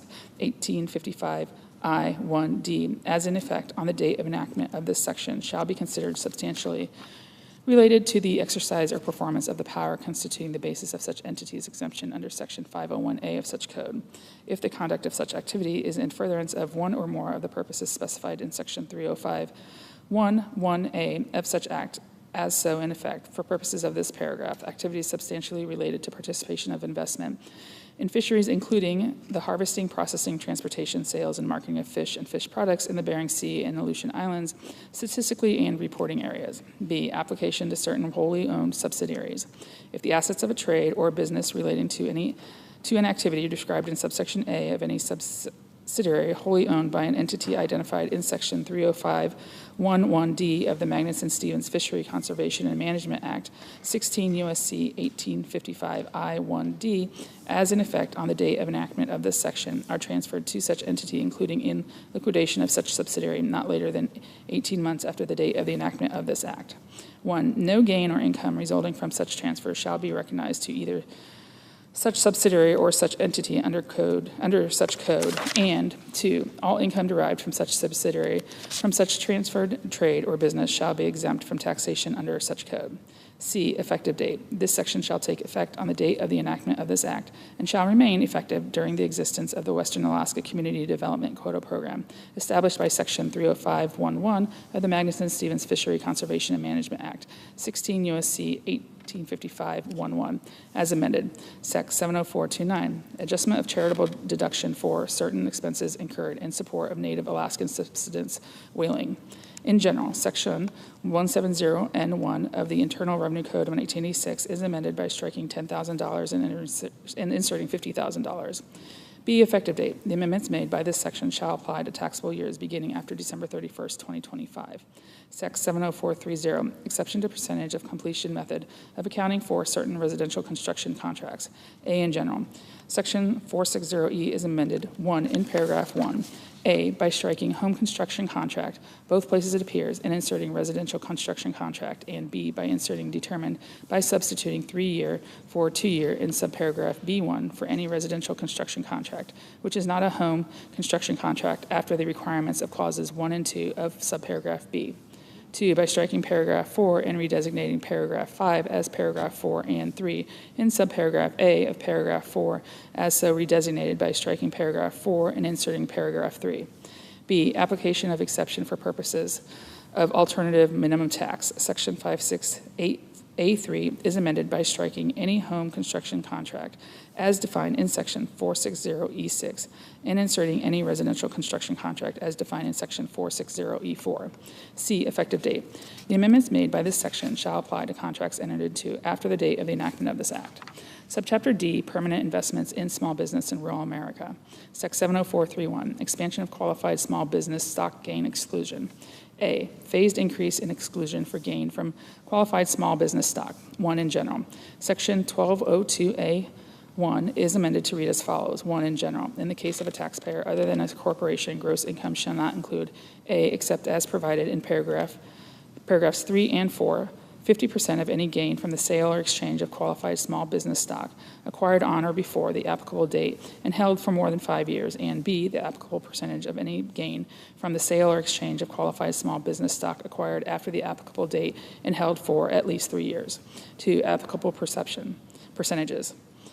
Section 1202A is amended by adding at the end the following new paragraph. 5, applicable percentage. The applicable percentage under paragraph 1 shall be determined under the following table. Years stock held, applicable percentage. 3 years, 50%. 4 years, 75%. 5 years or more, 100%. 3, applicable data, acquisition date. Section 1202A, as amended by paragraph 2, is amended by adding at the end the following new paragraph. 6, applicable date, acquisition date for purposes of this section. A, applicable date. The term applicable date means the date of the enactment of this paragraph. B, acquisition date, in the case of any stock which would, but for this paragraph, be treated as having been acquired before, on, or after the applicable date. Whichever is applicable, the acquisition date for purposes of this section shall be the first day on which such stock was held by the taxpayer determined after the application of Section 1223. 4, continued treatment as not item of tax preferences. A, in general, Section 57A7 is amended by striking an amount and inserting in the case of stock acquired on or before the date of the enactment of the Creating Small Business Jobs Act of 2010 an amount. B, conforming amendment. Section 1202A4 is amended I by striking and at the end of subparagraph B and inserting a period and. 2, by striking subparagraph C. 5, other conforming amendments. A, paragraphs 3A and 4A of Section 1202A are each amended by striking paragraph 1 and inserting paragraph 1A. B, paragraph 4A of Section 1202A is amended by inserting and on or before the applicable date after 2010. C, Sections 1202B2, 1202G2A, and 1202J1A are each amended by striking more than 5 years and inserting at least 3 years, more than 5 years in the case of stock acquired on or before the applicable date. 6, effective dates. A, in general, except as provided in subparagraph B, the amendments made by this subsection shall apply to taxable years beginning after the date of the enactment of this act. B, continued treatment as not item of tax preference. The amendments made by paragraph 4 shall take effect as if included in the enactment of Section 2011 of the Creating Small Business Jobs Act of 2010. B, increase in per issuer limitation. 1, in general, subparagraph A of Section 1202B1 is amended to read as follows. A, the applicable dollar limit for the taxable year, or 2, applicable dollar limit, Section 1202B is amended by adding at the end the following. 4, applicable dollar limit. For purposes of paragraph 1A, the applicable dollar limit for any taxable year with respect to eligible gain from one or more dispositions by a taxpayer of qualified business stock of a corporation in A, if such stock was acquired by the taxpayer on or before the applicable date, $10 million reduced by the aggregate amount of eligible gain taken into account by the taxpayer under subsection A for prior taxable years and attributable to dispositions of stock issued by such corporation and acquired by the taxpayer before, on, or after the applicable date, and B, if such stock was acquired by the taxpayer after the applicable date, $15 million reduced by the sum of 1, the aggregate amount of eligible gain taken into account by the taxpayer under subsection A for prior taxable years and attributable to dispositions of stock issued by such corporation and acquired by the taxpayer before, on, or after the applicable date plus. 2, the aggregate amount of eligible gain taken into account by the taxpayer under subsection A for the taxable year and attributable to dispositions of stock issued by such corporation and acquired by the taxpayer on or before the applicable date. 5, inflation adjustment. A, in general, in the case of any taxable year beginning after 2026, the $15 million amount in paragraph 4B shall be increased by an amount equal to 1, such dollar amount multiplied by 2, the cost of living adjustment determined under section 1F3 for the calendar year in which the taxable year begins, determined by substituting calendar year 2025 for calendar year 2016 in subparagraph A2 thereof. If any increase under this subsection is not a multiple of $10,000, such increase shall be rounded to the nearest multiple of $10,000. B, no increase once limit reached, if for any taxable year the eligible gain attributable to dispositions of stock issued by a corporation and acquired by the taxpayer after the applicable date exceeds the applicable dollar limit, then notwithstanding any increase under subparagraph A for any subsequent taxable year, the applicable dollar limit for such subsequent taxable year shall be 0. 3, separate return. Subparagraph A of section 1202B3 is amended to read as follows. A, separate returns. In the case of a separate return by a married individual for any taxable year, 1, paragraph 4A shall be applied by substituting $5 million for $10 million, and 2, paragraph 4B shall be applied by substituting 1/2 of the dollar amount in effect under such paragraph for the taxable year for the amount so in effect. 4, effective date. The amendments made by this subsection shall apply to taxable years beginning after the date of the enactment of this act. C, increase in limit in aggregate gross assets. 1, in general. Subparagraphs A and B of section 1202 D1 are each amended by striking $50 million and inserting $75 million. 2, inflation adjustment. Section 1202B is amended by adding at the end the following. 4, inflation adjustment. In the case of any taxable year beginning after 2026, the $75 million amounts in paragraph 1A and 1B shall each be increased by an amount equal to A, such dollar amount multiplied by B, the cost of living adjustment determined under Section 1F3 for the calendar year in which the taxable year begins, determined by substituting calendar year 2025 for calendar year 2016 in subparagraph A2 thereof. If any increase under this paragraph is not a multiple of $10,000, such increase shall be rounded to the nearest multiple of $10,000. 3, effective date. The amendments made by this subsection shall apply to stock issued after the date of the enactment of this act. Section 704.32, repeal of revision to de minimis rules for third-party network transactions. A, reinstatement of exception for de minimis payments as in effect prior to enactment of American Rescue Plan Act of 2021. 1, in general, Section 6050WE is amended to read as follows. E, exception for de minimis payments by third-party settlement organizations. A third-party settlement organization shall be required to report any information under subsection A with respect to third-party network transactions of any participating payee only if, 1, the amount which would otherwise be reported under subsection A2 with respect to such transactions exceeds $20,000, and 2, the aggregate number of such transactions exceeds 200. 2, effective date.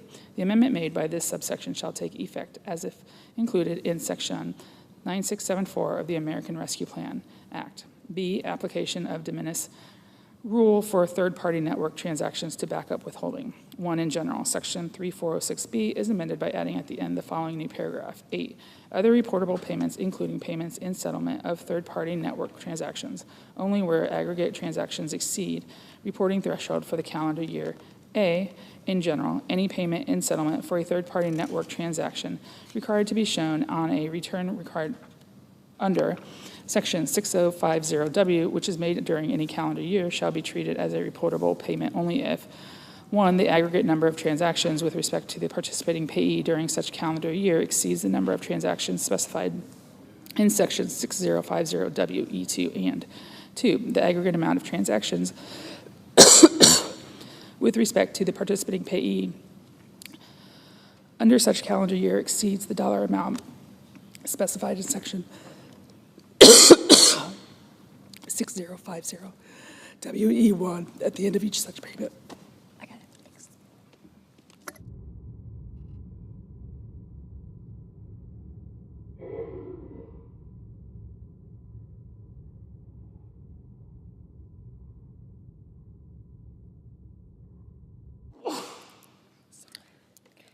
B, exception if third-party network transactions made in prior year were reportable. Subparagraph A shall not apply with respect to payments to any participating payee during any calendar year if one or more payments is in settlement of third-party network transactions made by the payer to the participating payee during the preceding calendar year were reportable payments. 2, effective date. The amendment made by this subsection shall apply to calendar years beginning after December 31st, 2024. Section 70433, increase in threshold for requiring information reporting with respect to certain payees. In general, Section 6041A is amended by striking $600 and inserting $2,000. B, inflation adjustment. Section 6041 is amended by adding at the end of the following new subsection. H, inflation adjustment. In the case of any calendar year after 2026, the dollar amount in subsection A shall be increased by an amount equal to 1, such dollar amount multiplied by 2, the cost of living adjustment determined under Section 1F3 for such calendar year determined by substituting calendar year 2025 for calendar year 2016, subparagraph A2 thereof. And any increase under the preceding sentence is not a multiple of $100. Such increase shall be rounded to the nearest multiple of $100. C, application to reporting on remuneration for services. Section 6041AA2 is amended by striking is $600 or more and inserting equals or exceeds the dollar amount in effective for such calendar year under Section 6041A. D, application to backup withholding. Section 3406B6 is amended. 1, by striking $600 and in subparagraph A inserting the dollar amount in effect for such calendar year under Section 6041A, and 2, by striking only where aggregate for calendar year is $600 or more in the heading and inserting only where in excess of threshold. E, conforming amendments. 1, the heading of Section 6041A is amended by striking of $600 or more and inserting exceeding threshold. 2, section 6041A is amending by striking taxable year and inserting calendar year. F, effective date. The amendments made by this section shall apply with respect to payments made after December 31st, 2025. Section 70434, treatment of certain qualified sound recording productions. A, election to treat costs as expenses. Section 181A1 is amended by striking qualified film or television production and any qualified live theatrical production and inserting qualified film or television production, any qualified live theatrical production, and any qualified sound recording production.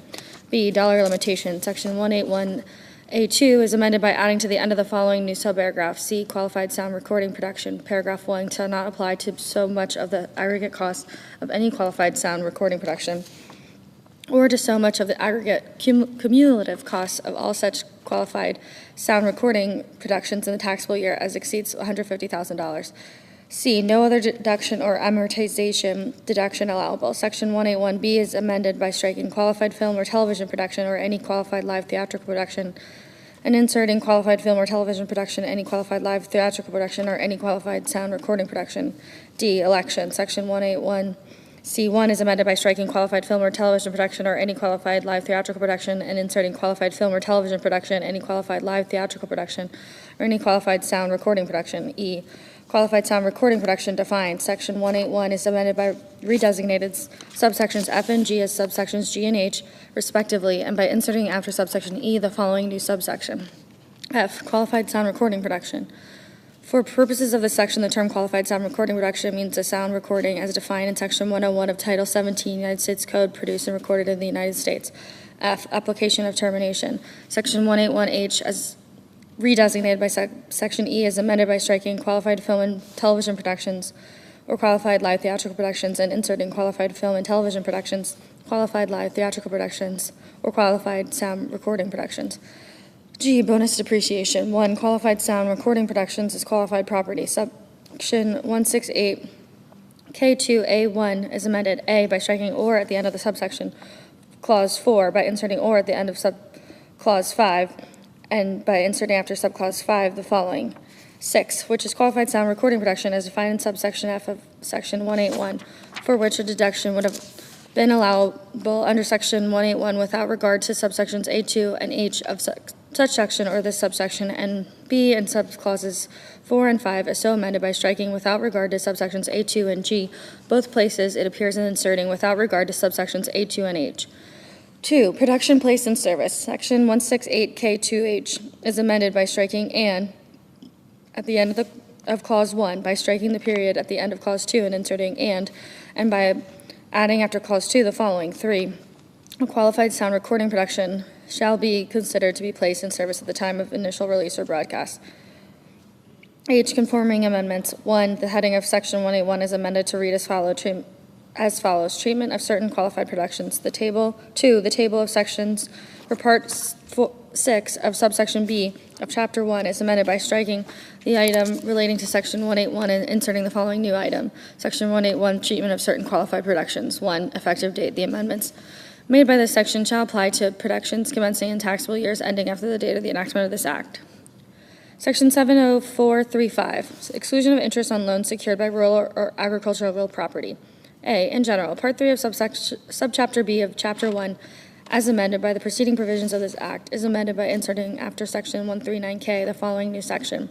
Section 139L, interest on loans secured by rural or agricultural real property.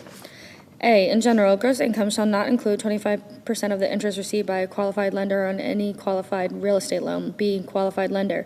For purposes of this section, the term qualified lender means 1, any bank or savings association, the deposits of which are insured under the Federal Deposit Insurance Act, 12 U.S.C. 1811 at Sec.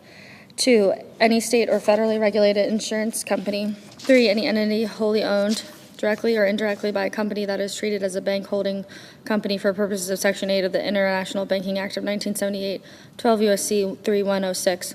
If A, such entity is organized, incorporated, or established under the laws of the United States or any state, and B, the principal place of business of such entity is in the United States, including any territory of the United States.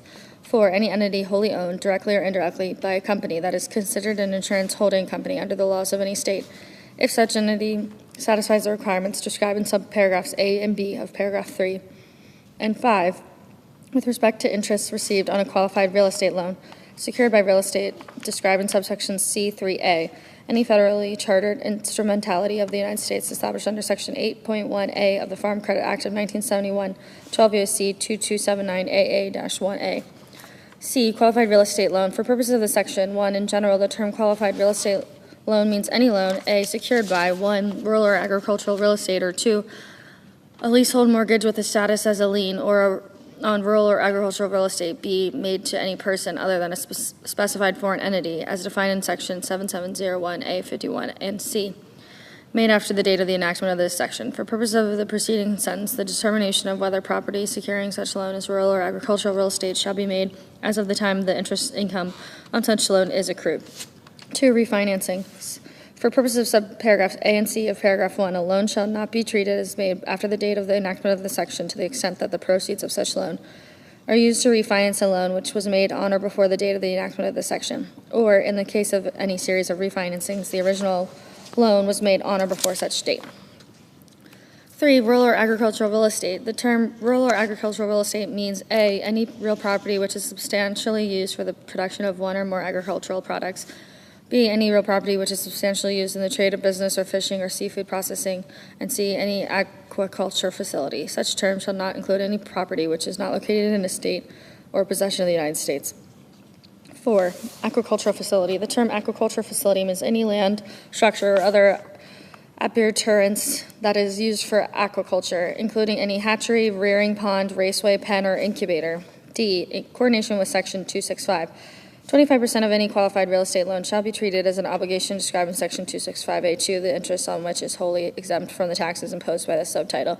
B, clerical amendment. The table of sections for Part 3 of Subchapter B of Chapter 1 is amended by the preceding provisions of this Act is amended by inserting the following relating to Sections 139K, the following new item. Section 139L, interest on loans secured by rural or agricultural real property. C, effective date. The amendments made by this section shall apply to taxable years ending after the date of the enactment of this Act. Section 70436, reduction of transfer and manufacturing taxes for certain devices. A, transfer tax. Section 5811A is amended to read as follows. A, rate. There shall be levied, collected, and paid on firearms transferred at tax at the rate of $1, $200 for each firearm transferred in the case of a machine gun or destructive device, and 2, $0 for any firearm transferred which is not described in paragraph 1. B, making tax. Section 5821A is amended to read as follows. A, rate. There shall be levied, collected, and paid upon the making of a firearm a tax at the rate of $1, $200 for each firearm made in the case of a machine gun or destructive device, and 2, $0 for any firearm made which is not described in paragraph 1. C, conforming amendment. Section 4182A is amended by adding at the end of the following. For purposes of preceding sentence, any firearm described in Section 5811A2 shall be deemed to be a firearm on which the tax provided by Section 5811 has been paid. D, effective date. The amendments made by this section shall apply to calendar quarters beginning more than 90 days after the date of the enactment of this Act. Section 70437, treatment of capital gains from the sale of certain farmland property. A, in general, Part 4 of Subchapter 0 of Chapter 1 is amended by redesignating Section 1062 as Section 1063 and by inserting after Section 1061 the following new section. Section 1062, gain from the sale or exchange of qualified farmland property to qualified farmers. A, election to pay tax in installments. In the case of gain from the sale or exchange of qualified farmland property to a qualified farmer, at the election of the taxpayer, the portion of the net income tax of such taxpayer for the taxable year or the sale or exchange, which is equal to the applicable net tax liability, shall be paid in 4 equal installments. B, rules relating to installment payments. 1, date for payment of installments. If an election is made under subsection A, the first installment shall be paid on the due date determined by without regard to any extension of time for filing the return for the return of tax for the taxable year in which the sale or exchange occurs, and each succeeding installment shall be paid on the due date, as so determined for the return of tax for the taxable year following the taxable year with respect to which the preceding installment was made. 2, acceleration of payment. A, in general, if there is an addition to tax for failure to timely pay any installment required under this section, then the unpaid portion of all remaining installments shall be due on the date of such failure. B, individuals. In the case of an individual, if the individual dies, then the unpaid portion of all remaining installments shall be paid on the due date for the return of the tax for the taxable year in which the taxpayer dies. C, corporations. In the case of a taxpayer which is a C corporation, trust, or estate, if there is a liquidation or sale of substantially all the assets of the taxpayer, including a Title 11 or similar case, a cessation of businesses by the taxpayer in the case of C corporation or any similar circumstance, then the unpaid portion of all remaining installments shall be due on the date of such event, or in the case of a Title 11 or similar case, the day before the petition is filed. The preceding sentence shall not apply to the sale of substantially all the assets of a taxpayer to a buyer, and such buyer enters into an agreement with the Secretary under which such buyer is liable for the remaining installments due under this subsection in the same manner as such if such buyer were the taxpayer. 3. Proration of deficiency to installments. If an election is made under subsection A to pay the applicable net tax liability installments and a deficiency has been assessed with respect to such applicable net tax liability, the deficiency shall be prorated to the installments payable under subsection A. A part of the deficiency so prorated to any installment, the date for payment of which has not arrived, shall be collected at the same time as and as part of such installment. The part of the deficiency so prorated to any installment, the date for payment of which has arrived, shall be paid upon the notice and demand from the Secretary. This section shall not apply if the deficiency is due to negligence, to intentional disregard of rules and regulations, or to fraud with intent to evade tax. C, election. 1, in general, any election under subsection A shall be made not later than the due date for the return of the tax for the taxable year described in subsection A. 2, partnerships and S corporations. In the case of a sale or exchange described in subsection A by a partnership or S corporation, the election under subsection A shall be made at the partner or shareholder level. The Secretary may prescribe such regulations or other guidance as necessary to carry out the purposes of this paragraph. D, definitions. For purposes of this section, 1, applicable net tax liability. A, in general, the applicable net tax liability with respect to the sale or exchange of any property described in subsection A is the excess of, if any, of 1, such taxpayer's net income tax for the taxable year, or 2, such taxpayer's net income tax for such taxable year determined without regard to any gain recognized from the sale or exchange of such property. B, net income tax. The term net income tax means the regular tax liability reduced by the credits allowed under subparts A, B, and D of Part 4 of Subchapter A. 2, qualified farmland property. A, in general, the term qualified farmland property means real property located in the United States, which has been used by the taxpayer as a farm or for farming purposes, or 2, leased by the taxpayer to a qualified farm for farming purposes during substantially all of the 10-year period ending on the date of the qualified sale or exchange, and 2, which is subject to a covenant or other legally enforceable restriction which prohibits the use of such property other than as a farm for farming purposes for any period before the date that is 10 years after the date of the sale or exchange described in subsection A. For purposes of Clause 1, property which is used or leased by a partnership or S corporation in a manner described in such clause shall be treated as used or leased in such manner by each person who holds a direct or indirect interest in such partnership or S corporation. B, farming purposes. The term farm and farming purposes have their respective meanings given such terms under Section 2032AE. 3, qualified farmer. The term qualified farmer means any individual who is actively engaging in farming within the meaning of subsections B and C of Section 1001 of the Food Security Act of 1986, 7 U.S.C. 1308-1B and C. E, return requirement. A taxpayer making an election under subsection A shall include the return for the taxable year of the sale or exchange described in subsection A, a copy of the covenant or other legally enforceable restriction described in subsection D2A2. B, clerical amendment. The table of sections for Part 4 of Subchapter O of Chapter 1 is amended by redesignating the item relating to Section 1062 as relating to Section 1063, and by inserting after the item relating to Section 1061 the following new item, Section 1062, came from the sale or exchange of qualified farmland property to qualified farmers. C, effective date. The amendments made by this section shall apply to sales or exchanges in taxable years beginning after the date of the enactment of this Act, Section 70438, extension of rules for treatment of certain disaster-related personal casualty losses. For purposes applying Section 304B of the Taxpayer Certainty and Disaster Tax Relief Act of 2022, Division EE of Public Law 116-260, Section 301 of such Act shall be applied by substituting the date of the enactment of the section for the date of the enactment of this Act, each place it appears. Chapter 5, Ending Green New Deal Spending, Promoting America First Energy and Other Reforms. Subchapter A, Termination of Green New Deal Subsidies. Section 70501, Termination of Previously Owned Clean Vehicle Credit. Section 25EG is amended by striking December 31st, 2032 and inserting September 30th, 2025. Section 70502, Termination of Clean Vehicle Credit. A, in general, Section 30DH is amended by striking placed in service after December 31st, 2032, and inserting acquired after December 30th, 2025.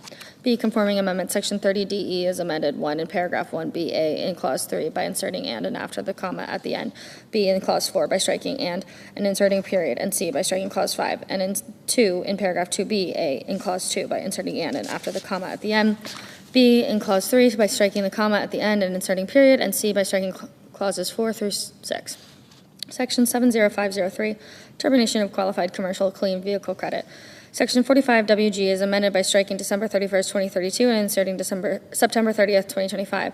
Section 70504, termination of alternative fuel vehicle refueling property credit. Section 30CI is amended by striking December 31st, 2032 and inserting June 30th, 2026. Section 70505, termination of energy efficient home improvement credit A in general. Section 25CH is amended by striking place in service and all that follows through December 31st, 2032 and inserting place in service after December 31st, 2025. B, conforming amendment. Section 25CD2C is amended to read as follows. C, any oil furnace or hot water boiler which, 1, meets or exceeds 2021 Energy Star efficiency criteria, and 2, is rated by the manufacturer for use with fuel blends, at least 20% of the volume of which consists of an eligible fuel. Section 70506, termination of residential clean energy credit. A in general, section 25DH is amended by striking to property placed in service after December 31st, 2034, and inserting with respect to any expenditures made after December 31st, 2025. B, conforming amendment, section 25DG is amended. 1, in paragraph 2 by inserting and after the comma at the end. 2, in paragraph 3 by striking and before January 1st, 2033, 30%, and inserting 30%. And 3, by striking paragraphs 4 and 5. Section 70507, termination of energy efficient commercial building deduction. Section 179D is amended by adding at the end of the following new subsection.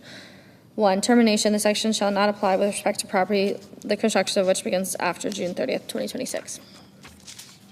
Section 70508, termination of new energy efficient home credit. Section 45LH is amended by striking December 31st, 2032 and inserting June 30th, 2026. Section 70509, termination of cost recovery for energy property and qualified clean energy facilities, property and technology. A, energy property, section 168E3B6, as amended by section 13703 of Public Law 117-169, is amended. 1, by striking subclause 1, and 2, by redesignating subclauses 2 and 3 as subclauses 1 and 2, respectively. B, qualified clean energy facilities, property and technology, section 168E3B, as amended by section 13703 of Public Law 117-169, and by subsection A is amended. 1, in clause 6.2 by adding and at the end. 2, in clause 7 by striking and inserting a period, and 3, by striking clause 8. C, effective dates. 1, energy property. The amendments made by subsection A shall apply to the property of construction which begins after December 30th, 2024. 2, qualifying clean energy facilities, property and technology. The amendments made by subsection B shall apply to property placed in service after the date of enactment of this act. Section 70501, modifications of zero-emission nuclear power production credit. 2, restrictions relating to prohibited foreign entities. Section 45 UC is amended by adding at the end of the following new paragraph 3, restrictions relating to prohibited foreign entities. A, in general, no credit shall be determined under subsection A for any taxable year beginning after the date of enactment of this paragraph if the taxpayer is a specified foreign entity as defined in section 7701A51B.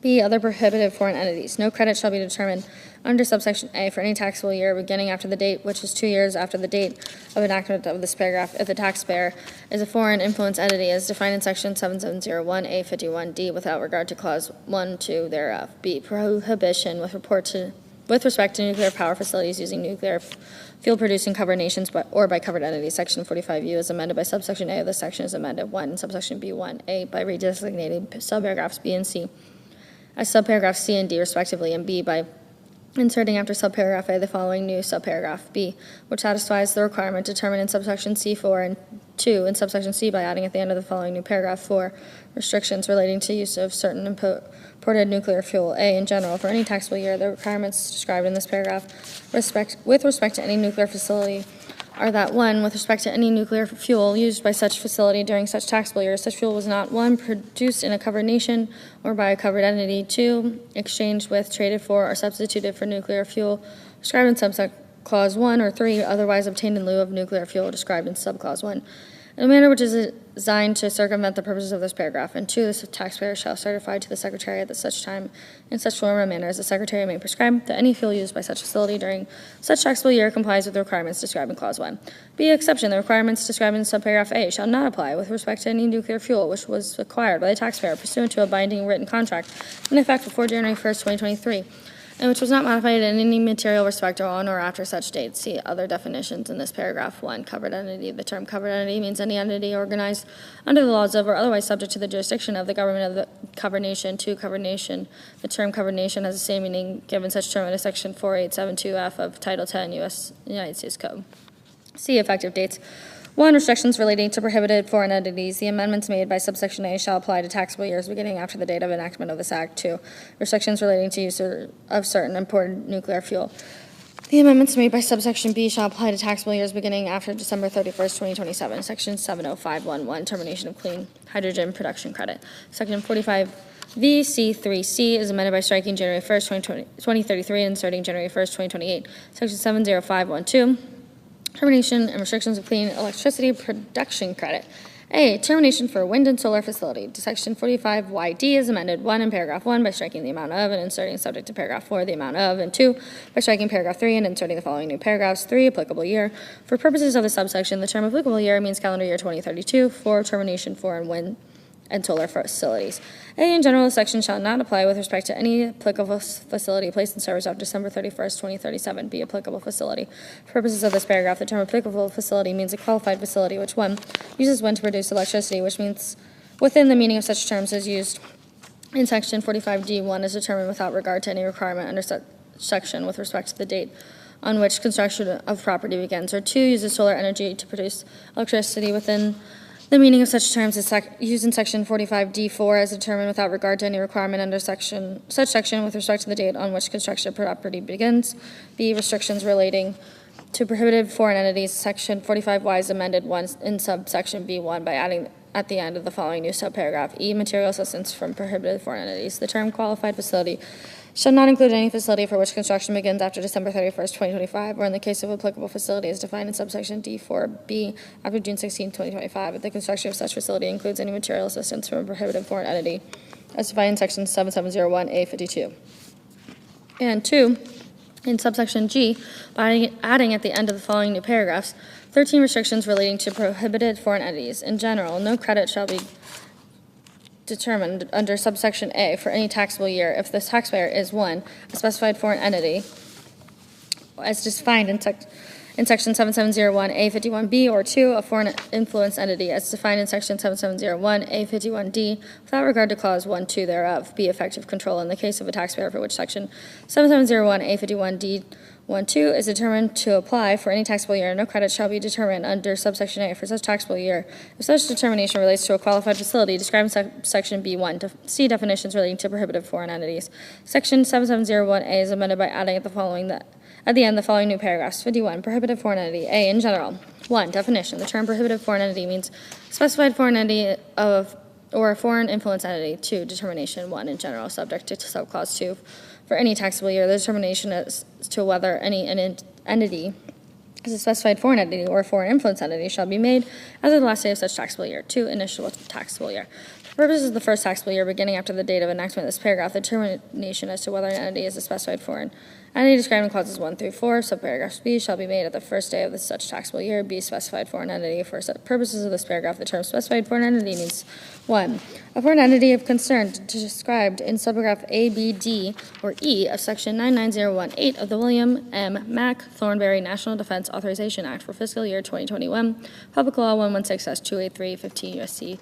4651. 2. An entity identified as a Chinese military company operating in the United States in accordance with Section 1260H of the William M. Mack Thornberry National Defense Authorization Act for fiscal year 2021, Public Law 116-283, 10 U.S.C. 113, note. 3. An entity included on a list required by Clause 1, 2, 4, or 5 of Section 2D, 2B of Public Law 117-78, 135 Stat 1527. Foreign entity specified under Section 154B of the National Defense Authorization Act for fiscal year 2024, Public Law 118-31, 10 U.S.C. No 4651, or 5, a foreign-controlled entity. C, foreign-controlled entity. For purposes of subparagraph B, the term foreign-controlled entity means 1, the government, including any level of government below the national level of a covered nation. 2, an agency or instrumentality of a government described in Clause 1. 3, a person who is a citizen or national of a covered nation, provided that such person is not an individual who is a citizen, national, or lawful permanent resident of the United States. 4, an entity or qualified business unit as defined in Section 989A, incorporated or organized under the laws of or having its principal place of business in a covered nation. Or 5, an entity including subsidiary entities controlled as determined under subparagraph G by an entity described in Clause 1, 2, 3, or 4. D, foreign influence entity.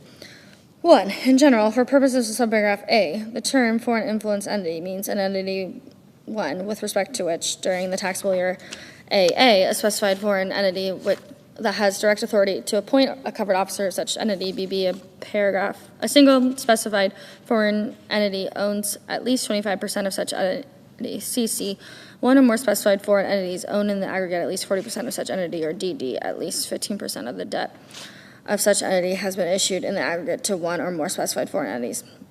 Or 2, which, during the previous taxable year, made a payment to a specified foreign entity pursuant to a contract agreement or other arrangement, which entity, such specified foreign entity or an entity related to such specified foreign entity, exercised effective control over AA, any qualified facility or energy storage technology of the taxpayer, any person related to the taxpayer, or BB, with respect to any eligible component produced by the taxpayer, or any person related to the taxpayer. AA, the extraction, processing, or recycling of any applicable critical mineral, or BB, the production of any eligible component which is not an applicable critical mineral. 2, effective control. 1, in general, AA, general rule, subject to subclause 2, for purposes of clause 1, 2. The term effective control means one or more agreements or arrangements similar to those described in subclauses 2 and 3, which provide one or more contractual counterparties of a taxpayer with specified authority over key aspects of the production of eligible components, energy generation, in a qualified facility or any storage which are not concluded in the measure of control through authority, ownership, or debt, held which are described in Clause 1.1. BB, guidance. The Secretary shall issue such guidance as is necessary to carry out the purposes of this clause, including the establishment of rules to prevent entities from evading, circumventing, or abusing the applicable application of restrictions described in subparagraph C and subclauses 2 and 3 of this subclause, through a contract, agreement, or other arrangement. 2, application of rules prior to issuance of guidance during any period prior to the date of the guidance described in subparagraph clause 1B. B is issued by the Secretary for purposes of clause 1.2. The term effective control means the unrestricted contractual right of a contractual counterparty to AA determine the quantity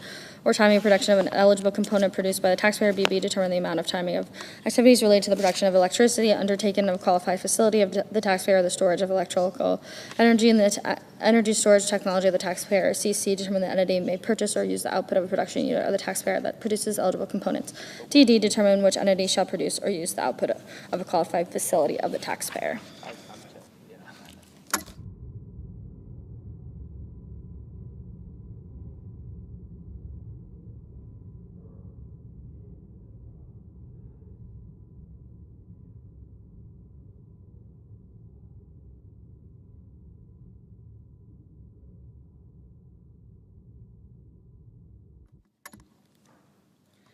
EE, restrict access to data critical to production or storage of energy undertaken at a qualified facility of the taxpayer or to the site of the production or any part of a qualified facility or energy storage technology of the taxpayer to the personnel or agents of such contractual counterparty, or FF, on an exclusive basis, maintain, repair, or operate any plant or equipment which is necessary to the production by the taxpayer of eligible components or electricity.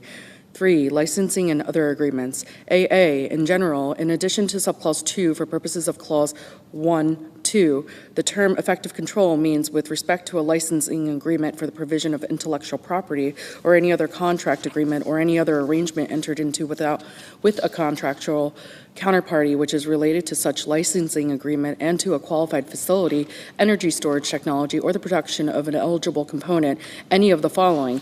AA, a contractual right retained by the contractual counterparty to specify or otherwise direct one or more sources of components, subcomponents, or applicable critical minerals utilized in a qualified facility, energy storage, technology, or the production of an eligible component.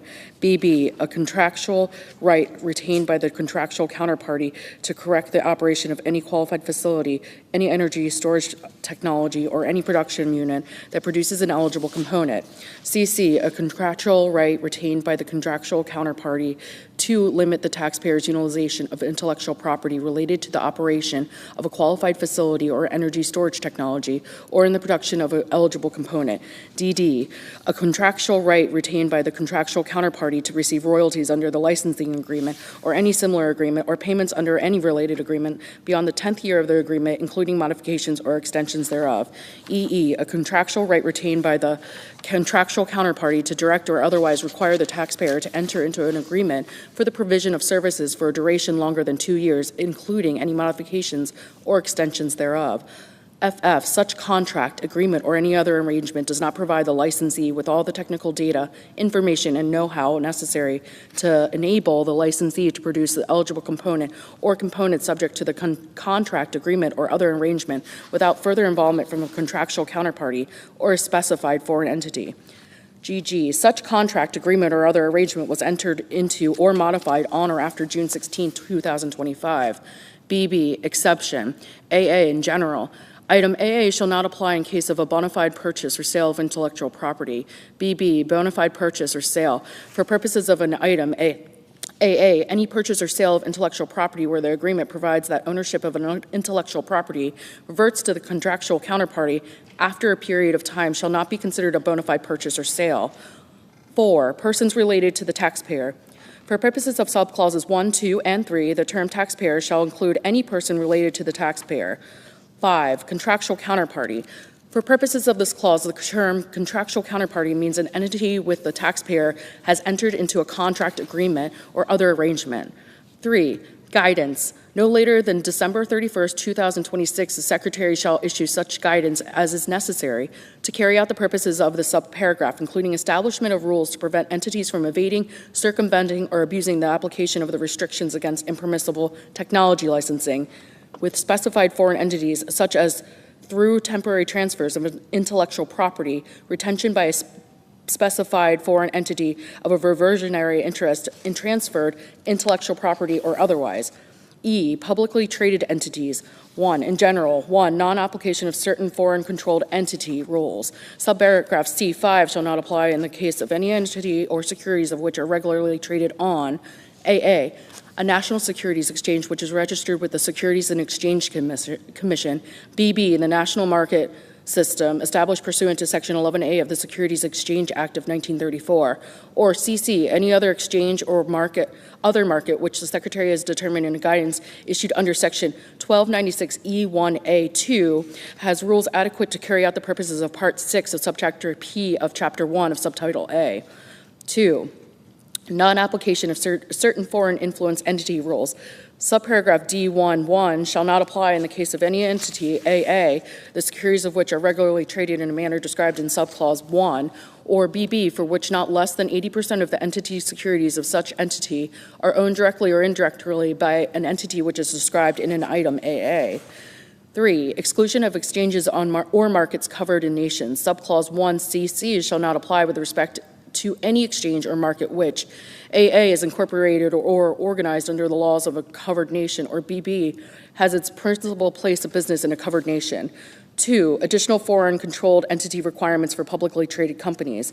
In the case of an entity described in Clause 1.1, such entity shall be deemed to be a foreign controlled entity under subparagraph C5 if such entity is controlled as determined under subparagraph G by 1, one or more specified foreign entities is determined without regard to subparagraph B5 that are each required to report their beneficial ownership pursuant to a rule described in clause 3.1BB, or 2, one or more foreign controlled entities as determined without regard to subparagraph C5 that are each required to report their beneficial ownership pursuant to a rule described in such clause.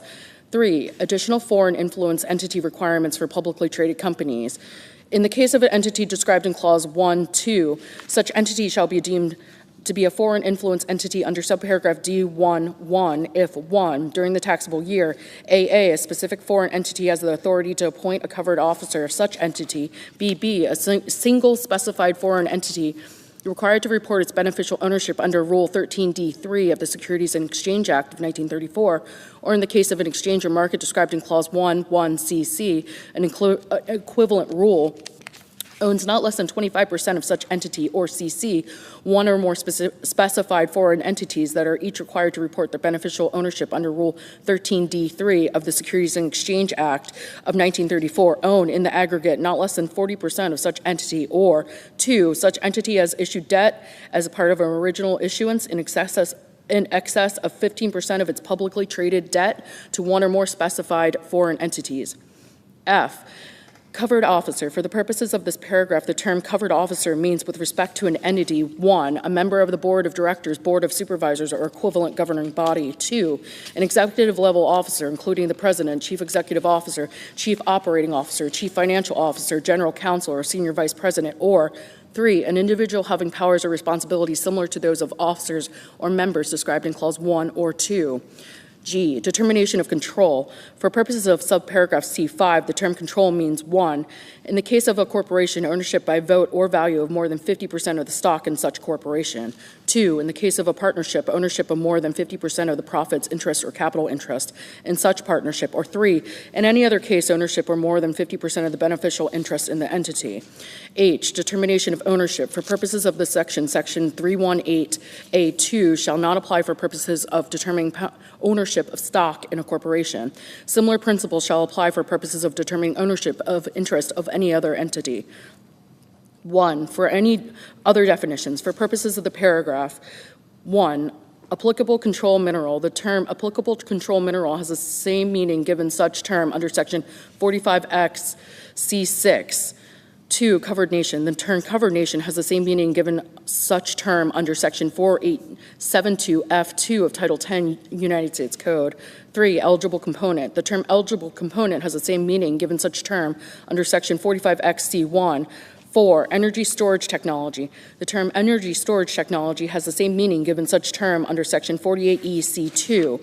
5, qualified facility. The term qualified facility means 1, qualified facility as defined in Section 45YB1, and 2, a qualified facility as defined in Section 48EB3. 6, related. The term related shall have the same meaning given in such term under Sections 267B and 707B. J, beginning of construction. For purposes of applying any provision under this paragraph, the beginning of construction with respect to any property shall be determined pursuant to rules similar to the rules under Internal Revenue Service Notice 2013-29 and Internal Revenue Service Notice 2018-59, as well as any subsequently issued guidance clarifying, modifying, or updating such notice, as in effect on January 1st, 2025. K, regulations and guidance. The Secretary may prescribe such regulations and guidance as may be necessary or appropriate to carry out the provisions of this paragraph, including rules to prevent the circumvention of any rules or restrictions with respect to prohibited foreign entities. 52, material assistance from a prohibited foreign entity. A, in general, the term material assistance from a prohibited foreign entity means 1, with respect to any qualified facility or energy storage technology, a material assistance cost ratio which is less than the threshold percentage applicable under subparagraph B, or 2, with respect to any facility which produces eligible components, a material assistance cost ratio which is less than the threshold percentage applicable under subparagraph C. B, threshold percentage for qualified facilities and energy storage technology. For purposes of subparagraph A1, the threshold percentage shall be 1 in the case of a qualified facility, the construction of which begins 1 after June 16, 2025, and before January 1st, 2026, 37.5%. 2, during calendar year 2026, 40%. 3, during calendar year 2027, 45%. 4, under calendar year 2028, 50%, 5, during calendar year 2029, 55%, and 6, after December 31st, 2029, 60%, and 2, in the case of energy storage technology, the construction of which begins 1, during calendar year 2026, 55%. 2, during calendar year 2027, 60%. 3, during calendar year 2028, 65%. 4, during calendar year 2029, 70%, and 5, after December 31st, 2029, 75%. C, threshold percentage for eligible components.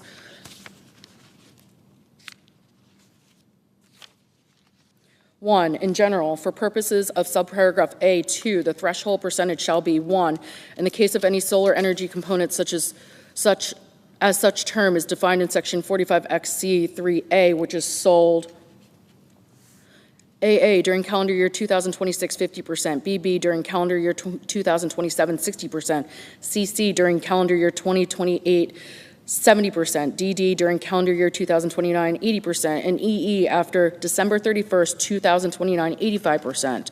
2, in the case of any wind energy component as such term is defined in section 45X C4A, which is sold AA during calendar year 2026, 85%, and BB during calendar year 2027, 90%.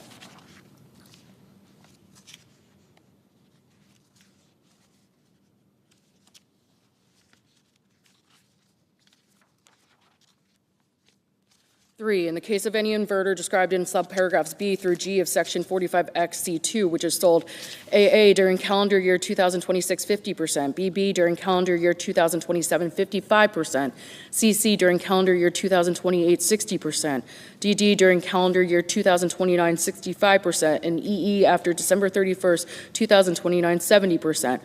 4, in the case of any qualified battery component, such as term is defined in section 45XC5A, which is sold AA during calendar year 2026, 60%, BB during calendar year 2027, 65%, CC during calendar year 2028, 70%.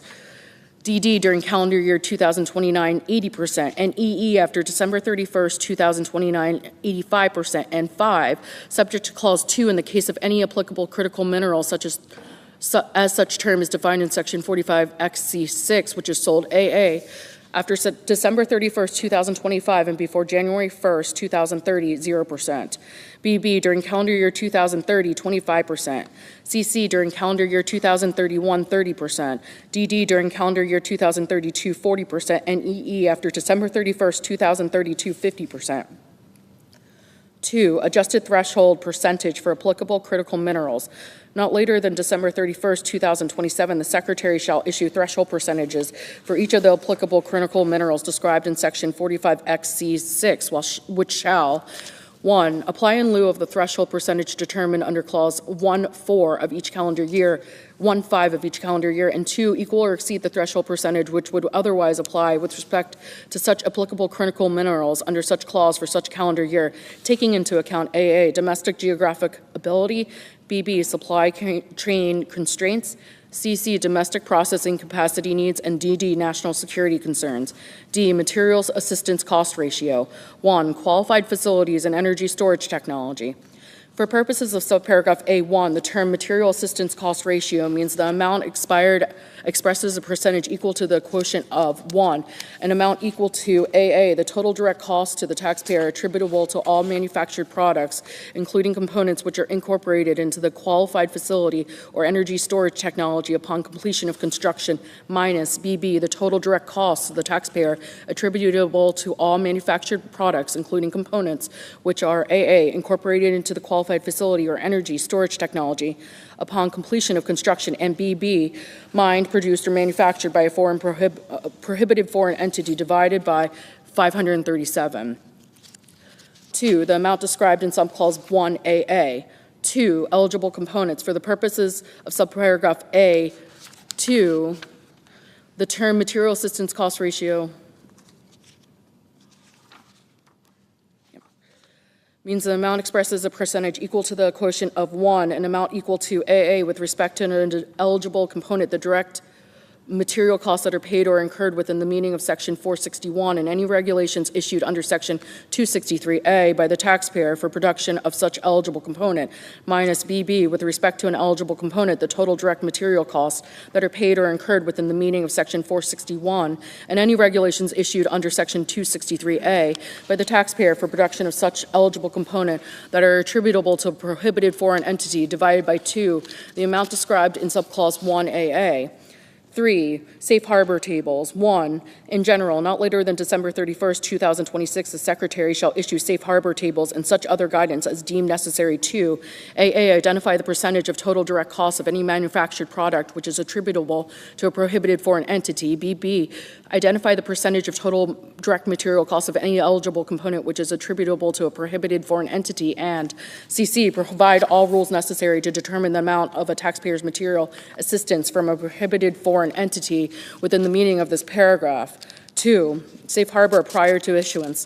For the purposes of this paragraph, prior to the date on which the Secretary issues the safe harbor tables described in subclause 1, and for the construction of qualified facility or energy storage technology which begins on or before the date, which is 60 days after the date of issuance of such tables, a taxpayer may, A, use the tables included in Internal Revenue Service Notice 2025-8 to establish the percentage of the total direct costs of any listed eligible component and any manufactured product, and BB, rely on a certification by the supplier of the manufactured product, eligible component, or constituent element, material, or subcomponent of an eligible component.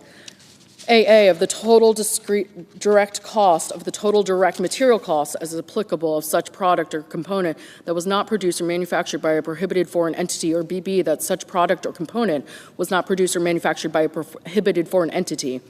3, exception, notwithstanding subclauses 1 and 2, AA, if the sub-taxpayer knows or has reason to know that a manufactured product or eligible component was produced or manufactured by a prohibited foreign entity, the taxpayer shall treat all direct costs with respect to such manufactured product or indirect material costs with respect to eligible components and attributable to a prohibited foreign entity. And BB, if the taxpayer knows or has reason to know that the certification referred to in Clause 2BB pertaining to a manufactured product or an eligible component is inaccurate, the taxpayer may not rely on such certification.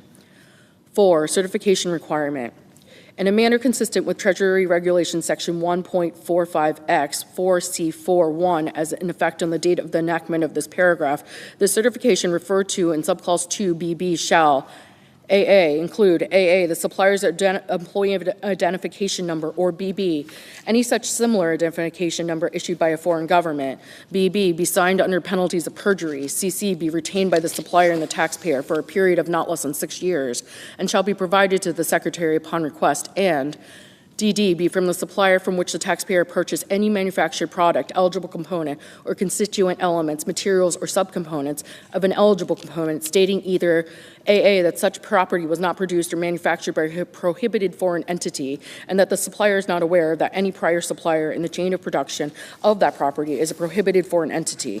BB, for the purposes of Section 45X, the total direct material cost for such component, constituent element, material, or subcomponent that were not produced or manufactured by a prohibited entity. Or CC, for purposes of Section 45Y or Section 48E, the total direct costs attributable to all manufactured products that were not produced or manufactured by a prohibited foreign entity. 4, existing contract. Upon the election of the taxpayer in such form and manner as the Secretary shall designate, in the case of any manufactured product, eligible component, or constituent element, material, or subcomponent of an eligible component, which is 1, acquired by the taxpayer or manufactured or assembled by or for the taxpayer pursuant to a binding written contract which was entered prior to June 16, 2025, and 2A, placed in service before January 1st, 2030, or in the case of an applicable facility as defined in Section 45Y D4B before January 1st, 2028, or BB, in the case of constituent element, material, or subcomponent used in a product sold before January 1st, 2030. The cost to the taxpayer with respect to such product, component, element, material, or subcomponent shall not be included for purposes of determining the material assistance cost ratio under this subparagraph. 5, anti-circumvention rules. The Secretary shall prescribe such regulations and guidance as may be necessary or appropriate to prevent circumvention of the rules under this paragraph, including prevention of 1, any abuse of the exception provided under Clause 4 under the stockpiling of any manufactured product, eligible component or constituent element, material or subcomponent of an eligible component during any period prior to the application of the requirements under the paragraph, or 2, any evasion with respect to the requirements of the subparagraph where the facts and circumstances demonstrate the beginning of construction of a qualified facility or energy storage technology that has not in fact occurred. E, other definitions. For purposes of this paragraph, 1, eligible component. The term eligible component means 1, any property described in section 45XC1, or 2, any component which is identified by the Secretary pursuant to regulations or guidance issued under subparagraph G. 2, energy storage technology. The term energy storage technology has the same meaning given term under section 48EC2. 3, manufactured product. The term manufactured product means 1, a manufactured product which is a component of a qualified facility as described in section 45YG11B, and any guidance issued thereunder, or 2, any product which is identified by the Secretary pursuant to regulations or guidance issued under subparagraph G. 4, qualified facility. The term qualified facility means 1, a qualified facility is defined in section 45YB1. 2, a qualified facility is defined in section 48EB3. And 3, any qualified interconnection property is defined in section 48EB4, which is part of the qualified investment with respect to a qualified facility as described in section 48EB1. F, beginning of construction. Rules similar to the rules under paragraph 51J shall apply for purposes of this paragraph. G, regulations and guidance. The Secretary may prescribe such regulations and guidance as may be necessary or appropriate to carry out the provisions of this paragraph, including 1, identification of components or products for purposes of clauses, and 2, and for clauses 1 and 3 of subparagraph E, and 2, for purposes of subparagraph A2, rules to address facilities which produce more than one eligible component. D, denial of credit for certain wind and solar leasing agreements. Section 45Y is amended by adding at the end the following new subsection. H, denial of credit for wind and solar leasing agreements. No credit shall be determined under this section with respect to any production of electricity during the taxable year with respect to property described in paragraph 1 or 4 of section 45D as applied by substituting lessee for taxpayer if the taxpayer rents or leases such property for a third party during such taxable year. E, emissions rates table, section 45YB2C is amended by adding at the following new clause. 3, existing studies for purposes of clause 1 in determining greenhouse gas emission rates for types or categories of facilities for the purposes of determining whether a facility satisfies the requirements under paragraph 1. The Secretary shall consider studies published on or before the date of enactment of this clause, which demonstrate a net life cycle greenhouse gas emissions rate, which is not greater than 0 using widely accepted life cycle assessment concepts, such as concepts described in standards developed by the International Organization for Standards. F, nuclear energy communities. 1, in general, section 45B11 is amended. A, in subparagraph B, 1 in clause 2.2 by striking or at the end. 2 in clause 3.2 by striking the period at the end, inserting comma or comma, and 3 by adding at the end of the following new clause. 4, for purposes of any qualified facility which is an advanced nuclear facility, a metropolitan statistical area, which has, or at any time during the period beginning after December 31st, 2009, had 0.17% or greater direct employment related to the advancement of nuclear power, including employment related to 1, an advanced nuclear facility. 2, advanced nuclear power research and development. 3, nuclear fuel cell cycle research, development, or production, including mining, enrichment, manufacture, storage, disposal, or recycling of nuclear fuel. And 4, the manufacturing or assembly of components used in an advanced nuclear facility. And B, by adding at the end following new subparagraph. C, advanced nuclear facilities. 1, in general, subject to clause 2 for purposes of subparagraph B4. The term advanced nuclear facility means any nuclear facility the reactor design for which is approved in the manner described in section 45J D2. Special rule. For purposes of Clause 1, a facility shall be deemed to have a reactor design which is approved in the manner described in Section 45JD2 if the Nuclear Regulatory Commission has authorized construction and issued a site-specific construction permit or combined license with respect to such facility.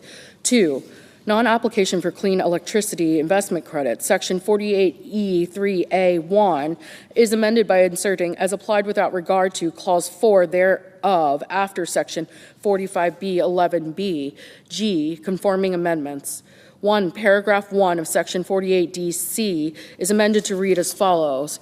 1. Is not a specified foreign entity as defined in Section 7701A51B, and 2. Section 45YB1 as is amended, A, by redesignating subparagraph D as subparagraph E, and B, inserting after subparagraph C the following new subparagraph D. Determination of capacity. For purposes of subparagraph C, additions of capacity of a facility shall be determined in any reasonable manner, including based on 1, determinations by or reports to the Federal Energy Regulatory Commission, including interconnection agreements, the Nuclear Regulatory Commission, or any similar entity reflecting additions of capacity. 2, determinations or reports reflected in additions or capacity made by an independent professional engineer. 3, reports to or issued by regional transmission organizations or independent system operators reflecting additions of capacity, or 4, any other method or manner provided by the Secretary. H, prohibition on transfer of credits to specified foreign entities. Section 6418G is amended by adding at the end of the following new paragraph. 5, prohibition on transfer of credits to specified foreign entities. With respect to any eligible credit described in Clause 3, 4, 6, 7, 8, or 11 of subsection F1A, an eligible taxpayer may not elect to transfer any portion of such credit to a taxpayer that is a specified foreign entity as defined in Section 7701A51B. 1, extension of period of limitations for errors relating to determining of material assistance from a prohibited foreign entity. Section 6501 is amended 1 by redesignating subsection O as subsection P, and 2 by inserting after subsection N the following new subsection. O, material assistance from a prohibited foreign entity. In the case of a deficiency attributable to an error with respect to the determination under Section 7701A52 for any taxable year, such deficiency may be assessed at any time within 6 years after the return of such year was filed. J, imposition of accuracy-related penalties. 1, in general, Section 6662 is amended by adding at the end the following new subsection. M, substantial understatement of income tax due to disallowance of applicable energy credits. 1, in general, in the case of a taxpayer which there is a disallowance of an applicable energy credit for any taxable year for purposes of determining whether there is a substantial understatement of income tax for such taxable year, subsection D1 shall be applied. A, in subparagraphs A and B by substituting 1% for 10% each place it appears, and B, without regard to subparagraph C, 2, disallowance of an applicable energy credit. For purposes of this subsection, the term disallowance of an applicable energy credit means a disallowance of a credit under Section 45X, 45Y, or 48E by reason of overstating the material assistance cost ratio as determined under Section 7701A52 with respect to any qualified facility, energy storage technology, or facility which produces eligible components. 2, conforming amendment. Section 6417D6 is amended by adding at the end the following new subparagraph. D, disallowance of an applicable energy credit. In the case of an applicable entity which made an election under subsection A with respect to an applicable credit for which there is a disallowance described in Section 6662M2 subparagraph A, shall apply with respect to any excessive payment resulting from such disallowance. K, penalty for substantial misstatements on certification provided by the supplier. 1, in general, Part 1 of Subchapter B of Chapter 68 is amended by inserting after Section 6695A the following new subsection. Section 6695B, penalty for substantial misstatements on certification provided by supplier. A, imposition of penalty if 1, a person, A, provides a certification described in Clause 3 to BB of Section 7701A52D,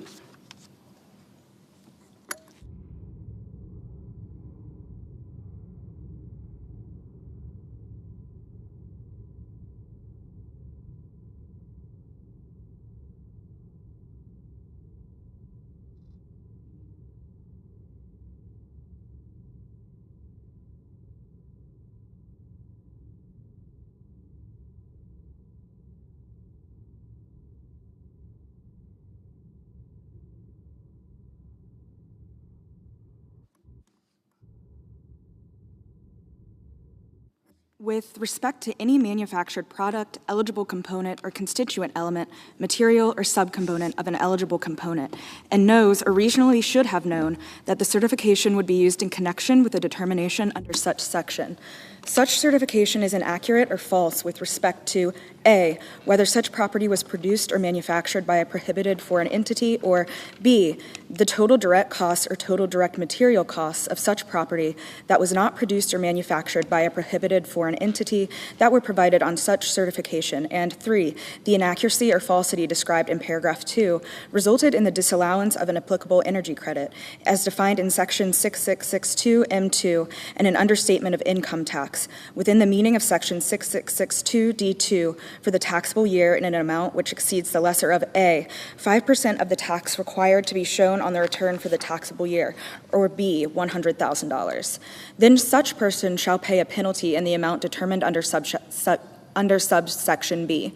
B, amount of penalty. The amount of the penalty imposed under subsection A on any person with respect to a certification shall be equal to the greater of 1, 10% of the amount of the underpayment as defined in section 6664A, solely attributable to the inaccuracy or falsity described in subsection A2, or 2, $5,000. C, exception. No penalties shall be imposed under subsection A if the person establishes to the satisfaction of the Secretary that any inaccuracy or falsity described in subsection A2 is due to a reasonable cause and not willful neglect.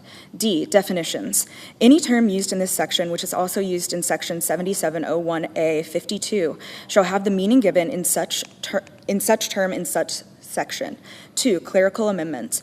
A, section 6696 is amended 1, in the heading by striking and 6695A and inserting 6695A and 6695B.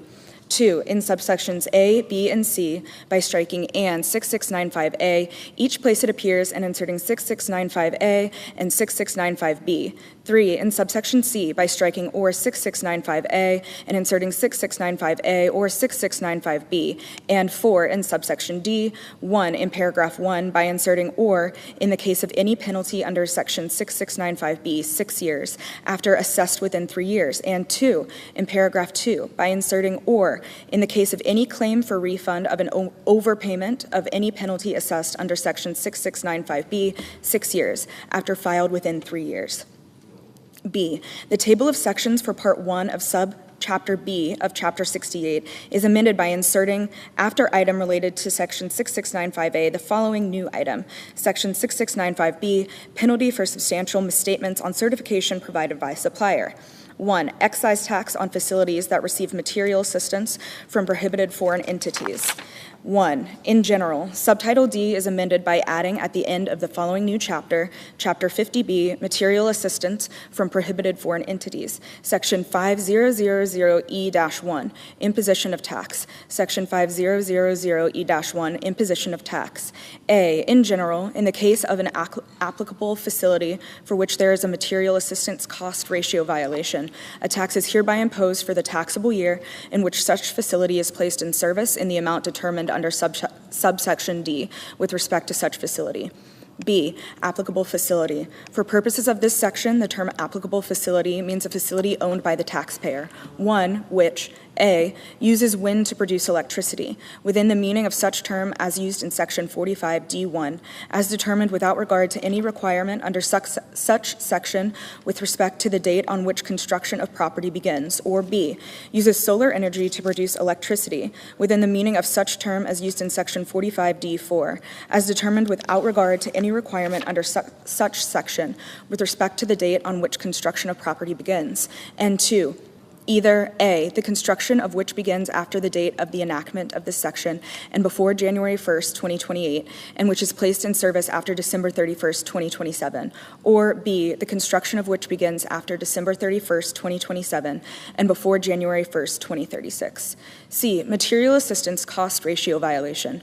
For purposes of this section, the term material assistance cost ratio violation means, with respect to an applicable facility, that the construction of such facility includes any material assistance from a prohibited foreign entity, as defined in Section 7701A52. D, amount of tax. 1, in general, the amount determined under this subsection with respect to any applicable facility shall be equal to the applicable percentage of the amount equal to the product of A, the amount expressed in percentage points by which the threshold percentage, as determined under Section 7701A 52B1, exceeds the material assistance cost ratio, as determined under Section 7701A 52D1, multiplied by B, the total direct cost to the taxpayer attributable to all manufactured products, including components, which are incorporated into the applicable facility upon completion of construction, as determined under Section 7701A 52D1I. 2, applicable percentage. For purposes of paragraph 1, the applicable percentage shall be A, in the case of a facility described in subparagraph A of subsection B1, 30%, or B, in the case of a facility described in subparagraph B of such subsection, 50%. E, rule of application. For purposes of this section, with respect to the application of Section 7701A 52, or any provision thereof, such section shall be applied by substituting applicable facility for qualified facility each place it appears. 2, clerical amendment. The table of chapters for subtitle D is amended by inserting after the item related to Chapter 50A the following new item. Chapter 50B, material assistance from prohibited foreign entities. M, effective dates. 1, in general, except as provided in paragraphs 2, 3, 4, and 5, the amendments made by this section shall apply to taxable years beginning after the date of enactment of this act. 2, material assistance from prohibited foreign entities. The amendments made by subsection B1 shall apply to facilities for which construction begins after June 16, 2025. 3, excise tax on facilities that receive material assistance from prohibited foreign entities. The amendments made by subsection 1 shall apply to facilities for which construction begins after June 16, 2025. 4, penalty for substantial misstatements on certification provided by supplier. The amendments made by subsection K shall apply to certifications provided after December 31st, 2025. B, termination for wind and solar facilities. The amendments made by subsection A shall apply to facilities the construction of which begins after the date of enactment of this act. Section 7513, termination and restrictions on clean electricity investment credit. A, termination for wind and solar facilities. Section 48E is amended 1 in paragraph 1 by striking the amount of and inserting subject to paragraph 4, the amount of, and 2 by adding at the end of the following new paragraph. 4, termination for wind and solar facilities. A, in general, this section shall not apply to any qualified property placed in service by the taxpayer after December 31st, 2027, which is part of an applicable facility. B, applicable facility. For purposes of this paragraph, the term applicable facility means a qualified facility which, 1, uses wind to produce electricity within the meaning of such term as used in Section 45D1, as determined without regard to any requirement under such section with respect to the date on which construction of the property begins. Or 2, uses solar energy to produce electricity within the meaning of such term as used in Section 45D4, as determined without regard to any requirement under such section with respect to the date on which construction of property begins. C, exception. This paragraph shall not apply with respect to any energy storage technology which is placed in service at any applicable facility. B, restrictions relating to prohibited foreign entities. 1, in general, Section 48E is amended A in subsection B, 1, by redesignating paragraph 6 as paragraph 7, and 2, by inserting after paragraph 5 the following new paragraph. 6, material assistance from prohibited foreign entities. A, in general, subject to subparagraph B, the terms qualified facility and qualified interconnection property shall not include any facility or property, the construction, reconstruction, or erection of which begins after December 31st, 2025, if the construction, reconstruction, or erection of such facility or property includes any material assistance from a prohibited foreign entity, as defined in Section 7701A52. B, applicable facilities. The term qualified facility shall not include any applicable facility, as defined in subsection E4B, for which construction begins after June 16th, 2025, if the construction of such facility includes any material assistance from a prohibited foreign entity, as defined in Section 7701A52. And B, in subsection C, by adding at the end the following new paragraph.